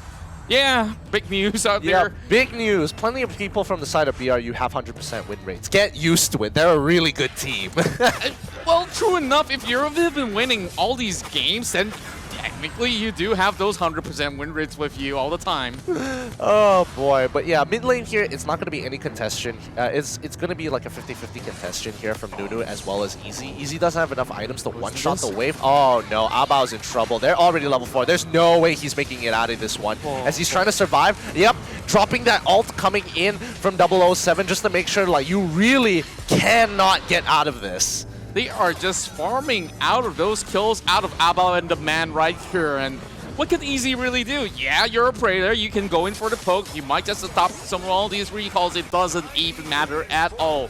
So instead of actually putting their forces to actually focus on kill graph, which I sort of thought they would do so, because that answers to your question. Okay, maybe we want to stop that kill graph from actually scaling, but even better yet, why not put all the other guys behind? And yeah, so what? It seems like maybe Outcast can go in, but if the other units are weakened, then they won't be able to actually do as much. But the Missile Dragon will be attended. HK will be able to secure that deal, and it will be Outcast joining in towards the party in the mid lane as well. Yep, looking pretty good here. At least Hong Kong Attitude win out in one aspect, and that's going to be the neutral objectives. And the rest of the team, BRU still holding their line. However, Hong Kong Attitude coming in with a big shot. Lands on both Islindis as well as Nunu. They're in a lot of trouble. Islindis, he's making a run for it, but they want to get 007. Be a Bro is going to come into play. Can they buy him enough time? He comes up with the ultimate, but 007, he can't walk up. Luckily, with the Mark of Frost and the Flicker, Islindis survives. Wow, perfect timing coming in. Buriram absolutely smashing it up, and even on that tipping point, they are still stabilizing themselves. Yeah, and you can see that, like, despite having 3 members down in the bottom side here, really struggling, Yena is able to kind of compensate for the wave because they know that all 3 members really needed to reset. So you can see, oh wait, no, Abao, is he in trouble here? He's gonna get slowed initially. Lindis lands the hook, however, 007 isolated by himself. The shot comes on top of him, and the Mark of Frost is gonna buy him some time. He doesn't have his ultimate, but he will try and slow down Outcast as Summer in the backline, making the difference. Outcast using his ultimate. Oh, and the Genesis Blast won't be able to secure any kills. It's going to be a 1-0 in favor of HKA. Yeah, Summer really has to go. Yeah, you got the Flicker, but you are overcommitted all the way up top. So, of course, this is going to be F1 to try to hold on for it until Summer gets back up online, which won't be the case. Well, there won't be too much of that sort of a heavy push coming from Outcast as well. Still a couple of minutes here to hold it off for now. So Summer so far playing pretty alright. Not too much of a flaw, but Outcast really tries to challenge whenever he can. Yeah, and I mean, it's a good thing that he is. The man getting pretty strong here, getting some good critical hits onto Nunu. My guess is that his Cleave of Sanctity is already finished for the time being. But F1 is Lindis. He's going right in with the putty boots. Is he going to land it? Lands right on top of Abao. He has no opportunity to get out, even with the Mark of Frost. They managed to rotate right on out of there, and Summer was there to make it happen and make it work. Technical pause coming in. Hopefully it's not too big of a deal. Yeah, it seemed to me that maybe he did face a little bit of that sort of latency issue or something like that. But of course, from our cast side, that's we wouldn't be absolutely sure. But as we slowly rectify what exactly was the issue, we'll be getting ourselves back in towards the game. So pretty intense stuff, especially with that wombo combo that we talked about. Lindis, the Teamy, and well, I'm just seeing how this Teamy just charges right in, like chasing everybody right there. And Abao always soaks in that pressure, not because he wants to. Yeah. He just cannot respond. He doesn't really have much of a choice here. Like even though Malok is a really good pick, he is great at his engages. He's able to sustain the lane. However, the consistent damage once his abilities are up that's where BRU really punish him because he has no means of escape after he uses his shock. Oh, your soul steal, I'm just going to cut right through it. Your cleave, the moment that's done, you don't have that follow-up damage. So if we find you by yourself on cooldown, it's a free kill going over to BRU, especially with that tell on us. Yeah, I'm looking at how they definitely want to be flushing out Hong Kong Attitude is that this teamy's role right here is one of the most important out there because he will be responsible to perhaps force buy on that shock that he could use to escape. Then that's where the pressure will be negated and slowly find their way in towards getting those sort of kills. And if he doesn't, you know, we talked about the entirety of HK not having any flicker at all. This is a major issue where they cannot simply just get themselves blinked away in that sort of sense. So they really have to take what's at hand. Yeah, and I think, you know, not having flicker is kind of interesting because now you can't make those like super scary plays where you flicker right in between everybody and they can't really respond to it. And I think Kira, especially since she can actually play around the fog of war, she can get into some really good angles, flicker right over it, hop over a wall, and then bam, you're right in the middle of the team fight. And I don't think they necessarily need it for the side of HKA, but having the sprint is going to be very, very important because there's too many things that they need to run away from that Flicker just doesn't cut out. Like Rook chasing you down, Flicker's not going to cut it out. Yena chasing you down, Flicker's not going to cut it out either. Telling us especially that sprint is extra useful. And if we really want to look at who is it really great to actually put on that sprint is definitely that kill graph as well as Kafni. Yeah. In many of these scenarios so far. Even in the previous game, we saw Brum United's Kafni plays were also running on that sprint, if I'm not mistaken. That's how it really drifted in towards some of all these really tough situations for them. But as we slowly approach back in towards game number 2, what are you liking out of this matchup so far? Well, I'm really liking how BRU are abusing Telenas and Timmy so far to put HKA against the ropes. They can only take so much damage, however, they need to end this game rather quick because the scaling for the side of HKA is actually ridiculous here, especially with the Preda. She scales super well, and those Plague Bombs are actually the most important spell in her kit. Because she can use it twice thanks to her ultimate, she's going to need to peel off some of the bigger targets like the Yena in case it gets on top of Kira, and more importantly, the Rook, who will shred through both Malok and Kilgroth. Oh, man. But now they are still dealing with this sort of constant pressure that Brum United is still putting in. I'm not too sure. Like, if let's say you're on Hong Kong Attitude's side, yes, you really want to go in for those sort of catches. What they could definitely abuse is that Teamy usually going in for that frontline offensive play with the putsy puts. This is where they really can try to find a way to set things up all the way to the back. Hopefully, with somebody occupying that Teamy, he won't be able to actually put Bia Bro on towards the carry that's all the way at the back. So maybe he might have to brute force to use that ultimate on himself and causing members of the side of Buriram to really be in a sticky place where, of course, Talanas will be endangered in that sort of sense. And yeah, I totally agree with you there, but I don't know. At the end of the day, it really comes down to how the mid game is going to be played out here, because we know that HKA for a fact want to get really aggressive onto BRU, but the problem is so far it's not looking too great. They don't have like enough damage. They're still dependent on those items, and if they don't get those items, they're not going to get anywhere. Yeah, and it's going to take quite a while because it's still in the very early few phases of the game. So as long as they hit their 2 item spikes onwards, I think they should be able to hold their ground a little bit better. But Malak this time taking pretty much the short end of the trades in multiple occasions. What we saw, what went down in the bottom side, I don't think I need to explain any further. Yeah, it's true. You're definitely not wrong there. You're definitely not wrong. I mean, they got to make sure that, like, especially for the side of BRU, they have these small little they have these like small little tricks that they actually pull off very, very well in lane, which really catches people off guard. Like especially for Abao so far, he's been taking the full brunt of it for his team, because if he gets caught out, it just means that Caffney gets to live, you know. And I think that's his primary objective. However, he can't afford to give too many deaths over and end up feeding for the team, because that's just going to make their game even harder. Well, as we are slowly waiting for the game to resume, well, I do want to give him a couple of credit for some interesting usage of the Shaka back in towards that mid lane battle, where they still managed to pull back a kill or two back in towards the favor of the side of Hong Kong Attitude. Well, actually a kill, if I do remember correctly. So the next thing that we really want to see is that this 100% direct win ratio here is definitely something that it's not just pure just because Buram has been winning without him doing all too much. So he is also that sort of core that they need to worry about, other than that bottom lane pressure that they did have early on. So of course we're going to be putting more of that Tatsu on. Yeah, we're going to discuss about this a little bit more in a bit, but for now, we're going to go on a short break, and when we come back, hopefully all the technical issues have been solved, and we can get you right back into the game.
And welcome back, everybody, boys and girls, and everybody in between. We are going right back into Game 2, Buriram United Esports versus HKA. They finally fixed up the technical issue, and based on what we know, the technical issue was actually an in-game bug where the blue buff refused to respawn. Man, they took too much beating, and you know, after so many of these matchups, it seems like, hey, they're being tired, like they need a little bit of rest, but hey, we finally got themselves back on track, and it says, okay, we'll carry on with even more of these sort of the show, of course. So they got to do their own duties, not only from the pro player side of things. So oh yeah. Thank goodness we already got ourselves back on track. But here comes Islanders coming for the back flank. They're looking for APL once again. HK looking to be on the move as well to actually crash right in, and it will be pretty much the Bro being utilized this time around as the man secures that kill in favor of HK. Yeah, and unlike last time, he won't be able to flicker on out of there. If you notice, there's still a little bit of a cooldown timer left for that flicker. So unfortunately for Islanders, he's going to be going down with nothing whatsoever. But, you know, fortunately for the side of BRU, the game didn't actually get restarted. And I think that was the biggest worry for a lot of people out there, that this game actually gets remade. Because if it does, look at that lead that Buriram has as of right now. Yeah, it's going to be a very significant loss for the side of Buriram United. But hey, thank goodness we're back on track.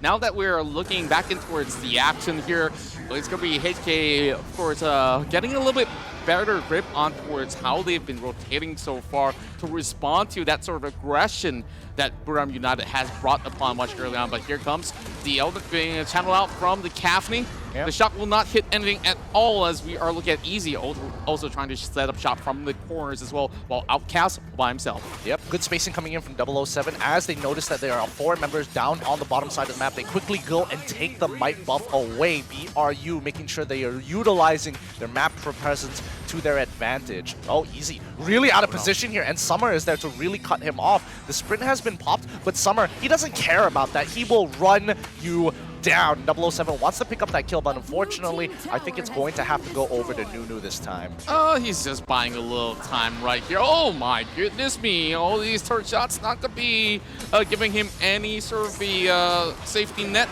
That's going to be the Dark Slayer on the hands of Buriram United as they're looking for another takedown over the side of Xiaolin. They got themselves a little bit more room to breathe inside the jungle, and seems like this is going to be a big advantage for the side of BRU. Yeah, BRU have been looking for this opportunity for a while, so now they can speed up the game, and we know the fact that BRU is very aggressive. The moment the Dark Slayer spawns, they're already looking to make a play around it here. Outcast now in a little bit of trouble, has to take quite a bit of damage, but 007 isn't able to clean up that kill. He just dashed off right in time, but 007 is still giving some constant pressure over the side of APL as well as the man. Waiting for the next wave to crash right in for them to secure perhaps a little bit more pressure over the top side here, while F1 is juggling with a little bit more over the mid side. This is going to be the turret takedown for the side of Buriram United, so that tower obviously will give them a little bit more edge in terms of goal. Yeah, they really are abusing the S1 coming in from 007 here. F1 just got his Omni Arms. Outcast popping his ult very early on, but that might not necessarily be a good thing because his Lindis could look to catch him off, but unfortunately he lets him off the hook this time around. Yeah, HK getting prepared to defend this second tier tower. Here comes the shock, not really hitting much at all, and this is going to be the Drake really chunking things down. In a glimpse right here within the span of a minute, we see 3 turrets falling in the hands of Buriram. Yep, they've developed from a 2K goalie to a 4K goalie, but it was honestly really lucky that APL happened to use his shock when Summer was caught out of position. I think they could have absolutely abused that side and sacrificed tier 2, and HKA would have evened out the gold at that point in time. But, you know, lucky for them, APL so happened to use the shock on the mid lane. Now that they've already got a little bit more of the sort of the spread coming from the side of HKA, Buriram is looking to punish Outcast right here. There's going to be a little bit of follow-up coming from the side of Nunu, a little bit of distance being created, while Xiaolin could only watch here. Oh, almost getting caught up by the Putsy Puts, and yes, he will get that stun over, and it seems to be that Xiaolin will get back into safety. just some Kira things, walking through walls, not a big deal here, as BRU continue to extend their lead into the later stages of the game. Notice that F1, he's already level 15 to Xiaolin's level 12. That is already going to be a very big deal here, because F1 is soloing Outcast by himself. If Outcast makes a misplay or is really uncareful or doesn't have the sprint, F1 will absolutely secure the kill. Yeah, as we are currently looking at a very big goal lead for the side of Buriram right now, as it stands about 4,000, extended to 5 eventually. There's going to be the Dark Slayer coming up really soon, but I'm not sure whether or not should HK really go for this one, but the Pussy Puts going in. Oh, Summer just rushed in towards the man. It's going to be really tough as she will secure the kill. Now, can Summer make it out alive? Oh, Summer! He's trying to run! He's trying to run, and Kira wants to secure the kill, and yes, it does. Now they have to kill Xiaolin, but Xiaolin has way too much damage, absolutely, to one-shots 007, who was not able to dodge that last ability. Unfortunately for the side of Buriram United, HKA will be coming up on top. Tit for tat, blood for blood. We're looking at Hong Kong at the very least negates that sort of situation where Buriram United could have pressurized even further with that Dark Slayer being up online. So members of the side of Buriram now goes in for the reset, still controls the river side, and HK is just waiting for some of all these spells to come up. Seems like none of these members of HK will be able to actually use the sprint, but Xiaolin still has that punish in hand. And this will be pretty much a lost cause if they were to contest, and 007 will get this buff for Buriram. Yeah, despite losing that fight, they still managed to get the objective. So at the end of the day, it's okay to be giving over kills as long as you are accomplishing your main objective. And for BRU's sake, it's going to be that Dark Slayer. They really needed to break into the high ground turret. They still have 2 more tier 2s on top and bottom side. I don't know where exactly they're going to be dropping it. My guess is that they're probably going to push it into the side lane and then look to push together with it, but that's just speculation. Yeah, I think the best place possible would probably be the bottom lane, where they are already controlling the Kratos right here. As you can see, Hong Kong Attitude really wants to stake like a glue this time around, no matter whether or not if there's going to be any sort of buffs still being left available inside of jungle. This is going to be the Yenna heading back up top just to try to defend it for a little bit longer. She's getting tankier as it goes. And of course, if they were to go on that 2 versus 1 trade, I'm not too sure whether it will be a good even trade out of that, but over side of Buriram, they're just taking structures after structures and no response whatsoever coming from Hong Kong Attitude. Oh, Xiaolin almost going down low, and F1 will have to die for no cause. Yeah, unfortunately, he wasn't able to get on top of Xiaolin directly, and there was still Outcast the body block in there. Luckily, you know, Easy was there to make the difference. The shot comes in from Abao. The rest of the team is getting pushed back, and those plague bombs really making a huge difference for the team. Summer has to fall back. No safety net whatsoever, but that's going to be the break. Still giving a little bit more damage all across, but this shouldn't be a problem for HK to defend for now. Yep. This is pretty much an even number for the side of the kills, but the goal lead is slowly going to be so far ahead that Buriram might just actually get 10k by the end of it all. Yeah, 6k is already looking pretty difficult for HKA to handle as of right now. However, they need to make sure their fights are planned strategically. Abao coming in with a shock is Lindis, but in the background, Nunu is getting absolutely decimated by Outcast here. He drops the barrier, and now he has to pop down the mark of Frost. He's quickly throwing as many S1s as possible. Oh, the ult landing onto the man. They flicker forward. The Putty Boots doesn't actually hit. The Genesis Blast doesn't connect as well. F1 trying to go for the flank, but unfortunately, the rest of HKA, they sniffed it out. Yeah, and Islindils almost got caught out by the blast itself, which was slightly over on his right corner instead. So that definitely was a close call for them. Now it seems like they are going to be calling it a truce for the moment, while HKA is going to be shoving the waves all the way back in towards neutral zones up towards the mid side. as we do have another Dark Slayer coming up online really soon. Kratos now in the hands of BRU. Yeah, BRU still, like, compared to their last best of 7 last week, they are struggling a little bit in breaking Hong Kong attitude within the 13-minute mark. Oh, Abao coming in with a shock pretty hard. Is Lindis, he's taking quite a bit of damage, but Kira in the back line trying to get 007. Ooh, that's going to be the first kill, but the man is the next of fun. That's going to be a huge kill for BRU as they're turning it around, trying to get on any target possible, but Tel Anas can't seem to get the slow on any of the targets right now. They're going to go on to the Dark Slayer again. 33 more seconds. He is being caught up in a really difficult situation where there's no escape for him whatsoever. One more kill in the back for the side of Buriram United. And once again, they put a heavy commitment towards the teaming, which was not really a great idea, which exhausted many of their spells on cooldown. And they just reflected and just dived over on the side of the man to get pretty much a big lead from this point onwards. And oh my goodness me, look at how Buriram is just moving everywhere across, doing multiple things at the same time. They seem like they didn't even need that Kratos right down below, and that's going to be the Drake now knocking on the core already. Yep, F1 is already getting pushed down on bottom side. They are just babysitting this Drake so that it doesn't go any further, and by the time they do, it's going to be too late to respond to bottom side as they absolutely demolish it with the help of 007. Can they close this game out? It seems to be not the right timing. They don't really have those minion waves intact, but Xiaolin playing with fire right here, being all alone all the way up front and towards that T2 up there.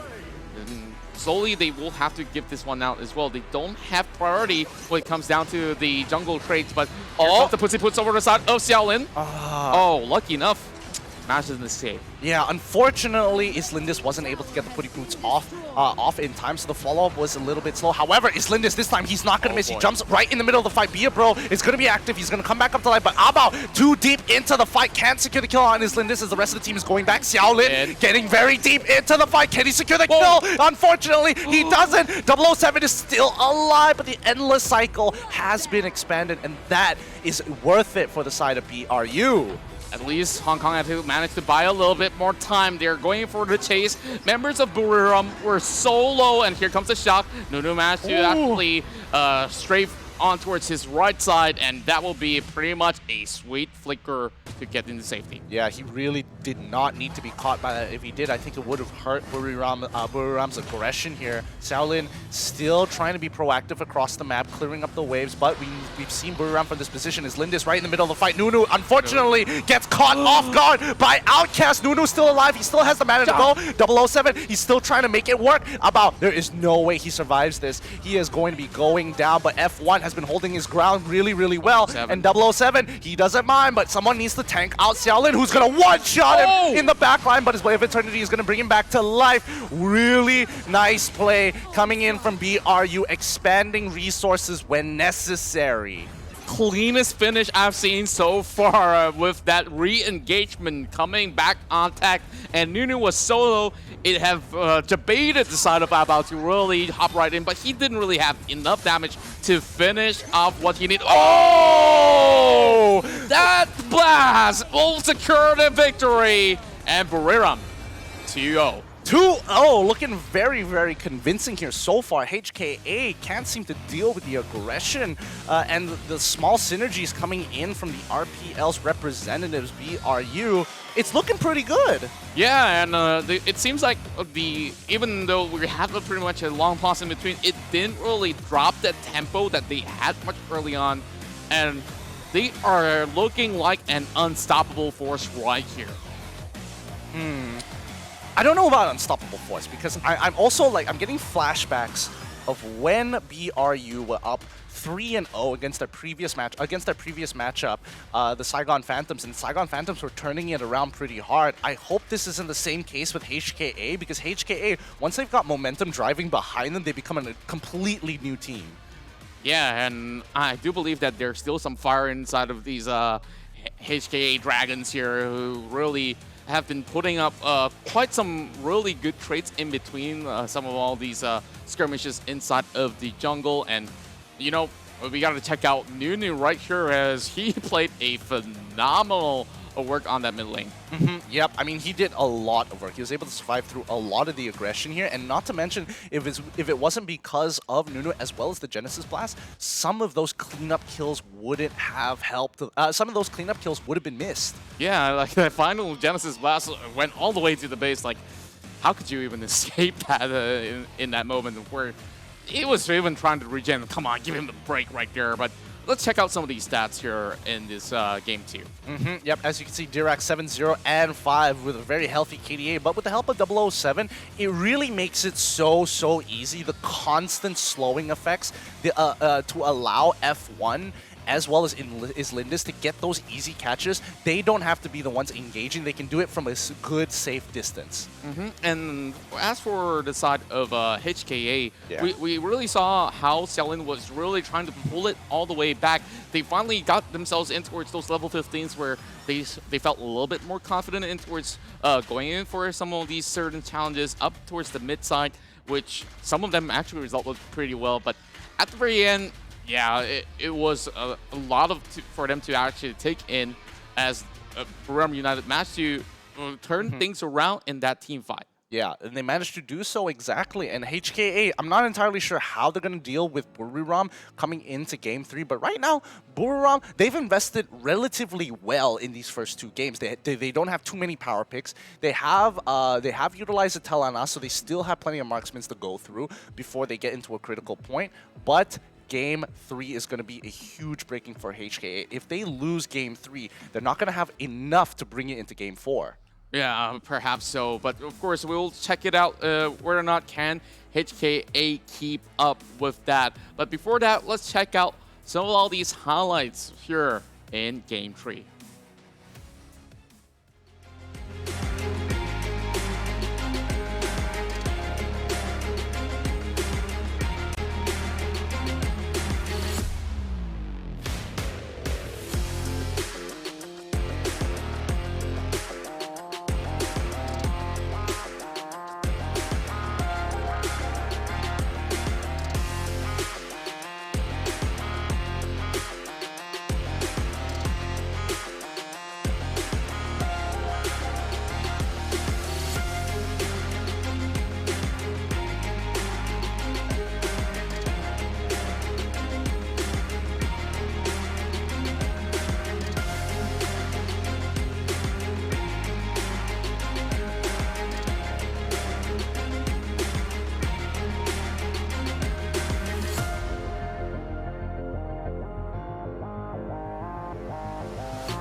And we're already back with some more APL 2020 action. So come on close, come on in quick as we move on into Game 3. Buriram United so far 2-0 against HKA. 2 more games for them to close it out and lock in their final spot. That's right, Gideon. And of course, we still have quite a number of potential games that we will be able to witness. We hope that you can stay with us till the very end to spend this perfect weekend with us here in the APL, as we are looking at whoever takes this win will be able to march forward to the grand finals for another best of 7. Speaking of best of 7, so far, like you mentioned, Buriram United so far taking quite a lead in the past 2 games, and their macro plays all across the map has been impeccable, and they really know how to get those sort of leads in a very aggressive way. Yeah, and I do think that BRU has some of the best adaptation in the game so far. HKA is pretty good at it so far, but right now they are still taking the time to kind of figure out what exactly they need to do to win this game. Because previously in their own best of 7 last week, they showed a much stronger showing against Bazaar Gaming. But right now, the aggression and also just the adaptability of BRU at this point of time seems to be too much for them to handle. They're running out of hero picks coming out from BRU, to be fair, so at least there is that going for them. Yeah, I do believe that there are some of all these sort of picks that we haven't been able to witness in this series so far. And of course, from the side of Hong Kong Attitude, they haven't really taken out all the S-tier picks to be stacking up on some of all these matches, to be fair. So we'll be slowly seeing what else will they unveil in this upcoming game. Here's my prediction. It's either BRU win 4-0, or they are going to lose, or they win. Either they win this game and then lose the next 2, or it's going to be HKA wins this game and then it's going to go all the way up to Game 6. Those are my 3 potential outcomes here. I think that is quite a crazy hurdle if HKA could just get a 4 in a row. Judging that Buriram is in such a solidified form, I felt like, yeah, I'm pretty sure that they can actually take a game or 2 out of it. But, you know, after witnessing how they've been playing, to say if it's absolutely clean, not exactly. HKA has been managing some great responses in towards the battles that they've been facing. It's just that sometimes Buriram has been able to actually make a couple of great advances in towards those couple of team fights in the later stages of the game. So what are your thoughts on that Laville ban? Because this is the first Laville ban of the day. I think it's absolutely necessary with the side of BRU. 007 has been really outperforming himself on the Kafni, on Tel, on Nas as well. However, this opens up a huge hole for Zip, and that's what HKA wants to say. They're doing it now. They're saying, hey, it's either you take the Zip or we're going to be able to pick it up for ourselves. This is going to give HKA priority when it comes to getting 2 big picks for themselves. It's only Game 3, so there's still a lot on the table. Seems like Buriram side is looking relatively confident, and Hong Kong Attitude still making notes on the table. It seems that they're going to be able to secure that Ignis and Alice combo. We've seen this pretty much frequently, as we have pretty much a big burst of damage coming out in towards that mid game once Ignis lands those items in. Yep, and this is an opportunity for BRU to actually whip out the pain if they really wanted to use it as a flex pick into the mid lane or even into the jungle as well. But BRU, we don't know how many resources they're willing to expand. They've already lost the Raz as well as the Dirac. They don't have access to Ignis, so that's kind of like whatever. They could go for the Marja if they have to and sacrifice mid lane priority, but Elendor is up on the table. Crixie is also up on the table. So the question is, are they going to play for combos or are they going to play for strong laners? Yeah, I do think that they are going for combos right here when they do have that Crixie intact. And yeah, if things really go sour, you always got Zipped here to just bounce off out of that sort of sticky fights once again.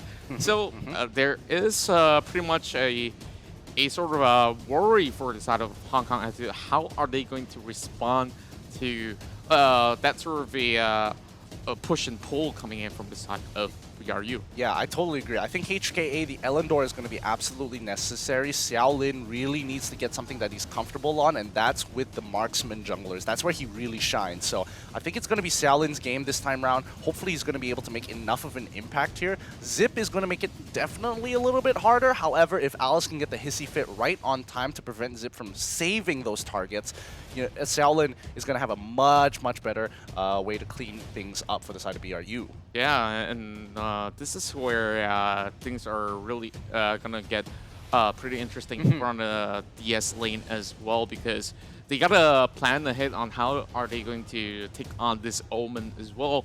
A few of these games that we've seen previously from other regions, of course, there were great Omen games, but you can't really say that Omen is that win-all solution on DS lane. So there has to be a way to perhaps go for that. Even trade, we saw that Lubu matchup actually doing pretty well.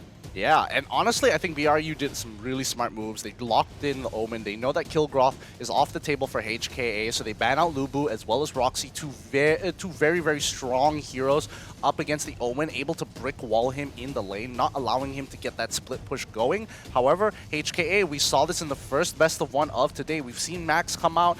We've seen Astrid come out as well. I don't think HKA would go for Astrid. It feels a little bit more likely that they would go for Max in comparison to Amelie, but again, it's really up to personal preference.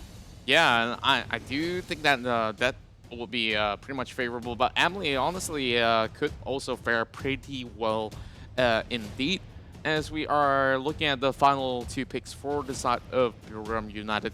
They've already got their support, they've got the DS lane as well as mid, so it's more about fitting in towards who their ADL would be in this sort of scenario here. Or are they going to be going for something else?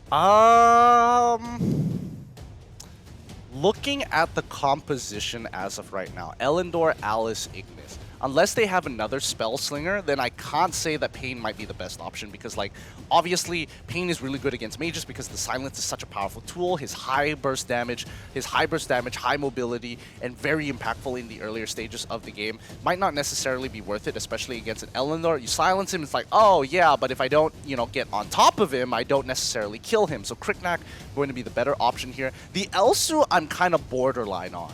Yeah, I'm feeling that hey, I'm not sure if this is going to be a perfect fit for the side of Buram, but hey, it works. It's still going to be working pretty much well, fine, even if you send them down to the bottom lane. But I do agree with the Kriknak pick right here, because there is quite a number of squishy targets that they can definitely pick on for the side of F1. I'm surprised. Honestly, I'm surprised that BRU didn't actually want to go for the Joker themselves, but I guess they didn't really know what the matchup was going to be. So to be fair, HKA, they wanted to have someone who controls the lane really well, is able to pick people off if absolutely necessary, especially looking at the composition of HKA. None of them are too tanky, with the exception of Amelie.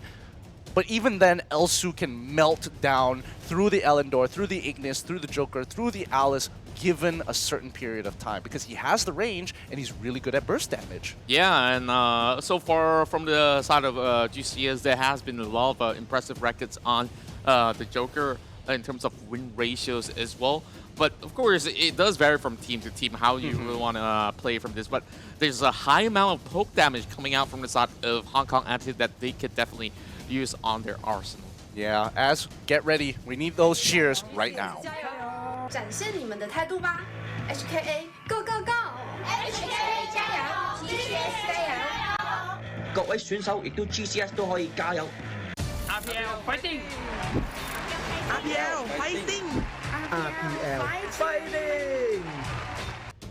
All right, it is time. Let's get into this game 3. But to start things off, what should we be expecting from both BRU and HKA? Well, I'm expecting HKA to really put a lot of all these priority for the Joker to really come up online as soon as he can. Well, from the side of BRU, still signature aggressive plays coming in. And once Kriknak really finds a couple of that sort of retakes, they shouldn't really have too much of an issue to perhaps get ahead and slowly go in with those sort of bursts. And if we really want to look into its team fight combinations. Oh. It's going to be rather interesting. Yeah, it looks like HK are considering going for an invade here. Their level 1s are pretty strong, but they need that Ignis to hit level 2 as quickly as possible. So Abao going to try his best to slow things down. The invade doesn't work out as nicely because they had a little help from Summer to speed up that clear. But again, Islindis being very annoying, slowing down the clear for the side of Xiaolin. Yeah, and you can see Islindis is trying to gobble up that golem right there just to delay a little bit more time of those level ups. So as you can see, Abao is still level 1. Same goes to the other side of the support. They have a good save coming in from the side of Islin. Yeah, I think it's really important that Islindis sacrifices as much of his own life total as possible so that Elsu actually can make it through. But now this is not looking good. Oh, too good for Islindis. He's going to be going down. Nobody to save. He's going to be the priority target for the side of HKA as they look to try and take this Might Golem once more. Ooh, the snipe coming in from 007. Close, but not close enough. Yeah, good attempt, but it seems to be that Hong Kong Attitude really want to push for a big lead here and up in the early game. So far, yeah, reaping out kill as a reward, but in terms of goal, it's pretty much even up 1v1. Summer versus Outcast as it's going to be changing here. F1's going to be hopping into the party, forcing out the flicker. Really nice play coming in from BRU so far. Great flicker from Nunu. He can't afford to get caught out like this so early on, but now the drone drop coming in from F1. He finds his mark. He's right on top of Abao. Can Abao actually survive this? He's got nothing else to save him this time around, but Xiaolin walking forward, making sure that his damage is always relevant, as well as Easy getting multiple fireballs off of Islindis. Well, they do know their limits when it comes down to some of all these pushes, especially on that left entry in towards the Hong Kong side of the jungle. Now, there's going to be a little bit more of that sort of contest for HKA going on much later on. They did secure the Sentinel, though, as Xiaolin is looking to be the one highest level for the side of HK. What a bait. What a bait. Xiaolin's in so much trouble. Summer, can he pick this off in Summer? Yes, he does. He finds one, and now Outcast has to bail on out of there. Unfortunately, Outcast, he should have died, technically, but now getting pulled back by F1 thanks to that ramp. Great drone drop follow-up. It's going to be 2 kills going over to BRU. I'm not sure if HK should have actually committed to that, but oh, good snipe over on the side of Easy. As we can see a little bit of that sort of disruption going over on towards the ADL of Guam United.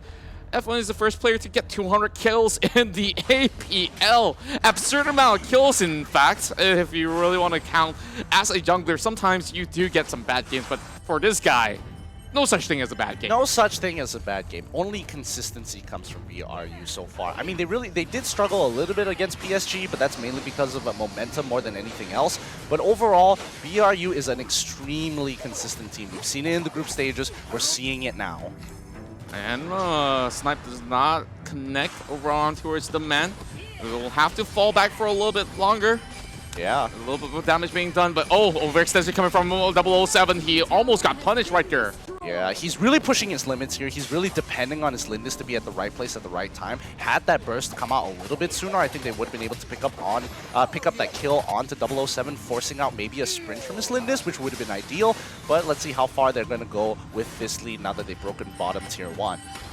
Still going to be taking some time, and they are hoping to actually catch over the zip, just bring it down to 50%, forcing off a recall. And HK has a little bit of room to breathe from the top side now that they do have a little bit of rotation with 007 marching up top. Yeah, let's see how far they actually can extend this lead for the side of BRU, because they usually wait until about the 7th minute when the Dark Slayer is about to spawn and then look to get their advantage from there. The same goes for HKA. They play... In terms of getting that lead, especially since the early game is a bit of a stalemate, that's usually the plan that they go for. Oh, is Lindis going in for the hard engage, but unfortunately the safety of the turret is going to push him off. Seems to be that there will be a little bit of a catch over the side of the jungle. Xiaolin caught in the middle of it all, and the kill will go over the side of F1. Great catch from Summer with the Death Embrace, looking for any targets to lock down Xiaolin there. So as long as Xiaolin is slow on his clear and doesn't get too far ahead into the game, I think BRU have a great opportunity to make sure that this game is going well. But the sniper, Elsu 007, is making sure he literally is the man with the golden gun. You can't be standing still like that. Yeah, he's fighting range with range, but Nunu now having a little bit of pressure on his side should be able to walk it out alive. But the man doesn't really have much mana on his side, so it's not really wise for HK to really overextend and keep themselves here occupied for far too long. And yeah, you can see Lindis he is just trying to control these waves, making sure that there isn't a strong push coming in from HKA's side, especially on the top side here. Now notice that Omen has rotated away from bot lane. He pushed it in really nicely, and now he's hoping to catch somebody off with the Death's Embrace once again. Summer, he sees Abao here. Can he go for it? The Hissy Fit is dropped down on top of him. He needs to get right on out of it before the Death's Embrace comes through, and is going to secure that kill with a drone drop coming in from F1. A fight breaks out. Xiaolin is trying his best to get into the middle of the fight, but it's Lindis making sure that the rest of his team is protected as they go straight into the fray. F1, and unfortunately, can't secure this kill onto the man, so Summer has to take the reins. Oh, man. I felt like that fight there was very messy for the side of HKA, especially when they have no reach or even a glimpse over in the Elsu, so they kind of forced their way through to this sort of engagement, which perhaps might just be a 50-50, but oh boy, a lot of damage being put out. One more tap with a vacuum finish F1, but oh, he misses the shot. And Abao, oh no, it might just be it. Oh, that's so close. Lindis is going in right onto the man. This dive, it's looking kind of tough here. Oh, 007 actually missing the snipe there where it really mattered. But now Easy is trying to go down with a Rain of Fire. Unfortunately for 007, he is able to create that distance to not get caught out by that CC. Lindis, he sees Easy. 007, he has to make a choice. He's looking for the man. Nunu, the first to be, the first fallen one. Lindis not in position to save him. But again, 007, you know that he wants to get that headshot on the man. He's been really pulling some sort of shots right there, but Xiaolin's going to be the first on the chopping block as F1 assassinates him once again. Now Outcast should be able to dash out of this into safety, and with the help of the man, this should be pretty much a diluted fight going on the bot side. Yeah, F1 is really making sure that he is matching Xiaolin in terms of ganks and in terms of positioning as well. He's making sure that every move he makes, he knows that F1's presence is going to be nearby. And if he goes for something as obvious as Summer baiting out a 1v1 fight without support, he better think twice. And this is the issue that when you have the zip in the game, he can somewhat manipulate some waves as well by just swallowing them through. And of course, that will perhaps buy a little bit more of that sort of pressure from the side of Hong Kong Attitude. And here comes another sort of a sniper connecting towards the side of Xiaolin. 007 here, he is just making sure he is putting as much Overwatch shots onto HKA's side to give his team an advantage. The Death's Embrace comes through. Easy is locked down in place. He can't get down. F1 completely obliterates him with a single drone drop combo. The damage is ridiculous. We are looking at him at least having a 50% health. Yep, Hocus Pocus right there. This is going to be the Darkslayer also disappearing as F1 looking to push the top side. Yep, Xiaolin now buying the Cleave of Sanctity. That's going to be a huge buy for him as he's able to get multiple auto attacks off, increasing his options, increasing his DPS as well. But if he's caught out in the open like that with a Death's Embrace or even getting stunned, knocked up by the Crixie or the stun by Lindis, that's going to be enough to absolutely end this man. Just hoping that HK could still find a little bit of that sort of leeway here in between. Some of all these scuffles is Easy seems to be the target for Buram United right here. Yeah, but most of the members of HK are playing on top side. Omen can actually could have kept pushing bottom lane all the way to tier 2, noticing that Elendor has now shown himself. I mean, personally, I would like to see Summer actually make that push down on the bottom side because they see 3 members. The only person that they haven't accounted for is where Outcast is.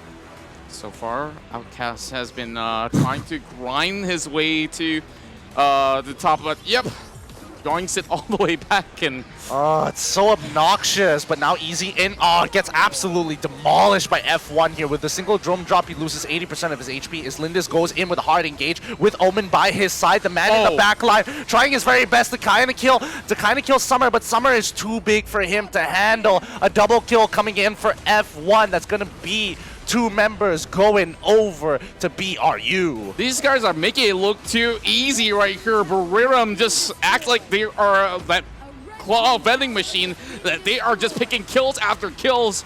And, oh man, this is going to be a big fight up in the mid lane. And oh, Xiaolin disappears once again. 007 already bought Mark of Frost, but he needs to protect himself. Can he make it through? The man able to snipe it out. Outcast trying to jump right on top of F1. He goes down finally. And this is a fight BRU have lost. And they're on the run to make sure they can't afford to lose any more of these members. Nunu getting a little greedy there.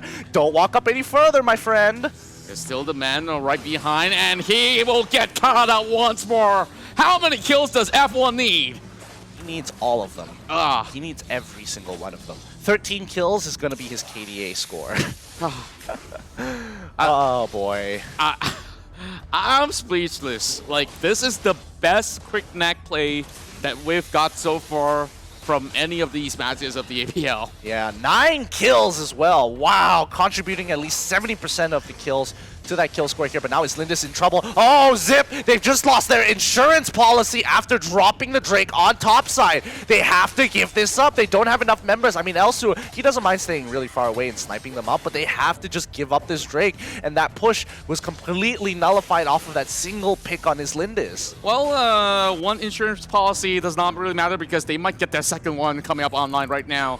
But HKA says, I want a piece of that contract as well. Looking for the pickup of 007. This is a high time for them to actually respond at the very least. Advise them a little bit more, but the Omen is right down below. There's also that Kratos right over the south side.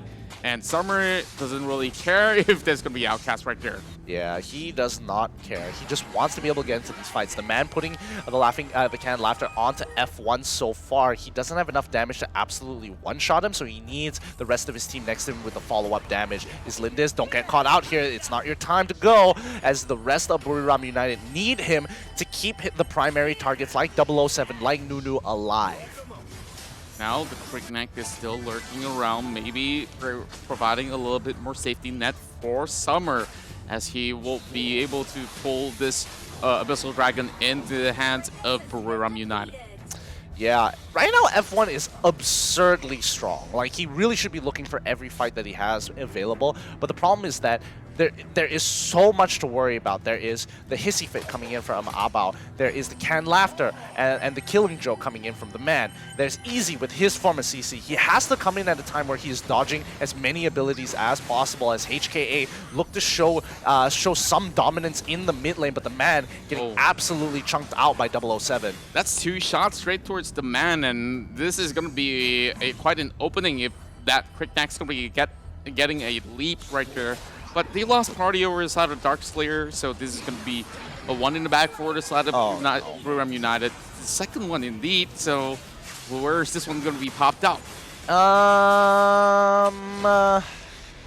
Most likely in the side lane. I don't think they're going to deviate too heavily from their behavior so far that we've seen. But yeah, Xiaolin finally hitting his level 15. And more importantly, Abao, he's got to be very careful to where he drops that ultimate. Oh no, Islindis, don't get caught out here. The hissy fit comes through, but Islindis forcing to use his ultimate, the zip roll, to get out of there. He is looking for information, but he really is playing with fire. Yeah, and there's going to be a 3-man being set up shop over on towards that brush. Well, at the very least, they do know that there's no Zip there with this ultimate to be able to actually put up quite a commotion, but they finally got themselves a little bit of that sort of party up to the top side where the minions are all crashing in. They don't even need to spawn up that trick for now. Yeah, they've taken all the tier 2s and it's looked like they are looking really good. BRU are looking absolutely great here so far, only giving up taking only 1 bad fight and a couple of trade-offs so far. HKA, if they can survive this next 3 minutes, I think they would be in the running to actually steal this game away from BRU. And F1 looking for that catch. Oh, great shot coming from the man to negate him from just hopping over, but I'm not thinking that he is intending to do so with so many of these members right inside anyways.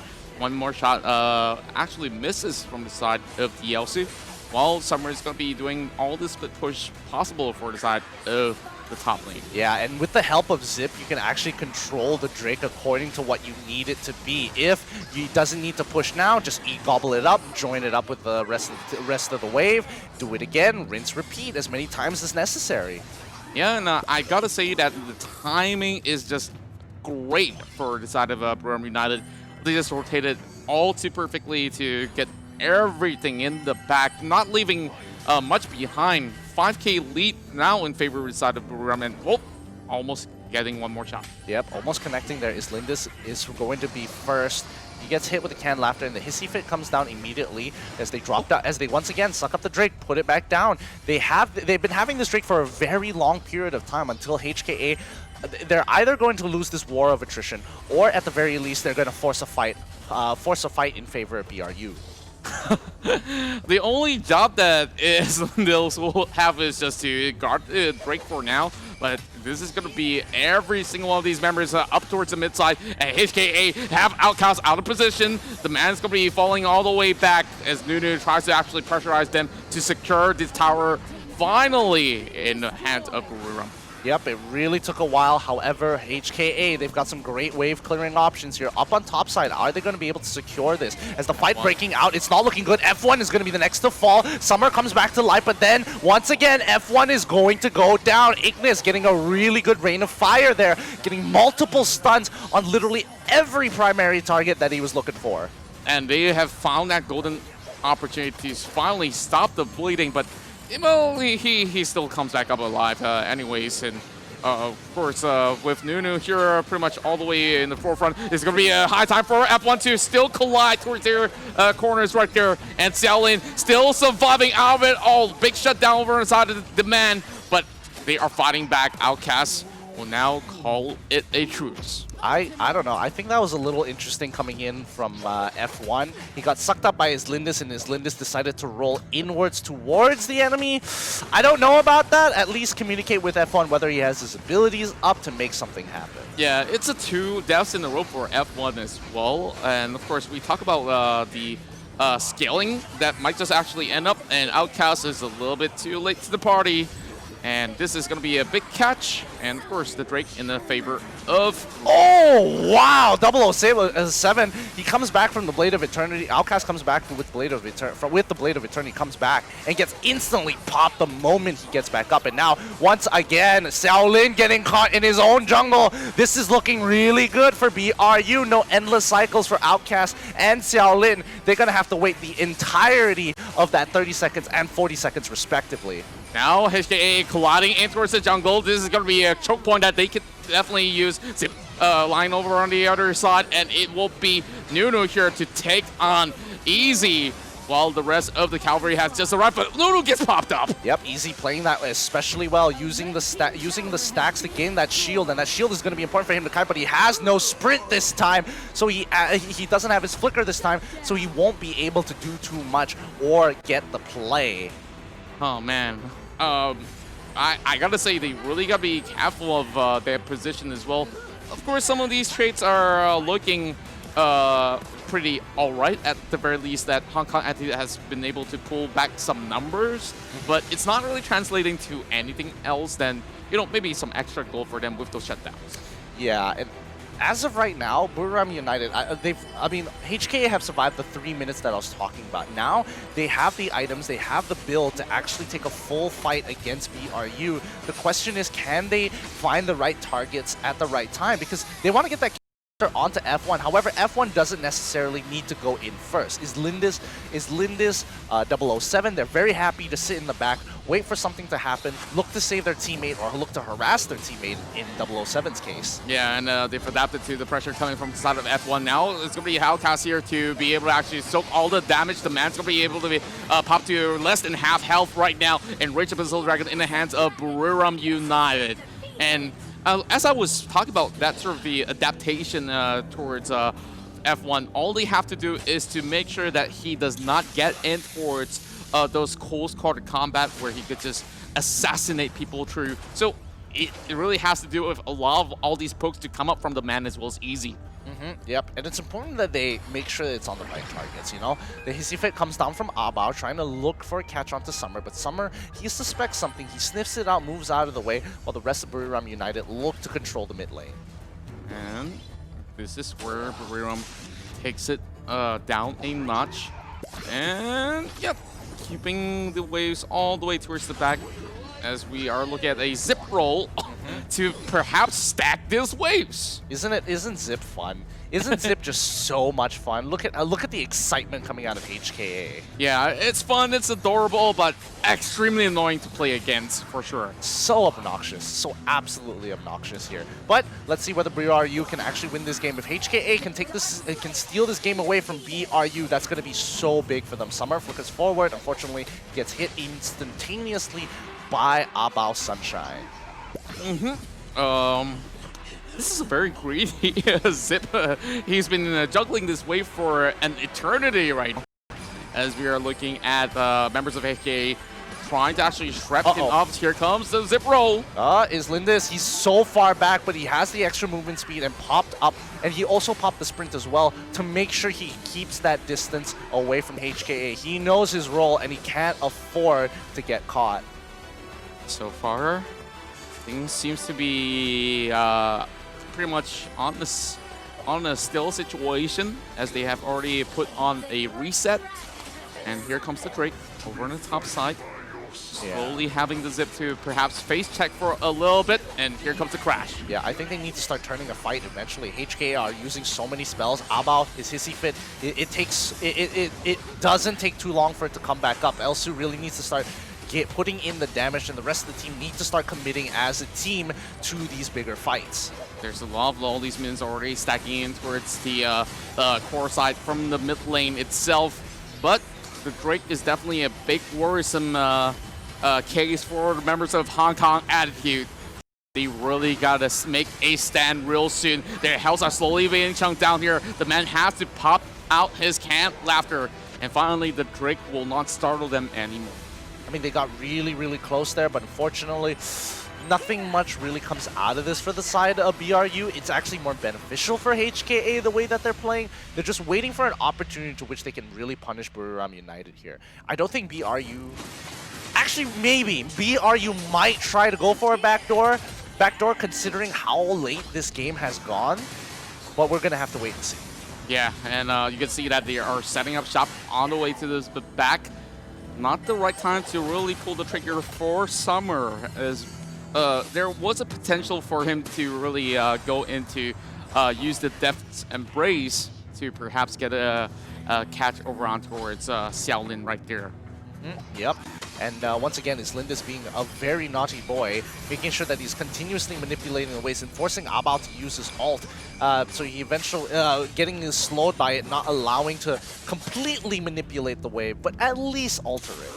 Yeah, and this is where the tempo was definitely dropped from what we saw in the early phases of the game, where it was the Knickknack show, and late game is where F1's going to be suffering a little bit, as everyone's already at that level 15 mark. Yep. See F1 getting away as quickly as can as Lindis looks towards the mid lane here, trying to get any opportunity to take advantage. Oh, but easy, losing 50% of his HP. Nunu flickering forward, using his ultimate as well. Nunu? Does he have Mark of Frost? Yes, he does. He uses it, but he needs some help. Is Lindis unable to save him? But Xiaolin in the backline, he has scaled perfectly into this game. He's going to run forward and secure as many kills as possible because his damage is off the charts. I'm loving the way that Hong Kong Attitude is actually playing this. Although they're on the back foot in terms of all these service structures, they have been playing so aggressively to push Buriram all the way back. Summer all by himself now challenges Xiaolin inside of these... What? Wow. Wow, that Bow of Slaughter really saved him there. But the fight is going to continue on as Easy is going to secure that kill onto Nunu here. What a great fight coming in from HKA. And yeah, Xiaolin, this is what I'm talking about. The late game Elendor, his DPS is so constant and it's so effective. My goodness. Instant deletion right there. Instantly deleted. Now he's there, now he's not. But F1 on the top side going to continue on his push, heal back up to full. But I'm not entirely sure how Buriram United want to take team fights anymore. Yeah, it seems like Hong Kong Attitude knew the sort of the same tricks that Buriram has in the back throughout the rest of the game, and it has definitely caused them to be on this sort of stalemate. Oh, Zip Rule has to be expended right here, and Elsu is another early game pick, which sort of scaled off tremendously now that we're heading into this late phase. Oh, Xiaolin did get a little damage coming in from the Elsu. Yep, but notice that Omen is getting that really good push down on bottom side. It's going to force HKA to make decisions that they don't necessarily want to make. Amelie is there to kind of cover it. Alice will return back to base. For the rest of BRU, if they can kind of babysit the Dragon or look to cut rotational paths. Oh no, this is going to be a good capture if he can actually land a Death's Embrace, but he only gets caught out! The hissy fit was a little too much. Xiaolin taking way too much damage there. F1 going to be jumping onto Aba, but immediately looking to run away. Is Lindis. He's not going to be able to save F1 this time round, especially with the Blade of Eternity proc coming in. F1 goes down once more. He has to wait for the full 46 seconds here as Buriram lose control over this game. This is where Buriram start to show signs of worries, while Xiaolin is having a 1v1 with the Drake, where the Drake seems to be almost winning. Almost winning here, but yeah, Xiaolin with the lifesteal looking in prime position. He's full build, and he's looking really good. And of course, everyone's in full build already. No doubts about that. Everyone's on that 84k checkpoint already. And of course, no hard commitments whatsoever. Bullseye! That's going to be a finisher move coming from Nunu. And he also let Xiaolin escape right there. Yeah, I mean, man, looking at the KDAs right now, the highest that's is 6. The second highest that's is 5. And right now, Buriram Esports, Buriram United Esports, they've only got 5 deaths coming in from Crixie because she keeps going in at very awkward times. She's not looking to play around as Lindis to do a combo where she jumps into the zip roll. Oh no, F1, there's no way he can get out of this with a hissy fit on top of him. Wow, great catch as he just hopped over the wall simultaneously. And this is going to be giving them a little bit more room to just walk right in towards the Dark Slayer pit. Yep, and now that topside has been broken over, Buriram United have nothing to worry about, with super minions going to be constantly pushing in from every single lane. However, HKA aren't going to give up just yet. They've been in the exact same position, except they didn't have a zip. Yeah, I'm looking at most of these members of Hong Kong Attitude really playing heavily on towards the middle of the map, and this is going to be a big snipe, not really connecting for the side of Buriram United. They're looking to actually get the catch, but oh, the damage will be good enough, but Aba will be able to be revived once again. This game, it's looking real close here as HKA have evened out the score 19 to 18. 18 being HKA, 19 being BRU here. However, a lot of this is just going to a stalemate. It's reached so late into the game that the Abyssal Dragon, Enraged Abyssal Dragon, is a lot more important than actually picking up the Dark Slayer buff, only because it makes team fights that much easier. Is Lindis going to engage onto Xiaolin here? He won't be able to save the backline. Summer trying to secure that kill onto Easy. Easy goes down. Abyssal Dragon goes over to BRU as they slowly push on for it, and HKA are on the... Xiaolin goes in a little too heavy here, and he's going to die one more time. And the man's going to be running for his life. He does have the can laughter to hop all the way back, but this is going to be 3 members left for the side of HK. Run for us, run! Outcast still survives, and oh my. This is going to be all these 3 members buying time for Xiaolin as well as Easy. It's almost about half a minute for them to come back up online, and all the super minions are already crashing right in, and Buriram United so desperate to actually close out this game right now. Outcast comes back alive, and he disappears once again. About to ready to axe on the chopping block. This might just be a straight trio in the back for Buriram United. Oh my goodness, that last fight was absolutely intense here. I was dead silent thinking, who's gonna win? HKA looking like they kick back. All of a sudden, BRU start running it through, and they got their priority targets. The moment the man went down, that game became significantly easier. Oh, what a series this is. And for a moment, HKA got that snowball going on, especially when they get that big catch over the side of F1. They say, okay guys, it's time for us to get that Dark Slayer. And from that point, they also went in for that Abyssal Dragon, which was so costly because they need that Enrage buff right there with the Dark Blessings. But of course, they responded well in time, and every one of them got caught in this really awkward position in the jungle. Yep. Which now you can see HKA needing to pull a miracle out to cause an upset, to come back with 4 games of deficit to go into the grand finals. Yeah, BRU at match point, but you gotta give credit where credit is due. Abao played an insane Alice game, but at the end of the day, it just wasn't enough. MVP going over to Islindis here with 13 assists, 15k worth of goal, and 10.4 MVP points. Great to see the support receiving a whole lot of love right here, because Islindis has been causing so much discrepancy, and every single time he overcommits, he always got that zip roll to get himself back into safety. Yeah, and that's the thing. I feel like he got away with a little too much there, especially when he's caught out of position. HKA very hesitant for taking the fight, especially onto Zip, because Zip has naturally stacked up a lot of defensive items to make sure his cooldowns are really, really low, to make sure his health is really, really high as well as plenty of armor to soak that sweet, sweet damage up. Yeah, and I gotta commend HKA because they managed to even up the scores by the end of it all. And we saw that big deficit about 7,000 at one point, and they closed that out eventually.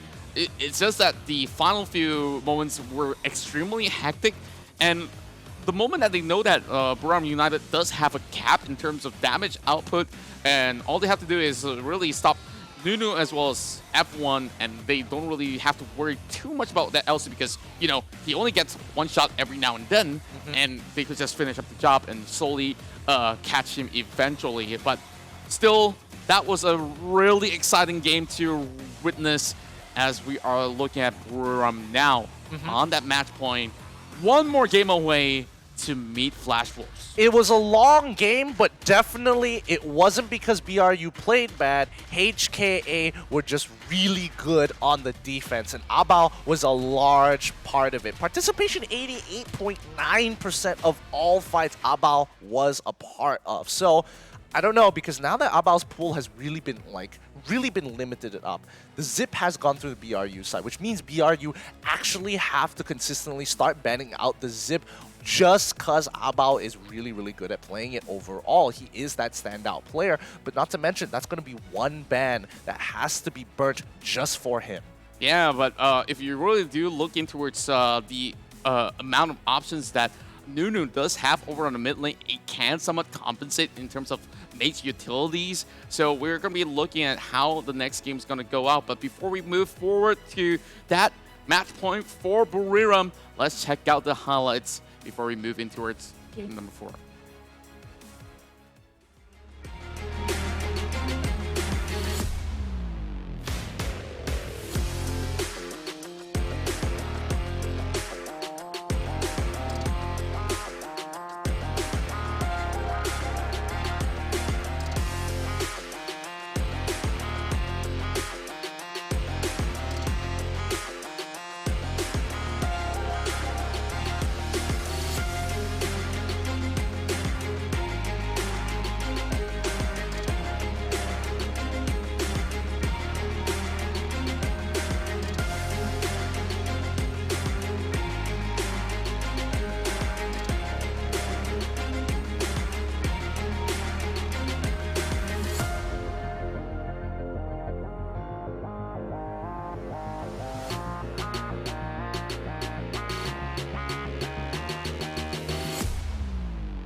Thank you for staying with us all the way throughout the entirety of the Arena of Valor Premier League. And now we are here at match point, 4th game between Buriram United versus the likes of Hong Kong Attitude. My name is Contra, alongside me is Gideon. And so far, that matchup was definitely breathtaking.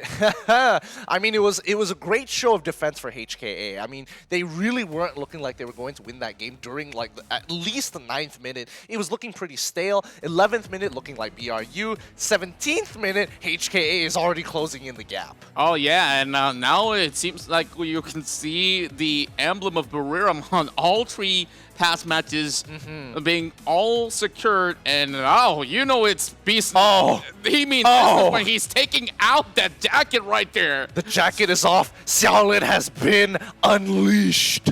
Oh man, and of course, as for the man, he's still keeping himself pretty much calm and composed. One of the best Joker games that he has played out so far in the entirety of the tournament. But hey, he really needs to pull off the best that he can get. So far, of course, the Joker can only do so much in all these team fights, having mana restrictions and all of that in place. And even Buriram start to show signs of, I wouldn't say weakness in general, but it has been a long day where, the stamina might have been depleted a little bit somewhere in between that really exhausting round, which they could have actually dropped out. We're talking about pro players here. They will use everything in their power to gain an advantage. So you're feeling tired? All right, weak boy. Let's take this game away, says HKA. But I'm pretty sure Buriram United, I've seen this team since last year, and they have grown so much as a group. It's very exciting that they've established their playstyle to being very aggressive, very calculated, not essentially calculated, but very clutch heavy on situations. And I think that's really, really good. HKA, a more controlled style, play style, especially since they come from the GCS and they're very used to playing that defensive play style here. So it's very much a breath of fresh air. But right now, HKA are realizing the way that we're playing, if we keep going like this, it's not going to work out. We haven't been able to close out games. We haven't been able to get a significant advantage here. What is wrong? Is it the draft? Is it the players' mechanics? Is it the hero matchups? They need to identify the issue as soon as possible. Well, I really think that they really need to negate all these sort of the leading from the get-go. It's really about the early game pressure that they are really not too used to as compared to all the other GCS teams that like to play a little bit more passively. Okay, I got my levels, I got some of all these power spikes, then only I come in with those commitment. But now they are on the blue side instead, where BRU will possibly go in for some kind of target bans, knowing that HKA will need to find every single possible S-tier picks from this point onwards. Yeah, and it's great that BRU decided to be on red side, because now, knowing that they have to ban out the Zip, they're only giving 1 priority pick over to HKA, while BRU can immediately pick up 2 while being on the red side. So a very intelligent move for the side of Buriram right off the cuff. Now, starting things off, we're going to be seeing both Richter as well as Florentino to be out for the taking. Laville once again being forced away, because Double Trouble is going to be one huge ultimate to really cause some turnaround of events. Zenka has been covered ever since the very first game, starting from match number 1, and well, they're going to be switching it over to the Omen. Relatively a safe pick to start things off. Very, very safe pick here, but the question is, do they really want the Omen? There's too many counter matchups. Roxy still hasn't been played by the side of BRU. Kilgroth hasn't been played for the side of BRU as well. So going with the Lubu might actually be the safer option here, just so that you're not directly countered by that Kilgroth. Yeah, and if we're really talking about the Omen, well, Buriram has already picked it anyways. If they really want to go for it, that will mean that they really have to go for phase 2, which has a potential where Buriram will target ban it away anyways. So this is going to be a little bit of that decision making coming from Buriram. If we look into it, some of all these past couple of games that they have played out. So over on the top side, of course, you've seen the Lubu, you've seen the Omen, and the Yena. and now they're going to be opting for a different sort of way to start things off with the Alice and the Malok at the same time. Yeah, BRU have been saving their little pennies in their back pocket to break out the piggy bank here in Game 4. These were the picks that we were talking about here. You're expanding as many as you can coming in from HKA. They use the Malok, they use the Kilgroth, they've used Cafferty, Laville, Joker, Ignis, Elendor, and Elendor, Richter, Kriknak, as well as the Krizix. These are some top tier picks, and HKA really wanted to win that Game 1.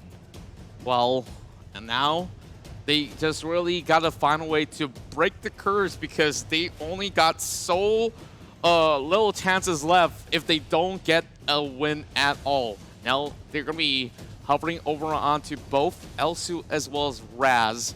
Well, I guess that Elsu could possibly do in some sort of poke damage from afar before Raz comes into perhaps going for a sweep. Now that there's going to be the Elendor as well, this is going to be even tougher for HKA. Oh no, this is not looking good for the side of HKA here, because now BRU are going to focus on getting rid of the junglers, get rid of the Pain, get rid of the Fennec as well as Lindis as well. Both of those picks are looking really, really prominent. Either the Fennec or the Lindis, one or the other would be absolutely okay. Preferably the Fennec because he has more in-game impact very early on. And looking at the composition from HKA, it's looking pretty early game oriented. But then we're also looking at BRU and it's like Alice, Malok. Ooh, that's a tough one. That's a tough one.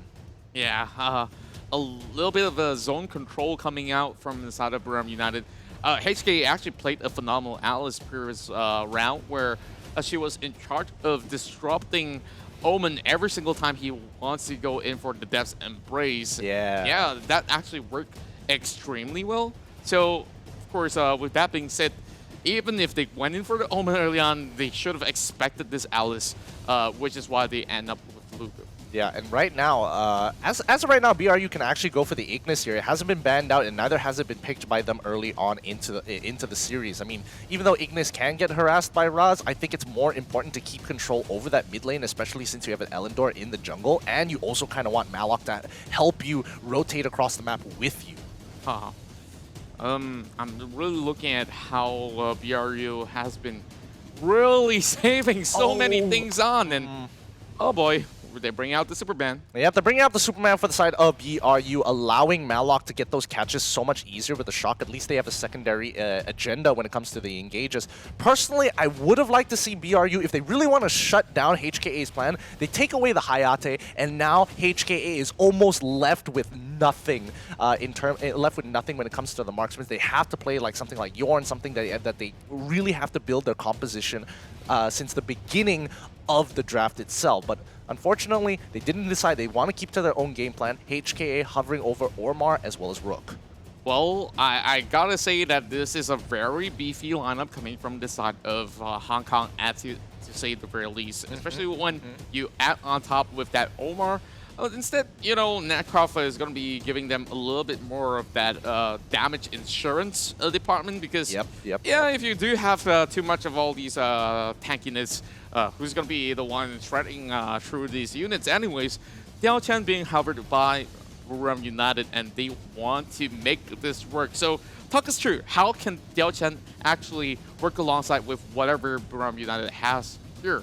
Good thing that you asked, because a lot of people don't know that, like, especially in pro play, when you have a Krixi combo, it's like, oh, you know, it's super obvious. But when you don't have your option of the Krixi, whether it's banned, whether it's already in use, most would fall back to the Diao-chan here. And that's really important for the side of BRU. Do they want to go for a strong laner like the Joker to stop these side lane, these back flankers like the Lubu, like the Natcroft with his Canned Laughter, which is such a powerful spell? Or do they want to go for that big wombo combo at the end of the day? It looks like they're going to play Malok in as their support, Joker as your ADL, Malok in the mid lane to clear those waves fast with Elendor as well as Superman, Jungle, and Darkslayer laner respectively. No magic damage. They could have gone for the Darcy if they wanted to, but instead they decided on that Elendor.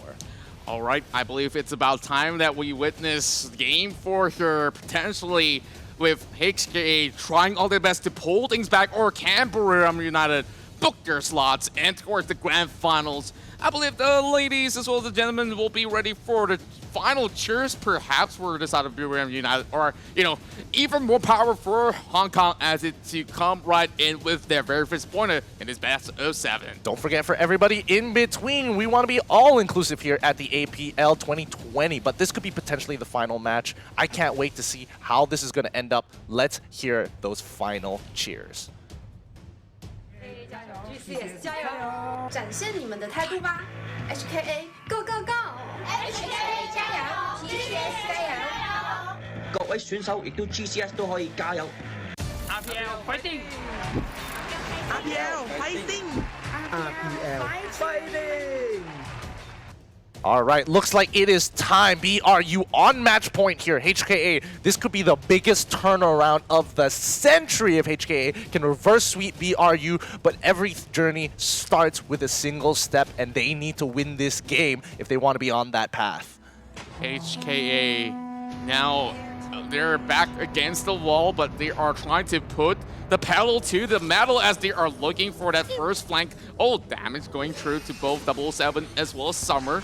And seems like members of BRM United has to really go back. It's so much more entertaining when Elsu, every single time he takes a sniper shot, you just hear yeah, just ever so lightly. But Nunu taking quite a bit of damage, losing 50% of his HP. He needs his HP here, especially if he wants to maintain in the lane. Lindis is going to be babysitting him throughout the lane because Joker and Elsu don't really need the help. They like to stay from far and they can clear waves very confidently. But now Superman jumping right in between, trying to get a kill onto Easy, who's been chunked out to half HP F1 here to join the party. I'm preferring this sort of the plays coming in from the side of Hong Kong, knocking everybody up in the air as if they were bowling pins. And of course, a little bit of a result back in the AIC I remember that. 2019. I casted that game. That was, yeah, Booneram kind of smurfed in that one, and it's looking very similar here, where, HKA, they were able to get a game in Game 3 at the very least. They tried to turn it around, but they messed up the draft, and unfortunately, Booneram United was able to take that game. I remember it very vividly. Could this possibly be a repeat of history right here? I don't know. Honestly, I really don't know. Here, HKA could turn things around because their draft doesn't look, honestly, on paper, doesn't look too bad, especially when it goes later into the game. Towards the mid game, they have a lot of early game power, and that just might be enough to tip the scales into their favor. However, BRU have grown so much since 2019 AIC. Yeah, of course, they have been a lot more clinical on their offense, and now looking for the kill over on the side of F1. Oh man, that damage output was insane as Talon will get that lead. God, just the chain CC coming in from HKA. That must have been really unfun for F1. He gets stunned by Abao, he gets explosive KO'd by Easy. Then the man comes in getting that initial knock, Xiaolin comes in with the initial knock-up as well. No time to react to that. I just got, of course, no response. If I were to even be in that game itself where they all got pumped out on that corner, and oh boy, what a flank to push him all the way back. Yeah, Easy getting a really great flank there. BRU finally on the back burner for once here in 3 games. It only took till Game 4 where Hong Kong Attitude is like, all right, we've got an aggressive composition. It's time to show them what we have in stored. Now HK having absolute control over on the top side of the jungle. Summer's going to be able to actually spot them out. Perhaps go in for the push as well. They're off of position, and now F1 can actually go in for the punish as well. It's going to be Summer all the way from the back, and this is going to be a huge rotation out of the way. HK makes it out alive. Wow, Nunu. Oh, Nunu really whiffed on that shock, huh? He predicted to be right in the middle, thinking that HK would actually continue to contest for that Might Golem, but unfortunately, his read was absolutely wrong. That shot could have been positioned in so many better places there. That would have been so big for BRU as Hong Kong Attitude take bottom tier 1, as well as the Abyssal Dragon. It's so good to see HKA being the aggressors for once. So sharp on all these sort of reflexes in that sort of a scenario where they could have possibly get clumped out, and now looking for the catch over the 007, and Easy almost gets caught out from that position, which could be so dangerous. His fit has already been popped stopped, and now a lot of pokes coming out on the mid side. Great flicker coming in from 007. Had he got caught by that, it would have been game over, man. Game over. As Buriram United are starting to clump up a little bit more. They are feeling the pressure coming in from HKA, and that's what you want after 3 games of getting a significant lead in the game. It's good to see that HKA have the same kind of momentum and bringing the same kind of energy in match point itself. Yeah, this is the very first time that I see any of these teams actually put United to play a little bit more passively, and it's starting to get a little bit uncomfortable for all the players. As you can evidently tell, they're all clustered up for a good reason.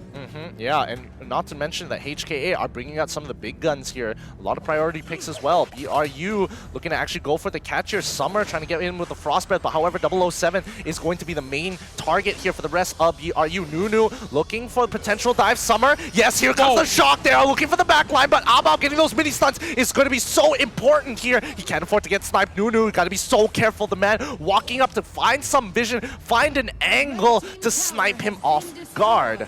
That was a very dangerous shock right there for Nunu, and here comes a little bit more of that sort of poke coming from Easy as they manage to flush out all these members of Buriram. So this tower's in the back. Yep. I mean, when you see HKA play aggressive, they are very clinical with the way they punish their opponents. It's very textbook. You know exactly how they're going to do it, but there's literally nothing you can do about it as well. They always put you at a rock and a hard place or a fork situation if we're talking in chess terms. Yeah, and we definitely can see the importance of Xiaolin in this entirety of the matchup where he could just go and slice and dicing. And I wish there was a Nerf gun edition of LC where he just shoots a small little plastic dart and like sticks onto them. I wish that happened someday. One day, someone's going to come up with that cosplay now that they've heard your idea. But so far, HKA, they need to control the map as much as they can, because at any point of time, if BRU gets a really good engage, that could spill some doom for HKA and that 4K goal lead that they so desperately want to hold on to. So far, things are getting better and better for the side of HK. We talked about the scaling potential, and boy, there is going to be that rank breaker coming out as well. Yeah, that's going to be a very big buy. Going to be a very big buy indeed. But Buriram United here just waiting to scale. They're placing all the eggs in the F1 and 007 basket here, and the rest of the team just is looking. They're not looking to play for their own lanes. They're looking to just be punching bags and utility for the rest of the main carries. Look at how they really spread out across the map, keeping taps on towards all these sort of the areas where they could just look to shove right into Buriram United's face. Now that there's going to be the Darkslayer, it's going to be even more vital, but always remember there's going to be the Malik as well as the Alice to really disrupt them whenever necessary. Rankbreaker already out for the side of 007 as we are already looking at the man just keeping a safe distance while they are doing the Darkslayer. Yeah, and HKA do this every single time. They get a little bit of a gold lead, they push their gold lead, they start taking away every single one of your tier 1s and then tier 2s, take Darkslayer, and really solidify themselves as the leader, as the in-game leaders here, as they will be dictating the tempo, the pressure, the amount of damage they can put into BRU. Still a lot of pressure up to the top side, but they are making sure that they do not overcommit, especially when this Alice is just being a little bit too tempting to dive on. And there's going to be a little bit of a chain reaction, especially when Nunu's around. They have to control this pressure coming in for the side of BRU, and the problem is that their composition is very dive heavy, so they need to make sure those engages land. Easy, he's looking for that back line. Lindis is going to hold his ground. F1 caught out of guard, and there's nothing he can do. He is finally going to be going down, and that's what they were looking for. No endless cycle. It's going to be 25 more seconds until F1 comes back, and with the power of that Drake, they should be able to secure the rest of these tier 2s. Well, they're going to be making it happen. They want to get the point all the way back in towards the side of the GCS, and this is going to be 2 towers in a row for HK.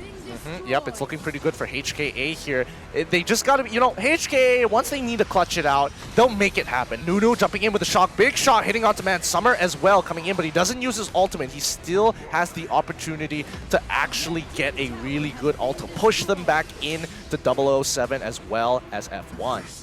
This is the cleanest game I've seen so far coming from Hong Kong, as we saw pretty much a couple of all these sort of the back and forths in the previous round that we've witnessed. And of course, when they were taking on to other teams before coming out alive in towards the semifinals, they also had a couple of struggles here and there, but this time looking sharp as ever. If they can just keep on going at it, I'm pretty sure that they will be able to secure this game. Yep, F1 just purchasing his Slick Stick here. Now he's 2 items up. He needs that third before he starts getting relevant damage. 007 also seems to be struggling to keep up with the man. He's getting absolutely outraged, but the pressure coming in from the man, he is making sure that every one of these shots count. Oh no, Nunu now caught out of position. Is he going to be able to use the shock to get out of there? Nope, not at all. Oh, he actually makes it out. I thought he was getting pushed into that, but it looks like the animation was kind of buggy with the help of Abao in that ultimate as well. You're not entirely sure. It's like, which is the jump, which is the mini stun? I'm like, okay, is that a jumping pad for himself just on the same spot itself? Wait. What? Oh, Xiaolin. He's going in pretty hard here with the Mark of Frost. The Hissy Fits comes through, but no follow coming in for the side of BRU. Can they secure this kill onto Abao? No, they do not. As you can see, F1, he doesn't have that. He doesn't have that much damage just yet. One more item is all he needs. He needs that Bow of Slaughter. So far, this sort of play style is suiting very well for Hong Kong Attitude. With a lot of mobility intact for every single one of these members. Of course, you can take the man out of the picture for this, and maybe Abao in a sort of sense, but so far, they have a really great area of coverage, and now looking to hop on Nunu. Yeah, but I mean, Nunu, he's just going to have to take it at this point of time. They aren't committing to any kind of fight, so the man is just taking full advantage. Nunu jumps in with a shock.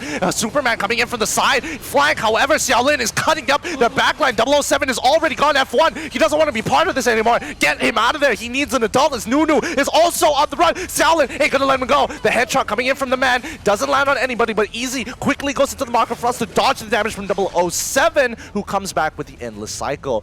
That's a huge win for HKA. They expand so much of the backline's endless cycles, and there is nothing they can do about it. Yeah, and Xiaolin was playing on a very thin thread right there, and he did manage to still get this Dark Slayer for the side of Hong Kong Attitude.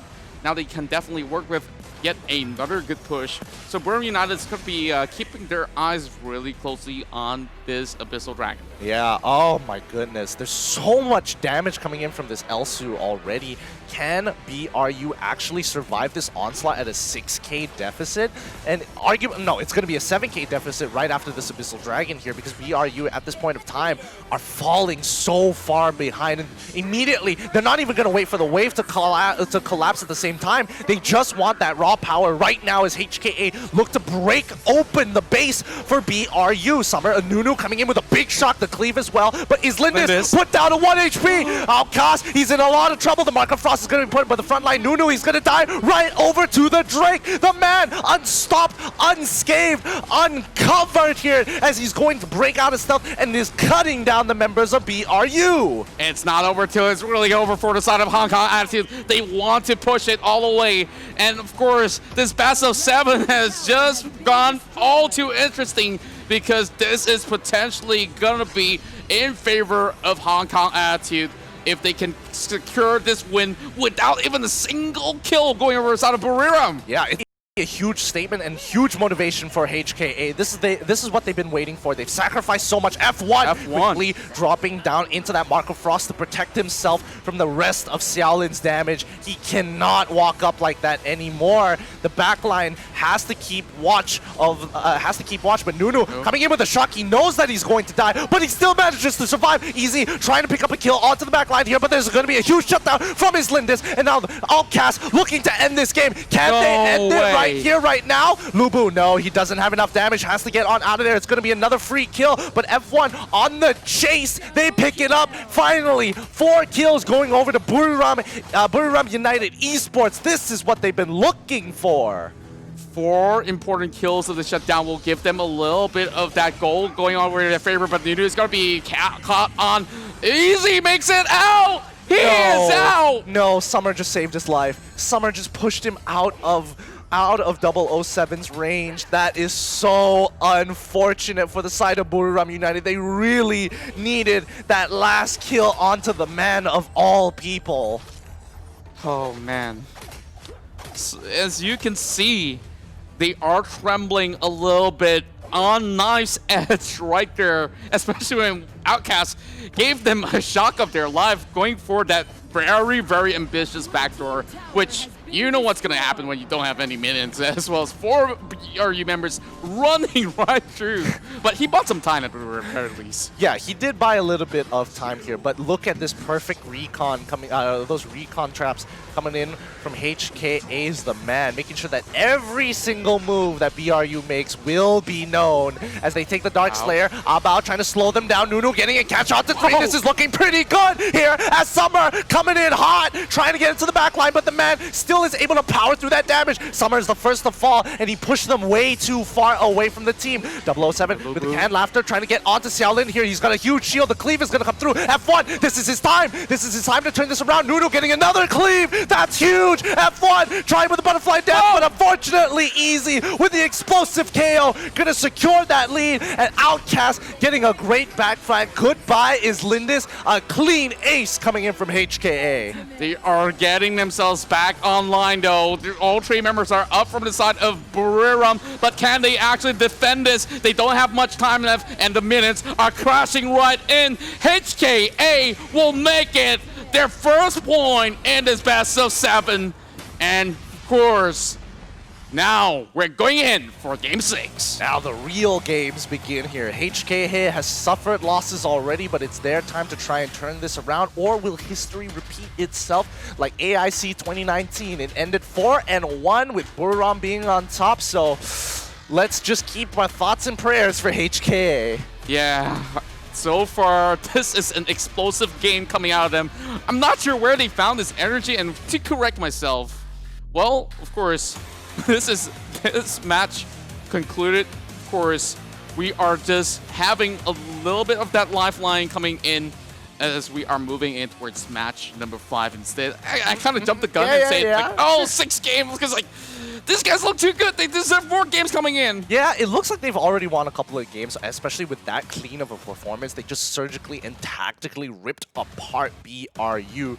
BRU really got to consider what they are going to bring, because the Elendor pick didn't go well. Malak pick also didn't go well. HKA took full advantage of that mid lane priority. Yeah, you can see their face start to dull out in terms of frustration all across the table for the side of Buriram, but this is the man in charge of setting things up on fire for HKA. Yeah, like both F1 and 007 really were trying to avoid making any confrontations with both Xiaolin and Easy as well. Both deadly targets here. Easy one-shotting the backline if they are not careful. That explosive KO, absolutely devastating, even though he didn't even earn the most amount of gold. Yeah, and I could see the idea of Summer trying to actually push them back, kind of like having a defensive shield of another form of Rasa, in fact. But it's not really working out all too well. They don't really get the chance to really get advantages from that early game, because HKA were holding them by the throats. Yeah, absolutely. And I think, Outcast did a really good job of threatening the backline as well. So much so that in towards that last fight, Outcast actually getting into that backline with the help of Xiaolin, looking for some different angles to actually jump in on BRU. And it successfully worked out. They were able to pick up F1, 007, and his Lindis all in one fell sweep. And right now, we're going to be looking in towards whether or not could they still have any more great compositions to be pulled out in towards the upcoming match to come. But of course, with that being said, we shall check out some of the highlights of this game and we're moving in towards the next game shortly.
Welcome back, everybody. Good to catch you back for this up-and-coming game. HKA versus BRU so far has been a pretty exciting matchup as HKA found some new energy coming back into this game, bringing it over to 3-1. 3 being BRU, HKA being 1. Yeah, and it was looking like a perfect game for them.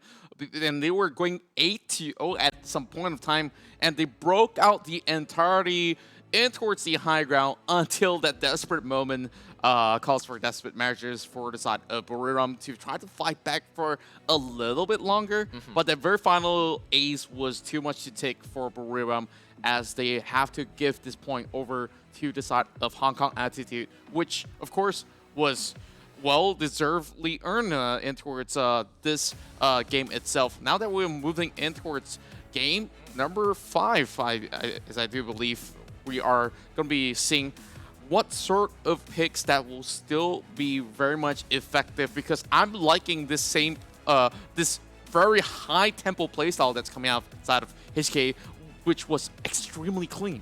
Yeah, and this is super dependent on what kind of drafts are going to be available here, because not all aggressive drafts necessarily have the tools to actually deal with the compositions that sometimes BRU is willing to pull out. Now that BRU have kind of exhausted quite a number of their aggressive picks, they don't have Volcat, they don't have Malok now. They also, I'm pretty sure they still have access to Ormar. However, Omen is still a big no-no for them because Roxy and Kilgroth are still on the table for the side of BRU. HKA on the other hand, don't have access to Omen, so pros and cons.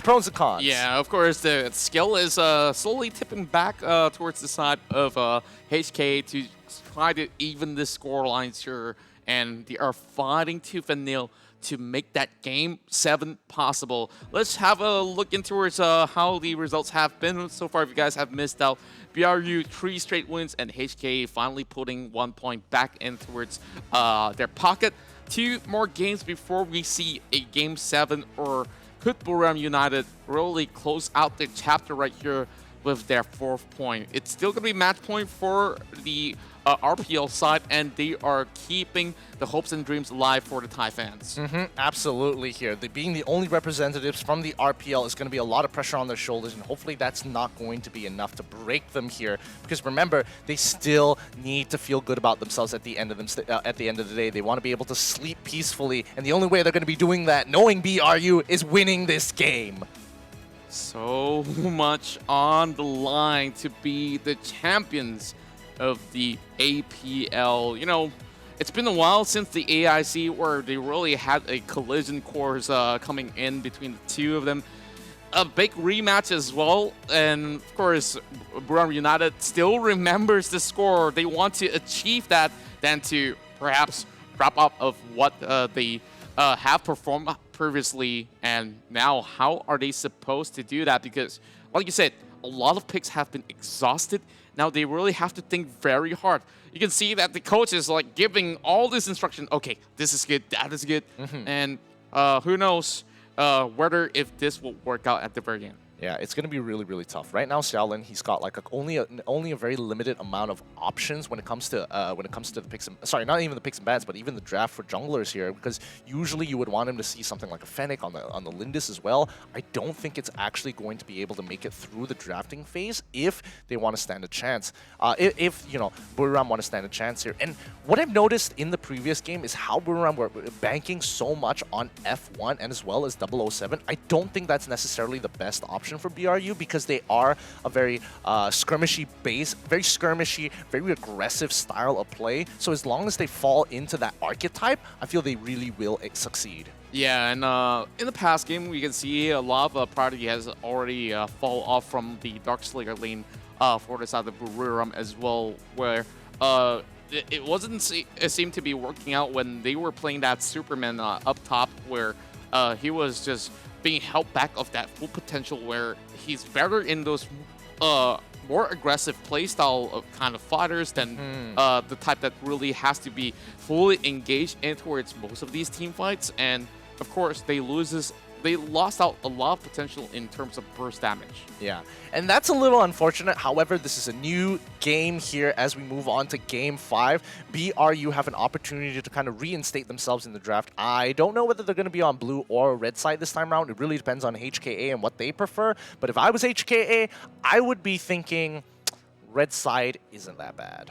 Yeah, it's not too shabby after all. Now that a lot of all these picks and bans have come true, and with that first priority double pick that can actually give an edge and hitting it towards the second phase of the picks and bans as well, you get that priority once more. Yeah, and I think that's really, really important to have, especially for HKA's side, because they've invested quite a number of resources here. However, they're going to need to etch out every single one of this win. Game 5 being the hardest one. Game 6, okay, at least both sides have really exhausted almost all of their resources at that point in time. But Game 5, this is a make it or break it for HKA. Exact same position where they were last year. Hopefully, they've learned from their mistakes. Yeah, and of course, this is a pretty much really solid roster that has been putting everything on the line. And do correct me if I'm wrong. HK this time around has made it much further than they did back in the AIC. In the technically, yes, because they did meet BRU in the quarterfinals, and now they've beaten their own record, making it into the semifinals. So technically, yes. Would I say it's enough of a win if I was like a competitor for HKA? Absolutely not. Yeah, I really wouldn't want to settle for anything less than the grand finals in any of these positions if I were to be playing competitive for sure. So far, the Zip has still been locked away from the hands of Hong Kong Attitude, when Richter has not been able to be brought in with this calls for a Florentino. Yeah, they've opened up that Florentino. Maybe HKA didn't realize that this entire time that BRU would have access to Florentino. Whether it's a mistake or not, we don't actually know. Hopefully, I'm hoping, really hoping that HKA have planned for this. They're going to bring out the Chi, they're going to bring out the Lindis. They're making sure that Xiao Lin is going to have a good time. Wow. This is gonna be exhilarating for sure, because they definitely have really solid picks on both sides to start things off with. But what about the Chi? What are your thoughts on this Chi pick to start things off? I mean, I've talked to Mikhail many times about the Florentino into Chi matchup. Personally, I don't like the matchup. It's very Florentino favorite. However, Chi does bring a lot of team fight potential if she is able to get that good angle and pin someone against that wall to get maximum damage. That's where it's like a good job. You really brought it together. You get an absolute beating in lane, but after that, it's like an A-OK. My goodness me, we're seeing really scary picks coming in from the side of Buriram United. They brought in the Zenil, which they didn't really have too much access to in the past couple of matches. But this is pretty much the better defensive mechanism in substitution of Malik per se. Yep. And I think this is going to be answering to the aggression that they can put up with the Lindis. And now HK is going to be focusing on getting rid of those top tier assassin type junglers here. They might force BRU onto Quillen if they absolutely have to. Quillen, yes, he is a good jungler, a good assassin jungler. However, the conditions to make him work in pro play is a little bit harder to achieve, because that backstab damage can get a little bit tedious, because not all situations allow you to get that damage off. BRU get rid of the Crixie, absolutely agree with that. HKA ban out the Pain. My guess is that they're going to ban out the Nacroft as well, I'm going to assume, or maybe even, and maybe arguably a Zephys, but Nacroft feels more right. Yeah, I definitely think that the Nacroft will be very pretty much the essential pick that could have come in, but I do believe that Hong Kong Attitude has already utilized that previously, so they don't really have access. No, for the bans. Oh, yes. Yeah. For Buriram United's side, indeed. Now that you did bring up that cool topic right there, I still remember many patches ago, he used to be dominating in the charts for sure, but of course a lot of changes has happened since then. I'm really not too sure whether or not it does fit in to what we really need right now. Honestly, I don't really know. I think they really just need the mobility of Nacroth. They would arguably even go for Murad if BRU absolutely wanted to. It's not like they haven't done it before, but now the mid lane mages are getting absolutely clutched up here. No Liliana for the side of HKA, no Crixie as well, no Ignis, no Preda, no Ross, no Marja because BRU just took it away from them, so they don't have a lot of options to work with. They could potentially go for some of the old picks like a Kali, and even then it's like, nah, I'd rather not. Yeah, I mean, Kali, sometimes if you really do miss it, then it could have been very costly for some of these ults, but Tillen's a really good shout, to be honest, and of course he does have a couple of mechanisms where he could just easily move in and out, but Xanis so far has been hovered up as well. I really do want to see how Ram United plays out this Darcy pick, because this is going to give a lot of all these interesting battles to occur from the side of HKA. Yeah, they still have plenty of options. They could go for the Fennec if they wanted a marksman. If they wanted a warrior, they could have gone for the Zephys. If they wanted an assassin, they can go for Nacroth. So, I mean, they've got all the options laid out for them. The question is, which one do they want to go for here? And Fennec, I'm not entirely sure whether Fennec is going to be enough to relieve the pressure of both Tullen as well as Annette, because they can start getting really aggressive early on, especially if they time it right with Tullen's passive. Maybe something might occur here. Oh, but the Zata pick coming in from BRU, changing it up. We don't need an AD carry. We just need an AP carry. Well, this is going to be a tad more interesting. They just really want to go in for a lot of those sort of shot potentials here to really bring them all down. But Valheim, once again, this is going to be the classic pick. Back in the days where people do underestimate the Valheim, where he does have that point and click stun, which people didn't really put too much of a high note about, and that's where we see the big priority coming in for those competitive play, where, you know, public games, yeah, in the hands of the wrong person, not too effective. Yeah, we've all had that Valheim moment. We've all had that Valheim moment. But more importantly, Valheim is going to be able to stop some of the big ticket targets, especially that Florentino. He comes up, he gets stunned. He's going to be in a lot of trouble if Zaniel isn't already trying to buffer in that ultimate. Now, everything's all locked in. It might just be a final shout for HKA. So every one of all these fans that are supporting the GCS side, we need to hear you roar it out, because the Dragons, of course, needs to soar and rise once again against Buriram. Final hopes of the ROV Pro League. Can we get a shout out in the chat for both of these teams, for HKA and BRU, because they need your energy going into this game. So many stakes on the table. Let's hear those cheers. 展现你们的态度吧 ！HKA Go Go Go！HKA 加油 ！GCS 加油！各位選手亦都 GCS 都可以加油。APL fighting！ APL fighting！ APL fighting！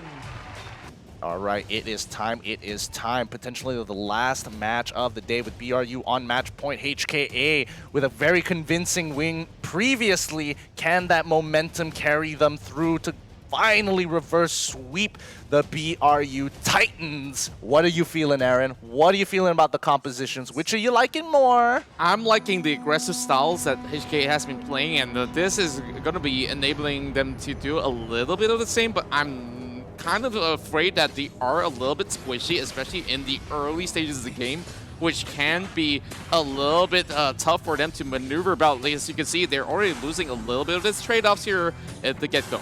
Yeah.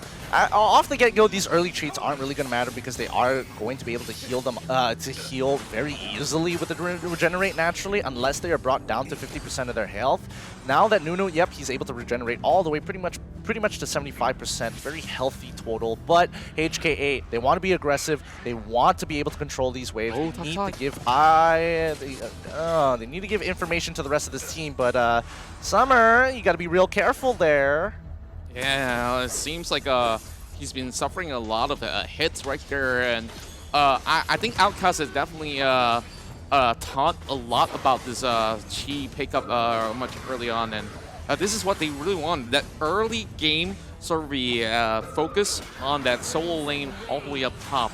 Well, there's going to be a 3-man rotation coming out from the side of BRU for a little bit. I'll make that a 2-man. As you can see, Fnatic now marches up to soak in some extra EXP. Nunu still taking his time to hit those levels up, while F1's already having his ult up ready. Yeah, and I think this is really important to note that they decided to send Zata into the mid lane just because she's got better wave clear in comparison to the Marja. Marja kind of wants to hold the lane, not really gain priority, but Zata, it's the other way around. And especially when you can contest a Talon, that's going to be very important to make sure he stays in the lane. You don't want him to be able to get out of the lane because he can make things happen in the sides. Yeah, and speaking of making things happen here, Issei Lindils has been keeping up with that sort of constant pressure every single path that he gets himself on. And this is going to be the Spirit Sentinel for Buriram. So this is still going to be a very slow tempo game for this start of the match. So far, Hong Kong Attitude is not going to be pulling the same sort of tactics because it will be a little bit more predictable for Buriram United. Yeah, I feel like it's very habitual because we saw Buriram United do almost the exact same thing in their previous best of 7 during the quarterfinals, where they were playing super aggressive, and the moment the Saigon Phantoms decided to match that aggression, that's when BRU started to respect them in terms of spacing. And I think the exact same thing is happening here, where they're giving too much respect over to HKA. A little bit uncomfortable for the side of F1. As you can see, Hong Kong Attitude knows that F1's going to be pretty much down low. Nunu's going to be trying to actually push them all the way back. But at the very least, they did negate that pressure coming out from HKA. Very good maneuvers from 007 as well as Nunu, both of them knowing that they can go pretty much invulnerable at a whim. So they just have to keep control over the area. F1, as long as mid and bottom hold, F1 can affect this top side, because remember, Summer wants to be a big part of these team fights. So far, it's going to be F1 really taking the most amount of gold throughout this entirety of this span of 3 minutes and a half.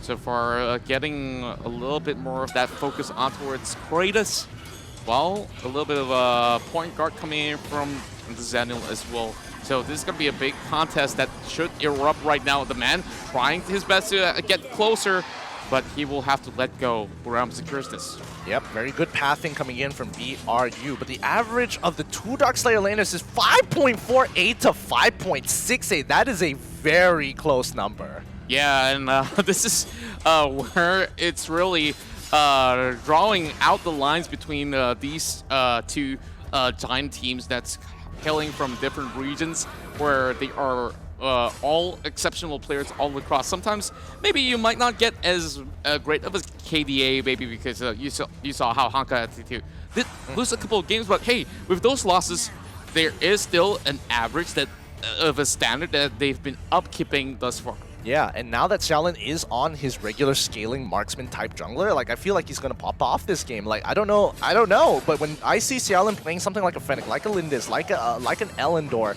he has so much damage potential, it's ridiculous here.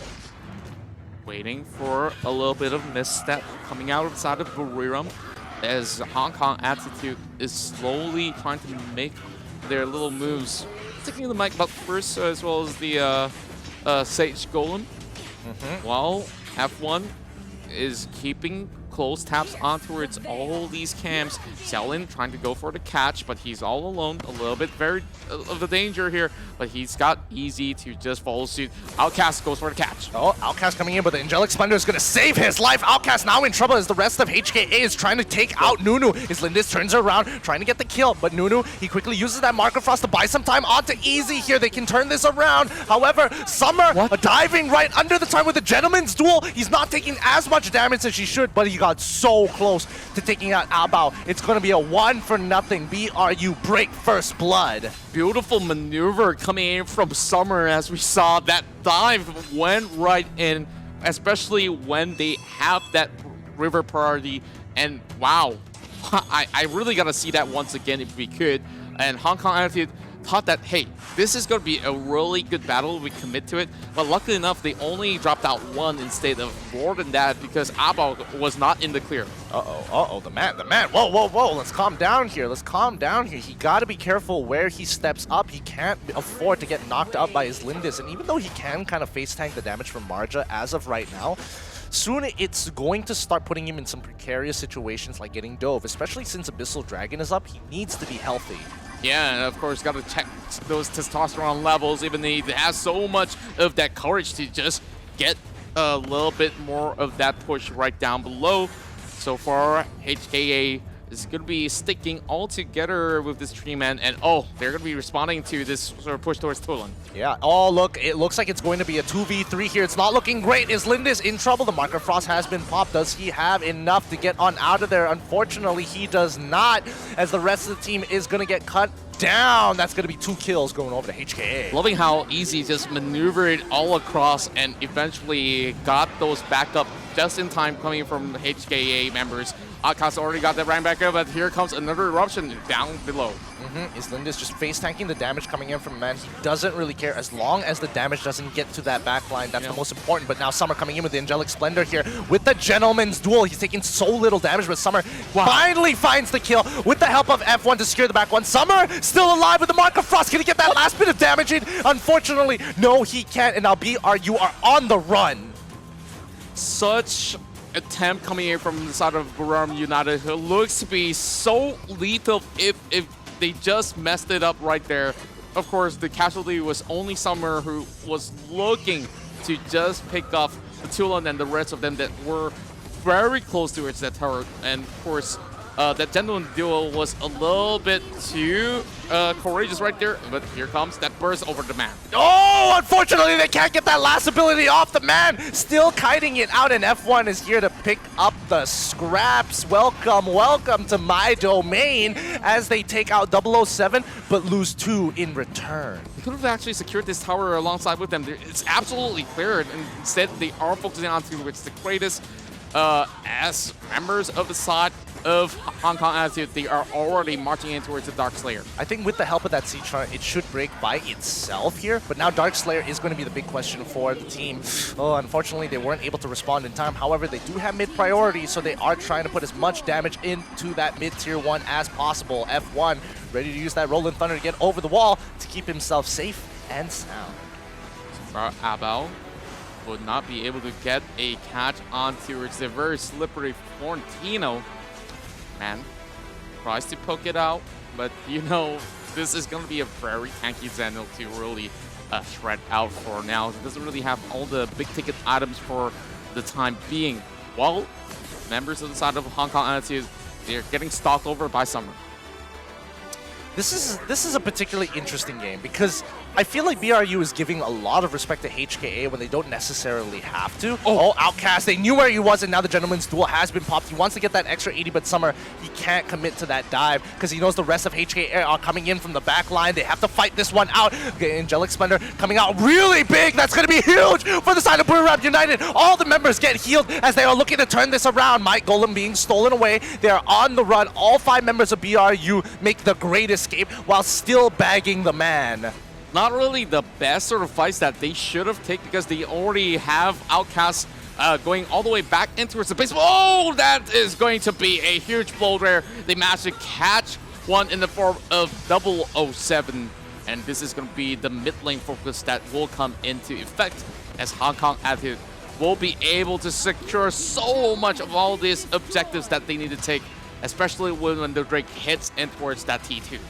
Yep, they're going to be able to secure top tier 1 as well with that wave of load. So, oh boy, Buram United, they're going to be put at a bit of a deficit here, but they're holding on pretty strong because of that invade. Let's see how much this Drake actually does. Slowly escorting the wave all the way in. This is going to be a little bit of damage being caught over on the side of Easy. But here comes 007, try to actually slowly prowl all the way inside. They will be able to clear off the Drake, but they do put themselves on the line to be able to secure this one. Oh, the big damage coming in from F1's passive, but the same can be go for Xiaolin. If he was able to get one more auto attack, it would be real good. Oh, wait, hold on. There is a 1v1 between Summer and Outcast up into the top side of the map, and it looks like Outcast is going out. Angelic Splendor coming down on top of Nunu. Bissell Dragon being contested here, but it looks like it's Lindis just there for the scouting. So far, Hong Kong Attitude is giving Buriram United the taste of their own medicine, just like how Game 1 used to be like. Back and forth push and pull to slowly shred out their chunks of health. But this is the same playstyle that Buriram United has been so used to against all the other RPL teams, as they would still scale very well with that Florentino. Yeah. But let's see how big Florentino is going to get. He's been split pushing the entirety of the game, joining the fight once or twice. Buriram looking to try and get some pressure, but without those tier 1s, if they make a single mistake or if they get caught out, there is literally nothing Florentino can do to make a difference. As Darkslayer is coming back up, Florentino is coming in. He wants to be part of this fight. We're seeing his Lindis. He's going to recall, get ready with that Angelic Splendor, get ready for this fight. Oh! Getting caught out by Outcast here. Can they secure the kill? Unfortunately for Florentino, that ult has been expanded. Summer going down with no help from the side of Islindis. No Angelic Splendor giving him that priority. They're going to turn this fight around. F1 trying to get that kill on into Lindis here, but unfortunately that bow of Slaughter is going to bring his life back up to full. It feels like he was just tickled by his feet. Oh, he's going for the challenge 1 versus 3. Is this what he's looking for? Oh, he catches level 7 as well. What a perfect timing for the shred down, as this Lindis is just taking every one of these Buriram United members apart. Yeah, this is what we're talking about. This is Xiaolin on a scaling marksman. He knows what he's doing. He's confident. He's got that full build. Somehow he got 11k without us realizing. But, you know, is Lindis. He's here to make things work. He's trying to get the information as they pull on backwards. Nunu, also, he can't really do too much as they know they have to give up this tier 2. Of course, this will melt like butter. Now only the high ground tower is left for the side of Buriram United. It's going to be taking quite a while before that break hits that top side. Buriram got to be prepared, as the Xanil is going to be moving in towards the bottom side for a potential push. He does have Angelic Splendor up online, so if there's going to be any commitment at all, he will be here for the rescue. Oh, Nunu going in pretty big here. Angelic Splendor coming down. He's going to be going down as well. Florentino looking to join the fight. Marja coming back in, but unfortunately, that's going to be literally everyone. Nunu, F1, and S Summer all going down at about the same time, one after the other, getting knocked down like bowling pins to the might of Xiao Lin. Wow, perfect timing for the side of HKA. Islindis trying to hold on for dear life. Hops right in towards the middle, and it's going to be HKA here trying to actually get that ace on, as they will be able to bring them to dust. And now HKA only having one more tower from the side of Buriram United, and they are looking to actually clear things off. Buriram United will lose out another game, and Hong Kong Attitude are back at it once again. 2 pointers against 4. Now they have broken their record. They're not letting history repeat itself. It's 3-2. Hong Kong Attitude at 2 with Buriram United still at match point. This could be the biggest reverse sweep that we're talking about. And this is what I was saying. The moment Xiaolin takes off that jacket, he goes Super Saiyan, boy. That jacket was giving him a little bit of weight on the shoulders, and now he's going on Rock Lee mode, dropping it off. And wow, the Dragons have finally shown their fangs. Yeah, they really are. They are doing it with convincing fashion as well. BRU showing them a lot of respect after completely disrespecting them 3 games in a row. This could be so huge for HKA. Now that the momentum, the gears are running in them, that's going to be such good vibes coming into the next game. They are just so sharp on their approach, and gotta say, big plays coming out of Xiaolin in this entirety of the game, and boy, that takeoff, especially when he was all alone, he does sense that members of the side of Buriram will be putting on that recall, and if they don't, yep, they'll end up just like 007. Yep, and now BRU. Wow, this is such a crushing defeat because Game 6, they have run out of options here. They don't have a lot of resources to play when it comes to the hero pool, and the same can be said for HKA, so this is going to be a bloody 6th game as we move into it. Most valuable player, I think hands down, has to go to Xiaolin. I mean, like, is there really an argument here? There's no argument whatsoever. Just look at that goal amount at the span of time. 12.1 is the MVP point that he managed to score. And mind you, they are really putting the mid-like into work because over onto some of these regions, it's already hitting 12 a.m. already. Yeah, I mean, it's going late, and these boys are getting tired. However, the competition never stops till you have a winner. Only the strongest may survive here.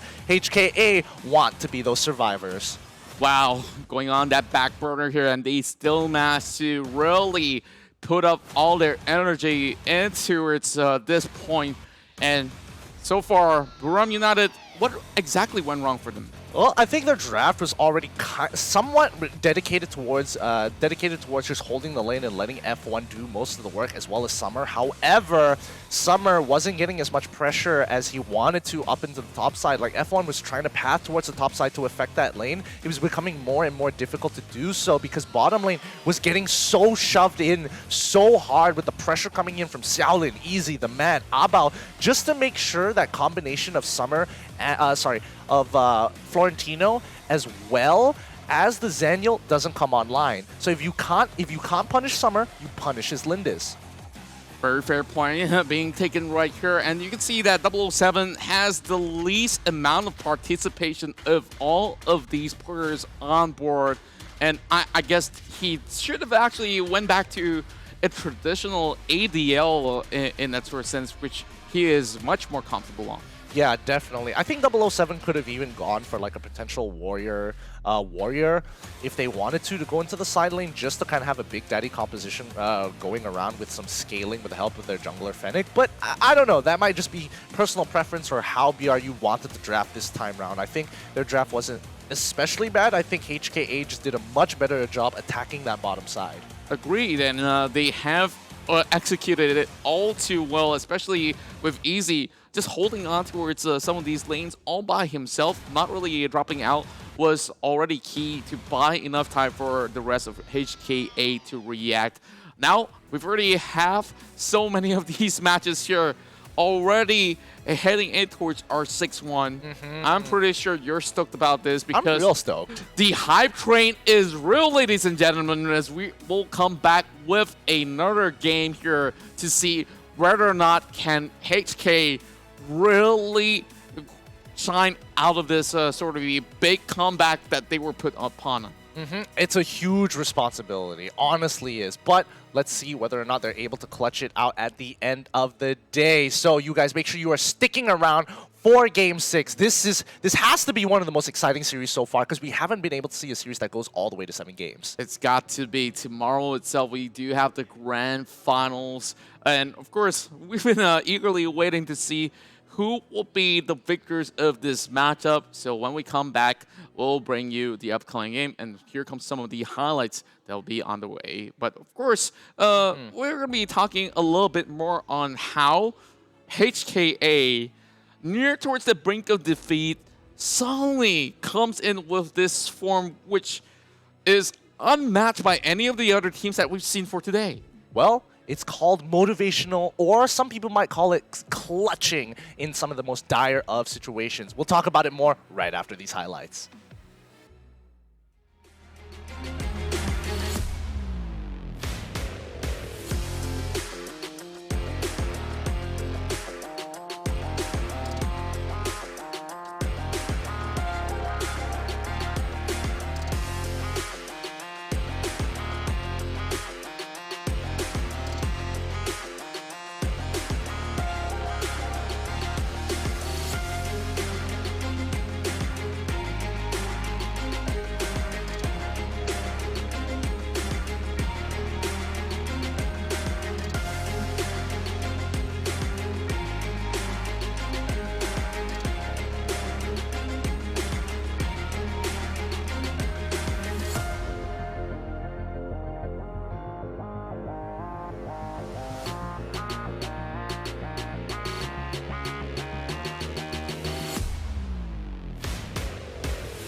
And welcome back, ladies and gentlemen, to the AOV Premier League. Alongside with me is going to be Gideon Q, also known as Fatal 5-Way, and I'm Contra here, bringing you another matchup here where it seems to be that HK has been fighting tooth and nail for their tournament lives here against the Titans of Thailand of the RPL, where they are now hanging by a thread still. Of course, it's still match point for the side of Buriram as they are now having points 3-2. But hey, it has come a long way, and HKA did make a statement before they start the game. They said, we're not going to make it any easier for the likes of Buriram. Now, keep in mind that BRU aren't exactly in the danger zone just yet. However, HKA, they really need this final win to reset the entirety of the global pick ban rules and put everything on the table. If they can win this Game 6, they're coming in with a huge advantage in Game 7. Yeah, I definitely gotta say that they are riding on a high note right now, and nothing can possibly break this tempo here unless if Buriram could find something out of back in some of these picks and bans here, as we are going to go in for our 6th game. Yeah, I mean, it's looking real tough so far for the side of BRU. Hopefully the momentum hasn't died out for them, and they start really trying hard here because they need to get this game if they don't want to play at a disadvantage in Game 7 itself. A lot is riding on this because if we're talking about odds, if they lose this game, coming up to Game 7, it's not looking too great for them. So far, you are just looking at how calm and composed HK has been throughout the entirety of this whole series. As you can see from the face of the man, he's not giving all too much of that sort of sigh, expressions. Well, of course, whether with or without the mask, you can see that he has been keeping himself pretty much clear-headed to get himself focused for all these matches. Yep, they need to have a clear mind, and especially if they want to play at the highest level possible. I can't imagine the kind of pressure going into this, especially since this roster has been together for a good amount of time as well. But coming into the APL here, oh, the competition has never been more stiff. Yeah, and this has been so far the best international bout that we have been witnessing. Of course, this is not even in the grand finals yet. So imagine what the grand finals can offer this time around. Yeah, I mean, I can't wait to get to that point, but we need to finish up this game. There can only be one winner. It's either BRU or HKA. You guys need to give them your support. They really need it now more than ever. A little bit more discussion before hopping into perhaps once again, we've been saying this for a couple of rounds. Perhaps the final round for Buriram United, if they can clinch a win right here to get themselves in towards the grand final stages. But so far, they have been tackling some of all these issues that they had in the past 2 games, and they didn't really have that clear answer to break the chains right now. Yeah, and now starting off in the draft, HKA instantly lock out and ban the Richter here. BRU have not been able to get access to it so far, and I don't think they'll ever will at this point in time. But BRU still having to ban out Zip on top of getting rid of this Florentino, unless they want to open up Zip, which I doubt they would want, especially with Abao. Yeah, but what has been consistent from HK ever since Game 2 or Game 3 onwards, they won't be able to get their hands on the Laville, which proves to be a really huge boost if they could actually get that top tier ADL. Yep, and that would be a really good start off here. HKA currently hovering over the Ata here. I don't know if that's going to be their best pick. However, it's what they have to work with, as we can see in their previous previous picks for the side of HKA right down below. Ata going to be the first pick coming in from HKA. Yeah, it's going to be providing quite an amount of coverage, and it doesn't really give off too much of what they are planning up ahead as well. But on the side of BRU, I'm more interested with this sort of double pick on their side because they've exhausted so many of all these options, especially on that DS lane that we've been looking at for the past couple of games. well, they do have the Roxy as they are trying to negate that Omen to come up online. Yep, HK still have access to Omen here, and it's not looking too great. Personally, I don't like the Roxy to a certain extent. It's a really unfun hero. She falls to me, she falls into the same category as Marja, where she doesn't really want to win the lane. She just kind of wants to be there. Finally, a Darcy. Oh, okay. Looks like BRU looking to play the scaling game. Darcy doesn't have that oomph like he used to have in previous patches, but it takes a little bit more time for him to really start being devastating. Yeah, it's all about the sort of the clinical executions that Buriram could have possibly pulled out, and you know, who is he really going to be pulling on this teleportation in?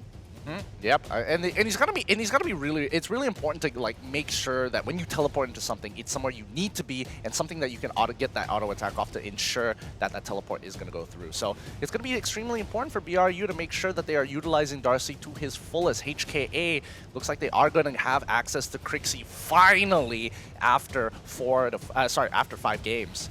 They really pincered out this sort of pick for so many of these games that passed through, but Varese is something that has been very much interesting to be considered right here. They don't have any more time for changes, and this will be locked in for HKA. Yeah, I don't know if Varus is going to go into the jungle, unless they're going to be Varus jungle again. We've only seen that one time, didn't really work out in the quarterfinals for Talon Esports that time around, so I doubt it's going to be the Varus jungle. It could be Varus into the side lanes, most likely, because a lot of these marksmen aren't exactly too powerful. And plus, the man, he's got some moves, he's got some tricks. Yeah, so far the man has been overpowering 007 for the past 2 games, especially when he managed to get his hands on things like even like the Joker.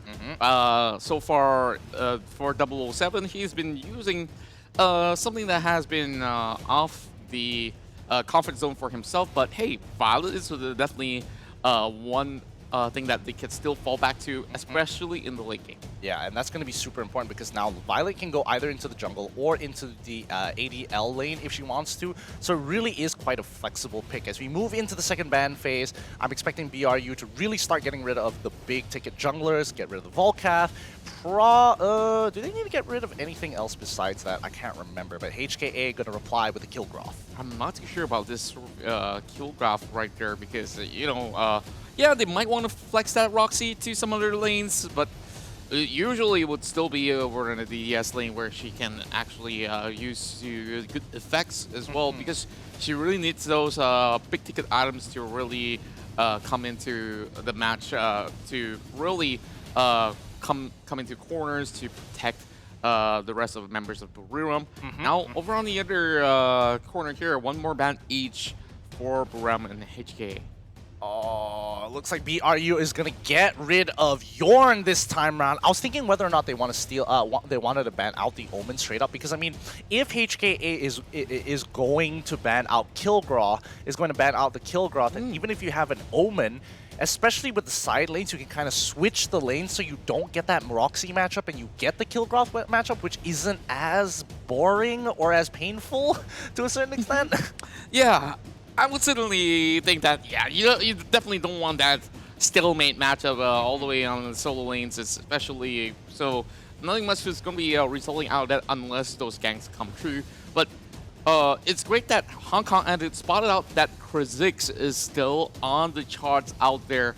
So they negated one real big support pick that can be very devastating if they let it through. Yeah, and I think BRU, what options do they have? I think they could still, if they want to get the counter matchup for the jungle in particular, I think going for the Yipnith doesn't seem too bad for the side of BRU. We've seen them, we've seen it time and time again where, you know, Yipnith can actually face tank the entire ult coming in from the Crixie, but instead they want to go for the Choknar. I don't think that's too bad, as Lindis is known to play Choknar at a very high level as well.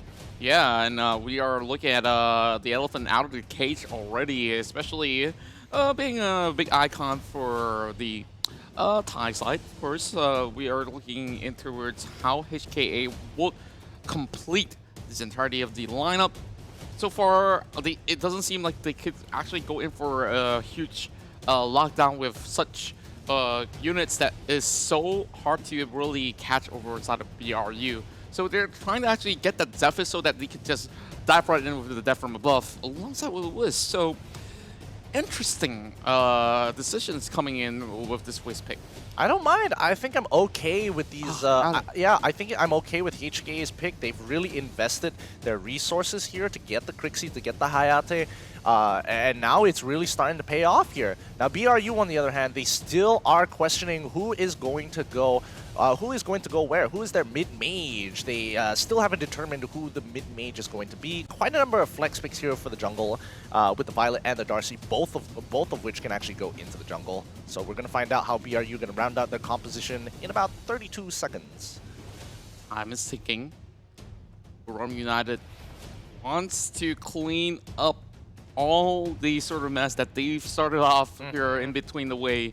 Ignis seems to be one of the key picks that has been being utilized across the group stages, all the way in towards the quarterfinals as well. But, you know, they'll be switching out one towards that Lindis, which I feel is a better trade-off coming in. Yeah,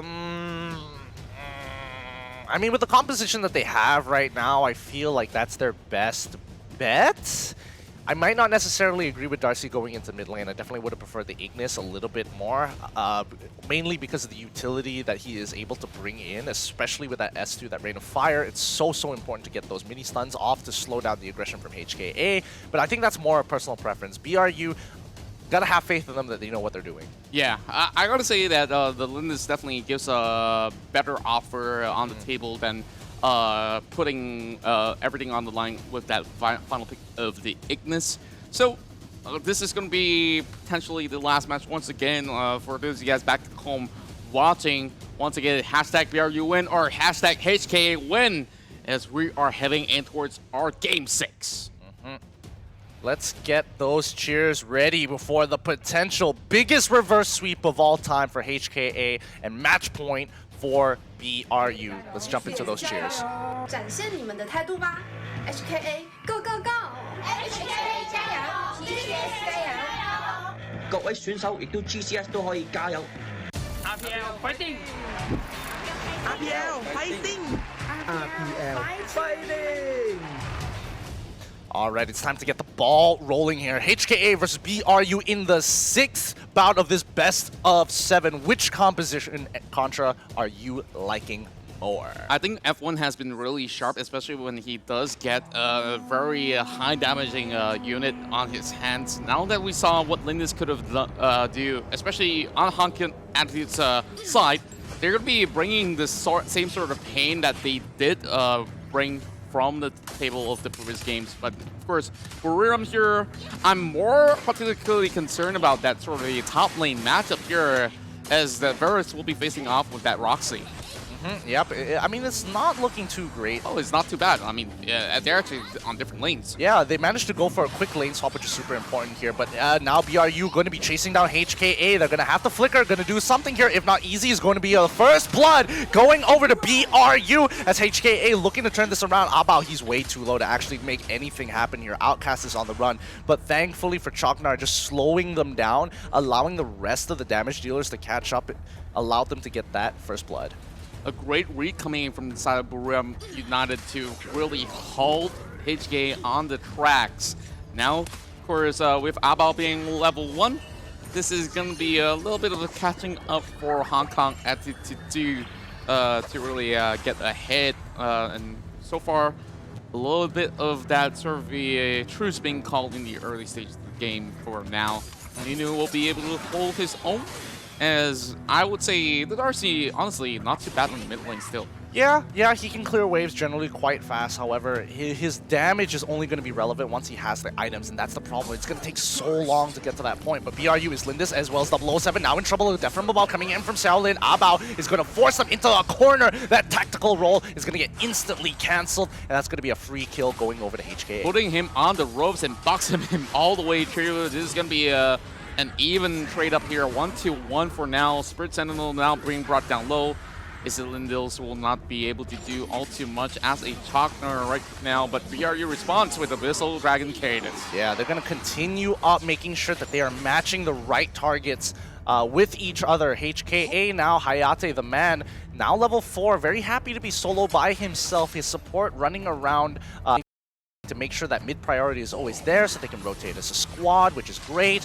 Varus now has to deal with a Roxy, which is not so great. However, let's see how BRU play this top lane matchup.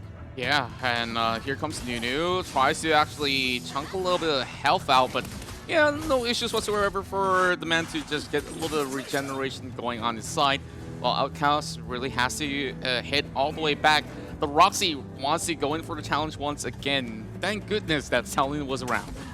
Yeah, I mean, that's the problem here, especially when you're up against Roxy. Like, she can just kill you out of nowhere by locking you down with her ultimate and that trail of fire. Does surprisingly a lot more damage than most people would think here. But now we can see Nunu trying to control the area, understanding where Crixie wants to be in a beat across the map. They want to relieve pressure up on top side, but now Summer taking quite a bit of damage from Veronica Frost. Can he survive this? He is just tunneling through, and luckily he was able to get Xiaolin within his ultimate to prevent a lot of that extra burst damage. Yeah, you can see that they waste no time. Whenever they are falling really low, they immediately call their upon the recalls to just get back on track. And another lane swap coming in. This is going to waste a lot of all these EXP output for the side of the Roxy. But F1 should be able to secure this kill onto the man. That last auto attack from her passive is able to proc it off. Really nice play coming out from BRU. His kill score is 1-2. Things are looking good for the side of BRU as a starter here. Well, Easy's going to be moving in as well. Summer cutting down a couple of exits, and BRU United went for the back. Good attempt coming from the side of Outcast. Having great communication, but 0-7, he's being locked out of this, and there's nowhere for him to escape. Yeah, unfortunately, I think he was trying to get close enough to the wall to tactical roll over it, but now Islindis now going to be taking quite a bit of trouble here. There is no way he can get out of that chain CC. Oh my goodness, he literally couldn't move. Wow, it's going tit for tat so far for both Guram as well as HKA. Now Summer's cutting in from the back as well, seeing a lot of units. He cannot pursue further with Abao on the line.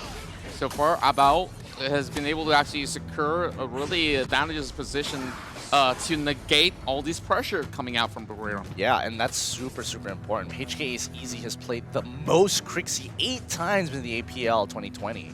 Oh, very interesting fact there. Yeah, so far, especially in those best-of-1 rounds, we do see her coming out very often to go in with those high-damaging ultimates to just pull up some chunks of damage. One more Kratos on the back for Guram United.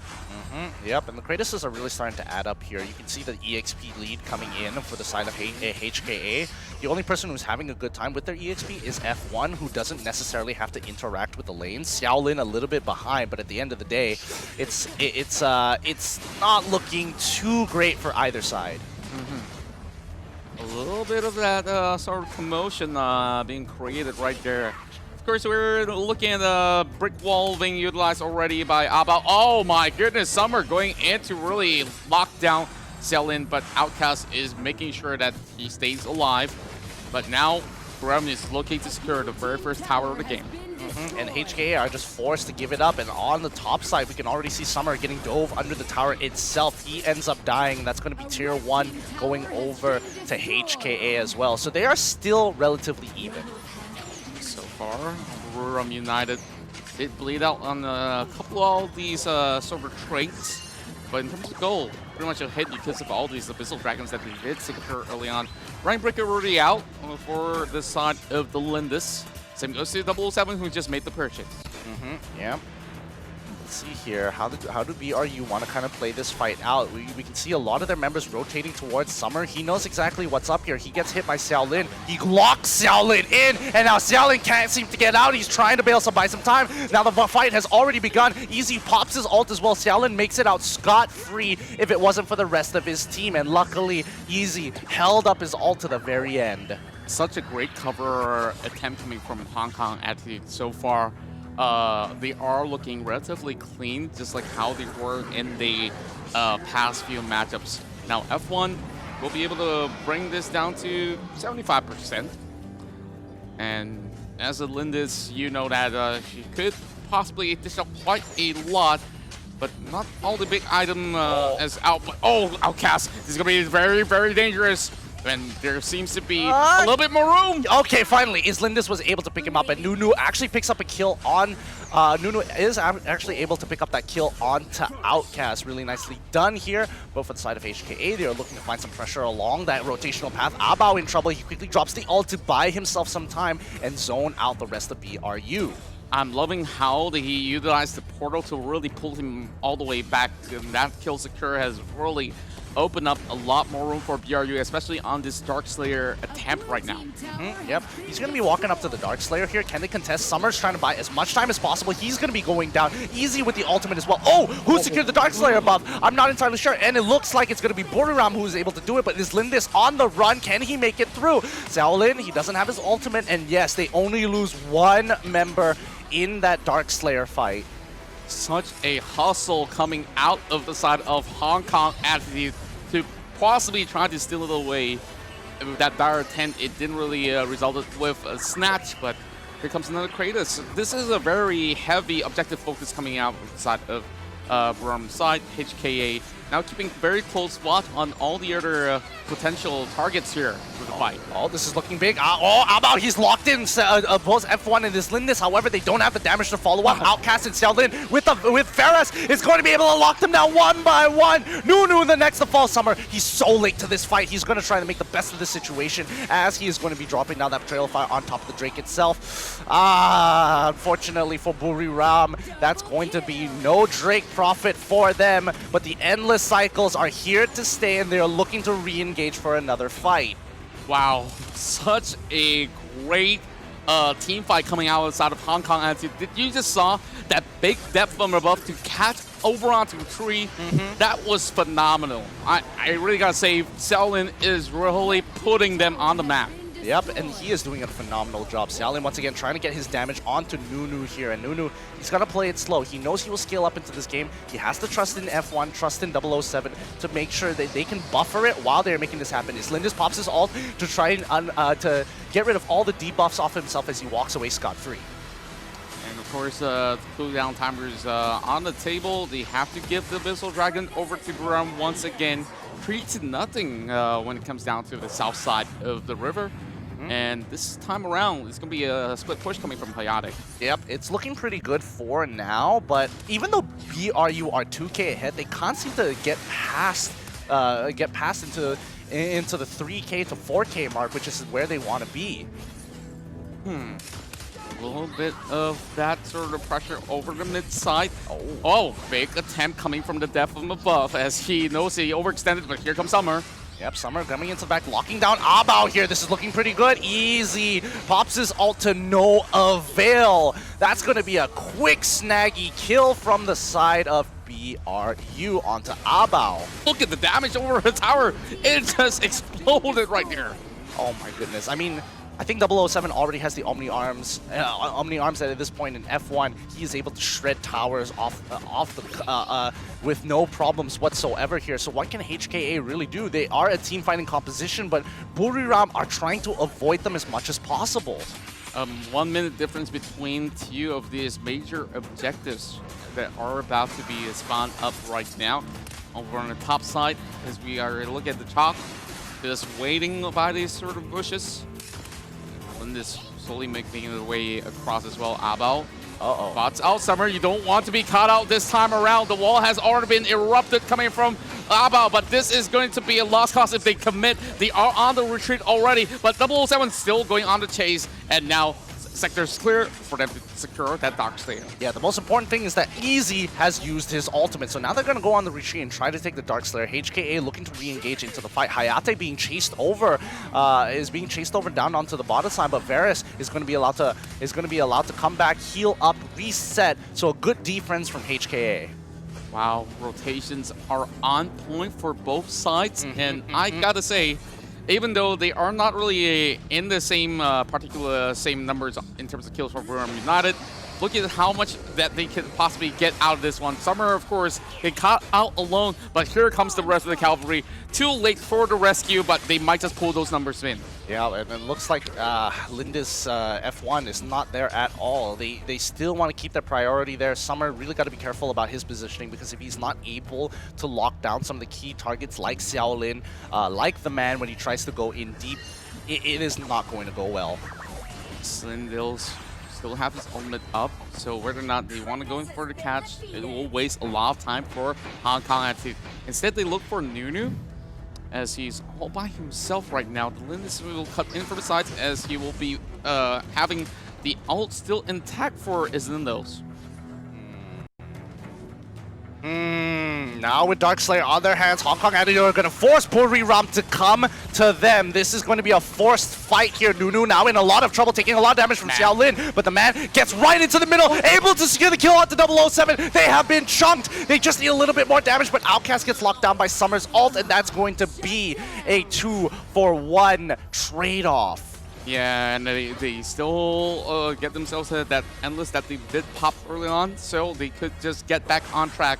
Once again, pressure's on to that Darkslayer. They've already given all too much of that sort of lead towards the side of Buriram. You can see that gold difference is really snagging up. Oh, F1! Big Cat's coming from the side of Xiaolin, and that wall's going to be blocking off Summer. This is looking pretty bad, but this will be that Chalkner trying to actually buy a little bit more room, and they will fall back. But this time around, that Darkslayer is still not on the clear. Yeah, like both teams know that Darkslayer is their win condition. Buriram, he wants it. They want it so badly, but now Xiaolin trying to go back into the fight. He jumps right on top of Nunu. Can he actually secure this kill? Yes, he does. And Xiaolin finds the catch of a lifetime here. As they will continue to play this game, Buriram are running out of endless cycles. About 1.5 kills per minute that we're looking at here. Xiaolin now gets caught out. The great turnaround of events for the side of F1, who just arrived to the scene, as we do have a big catch for the side of Outcast as well. He tries to finish off that knockdown, but he will walk into safety thanks to his ultimate, as he will walk away with a pinch of a health left. Woo, way too close for comfort, but 13 scored a 13-9. 13-9 in favor of Hong Kong Attitude, but the goal lead is with Buriram. 4K. Can they end this right here, right now, and win this match point that they've been working for so hard already? Split pushes coming out from the side of F1. They can keep their eyes in check for the Darkslayer, but they eventually will need to send that Varus either to the mid side or the bottom side. They might actually be in this lose-lose situation. So this is looking a little bit dicey for Hong Kong Attitude. Yeah, and it's a tough situation to be in. I mean, a 5K goal deficit, as soon that 5K deficit in about like 3 minutes or so is not going to matter at all. But for now, Buriram is still looking for any opportunity to win this fight. Abao, oh, he is playing with fire. They want to get this enraged Abyssal Dragon. That's going to help them so much when it comes to an upcoming team fight. You can see the scaling of damage for Hayate is increasing by the dot. A lot of all these shurikens not really hitting the mark for sure, but the Enraged Abyssal Dragon is going to be the prize for Buriram. This is going to be the 5th dragon that they've got in hand. Yep, and now they have to quickly run over to the Darkslayer side as the rest of HKA clear up their own jungle. They should have been looking to trade objectives here, but unfortunately they don't, which means that BRU will be able to get on top of this Darkslayer with an Enraged Abyssal Dragon buff. Is Lindis, he's kind of trapped here, but they don't exactly mind. The ultimate comes down from Easy, not exactly the most efficient, which is great. Abao gets pulled back, and now BRU, if they wanted to fight, they can take the fight right now because they are missing so many ultimates for the side of HKA. Instead, they are putting the pressure over on the mid lane tower, which will eventually open up that opportunity for sector controls. But it's not going to be enough time for them to just crush it all the way through. They only have 2 members from the side of Buriram to work it out. Is Lindis going to be walking up to gain that information, that really important information for the rest of his team? F1 dropping down his own traps to find information in case HKA get a little cheeky here. Roxy in the back line, not looking too good here. Summer's on the run. They need the help from his team. He's going to get pincered down by Ata here. Outcast in the middle of the Darkslayer pit. He's going to be going down almost instantaneously with the damage coming out from F1 and 007. Spirit Sentinel being claimed by BRU, and it's back to 4v4 of HKA versus Buriram United. The scaling is going well for the side of F1 as we are seeing the match going on towards 7 minutes of play right now. And it seemed to me that Outcast was looking at that sort of the moment when the Darkslayer was knocking them up in the air, and he thought, okay, this is a good time to perhaps go in for a pickoff, but of course, they couldn't really respond in time as well. Oh, there we go. That from above, going for the catch. They are looking to actually pick up both 007 as well as S1 at the same time. Oh. The Chalkline has pushed them all the way back. Oh, that was really, really good. However, the flickers have been expanded for the side of 007 as well, so keep that in mind. They can easily heal up off of the Darkslayer here, but however, Hong Kong Attitude, they can't stay any longer. Keep an eye on Xiaolin. He's got a really good push down on the bottom side, forcing Roxy to respond. Such attack speeds coming out of all these members, and they just managed to snag that one out of the glimpse of Hong Kong Attitude, where they just managed to take a peek. This game is going on for so long already, and Buriram United, I mean, they've dragged this on long enough. They can't seem to find that catch, and so far, Xiaolin, with that death from above, has been getting into that back line way too often, and Buriram, they are running out of options here. The man, he's already at full build. He's very comfortable. He gets pulled back nearly one shot by the Darcy. Nunu has come online as well. Oh, man, that almost got Hong Kong Attitude in trouble. Now, this is going to be Buriram here feeling a little bit more confident, spots out Xiaolin, but he knows that this is no time for them to perhaps get themselves caught up with that fight because the Drake is marching down towards the bottom side. Roxy just moving across the map as well, not really trying to reveal her current positioning as the rest of Buriram looking to escort the Drake all the way down bot. Yeah, and I think they can't play the typical style because it's already so late in the game. But once again, Summer gets caught out here. He is in a lot of trouble. He gets a massive shield there just to protect himself from the rest of the damage, allowing Nunu as well as his Lindis to start getting in on that fight. Yeah, Buriram United members are getting tankier as we hit in towards the late game. Hong Kong Attitude starts to worry on how are they supposed to defend this one as Xiaolin gets brought down to 50%. This is not looking all too good. Buriram can't actually pull the trigger if they want to. The Chalknar is pretty much prepared. He's got the element, but not for Nunu as well as 007. Yeah, do they want... Oh, they get zoned out by the Ata ult there. The Drake goes down, and unfortunately, they can't move further than this. They're going to take another consolation prize of a Tier 2. However, the prize was the high grounds. Of course, not having room for a response. Another Enraged Abyssal Dragon on the line. Bao could not get anywhere close. Xiaolin tries to go for the punish, but too late.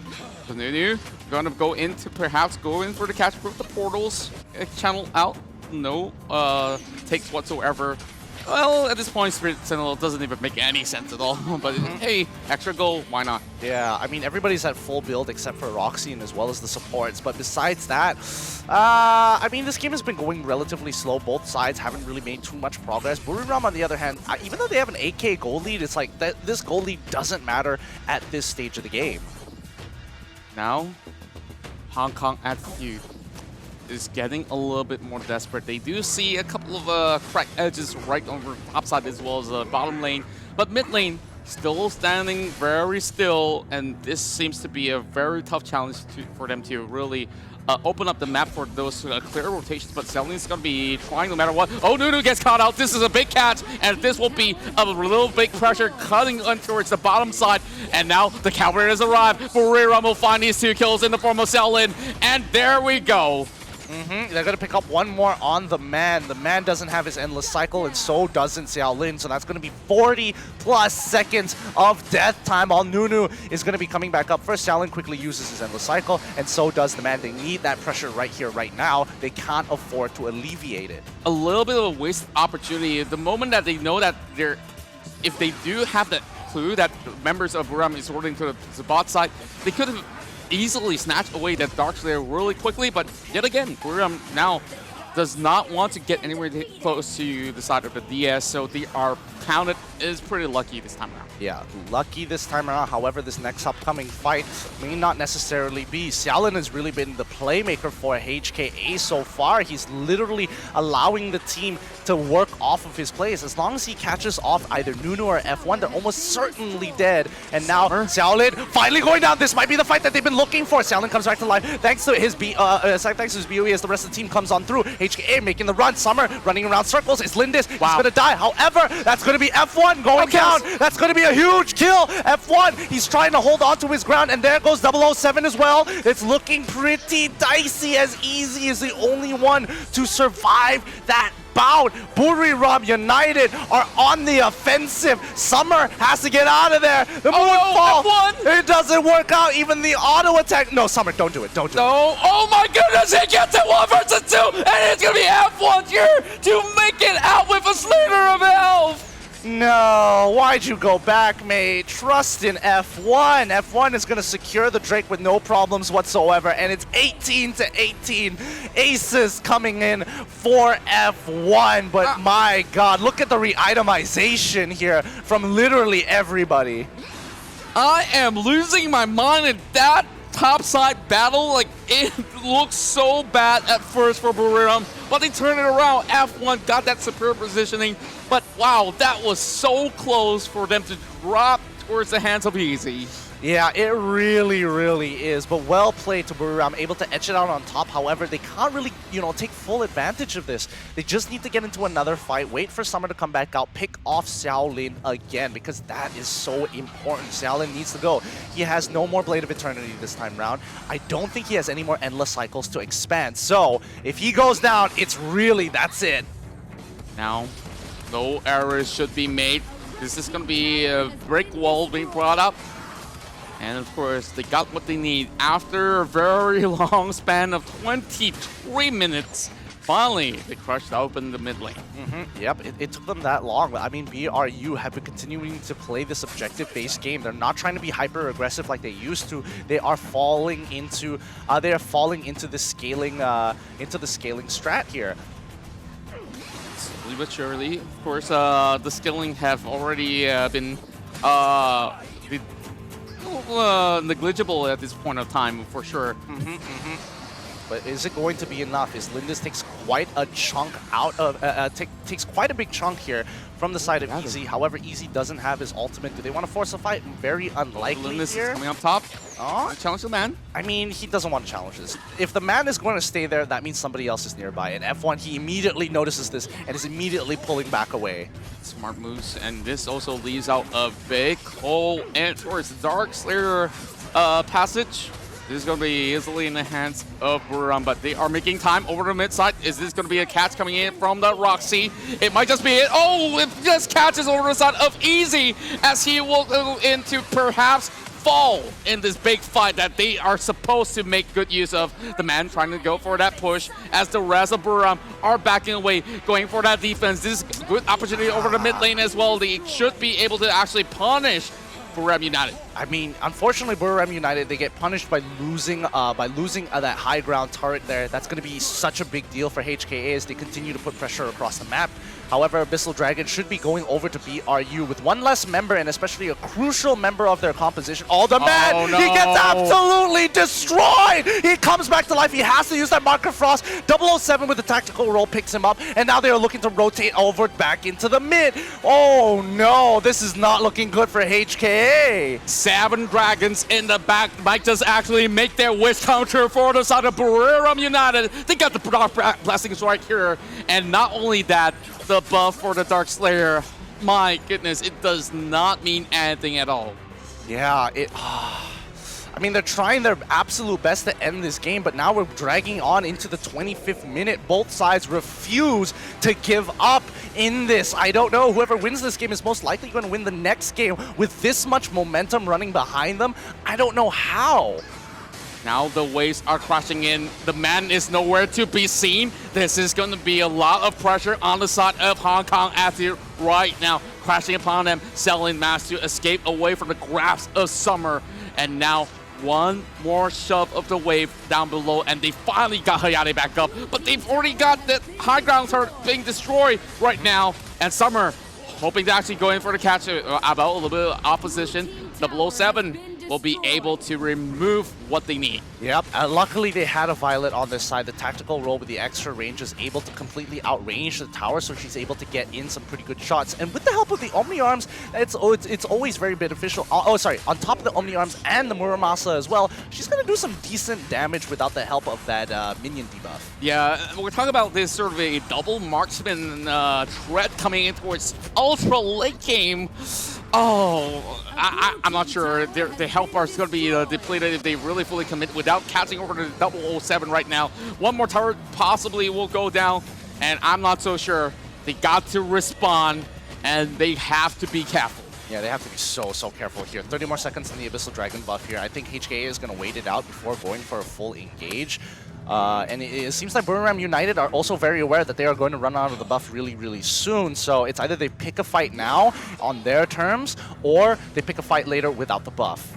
The Dark Slayer is going to be coming up online as well, but hey, I'm not too sure going to be using any sort of tricks at all coming in towards these ultra late game where they can easily just clear off. But oh, big catch coming in from this side as the Chalkna will run the other way around. They block that passage, and this is going to be giving over that Dark Slayer buff over on the side of Buriram United, but they do get one kill in exchange. Yeah, Islindis completely doesn't mind. He has the Endless Cycle. He's able to turn this around. Oh no, Xiaolin gets absolutely demolished here. He doesn't have his Blade of Eternity anymore. That is huge for the side of Buriram United, because Xiaolin is their biggest problem as they play this game. The team fight is going to be breaking out. Ata drops the ultimate and quickly Nunu's pushing up forward. Outcast in trouble. Getting locked down by Summer. He's trying to outlive the damage. It doesn't work out too well. BOE not going to give him that second life that he was hoping for. My goodness me, this battle has not ended. We're hitting 30 minutes of play really soon. 21-19, and Hong Kong had to try to hold on for dear life. They are defending this for the pride of the nation, and this is still going on a truce. I mean, they are sweating very hard here. It is not looking very good for HKA at all. These pickoffs, every single one of their advantages that they've been holding on for so long is slowly dwindling his way as BRU walk in triumphantly. HKA, what is the play here? They come for the flag. 007 is dead. Islindis is gone. 007 getting picked up after the BOE. Xiaolin, can he survive? Unfortunately, no. And now it's going to be Nunu and F1 to handle the rest of the mess. They break all the high ground turrets. Don't recall here. Look for another pick. BRU, they are holding on. It is the 30-minute mark coming up in about 45 more seconds. This game is not... This is not real. How is it this long? How have none of these teams broken under the pressure? Burning the midnight all for all too long. This enraged Abyssal Dragon will be the 8th coming in, and the wish was not fulfilled once again. What a beautiful setup coming from the side of HKA, but they did lose Xiaolin, which means they could not pursue any further. And when we come back, it's going to be a little bit more of that push and pull. Super minutes for all lanes on Hong Kong Athlete, where they can still defend all too well. Unreal work. This has got to be a legendary game going down the history books of AOV. Oh, it really has been. HKA, they're coming out with some really creative plays, hiding in that brush, biding their time, waiting for the perfect moment when BRU dedicated all their resources to that Drake push down onto the top side for that high ground turret. And now they have to do this entire process all over again. All that hard work. Abao really out of position. Outcast tries to turn it around. They isolate them easy. He's trying his best to get 007. The tactical roll. It buys enough time. Summer picks up easy as they slowly rotate down to the bottom side of the map. They need to end this game somehow. The Zephyrus has been pulled all the way back. They lost this priority on the enraged Abyssal Dragon. And yet again, you can see how hard it is for even 4 men, well, make it 3 men, to even attempt to finish this off. Oh boy, I'm slowly losing my mind I'm losing my voice by the end of the day. Yep, totally. And there's still one more day for me after this. So wish me luck as the rest of BRU. They heard the cries. Outcast gets popped instantaneously. Selden gets onto F1, but the burst isn't enough. This is it. This is it. BRU. They've won the fight, and they're looking for Abao to complete the ace. Abao comes back to life with the Blade of Eternity. It ain't enough. Easy. He's going to be coming back to the corpses of his dead teammates. There is nothing they can do. HKA Easy. He needs to pop the ult. He needs to get in between. No! He gets one shot. BRU are the winners of this semifinals, securing their spot in the finals once again. Unbelievable! Buriram United has made it their way, and this is them making it to the grand finals of the Arena of Valor Premier League. Holy, what a game this has been. What an absolute beast of a game. I don't even know what to say. Even the members of BRU, they're just logging off their phones. They're like, okay, never again. We can't let a game like this happen. But boy, was it satisfying. Oh, what a match.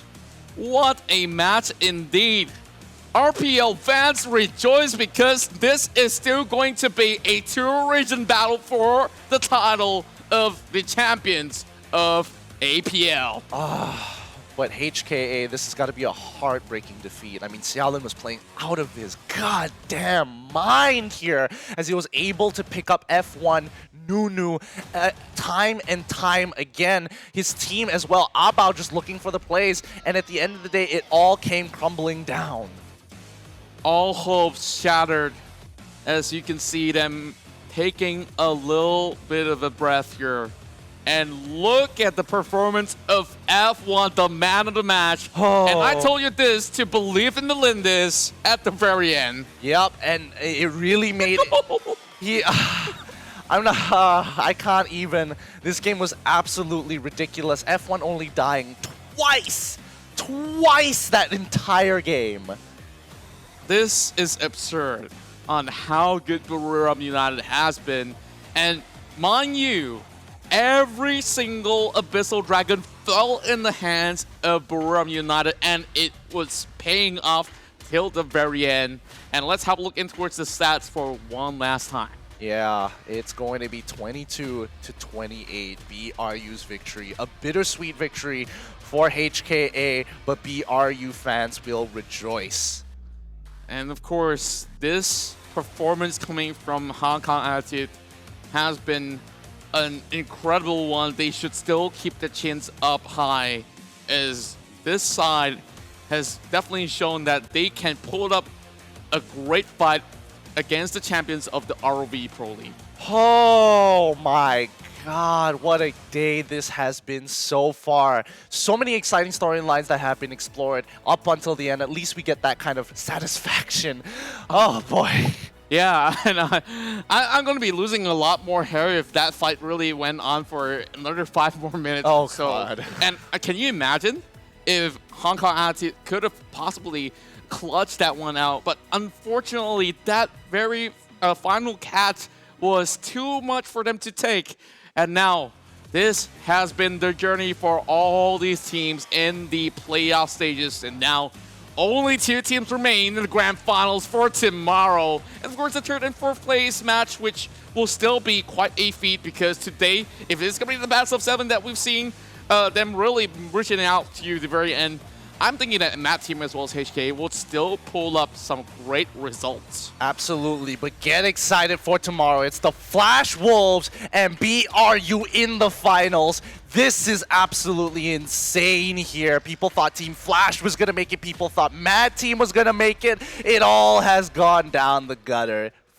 Team Flash, unfortunately, won't be making it to the finals, but the Flash Wolves will be taking their place after knocking out Mad Team. So get excited for that one more time, boys. Well, tomorrow's going to be an extreme battle coming up for you guys once again to see who will be crowned as the champions. But overall, I gotta really commend that the GCS region has improved and grew so much that this is truly representative competitives to be able to secure podium finishes. Well, I can't really say all three. Now there's going to be a possibility of two for sure, but it's whether or not will RPL still prevail after all these sort of battles. And now it's time for us to perhaps take a little bit of a breather here to really look back through so many of all these battles. Yeah. Of course, some have rise and some might have fall, but at the very end, this is what we're witnessing. History to be made in the grand final stage.